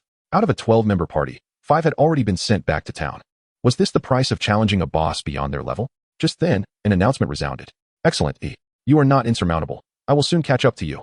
Upon hearing that Li E had only just transitioned, a surge of energy coursed through him. Gazing at the mysterious runes swirling around Li E, Eve's expression hardened. What could the teacher possibly see in him? If he fails to reach the intermediate mage level within 6 months, I have yet to devise a punishment. Just then, Eve's face morphed into one of shock as she witnessed Li E radiating golden light, layer upon layer. What is happening, teacher? Junior brother? Eve sought confirmation from the Grand Sorceress, Emily. At that moment, Emily too was taken aback. She had never encountered such a situation before. He is advancing so swiftly. He has jumped straight from novice to intermediate mage. Eve's complexion drained of color. Impossible. This cannot be. Yet the reality was undeniable. A melodious notification chimed in Li Yi's ears. Congratulations. You have leveled up. Your current level is 11, granting you 5 points to allocate freely, 3 skill points, and an additional 10 intelligence and 10 spirit. Congratulations. You have leveled up. Your current level is 21, granting you 5 points to allocate freely, 3 skill points, and an additional 10 intelligence and 10 spirit. Just as it should be, he reached level 21. The coveted Black Flame Staff could now be equipped. Weapon, Black Flame Staff. Quality, rare. Attribute, spell attack 155. Additional attributes, fire spell effect 10, lightning spell effect 10, wind spell effect 10. Level requirement, 15. Class restriction, spellcasting classes. Special restriction, none. Alongside a plethora of skill books, Earth Spike Prison, Wings of the Wind Spirit, Frost Howl. Just as he pondered this, another game announcement rang out. Due to player Yi's successful transition, the leaderboard section has been activated, currently unveiling the level rankings, wealth rankings, and equipment rankings. You have been detected on the leaderboard. Would you like to hide it? No. After decisively rejecting, Li E intended to take a glance when he heard Emily, her face brimming with astonishment, inquire. E, how did you achieve this? You have crossed a major realm in your advancement. Li E shrugged, a culmination of preparation and effort. At that moment, Eve's expression darkened as she realized that the teacher's interest in E was indeed justified. Emily was thoroughly pleased. Excellent. Truly befitting as the successor of my elemental conductor. Next, it was time to bestow upon you your rewards. You have completed the quest Crisis in Mozan Town. Rewards received. Skill book Lightning Punishment X1, Rare Grade Equipment X1. Belt, Shimmering Elemental Belt. Quality, rare. Attribute, Intelligence 25, Spirit 25, Constitution 10. Additional attribute, increases the final damage reduction of the Light Shield spell by 3 and reduces its cooldown time by 2 seconds. Level requirement, 15. Class restriction, spellcasting classes. Special restriction, must have learned the Light Shield spell. The deep-hued fabric adorned with resplendent magical gems exuded an air of nobility and distinction at first glance. This was undeniably a superb piece of rare-grade equipment, capable of enhancing the damage mitigation of a mage's divine skill, and fortuitously, Li E had yet to possess it. He donned it immediately. Additionally, the first transition equipment reward was similarly a rare find. Boots, Shadow Step Boots. Quality, rare. Attribute, Intelligence 25, Spirit 25, Agility 10. Additional attribute, increases movement speed by 30. Level requirement, 15. Class restriction, spellcasting classes. Special restriction, Agility 25. These boots would be a boon for any other mage, but for Li E, they were akin to wings bestowed upon a tiger. Goodness. A 30 increase in movement speed? He would practically soar. Meanwhile, the skill book reward was a specialized skill for Li Yi's hidden class. Spell, Lightning Punishment. Level, Sovereign 1-5.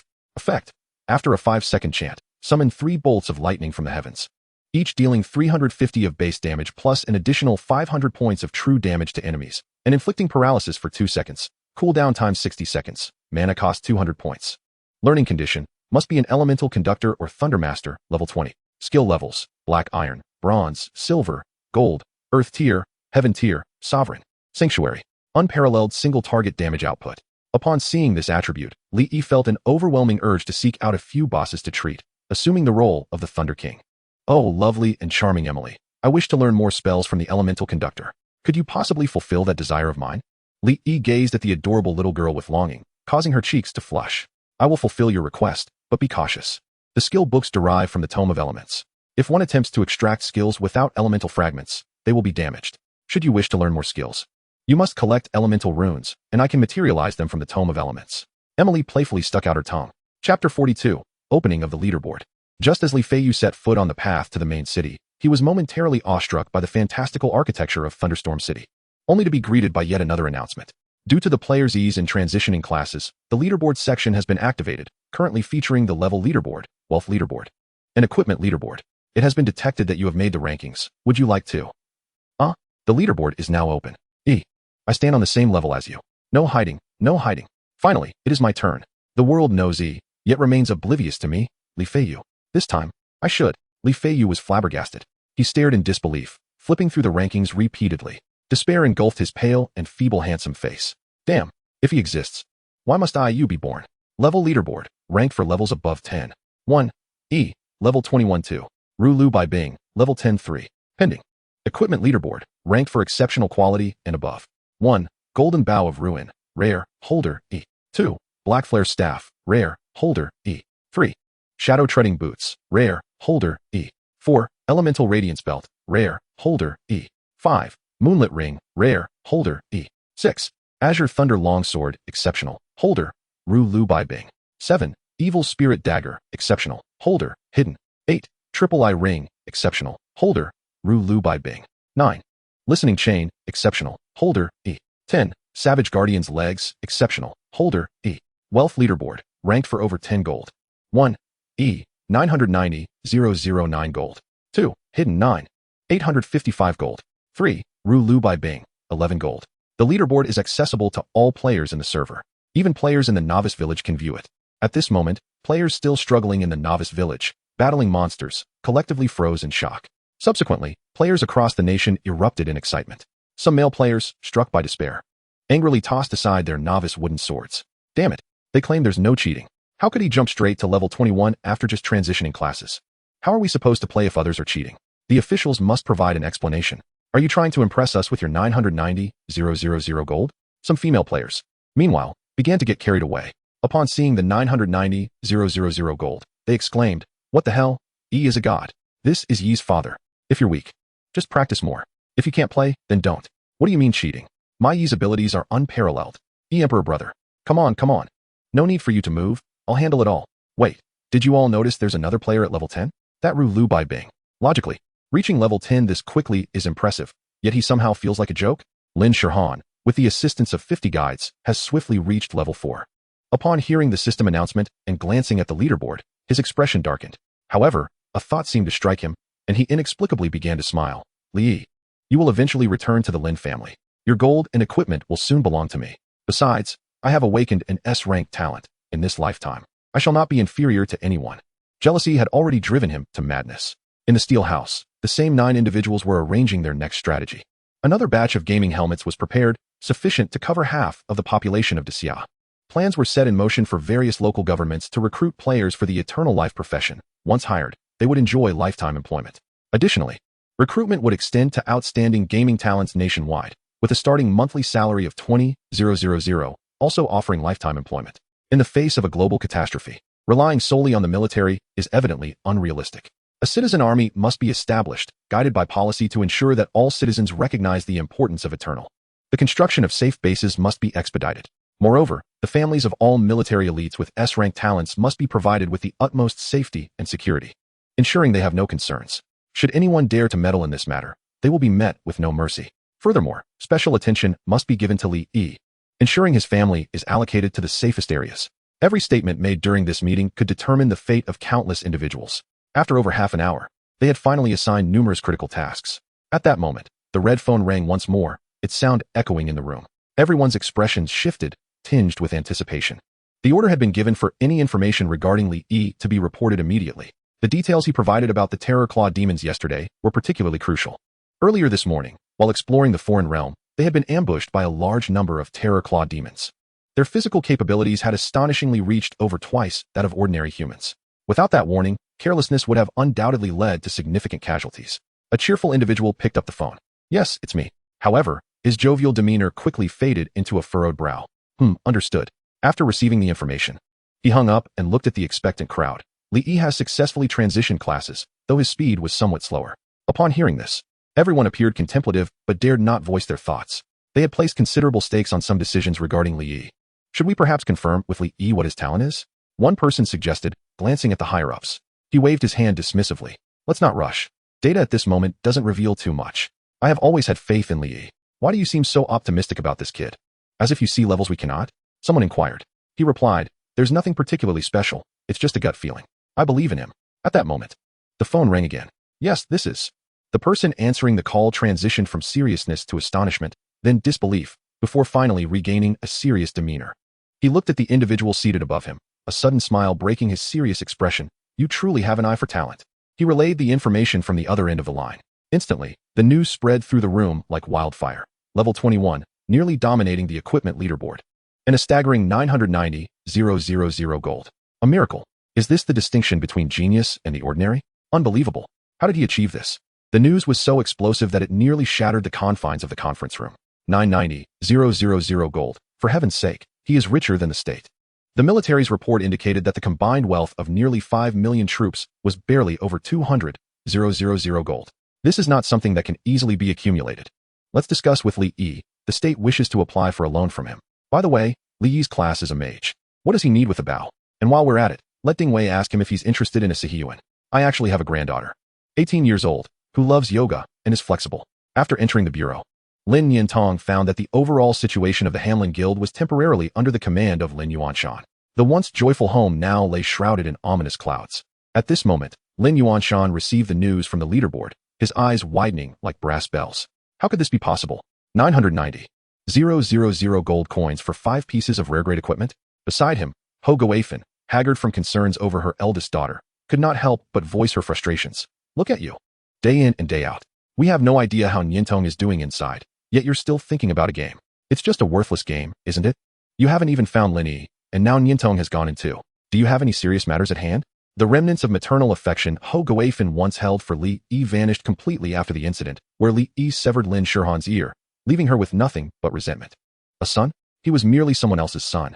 He reeked of the lowly essence of the underclass. Only her Lin Shihan, whom she had painstakingly raised, was her true beloved. What do you, a mere woman, understand? Do you comprehend the significance of 990,000 gold coins? Do you know the worth of a rare-grade piece of equipment? They are priceless treasures. The current official exchange rate is 1 gold coin for 1,000 yuan, which makes 990,000 nearly a billion. Yet, in truth, it cannot be measured by price. Do you understand? In the early stages, 990,000 gold coins could forge an invincible guild. Do you grasp that? An invincible guild could yield profits of hundreds of billions annually, with valuations soaring into the trillions, don't you see? Lin Yuanshan indulged his emotions, his pupils brimming with greed. These gold coins belong to my Lin family. It is I, Lin Yuanshan, who has given you, Lin Yi, life. This fact you can never deny. All your actions are merely attempts to have us acknowledge you as our son, aren't they? You wish for us to dote on you just as we do with Shirhan. Then I shall grant you that. I will give you an opportunity to return to the Lin family. Ho Guifan was taken aback by his words. Really? If Lin Yi is willing to return all this to the Lin family, then I will forgive him. This should rightfully belong to Shirhan. The Lin family displayed such peculiar confidence, believing they could manipulate Li Yi, while in reality, they had been dependent on him for 4 years. In his previous life, Li Yi was an insider who could not see the full picture. Now, however, the Lin family had become the very pawns, perpetually thinking that all of Li Yi's efforts were merely to earn their recognition. Chapter 43, Skills Progress en Masse. The emergence of sanctuary-level skills. In the Taihua Sanctuary, alright. This is the emblem of my elemental lineage, symbolizing that from this moment on, you are a core member of the Taihua Sanctuary. As Emily spoke, she handed him a badge. Upon receiving it, Li Yi noticed that the badge was gray, yet it was adorned with engravings representing the 8 elements: earth, fire, water, wind, lightning, ice, light, and darkness. Elemental badge, token of trust. It bore no special attributes, which left Li Yi somewhat disappointed. Later, he inquired with Emily about the nature of rune fragments. Emily explained that powerful magical creatures often contained complete runes or rune fragments imbued with the power of law. Legendary beings such as the Cerberus, dragons, phoenixes, and Medusa possessed these runes inherently. Their formidable magic was a result of the enhancement provided by the law's power contained within the runes, coupled with their innate abilities stemming from their bloodlines. This made Li Yi recall his own talent, True Spirit 12 transformations. It seemed that collecting rune fragments did not conflict with gathering True Spirit bloodlines. Li Yi then discussed the descendants of true spirits with Emily, inquiring if she had any knowledge regarding them. Emily was first astonished that Li Yi was aware of such esoteric and taboo knowledge concerning true spirits on the continent. Nevertheless, she explained that such magical beasts were exceedingly rare in Taiwan City, as any being even slightly connected to true spirits was an immensely powerful and terrifying existence. Many of the stronger ones had already been eradicated, while the remaining ones either had extremely diluted bloodlines or were deeply hidden. Emily informed Li Yi that in the far western borders of Taiwan City, there was a powerful tribe of apes residing in the Jintan Mountains. They were immensely strong and frequently attacked merchants in Jintan Town. The city lord of Taiwan had repeatedly sought assistance from the Taiwan Sanctuary regarding these issues. Yet the sanctuary had yet to respond. Emily speculated that the leader of these apes might possess Earth-type rune fragments and possibly even have the bloodline of a true spirit descendant. Then, you and Eve shall lead a team from the Taiwan demon-slaying squad to the city lord's residence to assist in resolving this issue. In Taiwan City, the city lord's palace was resplendent, with jade flooring and sculptures exuding an ancient elven artistic style. The grandeur of the palace was palpable, and the guards, clad in imposing golden armor, exuded an air of authority. When Li Yi and the Taiwan demon-slaying squad arrived, they were met with a gracious welcome from the city lord himself. Ah, so this is the esteemed disciple of the great archmage Emily? Truly, a figure of remarkable stature and charm. The city lord, draped in a purple robe and adorned with a blue crown, sported a goat-like beard, embodying a refined demeanor. Although the task was urgent, it was unnecessary for the city lord to personally greet them. It was primarily due to Li Yi's status. To put it plainly, if Emily decided she wanted to replace the city lord, it would merely be a minor inconvenience for her.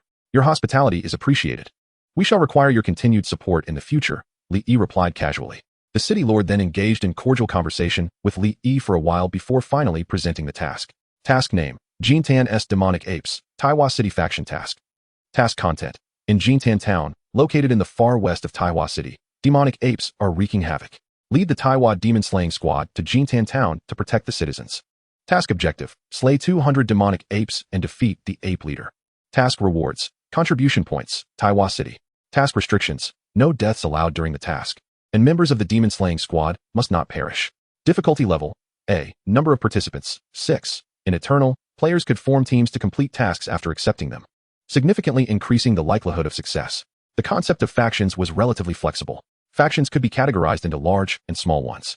For instance, the alliance formed by the 108 main cities constituted a large faction, while any opposing large faction includes all organizations or individuals that have harmed, are about to harm, or are currently harming the interests of the alliance, such as the organization known as budding.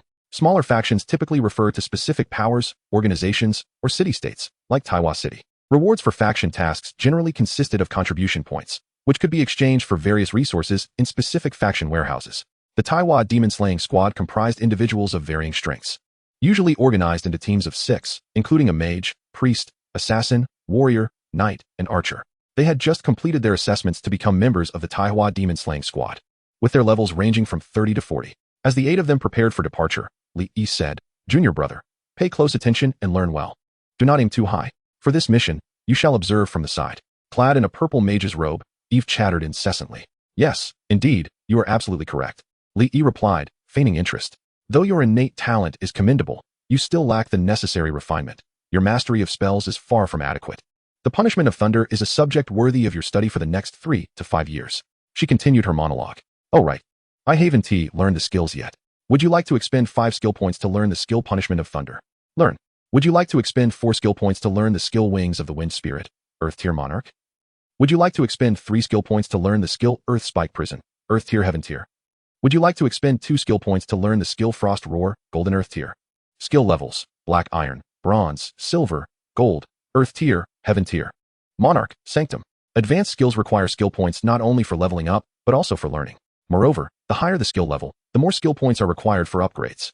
At the golden skill level, upgrading requires only 1 skill point. However, once it reaches the Earth tier, the requirements change. Earth tier requires 2 points. Heaven tier requires 3 points. Monarch tier requires 4 points. And Sanctum requires 5 points. Ordinary professions, upon successfully transitioning after reaching level 10, gain 3 skill points for each level thereafter. Naturally, they may also acquire one-time items that yield skill points. Thus, when learning skills, ordinary professions tend to consider skill synergies. Eventually, they might even incur significant costs to obtain potions of forgetting to erase certain skills and reclaim skill points. As for Li Yi, he maximized everything. A total of 45 skill points expended. Punishment of Thunder, Monarch 15, Punishment of Thunder, Sanctum Max. A total of 45 skill points expended. Wings of the Wind Spirit, Earth Tier 15, Wings of the Wind Spirit, Monarch Max. A total of 25 skill points expended. Earth Spike Prison, Earth Tier 15, Earth Spike Prison, Heaven Tier Max. A total of 15 skill points expended. Frost Roar, Golden 15, Frost Roar, Earth Tier Max. After this series of skill enhancements, Li Yi's skill points were severely depleted, leaving him with less than 200 points. Spell, Wings of the Wind Spirit. Level, Monarch. Effect, after a chant of 52 seconds, Wings of Wind element coalesce on the caster's back, granting the ability to fly. The flying speed is directly proportional to spell attack, consuming 3,010 mana points per second, with no cooldown. Spell, Earth Spike Prison. Level, Heaven Tier. Effect, after a chant of 41 second, summons 15 Earth Spikes within a 5m x 5m, 2m times 2m times 5m times 5m area, each dealing 250 of base spell damage, with a cooldown of 10 seconds, 40 seconds for 10 seconds, consuming 100 mana points. Spell, Frost Roar. Level, Earth Tier.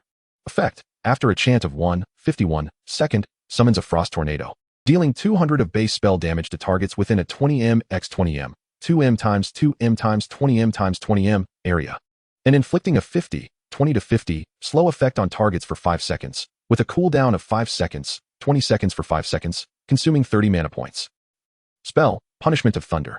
Level, Sanctum. Effect, after a chant of 52 seconds, summons 39 bolts of thunder from the sky, each dealing 350 to 550 of base damage and an additional 500 to 1200 points of true damage to enemies, paralyzing the target for 2 seconds, with a cooldown of 60 seconds, consuming 200 mana points. Chapter 44, Demon Slayer Squad. The Jinten Mountain Range. This is one of the large mountain ranges within Taiwa City, stretching for dozens of kilometers. Rich in resources, it is home to numerous magical beasts, spiritual plants, and minerals. Jintan Town is also one of the wealthiest towns in Taiwa City, where many capitalists exploit the labor class. Amidst the lush mountains, an 8-member team ventured deeper into the mountains. Young Master E, if we encounter ferocious magical beasts, be sure to stay behind me, commanded the knight clad in black heavy armor, his face stern as he instructed Li Yi. Young Master E, do not be afraid. Should any enemies appear, I will be the first to eliminate them, declared the confident archer in light armor. Brother E, if you get hurt, it's all right. Even if your leg is broken, my holy light healing will restore you, chimed the adorable priestess, sticking out her tongue. Throughout the journey, the members of the Demon Slayer squad appeared to show great respect for Li Yi. However, in reality, this was a reluctant act agreed upon by the squad members. To them, this was merely a protective task for a prominent disciple, to ensure the mission's success. They continually instilled a sense of fear regarding the dangers of this mountain range, creating a tense and oppressive atmosphere. Their intent was to ensure Li Yi would comply with their directives and refrain from acting recklessly, thus avoiding unnecessary dangers. Moreover, this mission required that Li Yi not face any real threats, should anything happen to him. With the overprotective and petty nature of the great mage Emily, he would face daily challenges thereafter. However, Li Yi remained oblivious to their ulterior motives, believing they were merely being cautious due to his status as Emily's true disciple. Suddenly, a deeply oppressive growl echoed through the air. The group braced themselves. 5 wild wolves with dark blue fur and red eyes appeared 50 meters ahead. Prepare for battle. Maintain coordination. Protect young Master E, shouted the knight. He then advanced swiftly, wielding a heavy shield in his left hand and a heavy sword in his right. A dark shadow followed closely behind. It was the assassin. In an instant, the assassin's figure twisted and vanished. When he reappeared, he was already beside the wild wolves, his dagger dancing like a butterfly, effortlessly beheading one of the beasts. The remaining wolves, enraged, lunged at the assassin but were repelled by the heavy shield, and then struck down by the heavy sword. Whoosh! An arrow sped through the air, piercing the throat of a wild wolf. Boom! A fireball erupted, engulfing another wolf in flames. The warrior stood firm, shielding Li Yi. Young Master E, it's dangerous, retreat quickly. The priestess began to chant a spell. Behold! Blessing spell. A golden light materialized into a talisman, granting Li Yi a protective boon. You have received the blessing spell, physical defense 100, magic defense 100, duration 60 seconds. Li Yi mused. The Taiwa Demon Slayer squad comprises the elite of Taiwa City. A mere level 25 ordinary monster poses no challenge for them. The battle commenced and concluded within mere breaths. Young Master E, are you uninjured? The warrior inquired with genuine concern as the others gathered around him, filled with worry. Li Yi gazed at the corpses of the monsters lying 50 meters away, lost in thought. I'm fine. Let us proceed and finish this task swiftly. Seeing Li Yi's somewhat grim demeanor, the others exchanged glances, their expressions brimming with satisfaction. Young Master E was taken aback, making the subsequent task considerably easier. However, Li Yi was solely focused on reaching their destination swiftly to complete the mission. A few minor monsters? If they perished, so be it. The sooner the task was accomplished, the sooner he could venture forth alone. The group continued their advance deeper into the mountains. Before long, a horde of peculiar creatures, resembling oversized porcupines with deep gray fur and menacing spines protruding from their backs, emerged. There appeared to be over 20 of them. The moment these porcupines sensed the presence of the group, their eyes glowed with a fierce red light as they charged toward the team. Upon witnessing this, Li Yi felt a surge of excitement. Just as he prepared to shake his staff and chant a spell, he was abruptly halted by the archer, who interrupted his incantation. This was not good. It was a rampaging porcupine, level 25. Form a defensive line. Maintain formation. Ensure young master ES safety. The command of the team typically fell to the archer, owing to their occupational traits and a somewhat overpowered skill akin to the mage's shield of light. Known as Eagle Eye, this ability granted them exceptional perception and observation skills, allowing for rapid battlefield analysis and the capacity to exploit monsters' weaknesses. The demon-slaying team was evidently far more serious than before.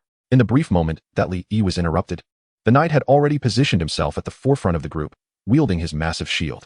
Shield bash. With a flash of golden light, the knight's shield struck the foremost rampaging porcupines, sending them sprawling and disrupting the monster's charge. Meanwhile, the warrior appeared at the front of the formation, deftly maneuvering around the knight, seeking opportunities to slash at the rampaging porcupines with his long sword. In the realm of eternity, no fundamental profession was deemed worthless. Rather, it was the practitioners who could be lacking.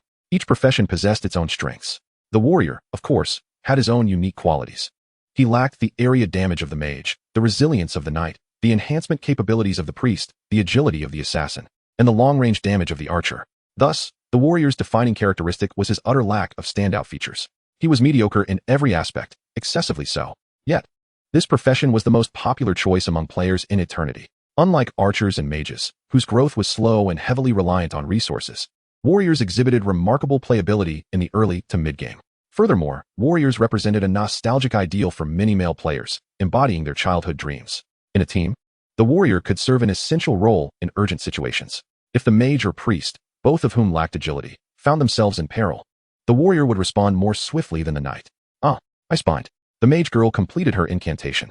Elements in the air surged forth, coalescing into crystalline tendrils of ice that either lashed out at or ensnared the porcupines. While inflicting minimal damage, it effectively restricted their movements. Holy Shield. The priest also finished casting. You have received a Holy Shield, granting you an additional 100 physical defense and a shield that can absorb 500 points of damage. This was a collective buff spell. Meanwhile, the assassin began to weave in and out among the monsters, deftly dispatching the already weakened rampaging porcupines. Their coordination was impeccable. Li Yi, having been interrupted, could only watch in silence as the others engaged with the creatures. He longed to cast a wall of fire to incinerate the porcupines. But with no party mode available with the NPCs, he feared his spell would inadvertently harm the assassin, jeopardizing his mission. The archer, ever vigilant of Li Yi's movements, noted his stillness and, feeling reassured, finally drew his bow. Featherstorm. The arrows, glimmering with a blue light, flew forth. Whoosh. The moment the arrow was released, it splintered into a flurry of feather-like projectiles, striking the rampaging porcupines in their vulnerable eyes and mouths. One must admit, the teamwork of the Manhwa demon-slaying team was nearly flawless, with no room for criticism. Junior brother, do not be afraid. If you strive diligently, you too shall shine as brightly as they do one day, Eve said proudly to Li Yi, having refrained from participating in the battle. As a core member of the Manhwa Sanctuary, Eve held an unwavering sense of collective honor. Observing Li Yi's dazed expression, she felt a swell of pride. Believing he was awestruck by their prowess, Li Yi watched as the swarm of monsters was swiftly dispatched. His fists clenched, steeling himself. Suddenly, a deeply suppressed growl echoed ominously. From behind a pile of rubble, a creature emerged, its size exceeding that of the rampaging porcupines by threefold. Brutal Porcupine King, Elite Boss. Level, 25. Health, 40, 00040. 000. Physical attack, 758. Magical attack, 354. Physical defense, 623. Magical defense, 369. Skills, Earth-Shattering Stomp, Rampaging Charge, Fanged Assault. Description, N.A. This is bad. It's the boss monster, the Brutal Porcupine King. The moment they laid eyes on the boss, everyone's expressions shifted dramatically. Danger. Quickly, protect young Master E. The archer shouted, attempting to pull Li Yi back. Get away from me. Frustrated beyond measure, Li Yi delivered a swift kick that sent the archer flying. This unexpected display left everyone momentarily stunned. Before anyone could voice their thoughts, Li Yi brandished his staff, incantations spilling from his lips as a purple aura enveloped him. Everyone could distinctly sense the surrounding air crackling with the heightened energy of lightning. This can't be. No way. As a disciple of Emily, Eve immediately recognized the nature of this magical fluctuation. Her gaze turned incredulous as she regarded her junior brother. Chapter 45, Thunderous Punishment. Instantaneously vanquishing an elite boss. An ancient grade item. The atmosphere was suddenly filled with a crackling static, and Li Yi radiated with an intense purple light. The density of lightning elements surrounding him reached its zenith.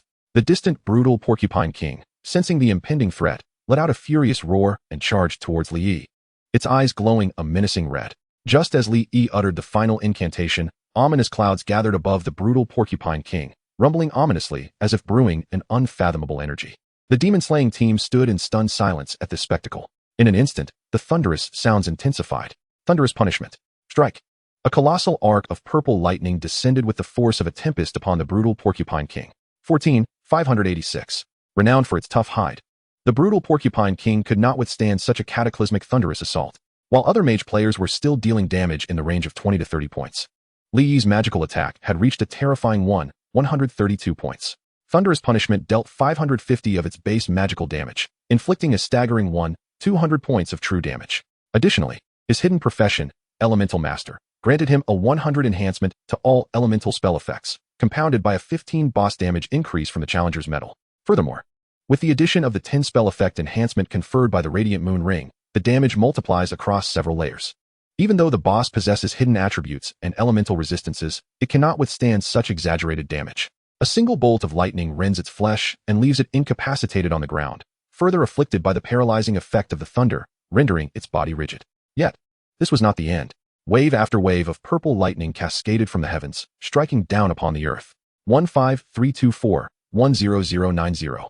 The damage from 3 bolts of lightning had completely depleted the boss's health bar. Still, more bolts continued to descend. The resounding thunderclaps shattered the rocky ground beneath. With each mighty bolt of lightning that fell, the members of the Demon Slayer squad trembled. It was only when the air became suffused with the scent of charred flesh that they realized the gravity of the situation, their faces a tableau of disbelief. You have slain the elite boss, the brutal Porcupine King. You have earned 33,000 experience points, and additionally received a 40 bonus, effect of the title Trailblazer, to your experience rewards. The talent effect Fate Manipulator has been triggered. You have obtained the special item Slacker's Satchel, which has automatically merged into your inventory. Congratulations, you have leveled up. Current level, 22. You have gained 5 attribute points to distribute freely, 3 skill points, and an additional 10 intelligence and 10 spirit.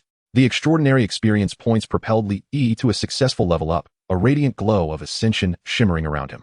Eve and the entirety of the Demon Slayer squad stood petrified, their expressions blank, utterly awestruck by the terrifying display of lightning magic, the wrath of the thunder, the overwhelming might of the heavens, the culmination of numerological extremes. Did you just cast the wrath of thunder? Eve stammered, her curiosity piqued.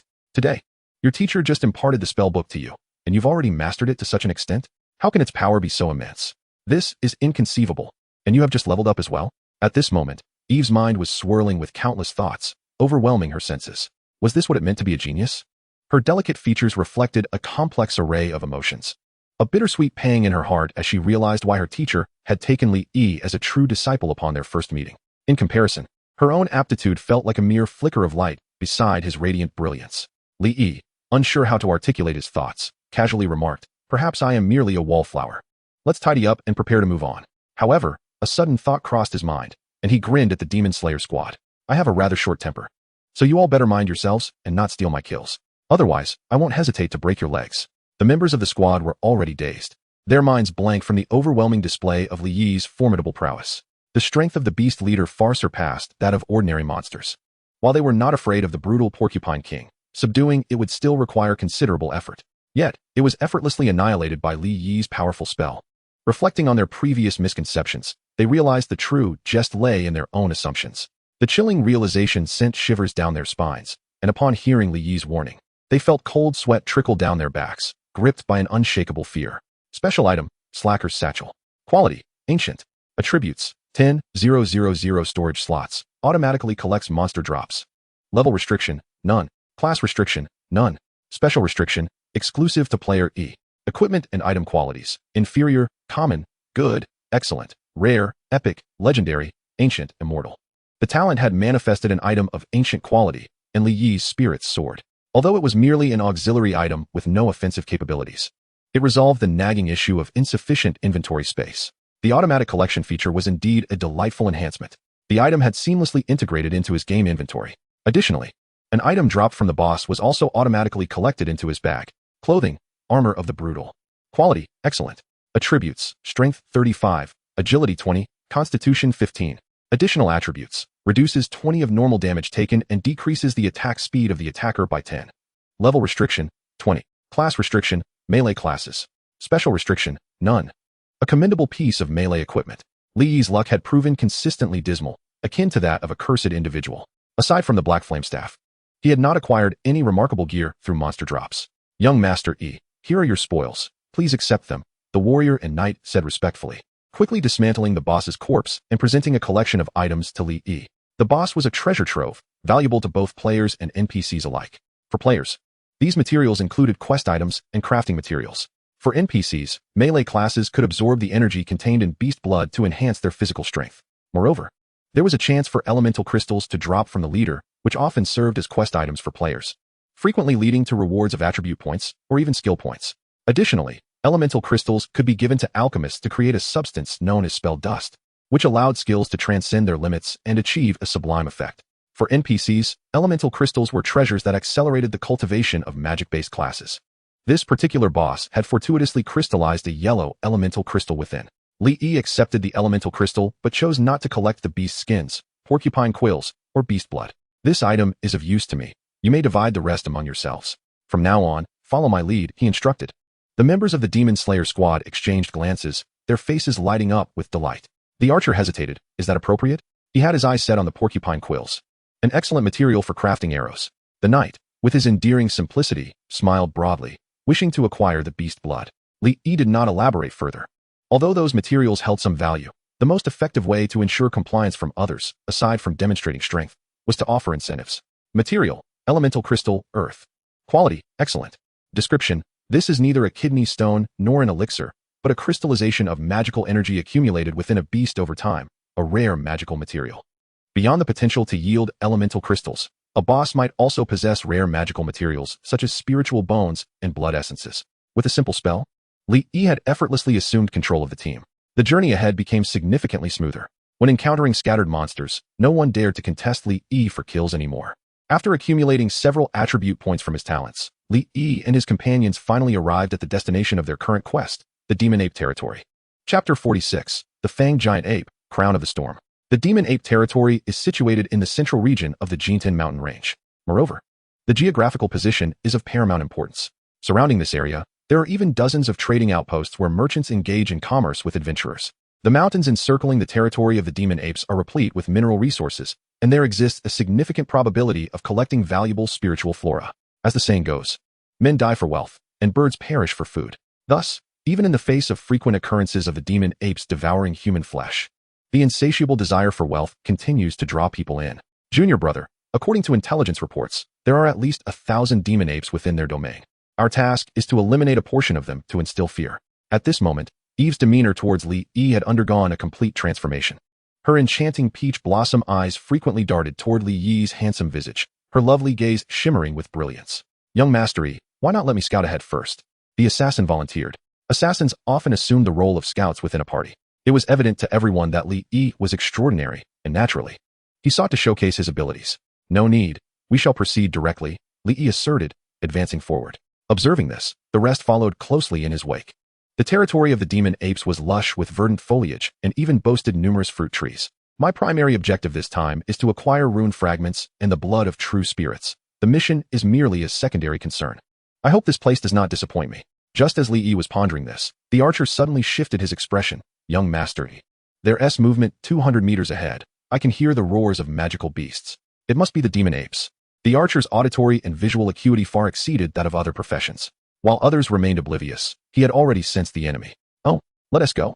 Li Yi's eyes sparkled with excitement as he hastened forward. The demon-slaying team felt a twinge of anxiety at Li Yi's reckless demeanor. Though young Master Yi was powerful, he was still merely an intermediate mage, was he not? Many of a mage's life-saving skills could only be learned at higher levels. Thus, unease gripped their hearts, though none dared voice their concerns. The knights and warriors hurried to keep pace, determined to protect young Master Yi. Before long, they indeed discovered 5 grotesque black-furred ape monsters. These creatures bore hideous, hairy faces, with 2 sharp, fang-like tusks protruding from their mouths, exuding an aura of ferocity. Their limbs appeared exceptionally robust, with hands as large as fans. Kanji, a giant strength ape, elite. Level, 25.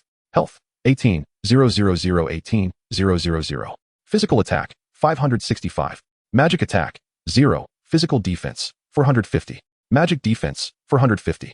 Skills, giant hammer strike, combo attack, rapid healing, berserk fury. Description, a vicious demon ape with astonishing strength and a body as solid as steel. How formidable. A purely physical monster with high defenses, substantial health, and powerful attacks. Its sole weakness seems to be the absence of magical capabilities. These attributes are already approaching that of a competent boss. Could it be that all the demon apes in this region are elite monsters? Li Yi was somewhat astonished. He also wondered if the leader of such a creature would possess runes within it. Young mastery, do you wish to hone your spell proficiency? I can withstand the attacks of the magical beasts for you, the knight naively offered, eager to contribute to Li Yi after gaining his favor. No need. You all stay back. Afterward, help clean up the battlefield, Li Yi instructed, then began chanting incantations, his body radiating a greenish light. The elements in the air began to stir, with the wind element particularly vibrant, bringing a refreshing chill to those present. Eve felt a wave of curiosity at this unfamiliar magical aura. What spell is this? Wings of the Wind Spirit. Activate. The incantation was remarkably swift. A pair of translucent, vividly blue wings unfurled behind Li Yi. Subsequently, amidst the astonished expressions of the demon-slaying team and Eve, the Wind Spirit wings flickered and propelled him directly toward the demon ape monsters. Esteemed sir, what is this spell? How can young mastery fly? Flight had always been a capability lacking in humanity, as everyone harbored dreams of soaring through the skies. Through cultivation, such dreams could indeed be realized. But for the members of the demon-slaying team, it remained a distant aspiration. I am unsure, could it be an ancient magic? Eve was even more astounded than the members of the demon-slaying team. As a disciple of a grand sorcerer, she understood that only upon reaching the realm of sorcerers could one learn spells of flight. Yet, her junior brother was merely an intermediate mage, soaring through the air. Li Yi immediately caught the attention of the demon apes. Roar! Intruders encroaching upon their territory ignited their primal rage. The enraged demon apes bellowed and attempted to leap into the trees to capture the airborne Li Yi, aiming to tear him apart. The naturally powerful demon apes could indeed leap nearly 10 meters high. Li Yi was momentarily startled, but with a thought. He deftly maneuvered the wind spirit wings to narrowly avoid the assault. This scene left the demon-slaying team trembling with fear. The archer, with bow drawn taut, anxiously fixated on Li Yi. Esteemed sir, perhaps we should. Before the archer could finish his sentence, a thunderous roar erupted from the battlefield. A brilliant fireball shot from Li Yi's hand, striking the leaping, ferocious demon ape. Boom. Upon contact, the fire erupted violently. 6,215. The demon ape was sent crashing to the ground, howling in agony. Such high elemental resistance. A single fireball spell dealt over 6,000 damage, which startled Li Yi. He had anticipated it to be close to 8,000 damage, yet it had been significantly reduced. This indicated that the creature possessed considerable hidden resistance. Instead of cowering in fear, the demon ape, undeterred by the force of the blow, began pummeling its chest in a fit of rage. Its muscles visibly swelled, transforming its 2.5-meter frame into one approaching 3 meters in height. The other demon apes, witnessing this, also began to bulk up. They, too, possessed intelligence. Realizing they could not directly assault Li Yi, who held the aerial advantage, they resorted to hurling boulders the size of millstones at him. Li Yi, however, did not flinch or evade, continuing to chant his spell with determination. Ring of Fire Resistance. A magnificent ring of flames surged forth, dispersing the barrage of flying stones. A radiant white light enveloped him, causing the surrounding air temperature to plummet several degrees, with white smoke rising from the air. Frost howl. In an instant, centered upon the 5 demon apes on the ground, a whirlwind of frosty blades, as delicate as gossamer, coalesced into a swirling vortex. The furious tornado inflicted countless tiny wounds upon the demon apes. 3568, 3513, 3865, streams of crimson numbers floated into view. As an earth-tier spell, Frost Howl was not merely about dealing damage, it also possessed a potent control effect, imposing a 50-area slow. In addition to the profession's characteristic of Elemental Dominator, which grants a 100 enhancement to spell effectiveness, it theoretically allows for a complete 100 slowdown, rendering foes immobile. However, the raging demon ape before him, despite this, managed to move its body incrementally. This was due to its hidden attribute, elemental resistance. Li Yi did not cease his actions. The black flame staff in his hand flickered with crimson light once more. A fireball spell blazed in his palm, and this time, with a mere thought, he propelled it directly towards the ground-bound demon ape. His remarkably high intelligence attribute enabled an astonishing flight speed, and in the blink of an eye, he arrived beside the demon ape. With a radiant fireball in hand, he struck the beast's head. Boom. 8240. This was a hybrid of physical and magical damage. The immense force sent the nearly 10-foot-tall demon ape hurtling through the air. Eve was left in shock. What the hell? Wait. The teacher never mentioned that the fireball spell could have this effect. You have slain the Kangia giant ape. You have gained 1,400 experience points, plus an additional 30 for exceeding level expectations. Talent effect Fate Dominator triggered. You have obtained the rare grade equipment crown of Storm Surge. Chapter 47 Divine Gift Guild. Broken Fate. It was not that Li Yi sought to flaunt his prowess. Time was of the essence. A terrifying catastrophe loomed on the horizon. He needed to augment his strength in every conceivable manner. His attributes were remarkable, yet his combat skills left much to be desired. Thus, he endeavored to master the application of all his skills, akin to Captain America secretly honing his combos. Though this may be somewhat exhausting, the efficiency of leveling up through monster slaying would undoubtedly increase. As the saying goes, sharpening the axe does not delay the work of cutting wood. One demon ape lay slain, and the next was not faring any better. They all fell like dominoes. From the commencement to the conclusion of the battle, merely a few breaths had elapsed. The members of the demon-slaying squad gazed at Li Yi with eyes transformed from respect to reverence. Who could have imagined that he was merely an intermediate mage? Incredible. This was truly astounding. Such strength. Those few demon apes would have taken the entire demon-slaying squad considerable time to defeat, yet Li Yi dispatched them effortlessly, especially the priestess and mage within the team. Their gazes towards Li Yi sparkling with admiration. The adorable priestess even unconsciously squeezed her legs together, trembling slightly. Young Master Yi, how incredibly handsome. I've made up my mind. I shall marry a man like young Master Yi. Good news. The 5 elite monsters have dropped equipment. 5 pieces of good quality gear. Bad news. None are suitable for mages. 3 melee pieces, 1 archer's equipment, and 1 for priests. Additionally, 56 silver coins were obtained. This slacker's satchel is indeed quite useful. It automatically collects loot. No effort is required. Monster drops go directly into the backpack. With a capacity of 10,000 slots, Li Yi need not worry about space constraints. Come over and clean up the battlefield. I need materials like blood essence and spirit bones. You can keep the other materials, Li Yi called to the demon-slaying squad. Alright, we're coming. The knights and warriors eagerly rushed over. For these robust beasts, the beast blood was of considerable utility. Surprisingly, having a group of NPCs was not as burdensome as imagined. They did not divide experience or loot, and they could lend a hand. While they dealt with the aftermath, Li Yi inspected the rare grade equipment conjured by his talent. Headpiece, Crown of Storm Surge. Quality, Rare. Attributes, Intelligence 50, Spirit 50. Additional Attribute 1, reduces all spell casting time by 20. Additional Attribute 2, when a single skill inflicts 2,000 damage on a target, the Storm Surge effect will be activated. Level Requirement, 25. Class Restriction, Spellcasting Professions. Special Condition, Intelligence 150. Storm Surge, conjures the power of a storm to form a shield equating to 10 of maximum health, and increases movement speed by 20, lasting 5 seconds, with no cooldown. This equipment's attributes left Li Yi astounded. Even among rare-grade gear, it was exceptional. Not only did it grant a substantial bonus of 50 points to intelligence and spirit, but the effect of Storm Surge was pivotal. While it may be challenging for others to trigger, for him, it would be a matter of ease. Furthermore, the requirements for this gear were such that ordinary players would find it difficult to meet, with a staggering 150 intelligence requirement. Although his monster drop rates were low, likely due to a hidden attribute of low luck, his talent provided a safety net. Upon checking the equipment leaderboard, he found that indeed, the Crown of Storm Surge had usurped the Golden Destruction Bow, claiming the top spot. Just then, a knight from the demon-slaying squad exclaimed, "Blood Essence." This demon ape has blood essence inside it. The assassin, equally astonished, added, "Unbelievable, mine has it too." Hearing this, Li Yi was taken aback and hurried over to inspect. He saw that the knight and assassin held a fist-sized, jelly-like crimson item. To his delight, he discovered that out of the 5 demon apes, 3 contained blood essence. Material, blood essence. Quality, good. Description, contains powerful blood spirit energy, with a certain probability of successful nurturing only within the bodies of robust beasts. A natural material for making potions and feeding pets. Though it was merely good-grade blood essence, the drop rate of these creatures was astonishingly high. This was a valuable find. Even the previously slain, ruthless Hedgehog King had not yielded this item. The primary use of blood essence was for feeding pets.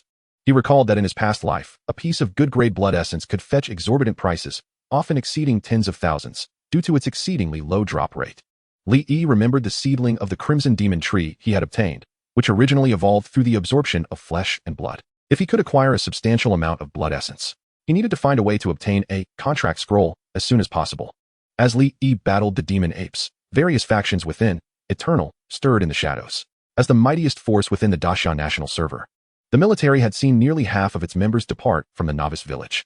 After all, they had successfully defeated the roadblock boss at the novice village's teleportation array. Furthermore, they all possessed S-grade or above gaming talents, and they need not worry about wild monster resources. Other novice villages occupied by the military had yet to see anyone reach level 10, but plans to slay the roadblock boss were already underway. Following them were numerous gaming guilds. At present, the strength of various guilds remains unclear. However, upon examining the official websites, social media accounts, and promotional channels of these guilds, it is evident that they are fervently showcasing their prowess and investments, actively recruiting new members. Notably, they have secured substantial investments in the real world. The guild, widely recognized as the foremost in the gaming realm, Divine Gift, has announced an astounding investment of 40 billion renminbi from Hongshan Capital. Divine Gift has disclosed its current membership statistics, boasting an impressive 380,000 players, with numbers steadily on the rise. The guild leader, Duanshang, is no ordinary figure in reality. He bears the surname Ma. With a formidable background in gaming resources, coupled with his exceptional skills and awareness, he has crafted a gaming empire that even his father takes pride in. Duanshang ranks third among the 12 kings of the gaming guilds, and his overall strength is indisputably the highest, with legions of players under his command capable of overwhelming any challenge. At this moment, Duanshang is convening a significant meeting through the Eternal chat group. They have just faced a setback in their assault on the novice village's roadblock boss. Duanshang states, "Let us summarize the reasons for this failure, analyze the issues, and devise solutions." One member, "Your power is greater," responds, "Leader, this boss is practically unbeatable. Its extraordinarily high defense prevents players from even breaking through its guard. Moreover, its peculiar design lacks a forced health deduction mechanism. Relying solely on numbers is futile." Another member, "Your power is no match for mine," concurs, "Indeed. Not only does this green-hatted bear possess thick skin, but it also wields area damage skills, making close combat impossible. During this attempt with 215 knights, we barely approached the creature before being trampled and stunned, only to be swiftly eliminated." After listening, Duanshang contemplates briefly. "We cannot solely depend on sheer numbers. We must organize an elite team. Let us utilize the guild's reserve gold to procure high durability and high defense equipment from the marketplace, assembling a 40-member knight squad. Similarly, we shall organize a team of 200 priests. And if our numbers are insufficient, we shall recruit more. Participants will be rewarded with 10,000 yuan, and if they die and lose levels, they will receive 20,000 yuan in compensation." At this juncture, a member raises a query. "One more question. How can we breach the boss's defenses? Currently, only you, leader, can inflict any damage on the monster. Yet, this is still insufficient to counter the boss's healing." Duanshang reassures, "Rest assured. I happen to have an old friend in the novice village who has agreed to deliver an exceptional grade equipment piece within 10 days for a payment of 1 million. Your power is the greatest is taken aback. What? Such a high price? 1 million in cash is no trivial matter, yet that exceptional grade equipment cannot simply be given away." The other members murmur in agreement. "That person is a jester, currently at level 9, Duanshang replies calmly. "Oh, so it is him.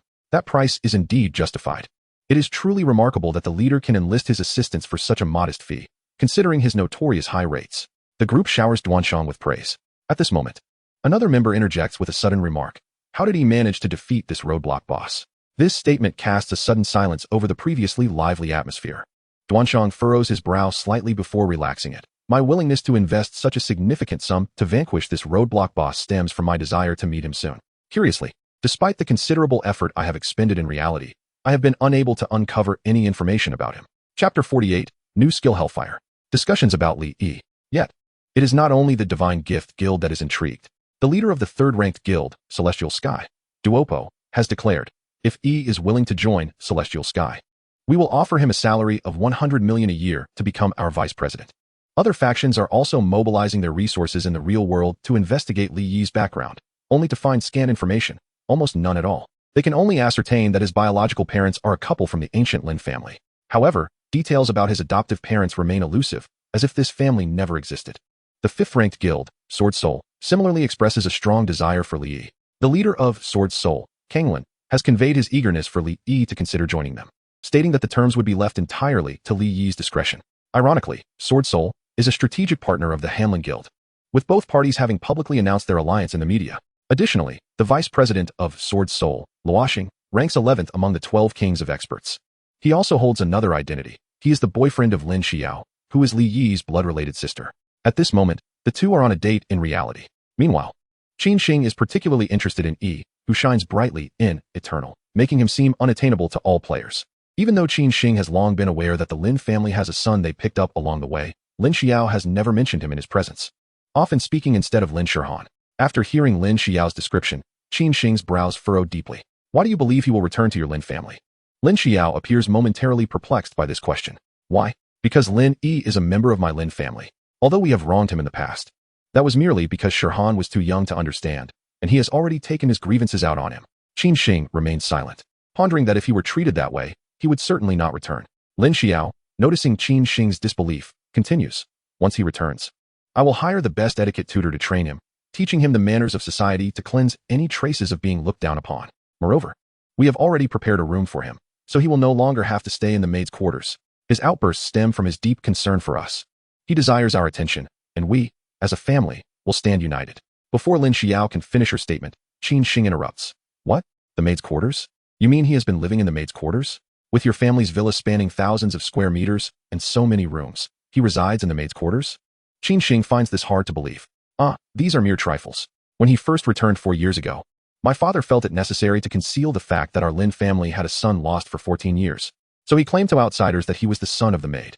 Shing, let me tell you, in Eternal, you are an archer. And you are aware of that top-ranked weapon on the equipment list, right? I have managed to obtain it for you. Qin Shing shakes his head with a bitter smile. He desires that golden bow of destruction, but after hearing Lin Xiao's account, he has deduced that Lin Yi is likely under the protection of a significant force, perhaps one of the top 3 guilds. It is laughable that this entire family of the Lin clan remains oblivious, deceiving themselves in their ignorance. In the Jintan mountain range, in the domain of the demon apes, 11 demon apes are collectively devouring an unidentified large beast. Suddenly, one of the demon apes seems to sense something, glancing around warily. Ground spike cage. Activate. The air was thick with the earthy essence of the soil. Suddenly, the ground began to resonate with a low, ominous hum, and out of nowhere, 15 2-meter-long, razor-sharp spikes erupted from the earth. In an instant, these spikes sent 11 monstrous apes flying or pierced them through. A chilling wail echoed across the mountains and valleys. 4356, 4365, 4652. The earthen spikes, a spell of celestial rank, were far from simple. Within the designated area, a solid earthen prison was taking shape. Furthermore, the sharp spikes were adorned with countless barbs, should anything become ensnared.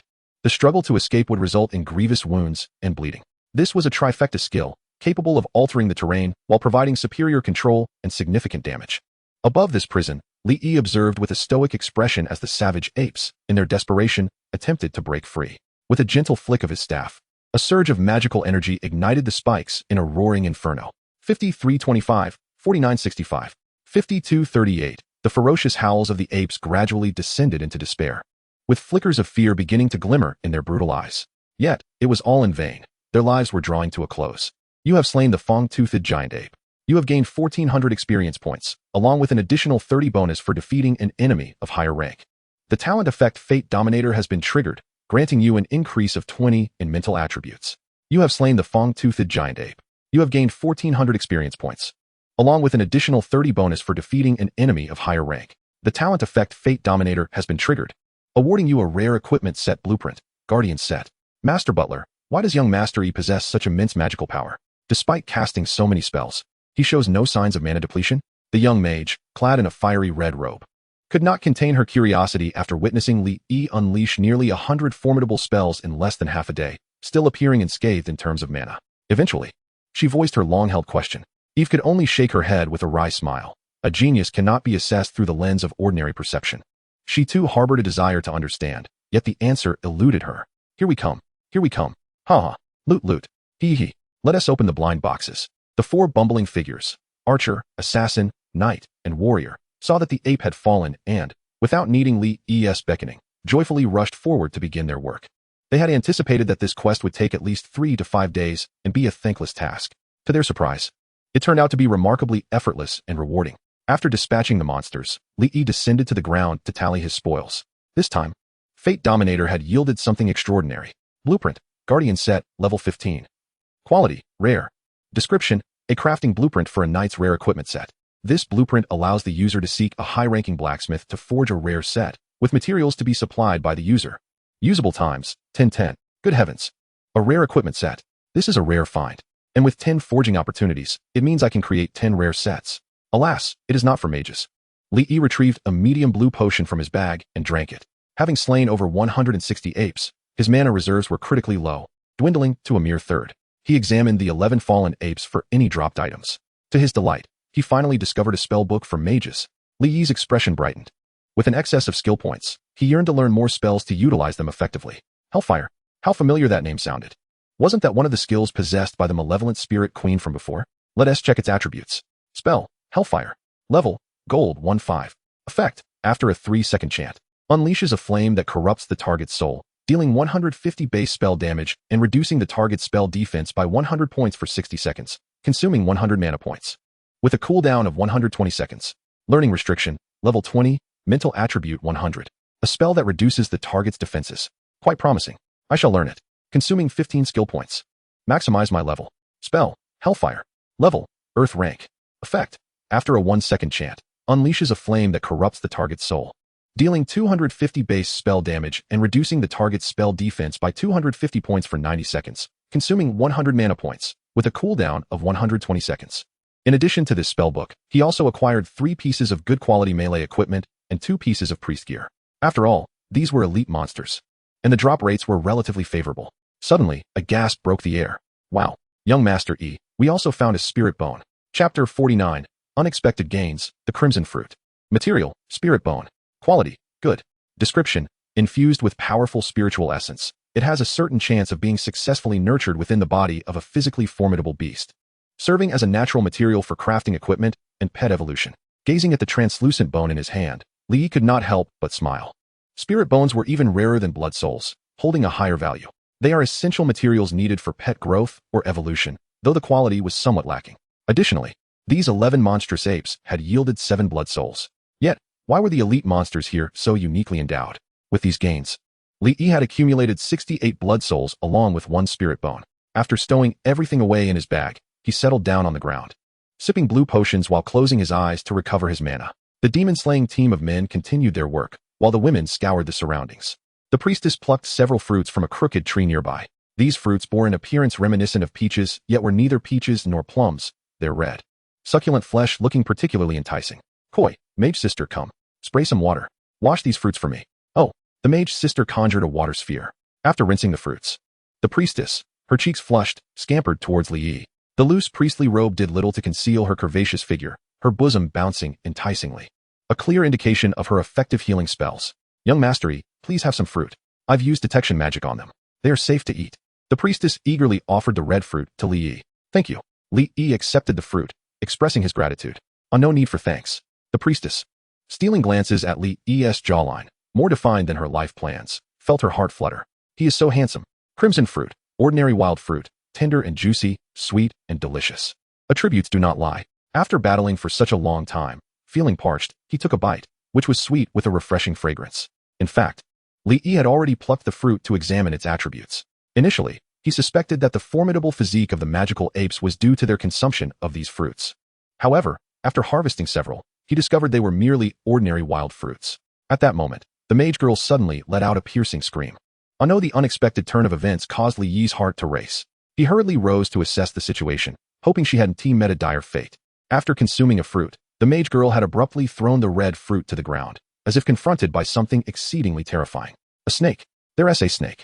The mage girl was in a state of panic, even preparing to chant a spell to attack the red fruit on the ground.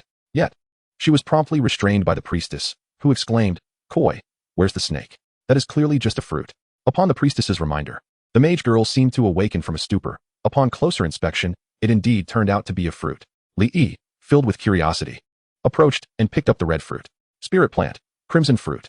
Quality, exceptional. Age, 3 years. Effect, after consumption, grants 3 spirit, 3 constitution, 5 strength.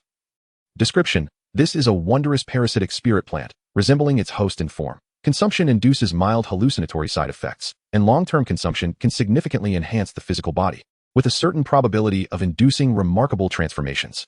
After examining the attributes, a smile of delight appeared on Li Yi's face. So that's it. What a treasure.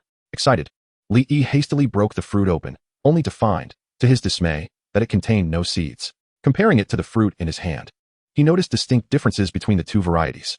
Although both fruits were red, the crimson fruit exuded a more sinister blood-red hue, while the red lantern fruit exhibited a fruity red tone with faint vertical stripes. It was no wonder that the Kangia giant ape, despite being merely an elite-level monster, possessed such a formidable physique and high resistance to spells. This was evidently tied to the crimson fruit. Had it not been for the priestess's whimsical suggestion, they might have missed this treasure. Come eat it. It's a wonderful item. You should be able to feel the changes in your body, Lee urged as he handed the spirit fruit back to the mage girl. I feel a bit warm. Such a strange sensation, so hot is this the spirit fruit. At that moment, Eve approached, her face alight with joy. Yes, a splendid find. Come on, everyone. Stop fiddling around. Everyone up the tree. Gather the fruits. Lee greedily gazed at the vast expanse of fruit trees. He wondered how many crimson fruits were hidden among them. Indeed, the world of eternity was rife with fortuitous encounters, truly awaiting those fated to discover them. However, considering the parasitic nature of these plants, which bore no seeds, could they be propagating in a manner similar to dandelions? This implied the existence of a mother plant. But first, they needed to harvest the fully grown fruits. With the wings of the wind spirit attached to his back, Lee hovered gracefully in the air, delegating the fruit-gathering task to the demon-slaying squad, while he remained vigilant from above. Should any magical ape approach, he would strike swiftly. At that moment, Lee felt fortunate to have this squad accompanying him. Otherwise, it would have taken him an eternity to gather the fruits alone. He leisurely munched on the fruits, aware that overindulgence would diminish their effects. Having consumed a total of 18, the benefits had waned significantly. You have consumed the crimson fruit, gaining 1 spirit, 1 constitution, 1 strength. Your intelligence attribute exceeds 500, nullifying the hallucinatory effects. Lee was not overly concerned with the slight attribute changes, as they were not significant compared to the overall benefits he had reaped. He was more curious to discover whether consuming the fruits without limitation would yield those so-called extraordinary transformations. Just then, several dozen magical apes, oblivious to their fate, attempted to attack them, all of which were annihilated by Lee. He had now defeated over 200 magical apes, leaving only the boss to be taken down. However, the boss's whereabouts remained elusive. Half an hour later, after Lee had dispatched over 300 elite magical apes, he instantly leveled up to level 23. An enraged roar echoed from the depths of the forest. Glancing over, he saw a colossal creature leaping through the woods, effortlessly toppling trees that could be embraced by 3 people. Lee's eyes sparkled with excitement rather than fear as he greeted Eve, saying, "Take care of everyone. I'll be back shortly." Eve, now fully recognizing Lee's strength, even felt uncertain that she could surpass him. However, upon sensing the commanding presence of the magical ape leader, she expressed her concern. "Be careful, that creature is formidable." With a thought, Lee activated the wings of the wind spirit, which glowed with azure light as he sped toward the boss. Since arriving in the domain of the magical apes, Lee had defeated over 500 of them, accumulating a substantial number of attribute points. His spell attack had now reached 2024 points due to his equipped enhancements. The speed of the wings of the wind spirit was directly proportional to his spell attack. With his current power, he could traverse hundreds of meters in the blink of an eye. From his elevated position, a massive figure came into view. This boss magical ape towered at 3 zhang. Its visage fierce, with 2 sharp tusks protruding from its mouth, its fur a deep black, and astonishingly, a vertical eye had sprouted on its forehead. 3-eyed Song Ape King, rare boss. Level, 35. Health, 300, 000 300, 000. Physical attack, 1550. Spell attack, 980. Physical defense, 1200. Spell defense, 1100. Skills, True Sight, Fearsome Roar. Iron Wall, War Trample, Earth's Might, Spirit of the Earth, Elemental Resistance. Description: the king of the magical ape domain, seemingly having experienced some fortuitous event, possesses a body that has undergone a degree of mutation. Such high attributes. Despite being mentally prepared, it was evident that these minor creatures had evolved into elite foes, and thus, the boss would undoubtedly be even stronger. The 3-eyed Song Ape clearly noticed Lee, its 2 eyes filled with rage, while the third vertical eye remained calm and devoid of emotion, which felt exceedingly peculiar.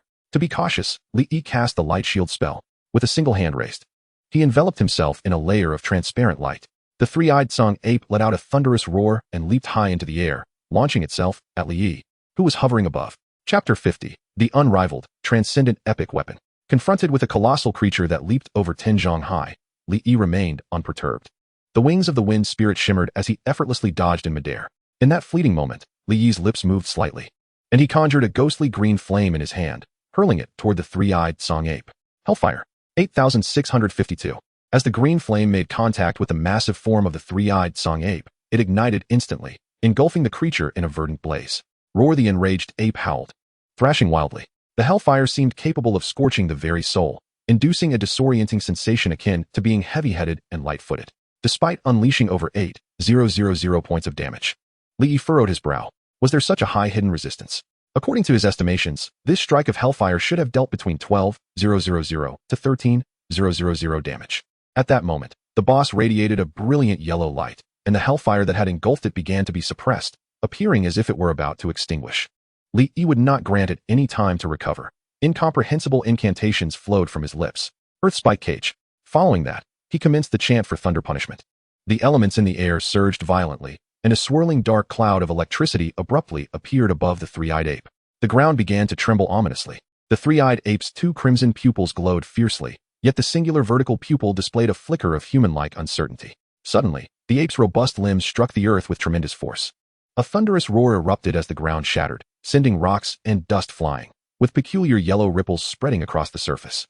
The Earth Spike Cage had yet to fully materialize when it was shattered by the creature's brute force, leaving Li Yi momentarily stunned. However, what it could break from the ground, it could not escape from the sky. That was a skill of the Holy Hall level. The three-eyed ape, sensing the powerful magical fluctuations emanating from the shadow above, pounded its chest in a fit of rage, unleashing a deafening roar. A gust of foul breath accompanied this assault, inflicting 78 points of magical damage upon Li Yi. You have been attacked by the three-eyed ape's fearsome roar. Your mental attribute exceeds 500. You are immune to the fear effect. This indiscriminate attack was a source of great concern for the major guilds. Yet, for Li Yi, it merely scraped his defenses. The three-eyed ape's vertical pupil blinked in shock, a flicker of alarm crossing its features. This boss sought to interrupt Li Yi's casting. Against me. You possess only the ability to defend. There is no room for retaliation. Thunder punishment. Unleash it upon them. As the final symbol was uttered, the spell manifested without regret. A trace of fear flickered across the ape's fierce visage. It attempted to flee, covering several dozen feet in an instant. However, the skill had already locked onto its target. Boom. A bolt of lightning, as thick as a barrel, struck down with ferocity. 17,504. The spell's effectiveness was amplified by the prior weakening from the hellfire, coupled with its apparent lower resistance to lightning. This thunder punishment delivered an impressive blow. The air became saturated with the scent of charred flesh as the three-eyed ape was struck, its skin torn and flesh exposed, plunging it into a state of paralysis. Boom. The relentless lightning continued to rain down. 18,657. 17,652. 9 consecutive bolts of thunder. The boss's health bar was halved. A single spell had stripped the three-eyed ape of half its life, and though it should have entered a state of fury, it turned tail and fled. Observing this, Li Yi could not help but smirk coldly. With a gentle flap of his azure wings, he swiftly pursued. Frost Howl. 7,658. A swirling frost tornado raced toward the three-eyed ape. The powerful slowing effect rendered the boss's massive limbs cumbersome, each step a struggle. Fireball spell. Fireball spell. 2 minutes later, under the relentless barrage of Li Yi's formidable spells, the three-eyed ape was still fighting for its life. It was not that Li Yi's damage was insufficiently monstrous. Rather, this boss possessed a life-saving skill. Just a minute prior to its near demise, the ape suddenly dropped to all fours, its body shimmering with blinding yellow light, rippling the earth beneath it.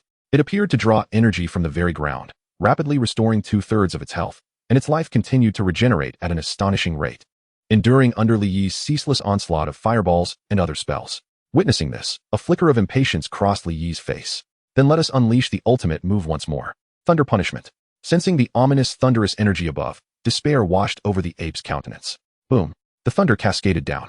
17,654. 16,598. Under the immense might of thunder punishment, the three-eyed ape ultimately succumbed and collapsed. Yet at that very moment, a faint glimmer suddenly shot forth from the ape, vanishing into the void at great speed. Unnoticed even by Li Yi, you have slain the rare-level boss, three-eyed ape. You gain 600,000 experience points, with an additional 120 experience bonus for defeating a higher-level foe. The talent effect Fate Manipulator is triggered. You acquire the skill book Spear of the Storm. Congratulations, you have leveled up. Current level, 24. You receive 5 free attribute points, 3 skill points, and an additional 10 intelligence and 10 spirit. Congratulations, you have leveled up. Current level, 27. You receive 5 free attribute points, 3 skill points, and an additional 10 intelligence and 10 spirit. Li Yi was enveloped in a brilliant golden light. The abundant experience, combined with the experience bonus, propelled him to a remarkable ascent of 4 levels, reaching level 27. It is well known that as levels increase, the difficulty of advancement escalates considerably. The vast majority of players rely on grinding lesser monsters to accumulate experience. In reality, farming small creatures is indeed the fastest route for ordinary players to level up. Once reaching level 20, the experience provided by a boss of the same level is often insufficient for a player to gain an additional level. Li Yi's defeat of a rare-level boss at level 12 had merely resulted in a 4-level increase. Now came the eagerly anticipated moment of reward. The boss's drops had automatically been collected into his bag. The thrill of looting equipment was truly diminished. He chuckled to himself. Upon inspecting his inventory, he discovered that the boss had astonishingly dropped 3 pieces of equipment. After a long streak of bad luck, Li Yi had finally struck gold. The first piece of equipment was a staff, entirely gray and impressively weighty, inscribed with enigmatic runes. However, the gem socket at its apex appeared to be missing, leaving it barren. Weapon, Deceiver's Staff.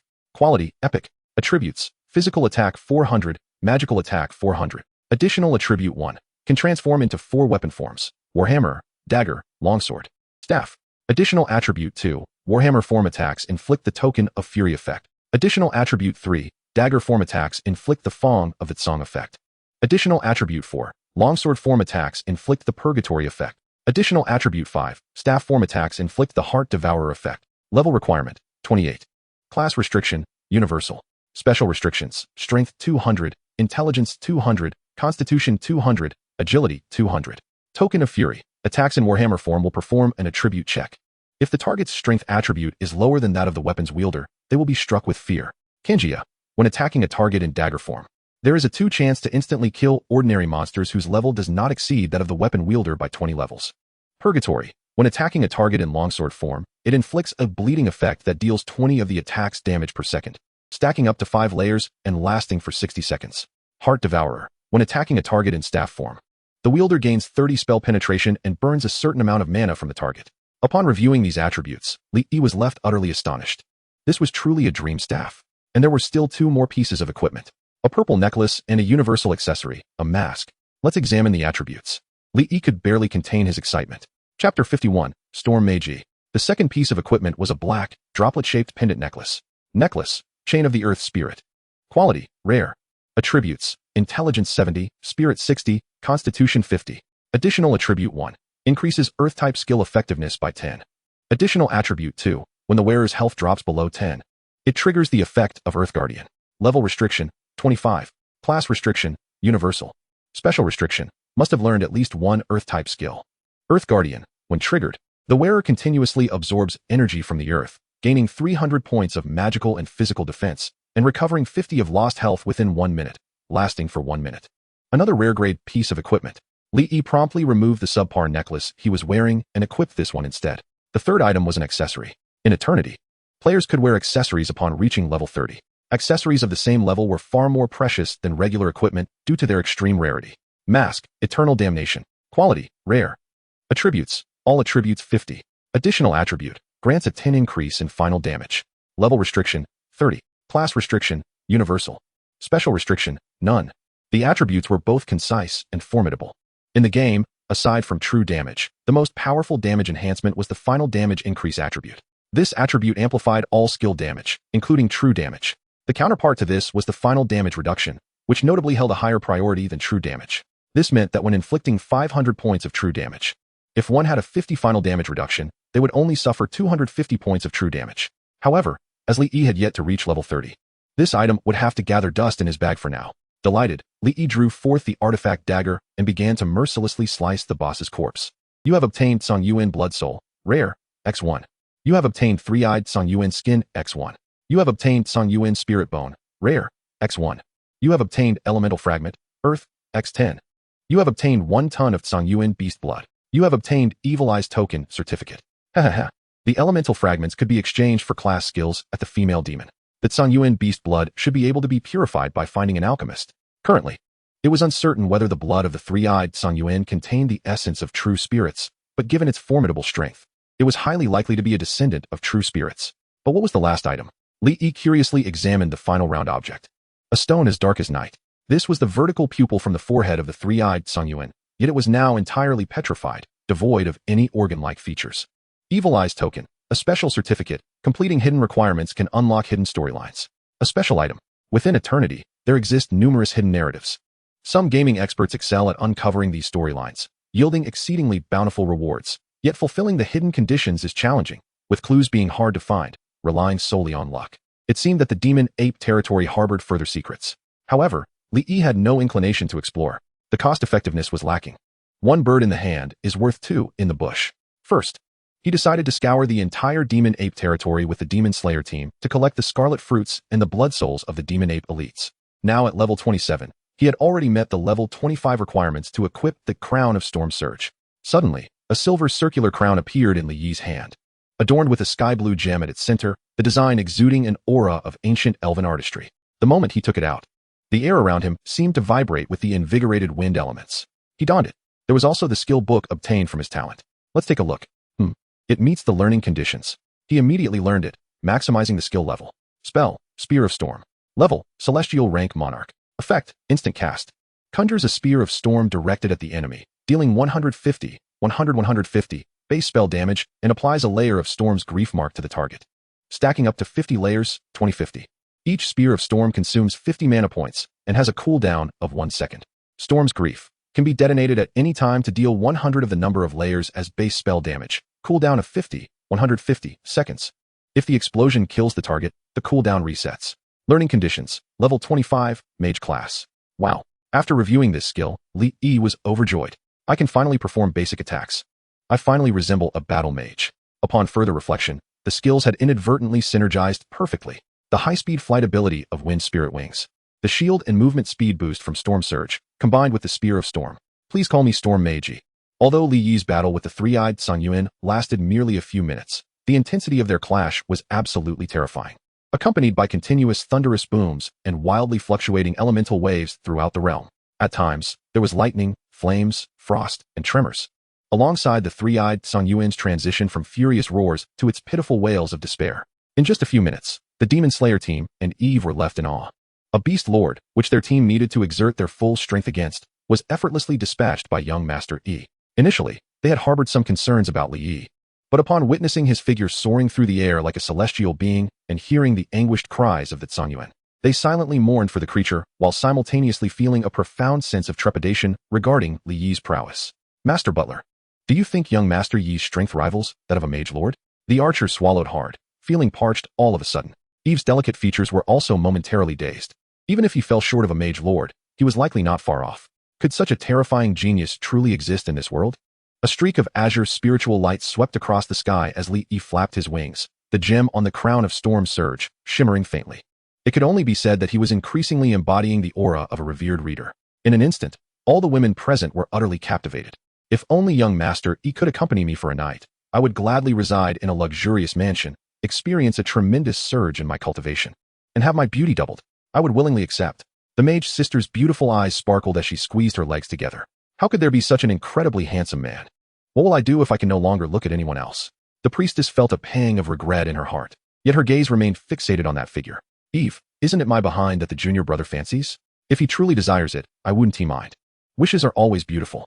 Hurry up, gather those fruits with vigor. You there, priest? Yes, I'm talking to you. Why are you staring? Get to it.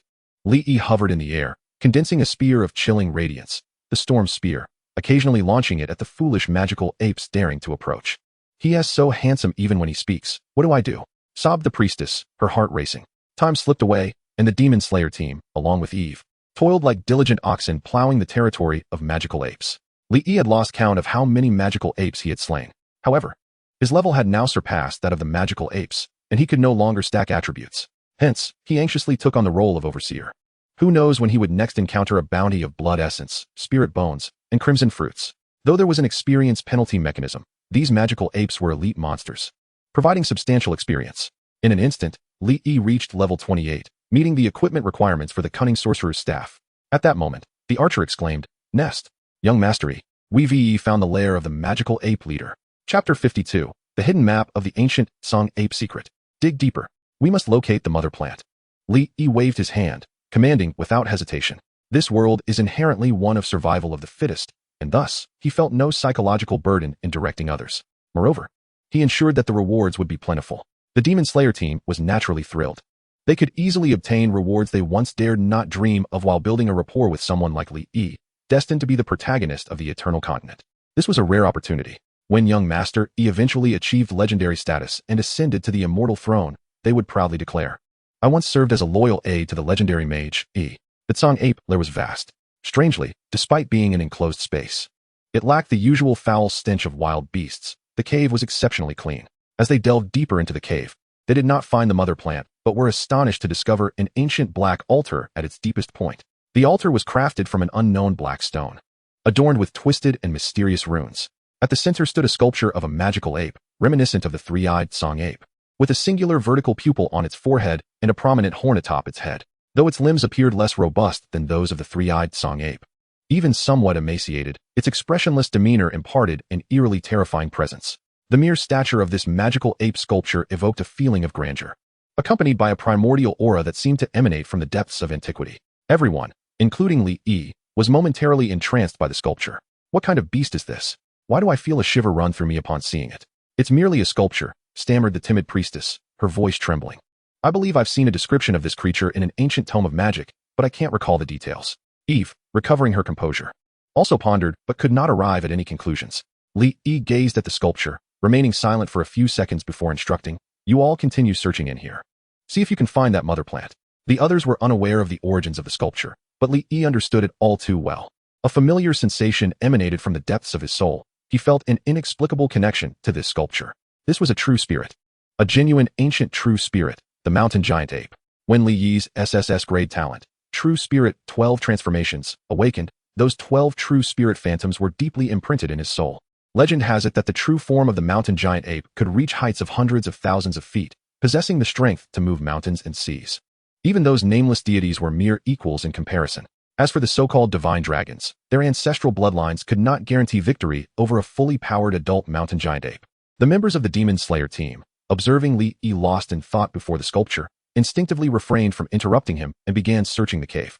Meanwhile, Li Yi continued to fiddle with the altar and the mountain giant ape sculpture, attempting to uncover any clues.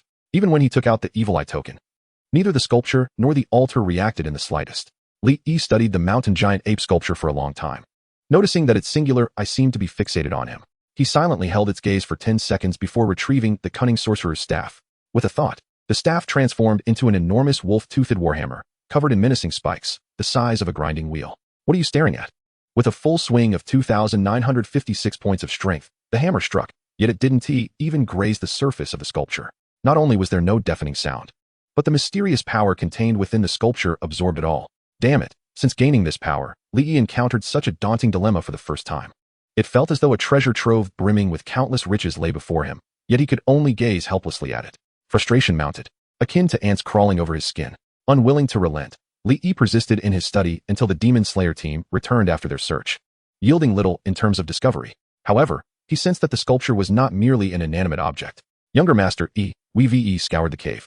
And there are no living plants, the group expressed, their faces tinged with exasperation. Li Yi pondered for a moment, then declared, "Let us withdraw. Since we cannot resolve this for now, we'll leave it be. Time is of the essence. I must continue grinding for attributes."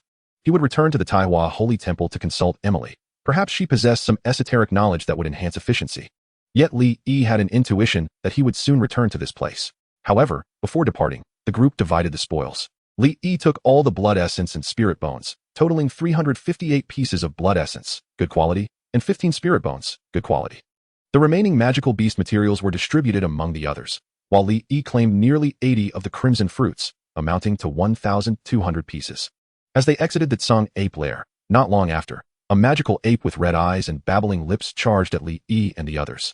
Li Yi, already in a foul mood, felt his irritation surge. The demon-slaying squad stood in a daze as Li Yi, with a cultured demeanor, transformed his staff into a terrifyingly massive hammer, as large as a grinding stone. "Die for me," he bellowed.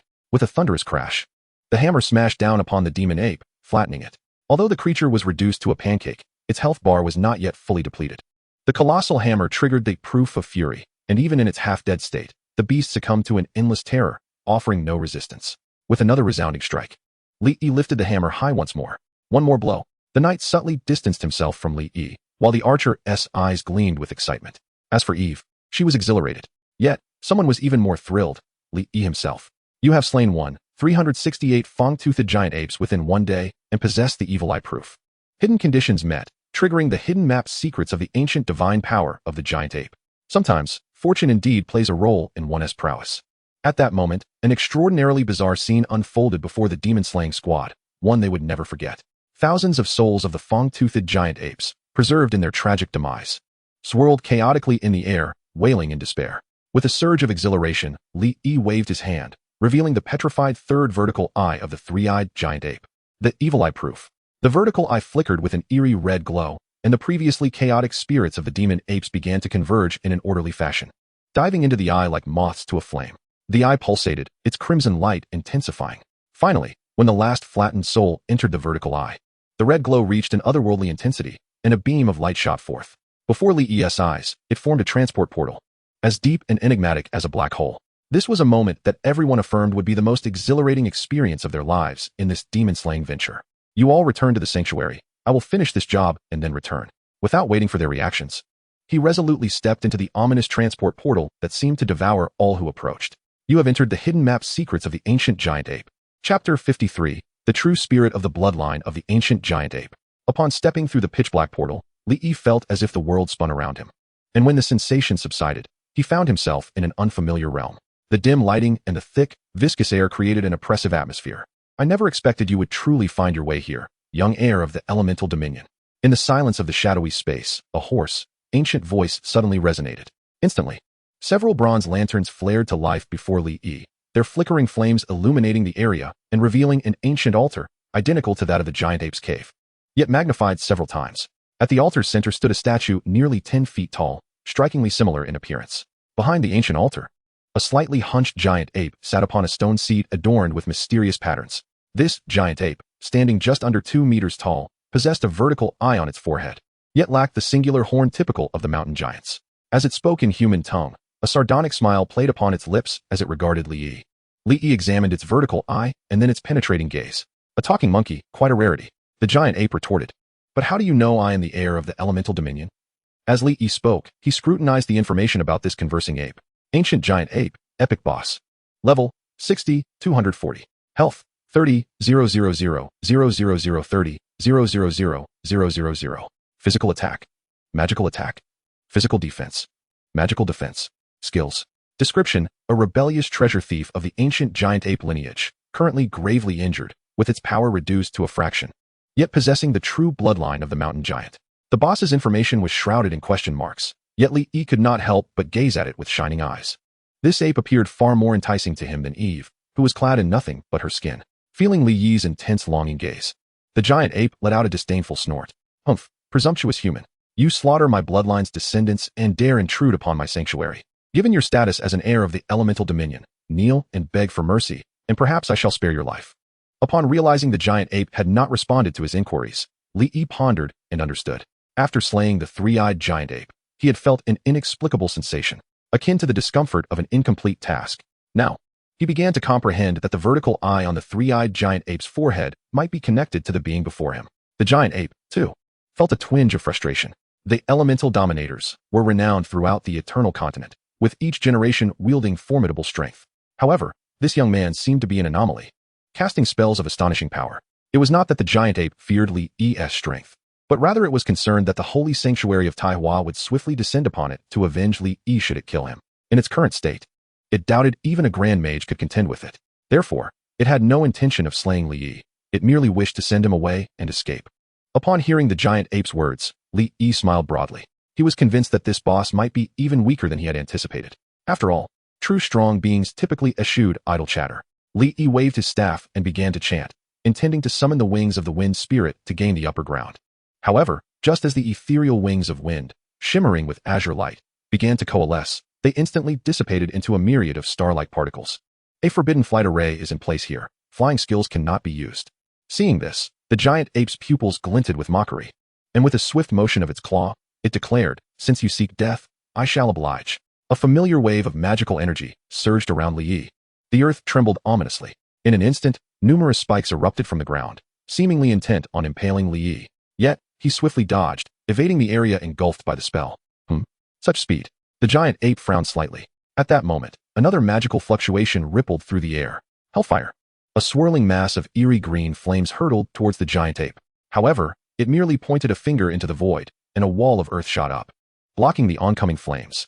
Afterward, the wall glimmered with a golden light, transforming rapidly into 5 sharp earth spikes that hurtled towards Li at breakneck speed.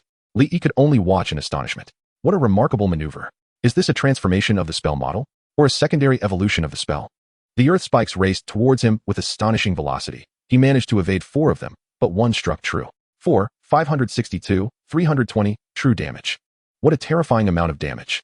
Li's health bar plummeted by 1% in an instant, leaving him with a total health value of 460,000. However, As Li Yi evaded, obscure incantations continuously spilled from his lips. Thunder God, aid me. The punishment of thunder. Strike. The Tsang Yuan. Witnessing Li Yi effortlessly completing his spellcasting despite the onslaught of its earthen spikes, was momentarily bewildered. Was it not said that human bodies were frail beyond measure? Yet, it dared not underestimate the burgeoning runic spell forming in the sky. With a stomp of its foot, the Tsang Yuan twisted the earth beneath, encasing itself entirely in an earthen cocoon. Boom. Thunder roared, and arcs of electricity danced wildly. Massive purple bolts of lightning descended, crashing onto the cocoon and producing a deafening cacophony. 6595, 6358. Was this truly absolute defense? The damage triggered Li Yi's storm surge effect, enveloping him in a thick shield of tempestuous winds, while a green glow flickered at his feet, granting him a 20 increase in movement speed. Just as the Tsang Yuan was struck by lightning, soil began to split from the enormous cocoon, forming numerous earthen spears that flew towards Li Yi. How could it accomplish such a feat? Li Yi found it incomprehensible, yet he dared not slacken his efforts. Concentrate the spear of the storm. Charge forth. Half an hour later, the expression on Tsang Yuan's face was one of sheer horror, akin to having encountered a ghost. Wait, who is the true boss here?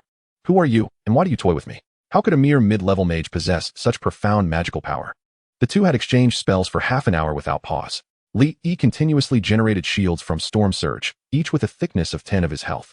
The Tsang Yuan spells could hardly touch Li Yi, and while Li Yi's spells were somewhat more effective against the Tsang Yuan, they still bore little significance. Ultimately, they were evenly matched, neither able to gain the upper hand. Hey, why don't you just make it easy for me and end it? I've got to get home for dinner. Li Yi grinned. If you refuse to speak, then I shall force you to. I do not believe your magical power could rival mine. Whirling Sands Tornado. Frost Howl. The spell exchange resumed. 2 hours later. Hoo-hoo. It seems your magical energy is nearly depleted, boy. The ancient Tsang Yuan was drenched in sweat, bearing the appearance of one utterly exhausted. Well, I'm about halfway through. How about you? Li Yi recited his incantations, his lips nearly smoking, and seeing his opponent cease casting, he too halted. He could hardly endure it. His lips were almost swollen. He envied the ancient Tsang Yuan, wondering why it could cast spells without incantations, appearing so effortlessly graceful. Ha! Do you take me for a 3-year-old? My magical energy is exhausted, and even if you have a little left, it cannot possibly be much. The ancient Tsang Yuan straightened its hunched form, exuding a sense of pride. To be honest, I intentionally depleted your magical energy. In my lifetime, aside from studying spells, most of my prowess lies within this corporeal form. Even if I am far from my peak, dealing with you, a mere human rascal, is trivial. Prepare to face terror. Chapter 54, The Emperor's Banner of 10,000. The ancient Tsang Yuan cruelly smiled, then let out a long howl, its furry hands forming a moon-hugging gesture. A surge of golden light enveloped its body, causing it to swell into a towering, 10-jong-tall, formidable giant ape. The black fur shimmered with flickering runes, appearing exceedingly mystical. Now, the ancient Tsang Yuan radiated golden brilliance, exuding an imposing presence, reminiscent of a divine warrior monkey. Its iron fists were as large as a loft. An overwhelming aura stirred the surrounding sands and stones, akin to a scion transformation. Li Yi's eyes widened in awe, his mouth watering. That is so cool. I want that too. Well, coincidentally, my intelligence hasn't increased much these past few days. I've only grown in stature. Li Yi remarked as he silently activated his Staff of the Deceiver, causing the staff to warp and transform into a massive wolf-toothed hammer the size of a grinding wheel. In truth, Li Yi was also waiting for his opponent's magical energy to run dry. Frankly, the Tsang Yuan's spells were particularly enigmatic. Without the infinite replenishment of the Storm Surge shield to absorb its spell damage, he was unsure if he could overcome it. Additionally, his Staff of the Deceiver, in its staff form, possessed the ability to burn the target's magical energy, so he intended to exhaust the Tsang Yuan's power. The ancient Tsang Yuan gazed curiously at the large hammer in Li Yi's hands. This doesn't seem quite like the human mages I remember. Has a millennium passed? And the world has changed? I'll take the risk. Once I slay you, I refuse to believe your elemental control lineage can do anything to me. It had resolved to swiftly eliminate Li Yi and make a hasty escape, for its current form could not sustain itself for long. The ancient Tsang Yuan, glowing with golden light, its runes flashing wildly, radiated a chilling aura of killing intent. Die. It concentrated tenfold of its strength into a single fist, infused with the power to disrupt the very heavens, and struck down upon the diminutive human, whose size was scarcely thicker than its finger. This blow alone, driven by the winds of its punch, could easily slay a level 30 professional. Li Yi felt the overwhelming force of the wind, his eyes nearly forced shut. Yet he squinted to target the center of the Tsang Yuan's fist, swinging the massive hammer with all his might. Thud, thud. Li Yi was pushed back 2 steps by the sheer invincible force, while the golden ancient Tsang Yuan stumbled back 7 steps. shaking the earth beneath its feet until it finally managed to dissipate the monstrous force. The ancient Song Yuan's face was one of utter disbelief. Impossible. This cannot be real. What in the world are you? A spirit of the earth? Or perhaps a descendant of true spirits? No. What true spirit could overpower my ancient Song Yuan tribe at the same level? Are you one of those sent by the clan to find me? Are you one of the Song Yuan? Its expression shifted erratically, nearly driving it to madness. Just hand over your head, and we can avoid any unnecessary trouble. Can't we? Li Yi raised the hammer and leaped, striking the terrifying giant ape's toe.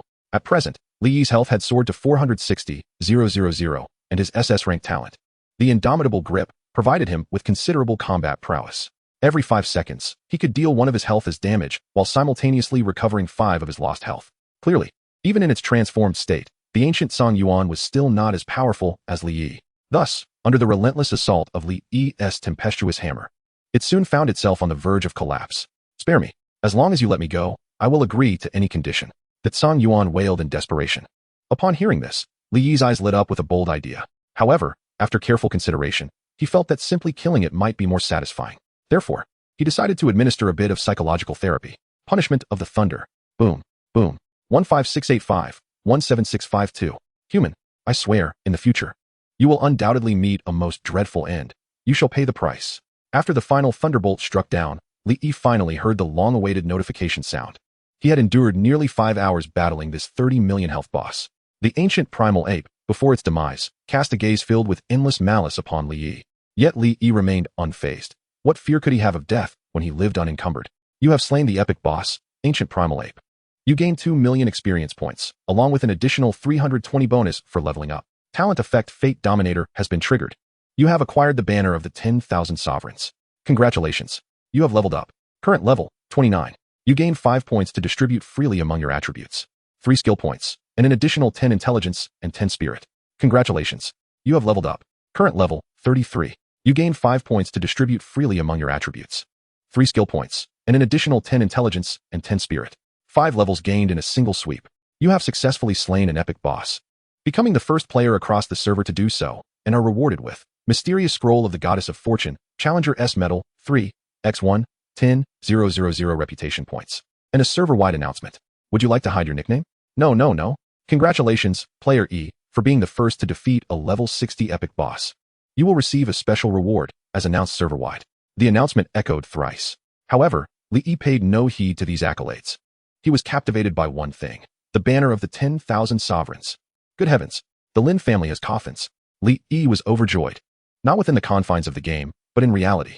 The first reaction upon seeing this banner was, I must take it back to the real world. Let me first see what attributes it possesses. A palm-sized black banner, adorned with golden inscriptions, symbolizing grandeur and righteousness. Special item, banner of the 10,000 sovereigns. Quality, ancient, can be upgraded. Attribute 1. After slaying a target, you may capture their soul within this banner, transforming it into a soul servant. Possessing half of its former strength, can be enhanced through soul devouring. If the slain target is a player, they will incur an additional penalty of dropping 5 levels. Attribute 2. You can designate 108 souls as the primary soul of the banner of the 10,000 sovereigns. The primary soul will command the banner's brethren. Attribute 3. This banner can contain souls.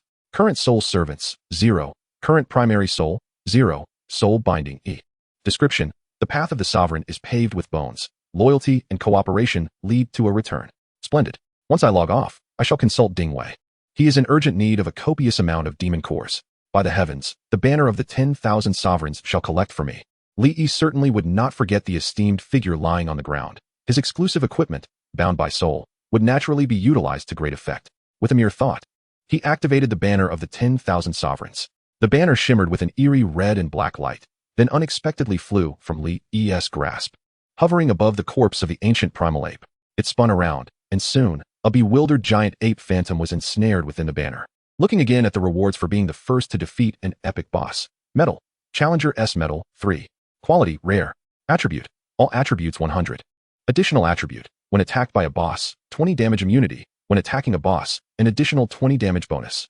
Level requirement, 50. Class restriction, none. Special restriction, exclusive to Player E. The Challenger series of medals consistently impress with their attributes.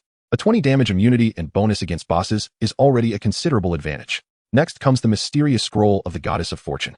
Upon unrolling the scroll, one can observe the crimson, elegant, mysterious inscriptions. Special item, mysterious scroll of the goddess of fortune. Quality, immortal. Attribute, tear the scroll to designate a target for good fortune. The effect doubles if the target is female. Description, this is a spell scroll inscribed with the blood of the goddess of fortune, exceedingly rare and possessing collectible value. A divine relic. A consumable. With a casual tear of the scroll, I designate Coco Cutie for good fortune. The scroll then transformed into a blinding golden light, vanishing into the heavens. As for my father, I shall wait. Let us see if I can procure another one. If that fails, once I grow stronger, I'll capture the goddess of fortune and have her write for me every single month. Lastly, to inspect the boss's drops. 3 pieces of equipment, 1 epic and 2 rare. Chapter 55. What to do when encountering the 6th brother. First, let us examine the 2 rare items. Ring, Ring of Fire, Elemental Guardian. Quality, rare. Attribute, all attributes 100. Additional attribute 1, summons a fire elemental spirit to fight alongside you. Additional attribute 2, can enhance any learned attack type skill by 10 tiers. Level requirement, none. Class restriction, none. Special restriction, none. Ring, Ring of Water, Elemental Guardian. Quality, rare. Attribute, all attributes 100.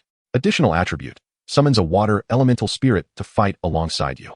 Additional attribute, can enhance any learned defense or buff type skill by 10 tiers. Level requirement, none. Class restriction, none. Special restriction, none. These 2 pieces of equipment are quite splendid. Li Yi beamed with delight. One for my father, and one for Ku-er. Perfectly fitting. Most importantly, there are no restrictions on these items. Truly, the quality of loot from a super hidden boss is exceptional. Lastly, let us examine the epic equipment.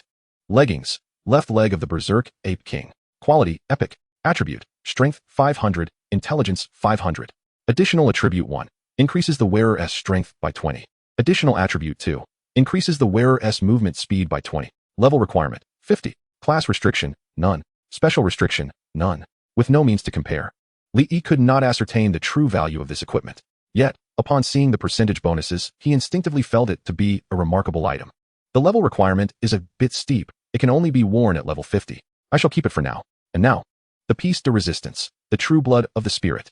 This is the lifeblood of an ancient primal ape that has lived for countless years. It only sought refuge here due to its injuries. Drawing forth his sacred knife, he set to work upon this colossal creature. You have obtained 1 ancient primal ape hide. You have obtained 1 ancient primal ape vertical pupil. You have obtained 5 tons of ancient primal ape spirit blood. You have obtained 1 blood soul, epic. You have obtained 1 spirit bone, epic. You have acquired the ancient azure ape whip, epic, 1. The dismemberment of this ancient azure ape was truly a sight to behold. Subsequently, Li Yi commenced his search within this peculiar realm. To his astonishment, he discovered that the crimson fruit's mother body indeed resided in this space. Without hesitation, he collected it. After meticulously inspecting the area several times and finding no further treasures, Li Yi departed from the peculiar domain. Half an hour later, the inscriptions upon the altar within this realm began to flicker with an extraordinary luminescence. Soon after, the colossal statue of the mountain giant ape at the altar's center was enveloped in a hazy yellow glow, which ultimately coalesced atop its singular horn. The yellow light suddenly surged forth with great intensity, darting away into the void and vanishing from sight. The statue, now bereft of its golden radiance, instantaneously crumbled into dust, and the entire unusual space began to collapse and vanish. In the demon ape territory, deep within the lair of the 3-eyed azure ape, the inscriptions upon the ancient altar began to flash erratically, accompanied by a resonating hum. The space above the altar warped dramatically, and a beam of yellow light shot forth. Infusing the altar, the mountain giant ape statue, which Li Yi had been unable to shatter with all his might, began to shed its exterior skin in an instant. Shortly thereafter, a damp little monkey, clutching a piece of yellow-hued stone, emerged from within the statue, resembling a newborn primate. Yet, its innocent eyes were filled with terror and astonishment. How terrifying! What on earth was that? It could even seize my soul. Had I not prepared a contingency plan, I would surely have met my demise. This little monkey was, in fact, a fragment of the soul separated by the ancient azure ape through arcane means. Suddenly, the monkey, filled with vengeful resentment, began to toy with the yellow stone in its grasp. Human, I shall remember you. I will. Hi. Hello, little monkey. A sudden voice interrupted the monkey's multitude of thoughts. Who are you? The little monkey looked up, utterly bewildered, only to be met by a massive hammer adorned with menacing steel spikes, descending upon it with ferocity.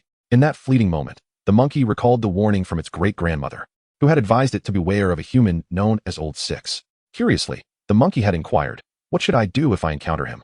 To which its great-grandmother had replied, "Then you must be more cautious in your next life. You have slain the ancient azure ape, level 1. Li Yi sheathed his hammer and summoned the human emperor banner.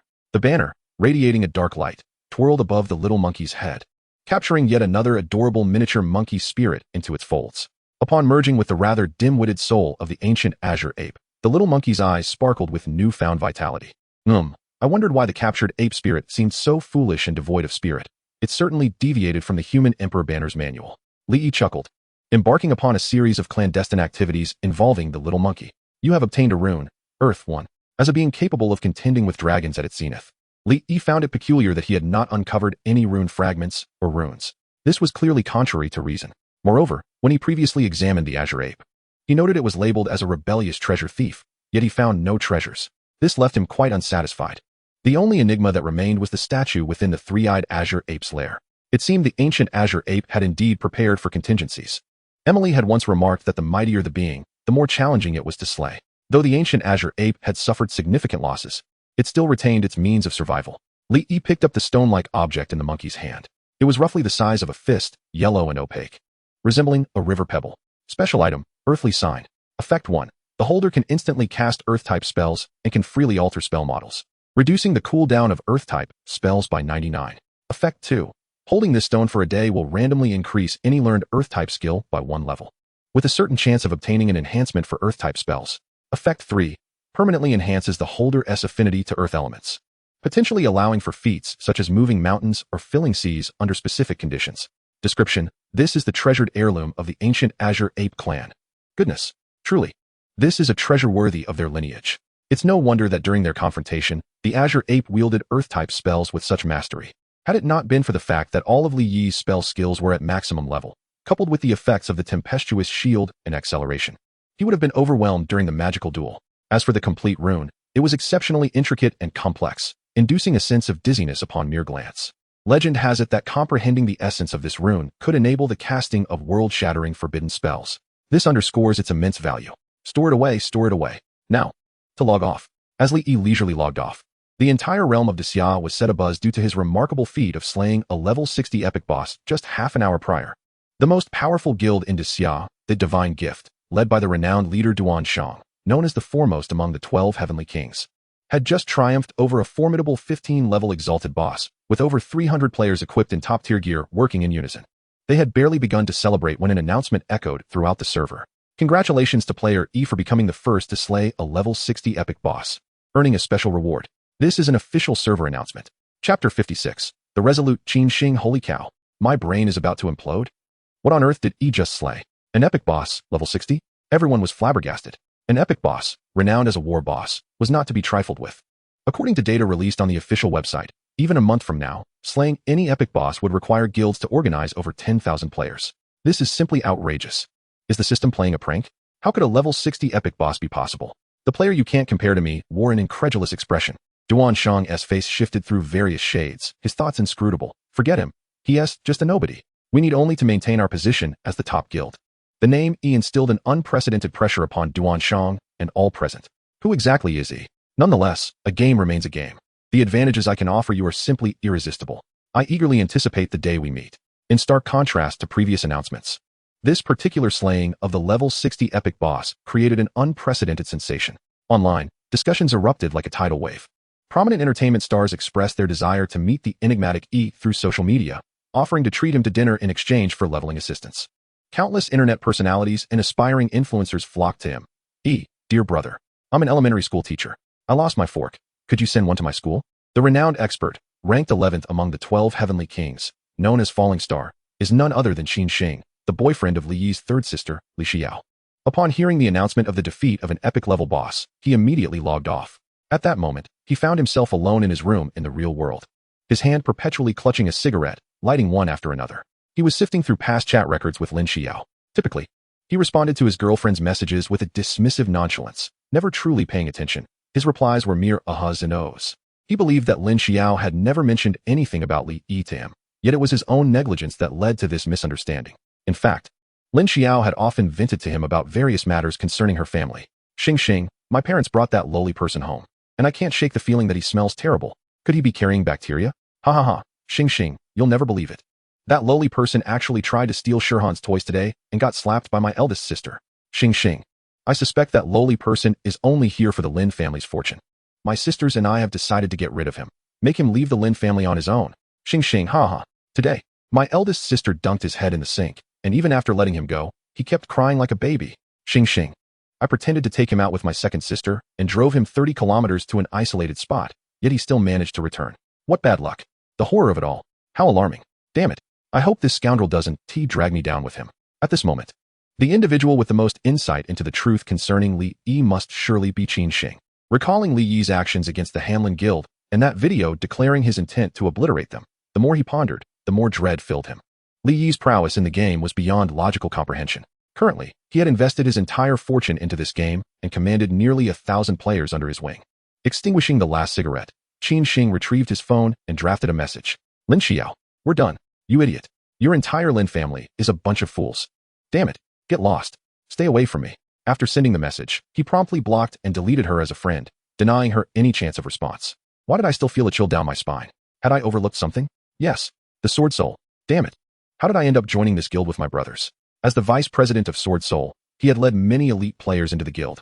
And it was indeed due to Lin Xiao that he had joined Sword Soul. This guild had collaborated with the Hanlin Guild for many years. And there were numerous real-world connections between the two. Damn. Letting out another curse, he dialed several numbers to coordinate with his subordinates. Taking a deep breath, he called the president of Sword Soul, Kanglin. Hello, Brother Wong. Yes, it's me. I've decided to withdraw my brothers from Sword Soul. What? A penalty fee? Don't worry, I'll cover it. At the Lin family villa, a somewhat handsome young man was seated on the sofa, listening to the phone call. After hanging up, he furrowed his brow. His name was Wang Wanda, the president of Sword Soul. Xiao Wang, how is the principal's health lately? Lin Yuanshan inquired with a concerned expression, even managing a slight smile. Grandpa has been well. Thank you for your concern, Uncle Lin. By the way, when can I meet Linny? The Sword Soul Guild was several times larger than the Hanlin Guild. Just now, a highly promising team under his command expressed their desire to withdraw from Sword Soul, which displeased him. However, the thought of the future top player, E, potentially joining his ranks made him readily agree to the request. He had traveled all the way from Magic City to Ancient City just to meet Li Yi in person. Wang Wanda was a significant figure for the Lin family. The Lin family's rise was partly due to their association with the principal, and a large portion of their assets were still held by Wang Wanda's family. Lin Yuanshan hesitated at the prospect of Wang Wanda wanting to meet Li Yi. Firstly, he was reluctant to allow them to meet. Secondly, Wang Wanda's arrival was too sudden, and he could not arrange a meeting with Li Yi at this time. Observing Lin Yuanshan's demeanor, Wang Wanda felt displeased. What? Is it inconvenient?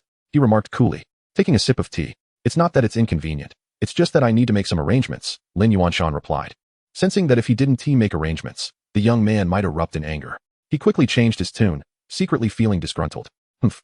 Once I have everything that little brat possesses under my control, the Wang family won't be able to bark at me. I'm not afraid of your principal. Lin Yuanshan brimmed with confidence. With that little brat's timid nature, a little pressure would ensure he remained firmly in his grasp. After logging out of the game, Li Yi appeared in his room, once again experiencing the physical feedback from the game. His physique had been further enhanced, and the skills Light Shield and Frost Howl had also been activated. Brother, you're offline. I've made dinner. Come eat. Hewer suddenly burst into the room. Hewer, why didn't you knock? What if I wasn't dressed? Li Yi gently pinched Hewer's chubby cheek. Stop it. Brother, don't pinch my face. It will make it bigger. Hurry and brush your teeth and wash your face. You've been out since early morning and didn't eat at home. Hewer seized Li Yi's hand, dragging him out of the room. Suddenly, Li Yi's expression changed. Such formidable strength. Who is it? A military personnel? Chapter 57. The new head of security, Yen. With Li Yi's current mental prowess and physical fitness, he could easily hear the breathing of individuals 100 meters away. His extraordinary perception allowed him to gauge the strength of certain targets. Now, there was someone in his community with a physique exceeding that of an average person by more than double. After dining with Hewer, Li Yi took the elevator down alone. Inside the elevator, two elderly women whispered to each other. We Haven T had security in this old community for decades. Why are there suddenly so many security personnel? I'm curious too, and those young men are full of energy, jogging early in the morning. I must admit, it feels quite safe. After hearing this, Li Yi raised an eyebrow, suspecting that it must be an arrangement by the state. Exiting the elevator, he honed in on the powerful individual using his heightened mental acuity. Before long, he spotted the man at the security booth. A man, around 30 years old, with somewhat dark skin, clad in black casual attire, and wearing sunglasses. Beneath those shades were eyes that burned like bright flames, constantly observing the comings and goings of the elderly women in the community. Silently, Li Yi approached and sat down in a chair behind him. Brother, what should I call you? At this greeting, the man in sunglasses immediately felt a chill run down his spine, instinctively reaching for a weapon concealed in his pants. Fortunately, he reacted swiftly and managed to restrain himself. Turning to face the young man before him, he felt a jolt of astonishment. No one had ever approached him silently from behind without his notice, not even his partner. Yet, this individual had accomplished it effortlessly. Was the game truly that formidable? Greetings, Consultant Li. I am Yin Shuangying. From now on, the safety of you and your family will be under the guardianship of myself and my partner. The man clad in black quickly regained his composure and introduced himself. Hello. I appreciate your assistance in advance, Li Yi replied courteously. You are too kind. Moreover, the director has asked me to convey his regards. Yin Shuangying responded with a balance of respect and confidence. Oh, the commander-in-chief? Li Yi envisioned the familiar figure frequently seen in television news reports. Indeed, General Ding will elucidate everything for you. In the tea room, Ding Wei regarded Li Yi as if he were an anomaly. Goodness, within just a day, you have nearly breached the heavens. In the past, even old Li lacked such prowess. Li Yi calmly sipped his tea, humbly stating, merely fortunate. But who is this old Li you speak of? Curiosity piqued upon hearing someone else with the surname Li. Ah, he is quite different from you. He is a troublemaker. Now, let us return to the matter at hand. Li Yi, I am here on a mission. Ding Wei's expression turned serious. Firstly, I represent the Great Xia to inquire if there are any matters requiring the nation's intervention. Should you need anything, do not hesitate to speak. Anything the nation possesses will be prioritized for you. Li Yi raised an eyebrow. Having chosen to collaborate with the state, he would not hold back. I require assistance in gathering rare seed specimens of spiritual plants from within the game, as well as rare-grade spiritual ores. Lastly, I need the state to procure hidden information regarding true spirits. Ding Wei made meticulous notes without questioning the reasons. Understood. Is there anything else you wish to add? After a moment's contemplation, Li Yi responded, I need demon cores, a substantial quantity of them.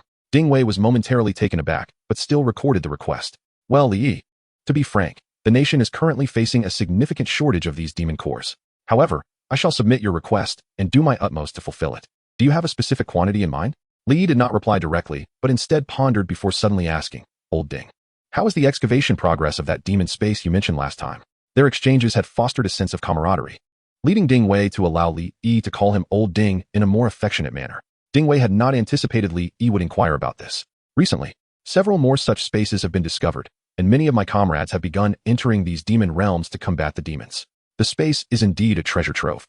While firearms cannot be used inside, it seems to possess some extraordinary power, enhancing the physical abilities of all soldiers stationed there.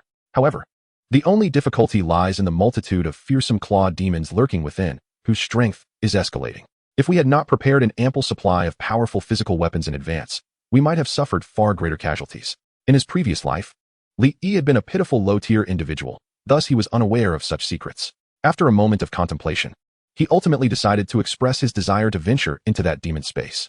Old Ding, could you arrange for me to enter that demon realm? Ding Wei, initially taken aback, soon broke into a smile. Certainly. To be honest, Li Yi, I did not expect you to have the courage to propose it. The higher-ups also wish to arrange for you to familiarize yourself with these demons and their combat styles, as there will be no rehearsal opportunities when disaster strikes. Li Yi nodded in agreement. Suddenly, Ding Wei appeared a bit bashful. Li Yi, the nation would like to borrow some gold coins from you. The gold in Eternal is hard to come by and too easily spent. Li Yi had anticipated this, but chose not to respond immediately. Instead, regarding Ding Wei with a knowing smile, waiting for him to elaborate. He had long surmised that, with impending calamity, the nation would seek every means to bolster its strength, naturally not overlooking valuable resources in Li Yi's possession. However, there is a distinction between voluntarily offering and being requested to give. Well, Ding Wei stammered. The state wishes to borrow gold coins from you at the current black market exchange rate. Li Yi understood the implications. The state was essentially incurring a debt based on fluctuating black market rates. If the state borrowed 100,000 gold coins today at a rate of 10,000 to 1, but by the next day the rate dropped to 1,000 to 1, the state would owe Li Yi 1 million gold coins. While this constituted a loan from the state to Li Yi, it also provided him with significant advantages. Normally, as player levels increased, more silver and gold coins would flood the market, leading to a depreciation of gold.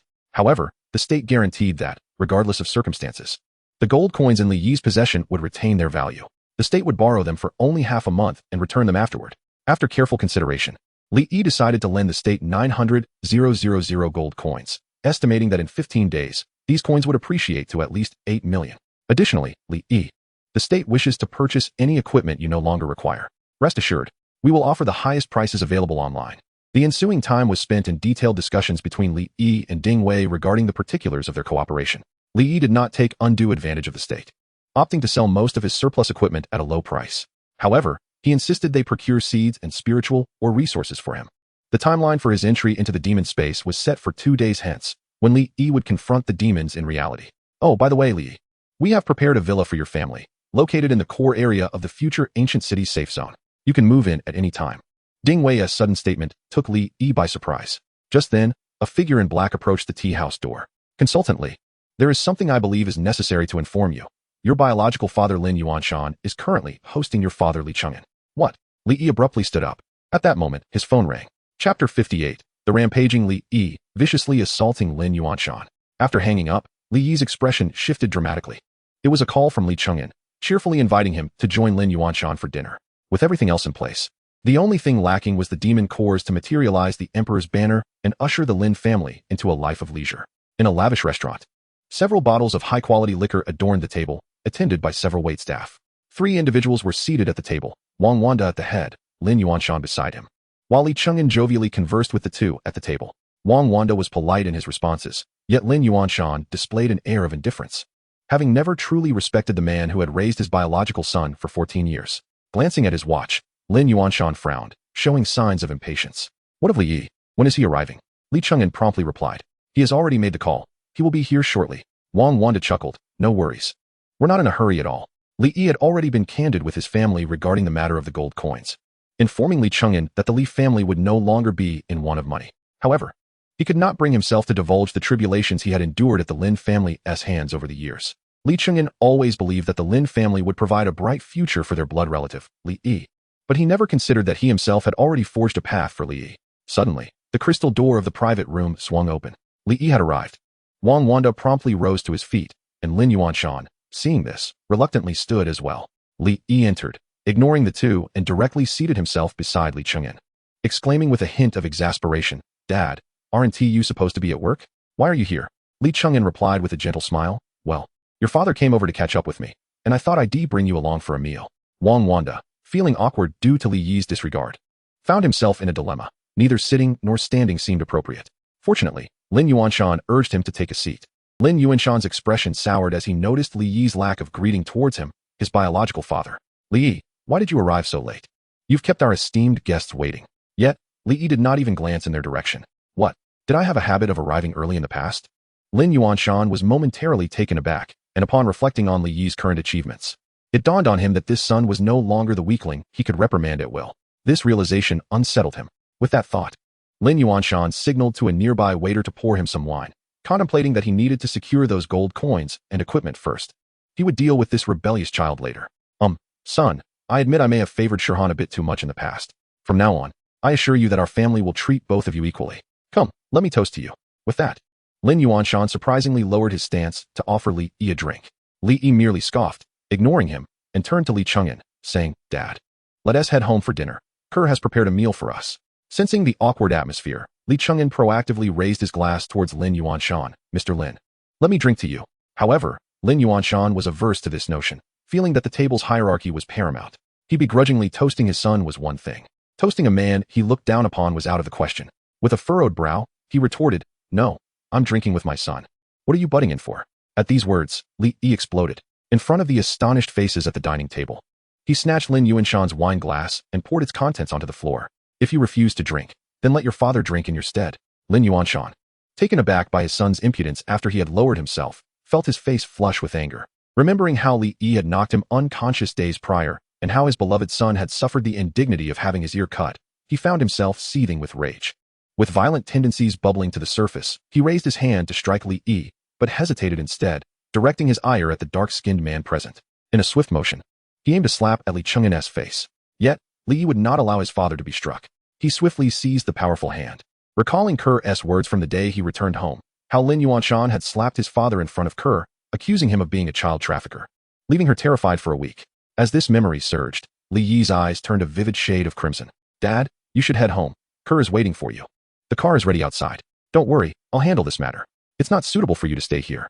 He endeavored to keep his voice steady. Meanwhile, Wang Wanda, observing the peculiar dynamic between Li Yi and Lin Yuanshan, remained undeterred in his efforts to court Li Yi, proposing conditions. Upon hearing Li Yi's willingness to discuss matters, he quickly urged Li Cheng'an, Yes, uncle, there are some things that the younger generation must discuss without you around. Here, take these bottles of wine back with you. As he spoke, he retrieved several unassuming bottles of Maotai from under the table, each worth tens of thousands. Li Cheng'an, upon seeing this, waved his hands in refusal, Addressing Li Yi, Xiao Yi, you two should talk well. Remember to keep things in moderation. Ultimately, Li Cheng'an exited the private room. Outside, Li Yi had already arranged for Yin Shuangying to take his father home, so there was no need for concern. Now, you may release your grip, Lin Yuanshan said, attempting to reclaim his dignity. Indeed, Wang Wanda chuckled lightly, all of us here. His words were abruptly cut off by a shocking scene. Bang! Li Yi's palm connected forcefully with Lin Yuanshan's face, sending him crashing against the wall of the private room. Li Yi maintained a stoic expression as he approached the dazed Lin Yuanshan. Prior to this, he had consulted Ding Wei, who assured him that as long as no one was killed, there should be no significant issues. You little wretch. What do you intend to do? Do you truly believe? Lin Yuanshan, regaining his composure, covered his face in indignation, but was suddenly interrupted by a piercing scream. Li Yi had stomped down hard on his shin, shattering the bone. Ah, it hurts. It hurts. The excruciating pain drove Lin Yuanshan to writhe on the ground. You, of all people, dare to cry out in pain? Li Yi's face remained devoid of empathy. He recalled how this man had struck him at the slightest provocation, how he had once beaten his own father, and how Kerr had trembled in fear for an entire week. With a swift motion, he raised his foot again. Crack! The other shin met the same fate. Wang Wanda swallowed hard, remaining frozen in place, having never witnessed such brutality. As Li Yi exited the private room, he held a bottle of cola, his face smeared with blood. Wang Wanda looked on in horror at Lin Yuanshan, whose features were mangled, his fist stuffed into his own mouth. Upon returning home, Li Yi clarified his current relationship with the Lin family to his family. Li Cheng'an remained silent, while Kerr beamed with joy, knowing that Li Yi would no longer abandon them. Subsequently, Li Yi persuaded both Li Cheng'an and Kerr to relocate with him to the villa arranged by Ding Wei. This place offered ample space for Li Yi to cultivate spiritual plants. He intended to manifest the roots of the Crimson Demon Tree, Devil Tree. The SSS level talent, Celestial Creation, was finally to be put to use. Chapter 59, Domain Level Skill. Wow, brother. This place is enormous. It's fantastic. Is this going to be our home every day? And there's a swimming pool. Wow. Upon arriving at the officially designated villa, Kerr was filled with exuberance. Go ahead and play. From now on, we'll be living here. Li Yi gently ruffled Kerr's little head. Hooray, little E, why would the government inexplicably allocate a house to our family? Li Cheng'an appeared somewhat apprehensive. Dad, don't overthink it. This is a reward for the contributions your son has made to the nation. If anyone bullies you at work in the future, just give them a taste of a fierce rebuttal. Your son will always have your back. With that, he reassured his father. Carrying a hoe, Li Yi ventured into the courtyard. He had utilized nearly half of the 300 yin ovo that Ding Wei had given him. Merely to materialize a small segment of the chiming demon tree's root cost him over 80 of those cores. An additional 70 cores were spent to materialize seeds of various spiritual plants, all of which were capable of enhancing attribute points. He felt no remorse using the Yik Mofa, as his SSS talent, Heavenly Transformation, promised him returns 1,000-fold. First, he focused on the seemingly lifeless brown root, devoid of any vitality. With a thought, he connected with the emerald rune in his consciousness. A faint green glow emanated from his palm, sweeping gently over the desolate root. The emerald rune in his mind flickered excitedly, transmitting information to Li Yi. It required him to first catalyze the energy of heavenly transformation into pure water, then soak the root for a day to revive it. Truly, the SSS level talent was formidable. Even what the Archmage deemed lifeless could still be restored. After spending an hour, he successfully arranged the spiritual plant garden. Satisfied, he clapped his hands. All the spiritual plants had been planted and catalyzed with the energy of heavenly transformation. By the following morning, he would reap a bountiful harvest of spiritual flowers and fruits. Just as he was about to leave with his hoe, a sense of something amiss lingered in his mind. Li Yi paused, furrowing his brow in contemplation. He was still short on some farmyard fertilizer. 5 minutes later, he finally departed with satisfaction. After sharing dinner with his family, he activated Eternal. A whirlwind of energy engulfed him, and he reappeared in the territory of the demon apes, within the lair of the three-eyed Song Yuan. To his surprise, the boss had already respawned. However, this boss lacked the third eye of its predecessor and was considerably weaker. Merely categorized as an excellent level boss, Li Yi swiftly dispatched it with a strike of lightning punishment, sending it to meet its ancestors. Upon exiting the cave, he discovered that the newly refreshed monsters in this map were mere ordinary creatures rather than elite ones. After ensuring his father and Kura received their respective elemental guardian rings through the trading post, he muttered an obscure incantation. With a flick of his sleeve, the air around him crackled with wind elements. Wings of the Wind Spirit. Activate. Li Yi transformed into a streak of azure light, racing toward the teleportation array. I must report my quest to the City Lord, and then seek an alchemist to help refine my spiritual blood. The reward for this quest was contribution points, which he recalled could be exchanged for various rare spiritual ores at the military supply office in Taiwan City. Finally, he would locate Emily. Not only had he collected 10 rune fragments, but he had also found a complete rune, which should suffice for exchanging a professional skill. Li Yi had numerous tasks ahead of him, and once completed, he could resume hunting monsters to stack his attributes. Having possessed his talent for some time, he had already discerned a hidden rule. The stronger the monster he defeated, the higher the quality of the items his talent, Fate's Dominator, could yield. As Li Yi made his way to the Taihua Sanctuary, in the novice village, Kuri beamed with joy as she gazed at the fiery red gemstone ring in her hand. This is a gift from my brother. It grants a total of 100 to all attributes. Just this basic stat is enough to make her invincible in this novice village. At that moment, a beam of golden light spiraled above her. When the golden light spotted the little girl below, it suddenly brightened and shot towards Kyr's petite figure. Die.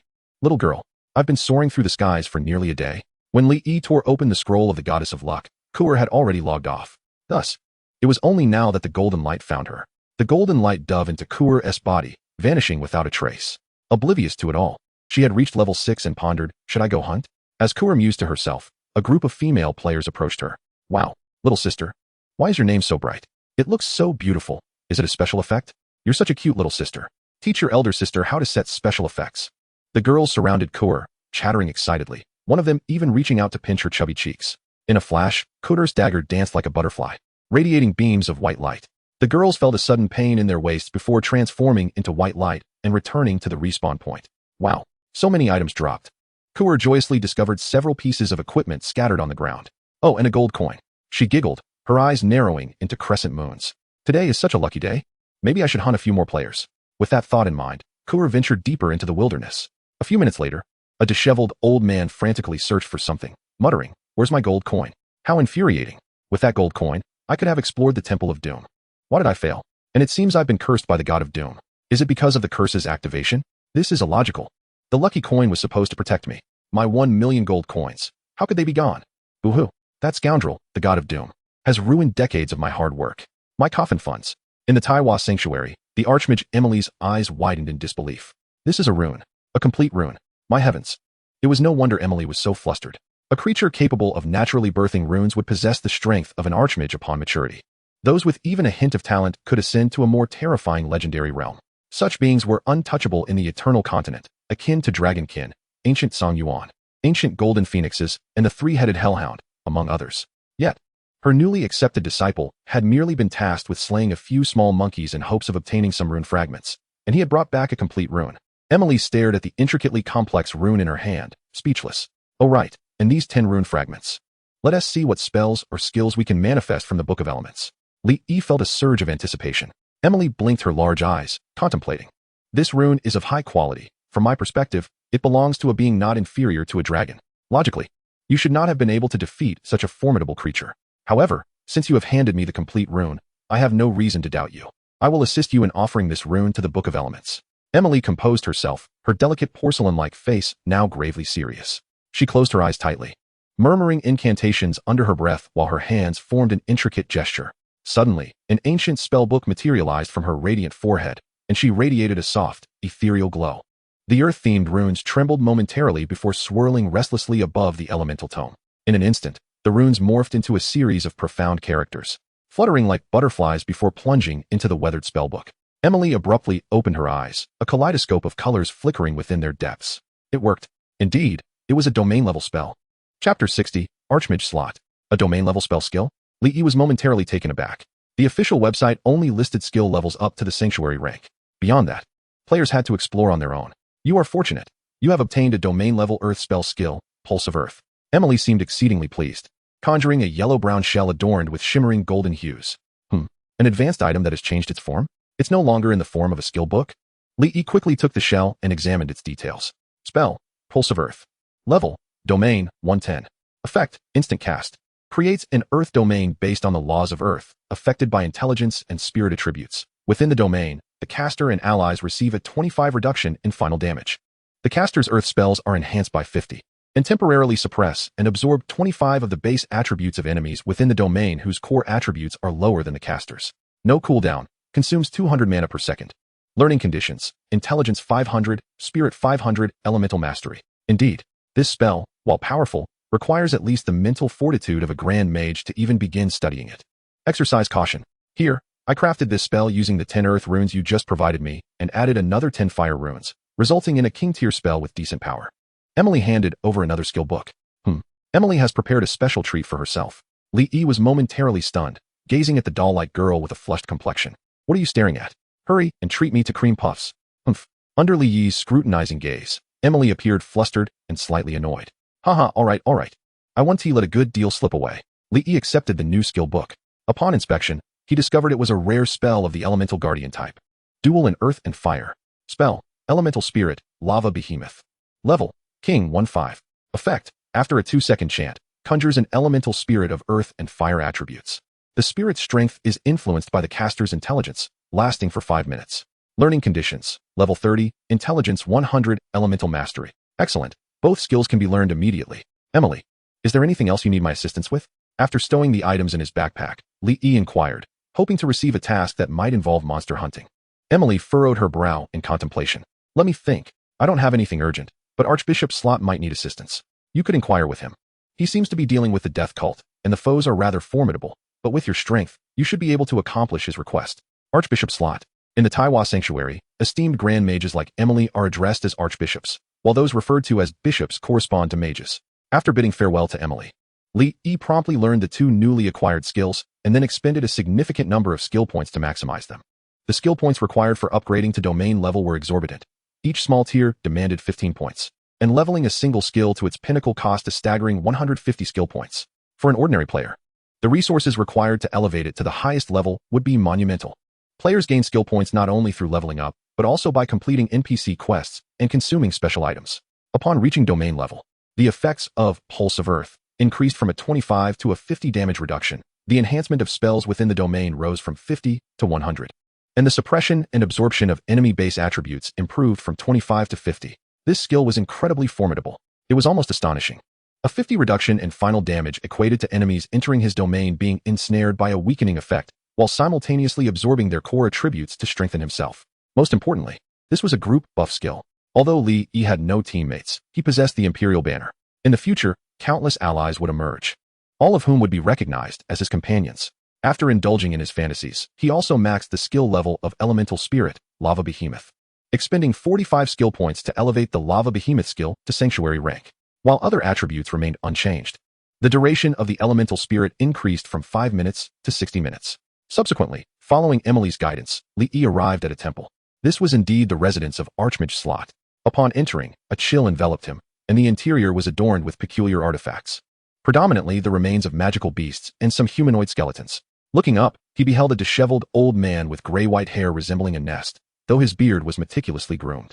This septuagenarian was performing various strange gestures with his hands, accompanied by the flow of magical energy, causing a crystal ball on the table to shimmer with a soft glow.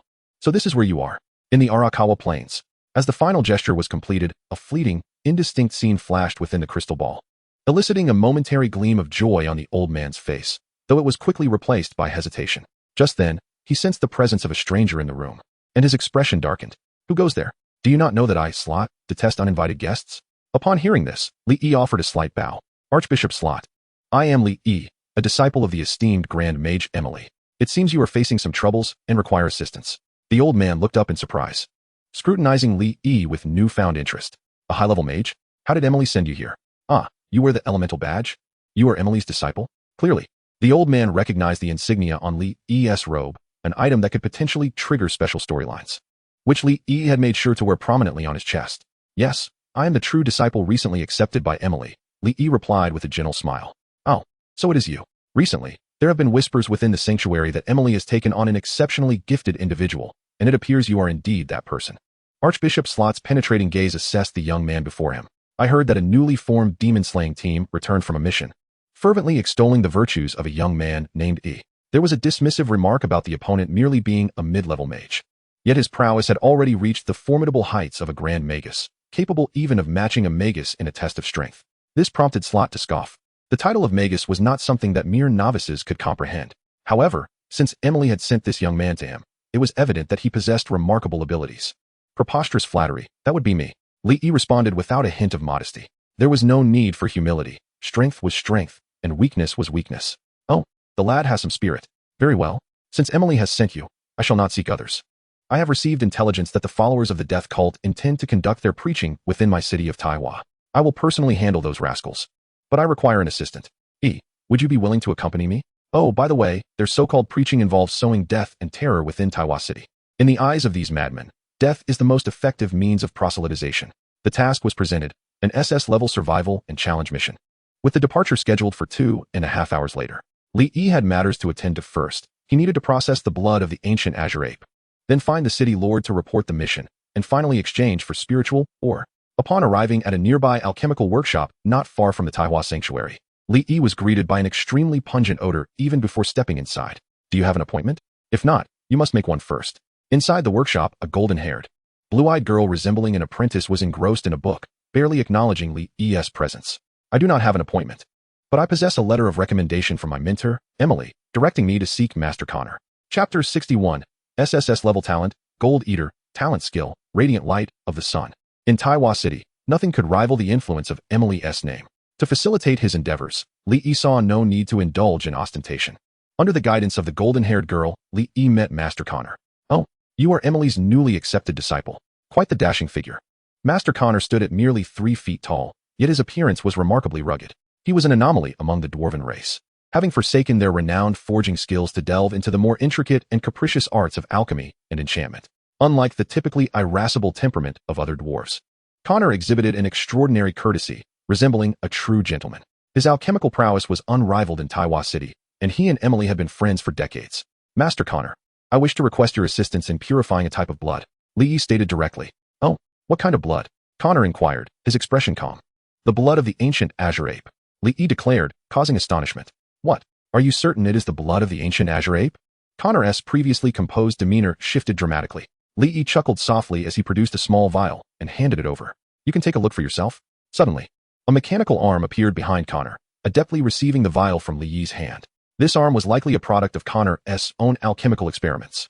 Ignoring Li Yi's astonishment, Connor meticulously examined the Azure Ape's blood, and with his vast experience, he quickly confirmed its authenticity. Indeed, this is the blood of the Azure Ape, and its quality is exceptionally high.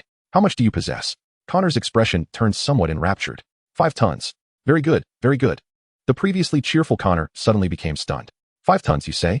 All right, the contract is signed. Return in an hour to collect it, Connor said with a beaming smile, as Li Yi paid the cost of 1,000 gold coins.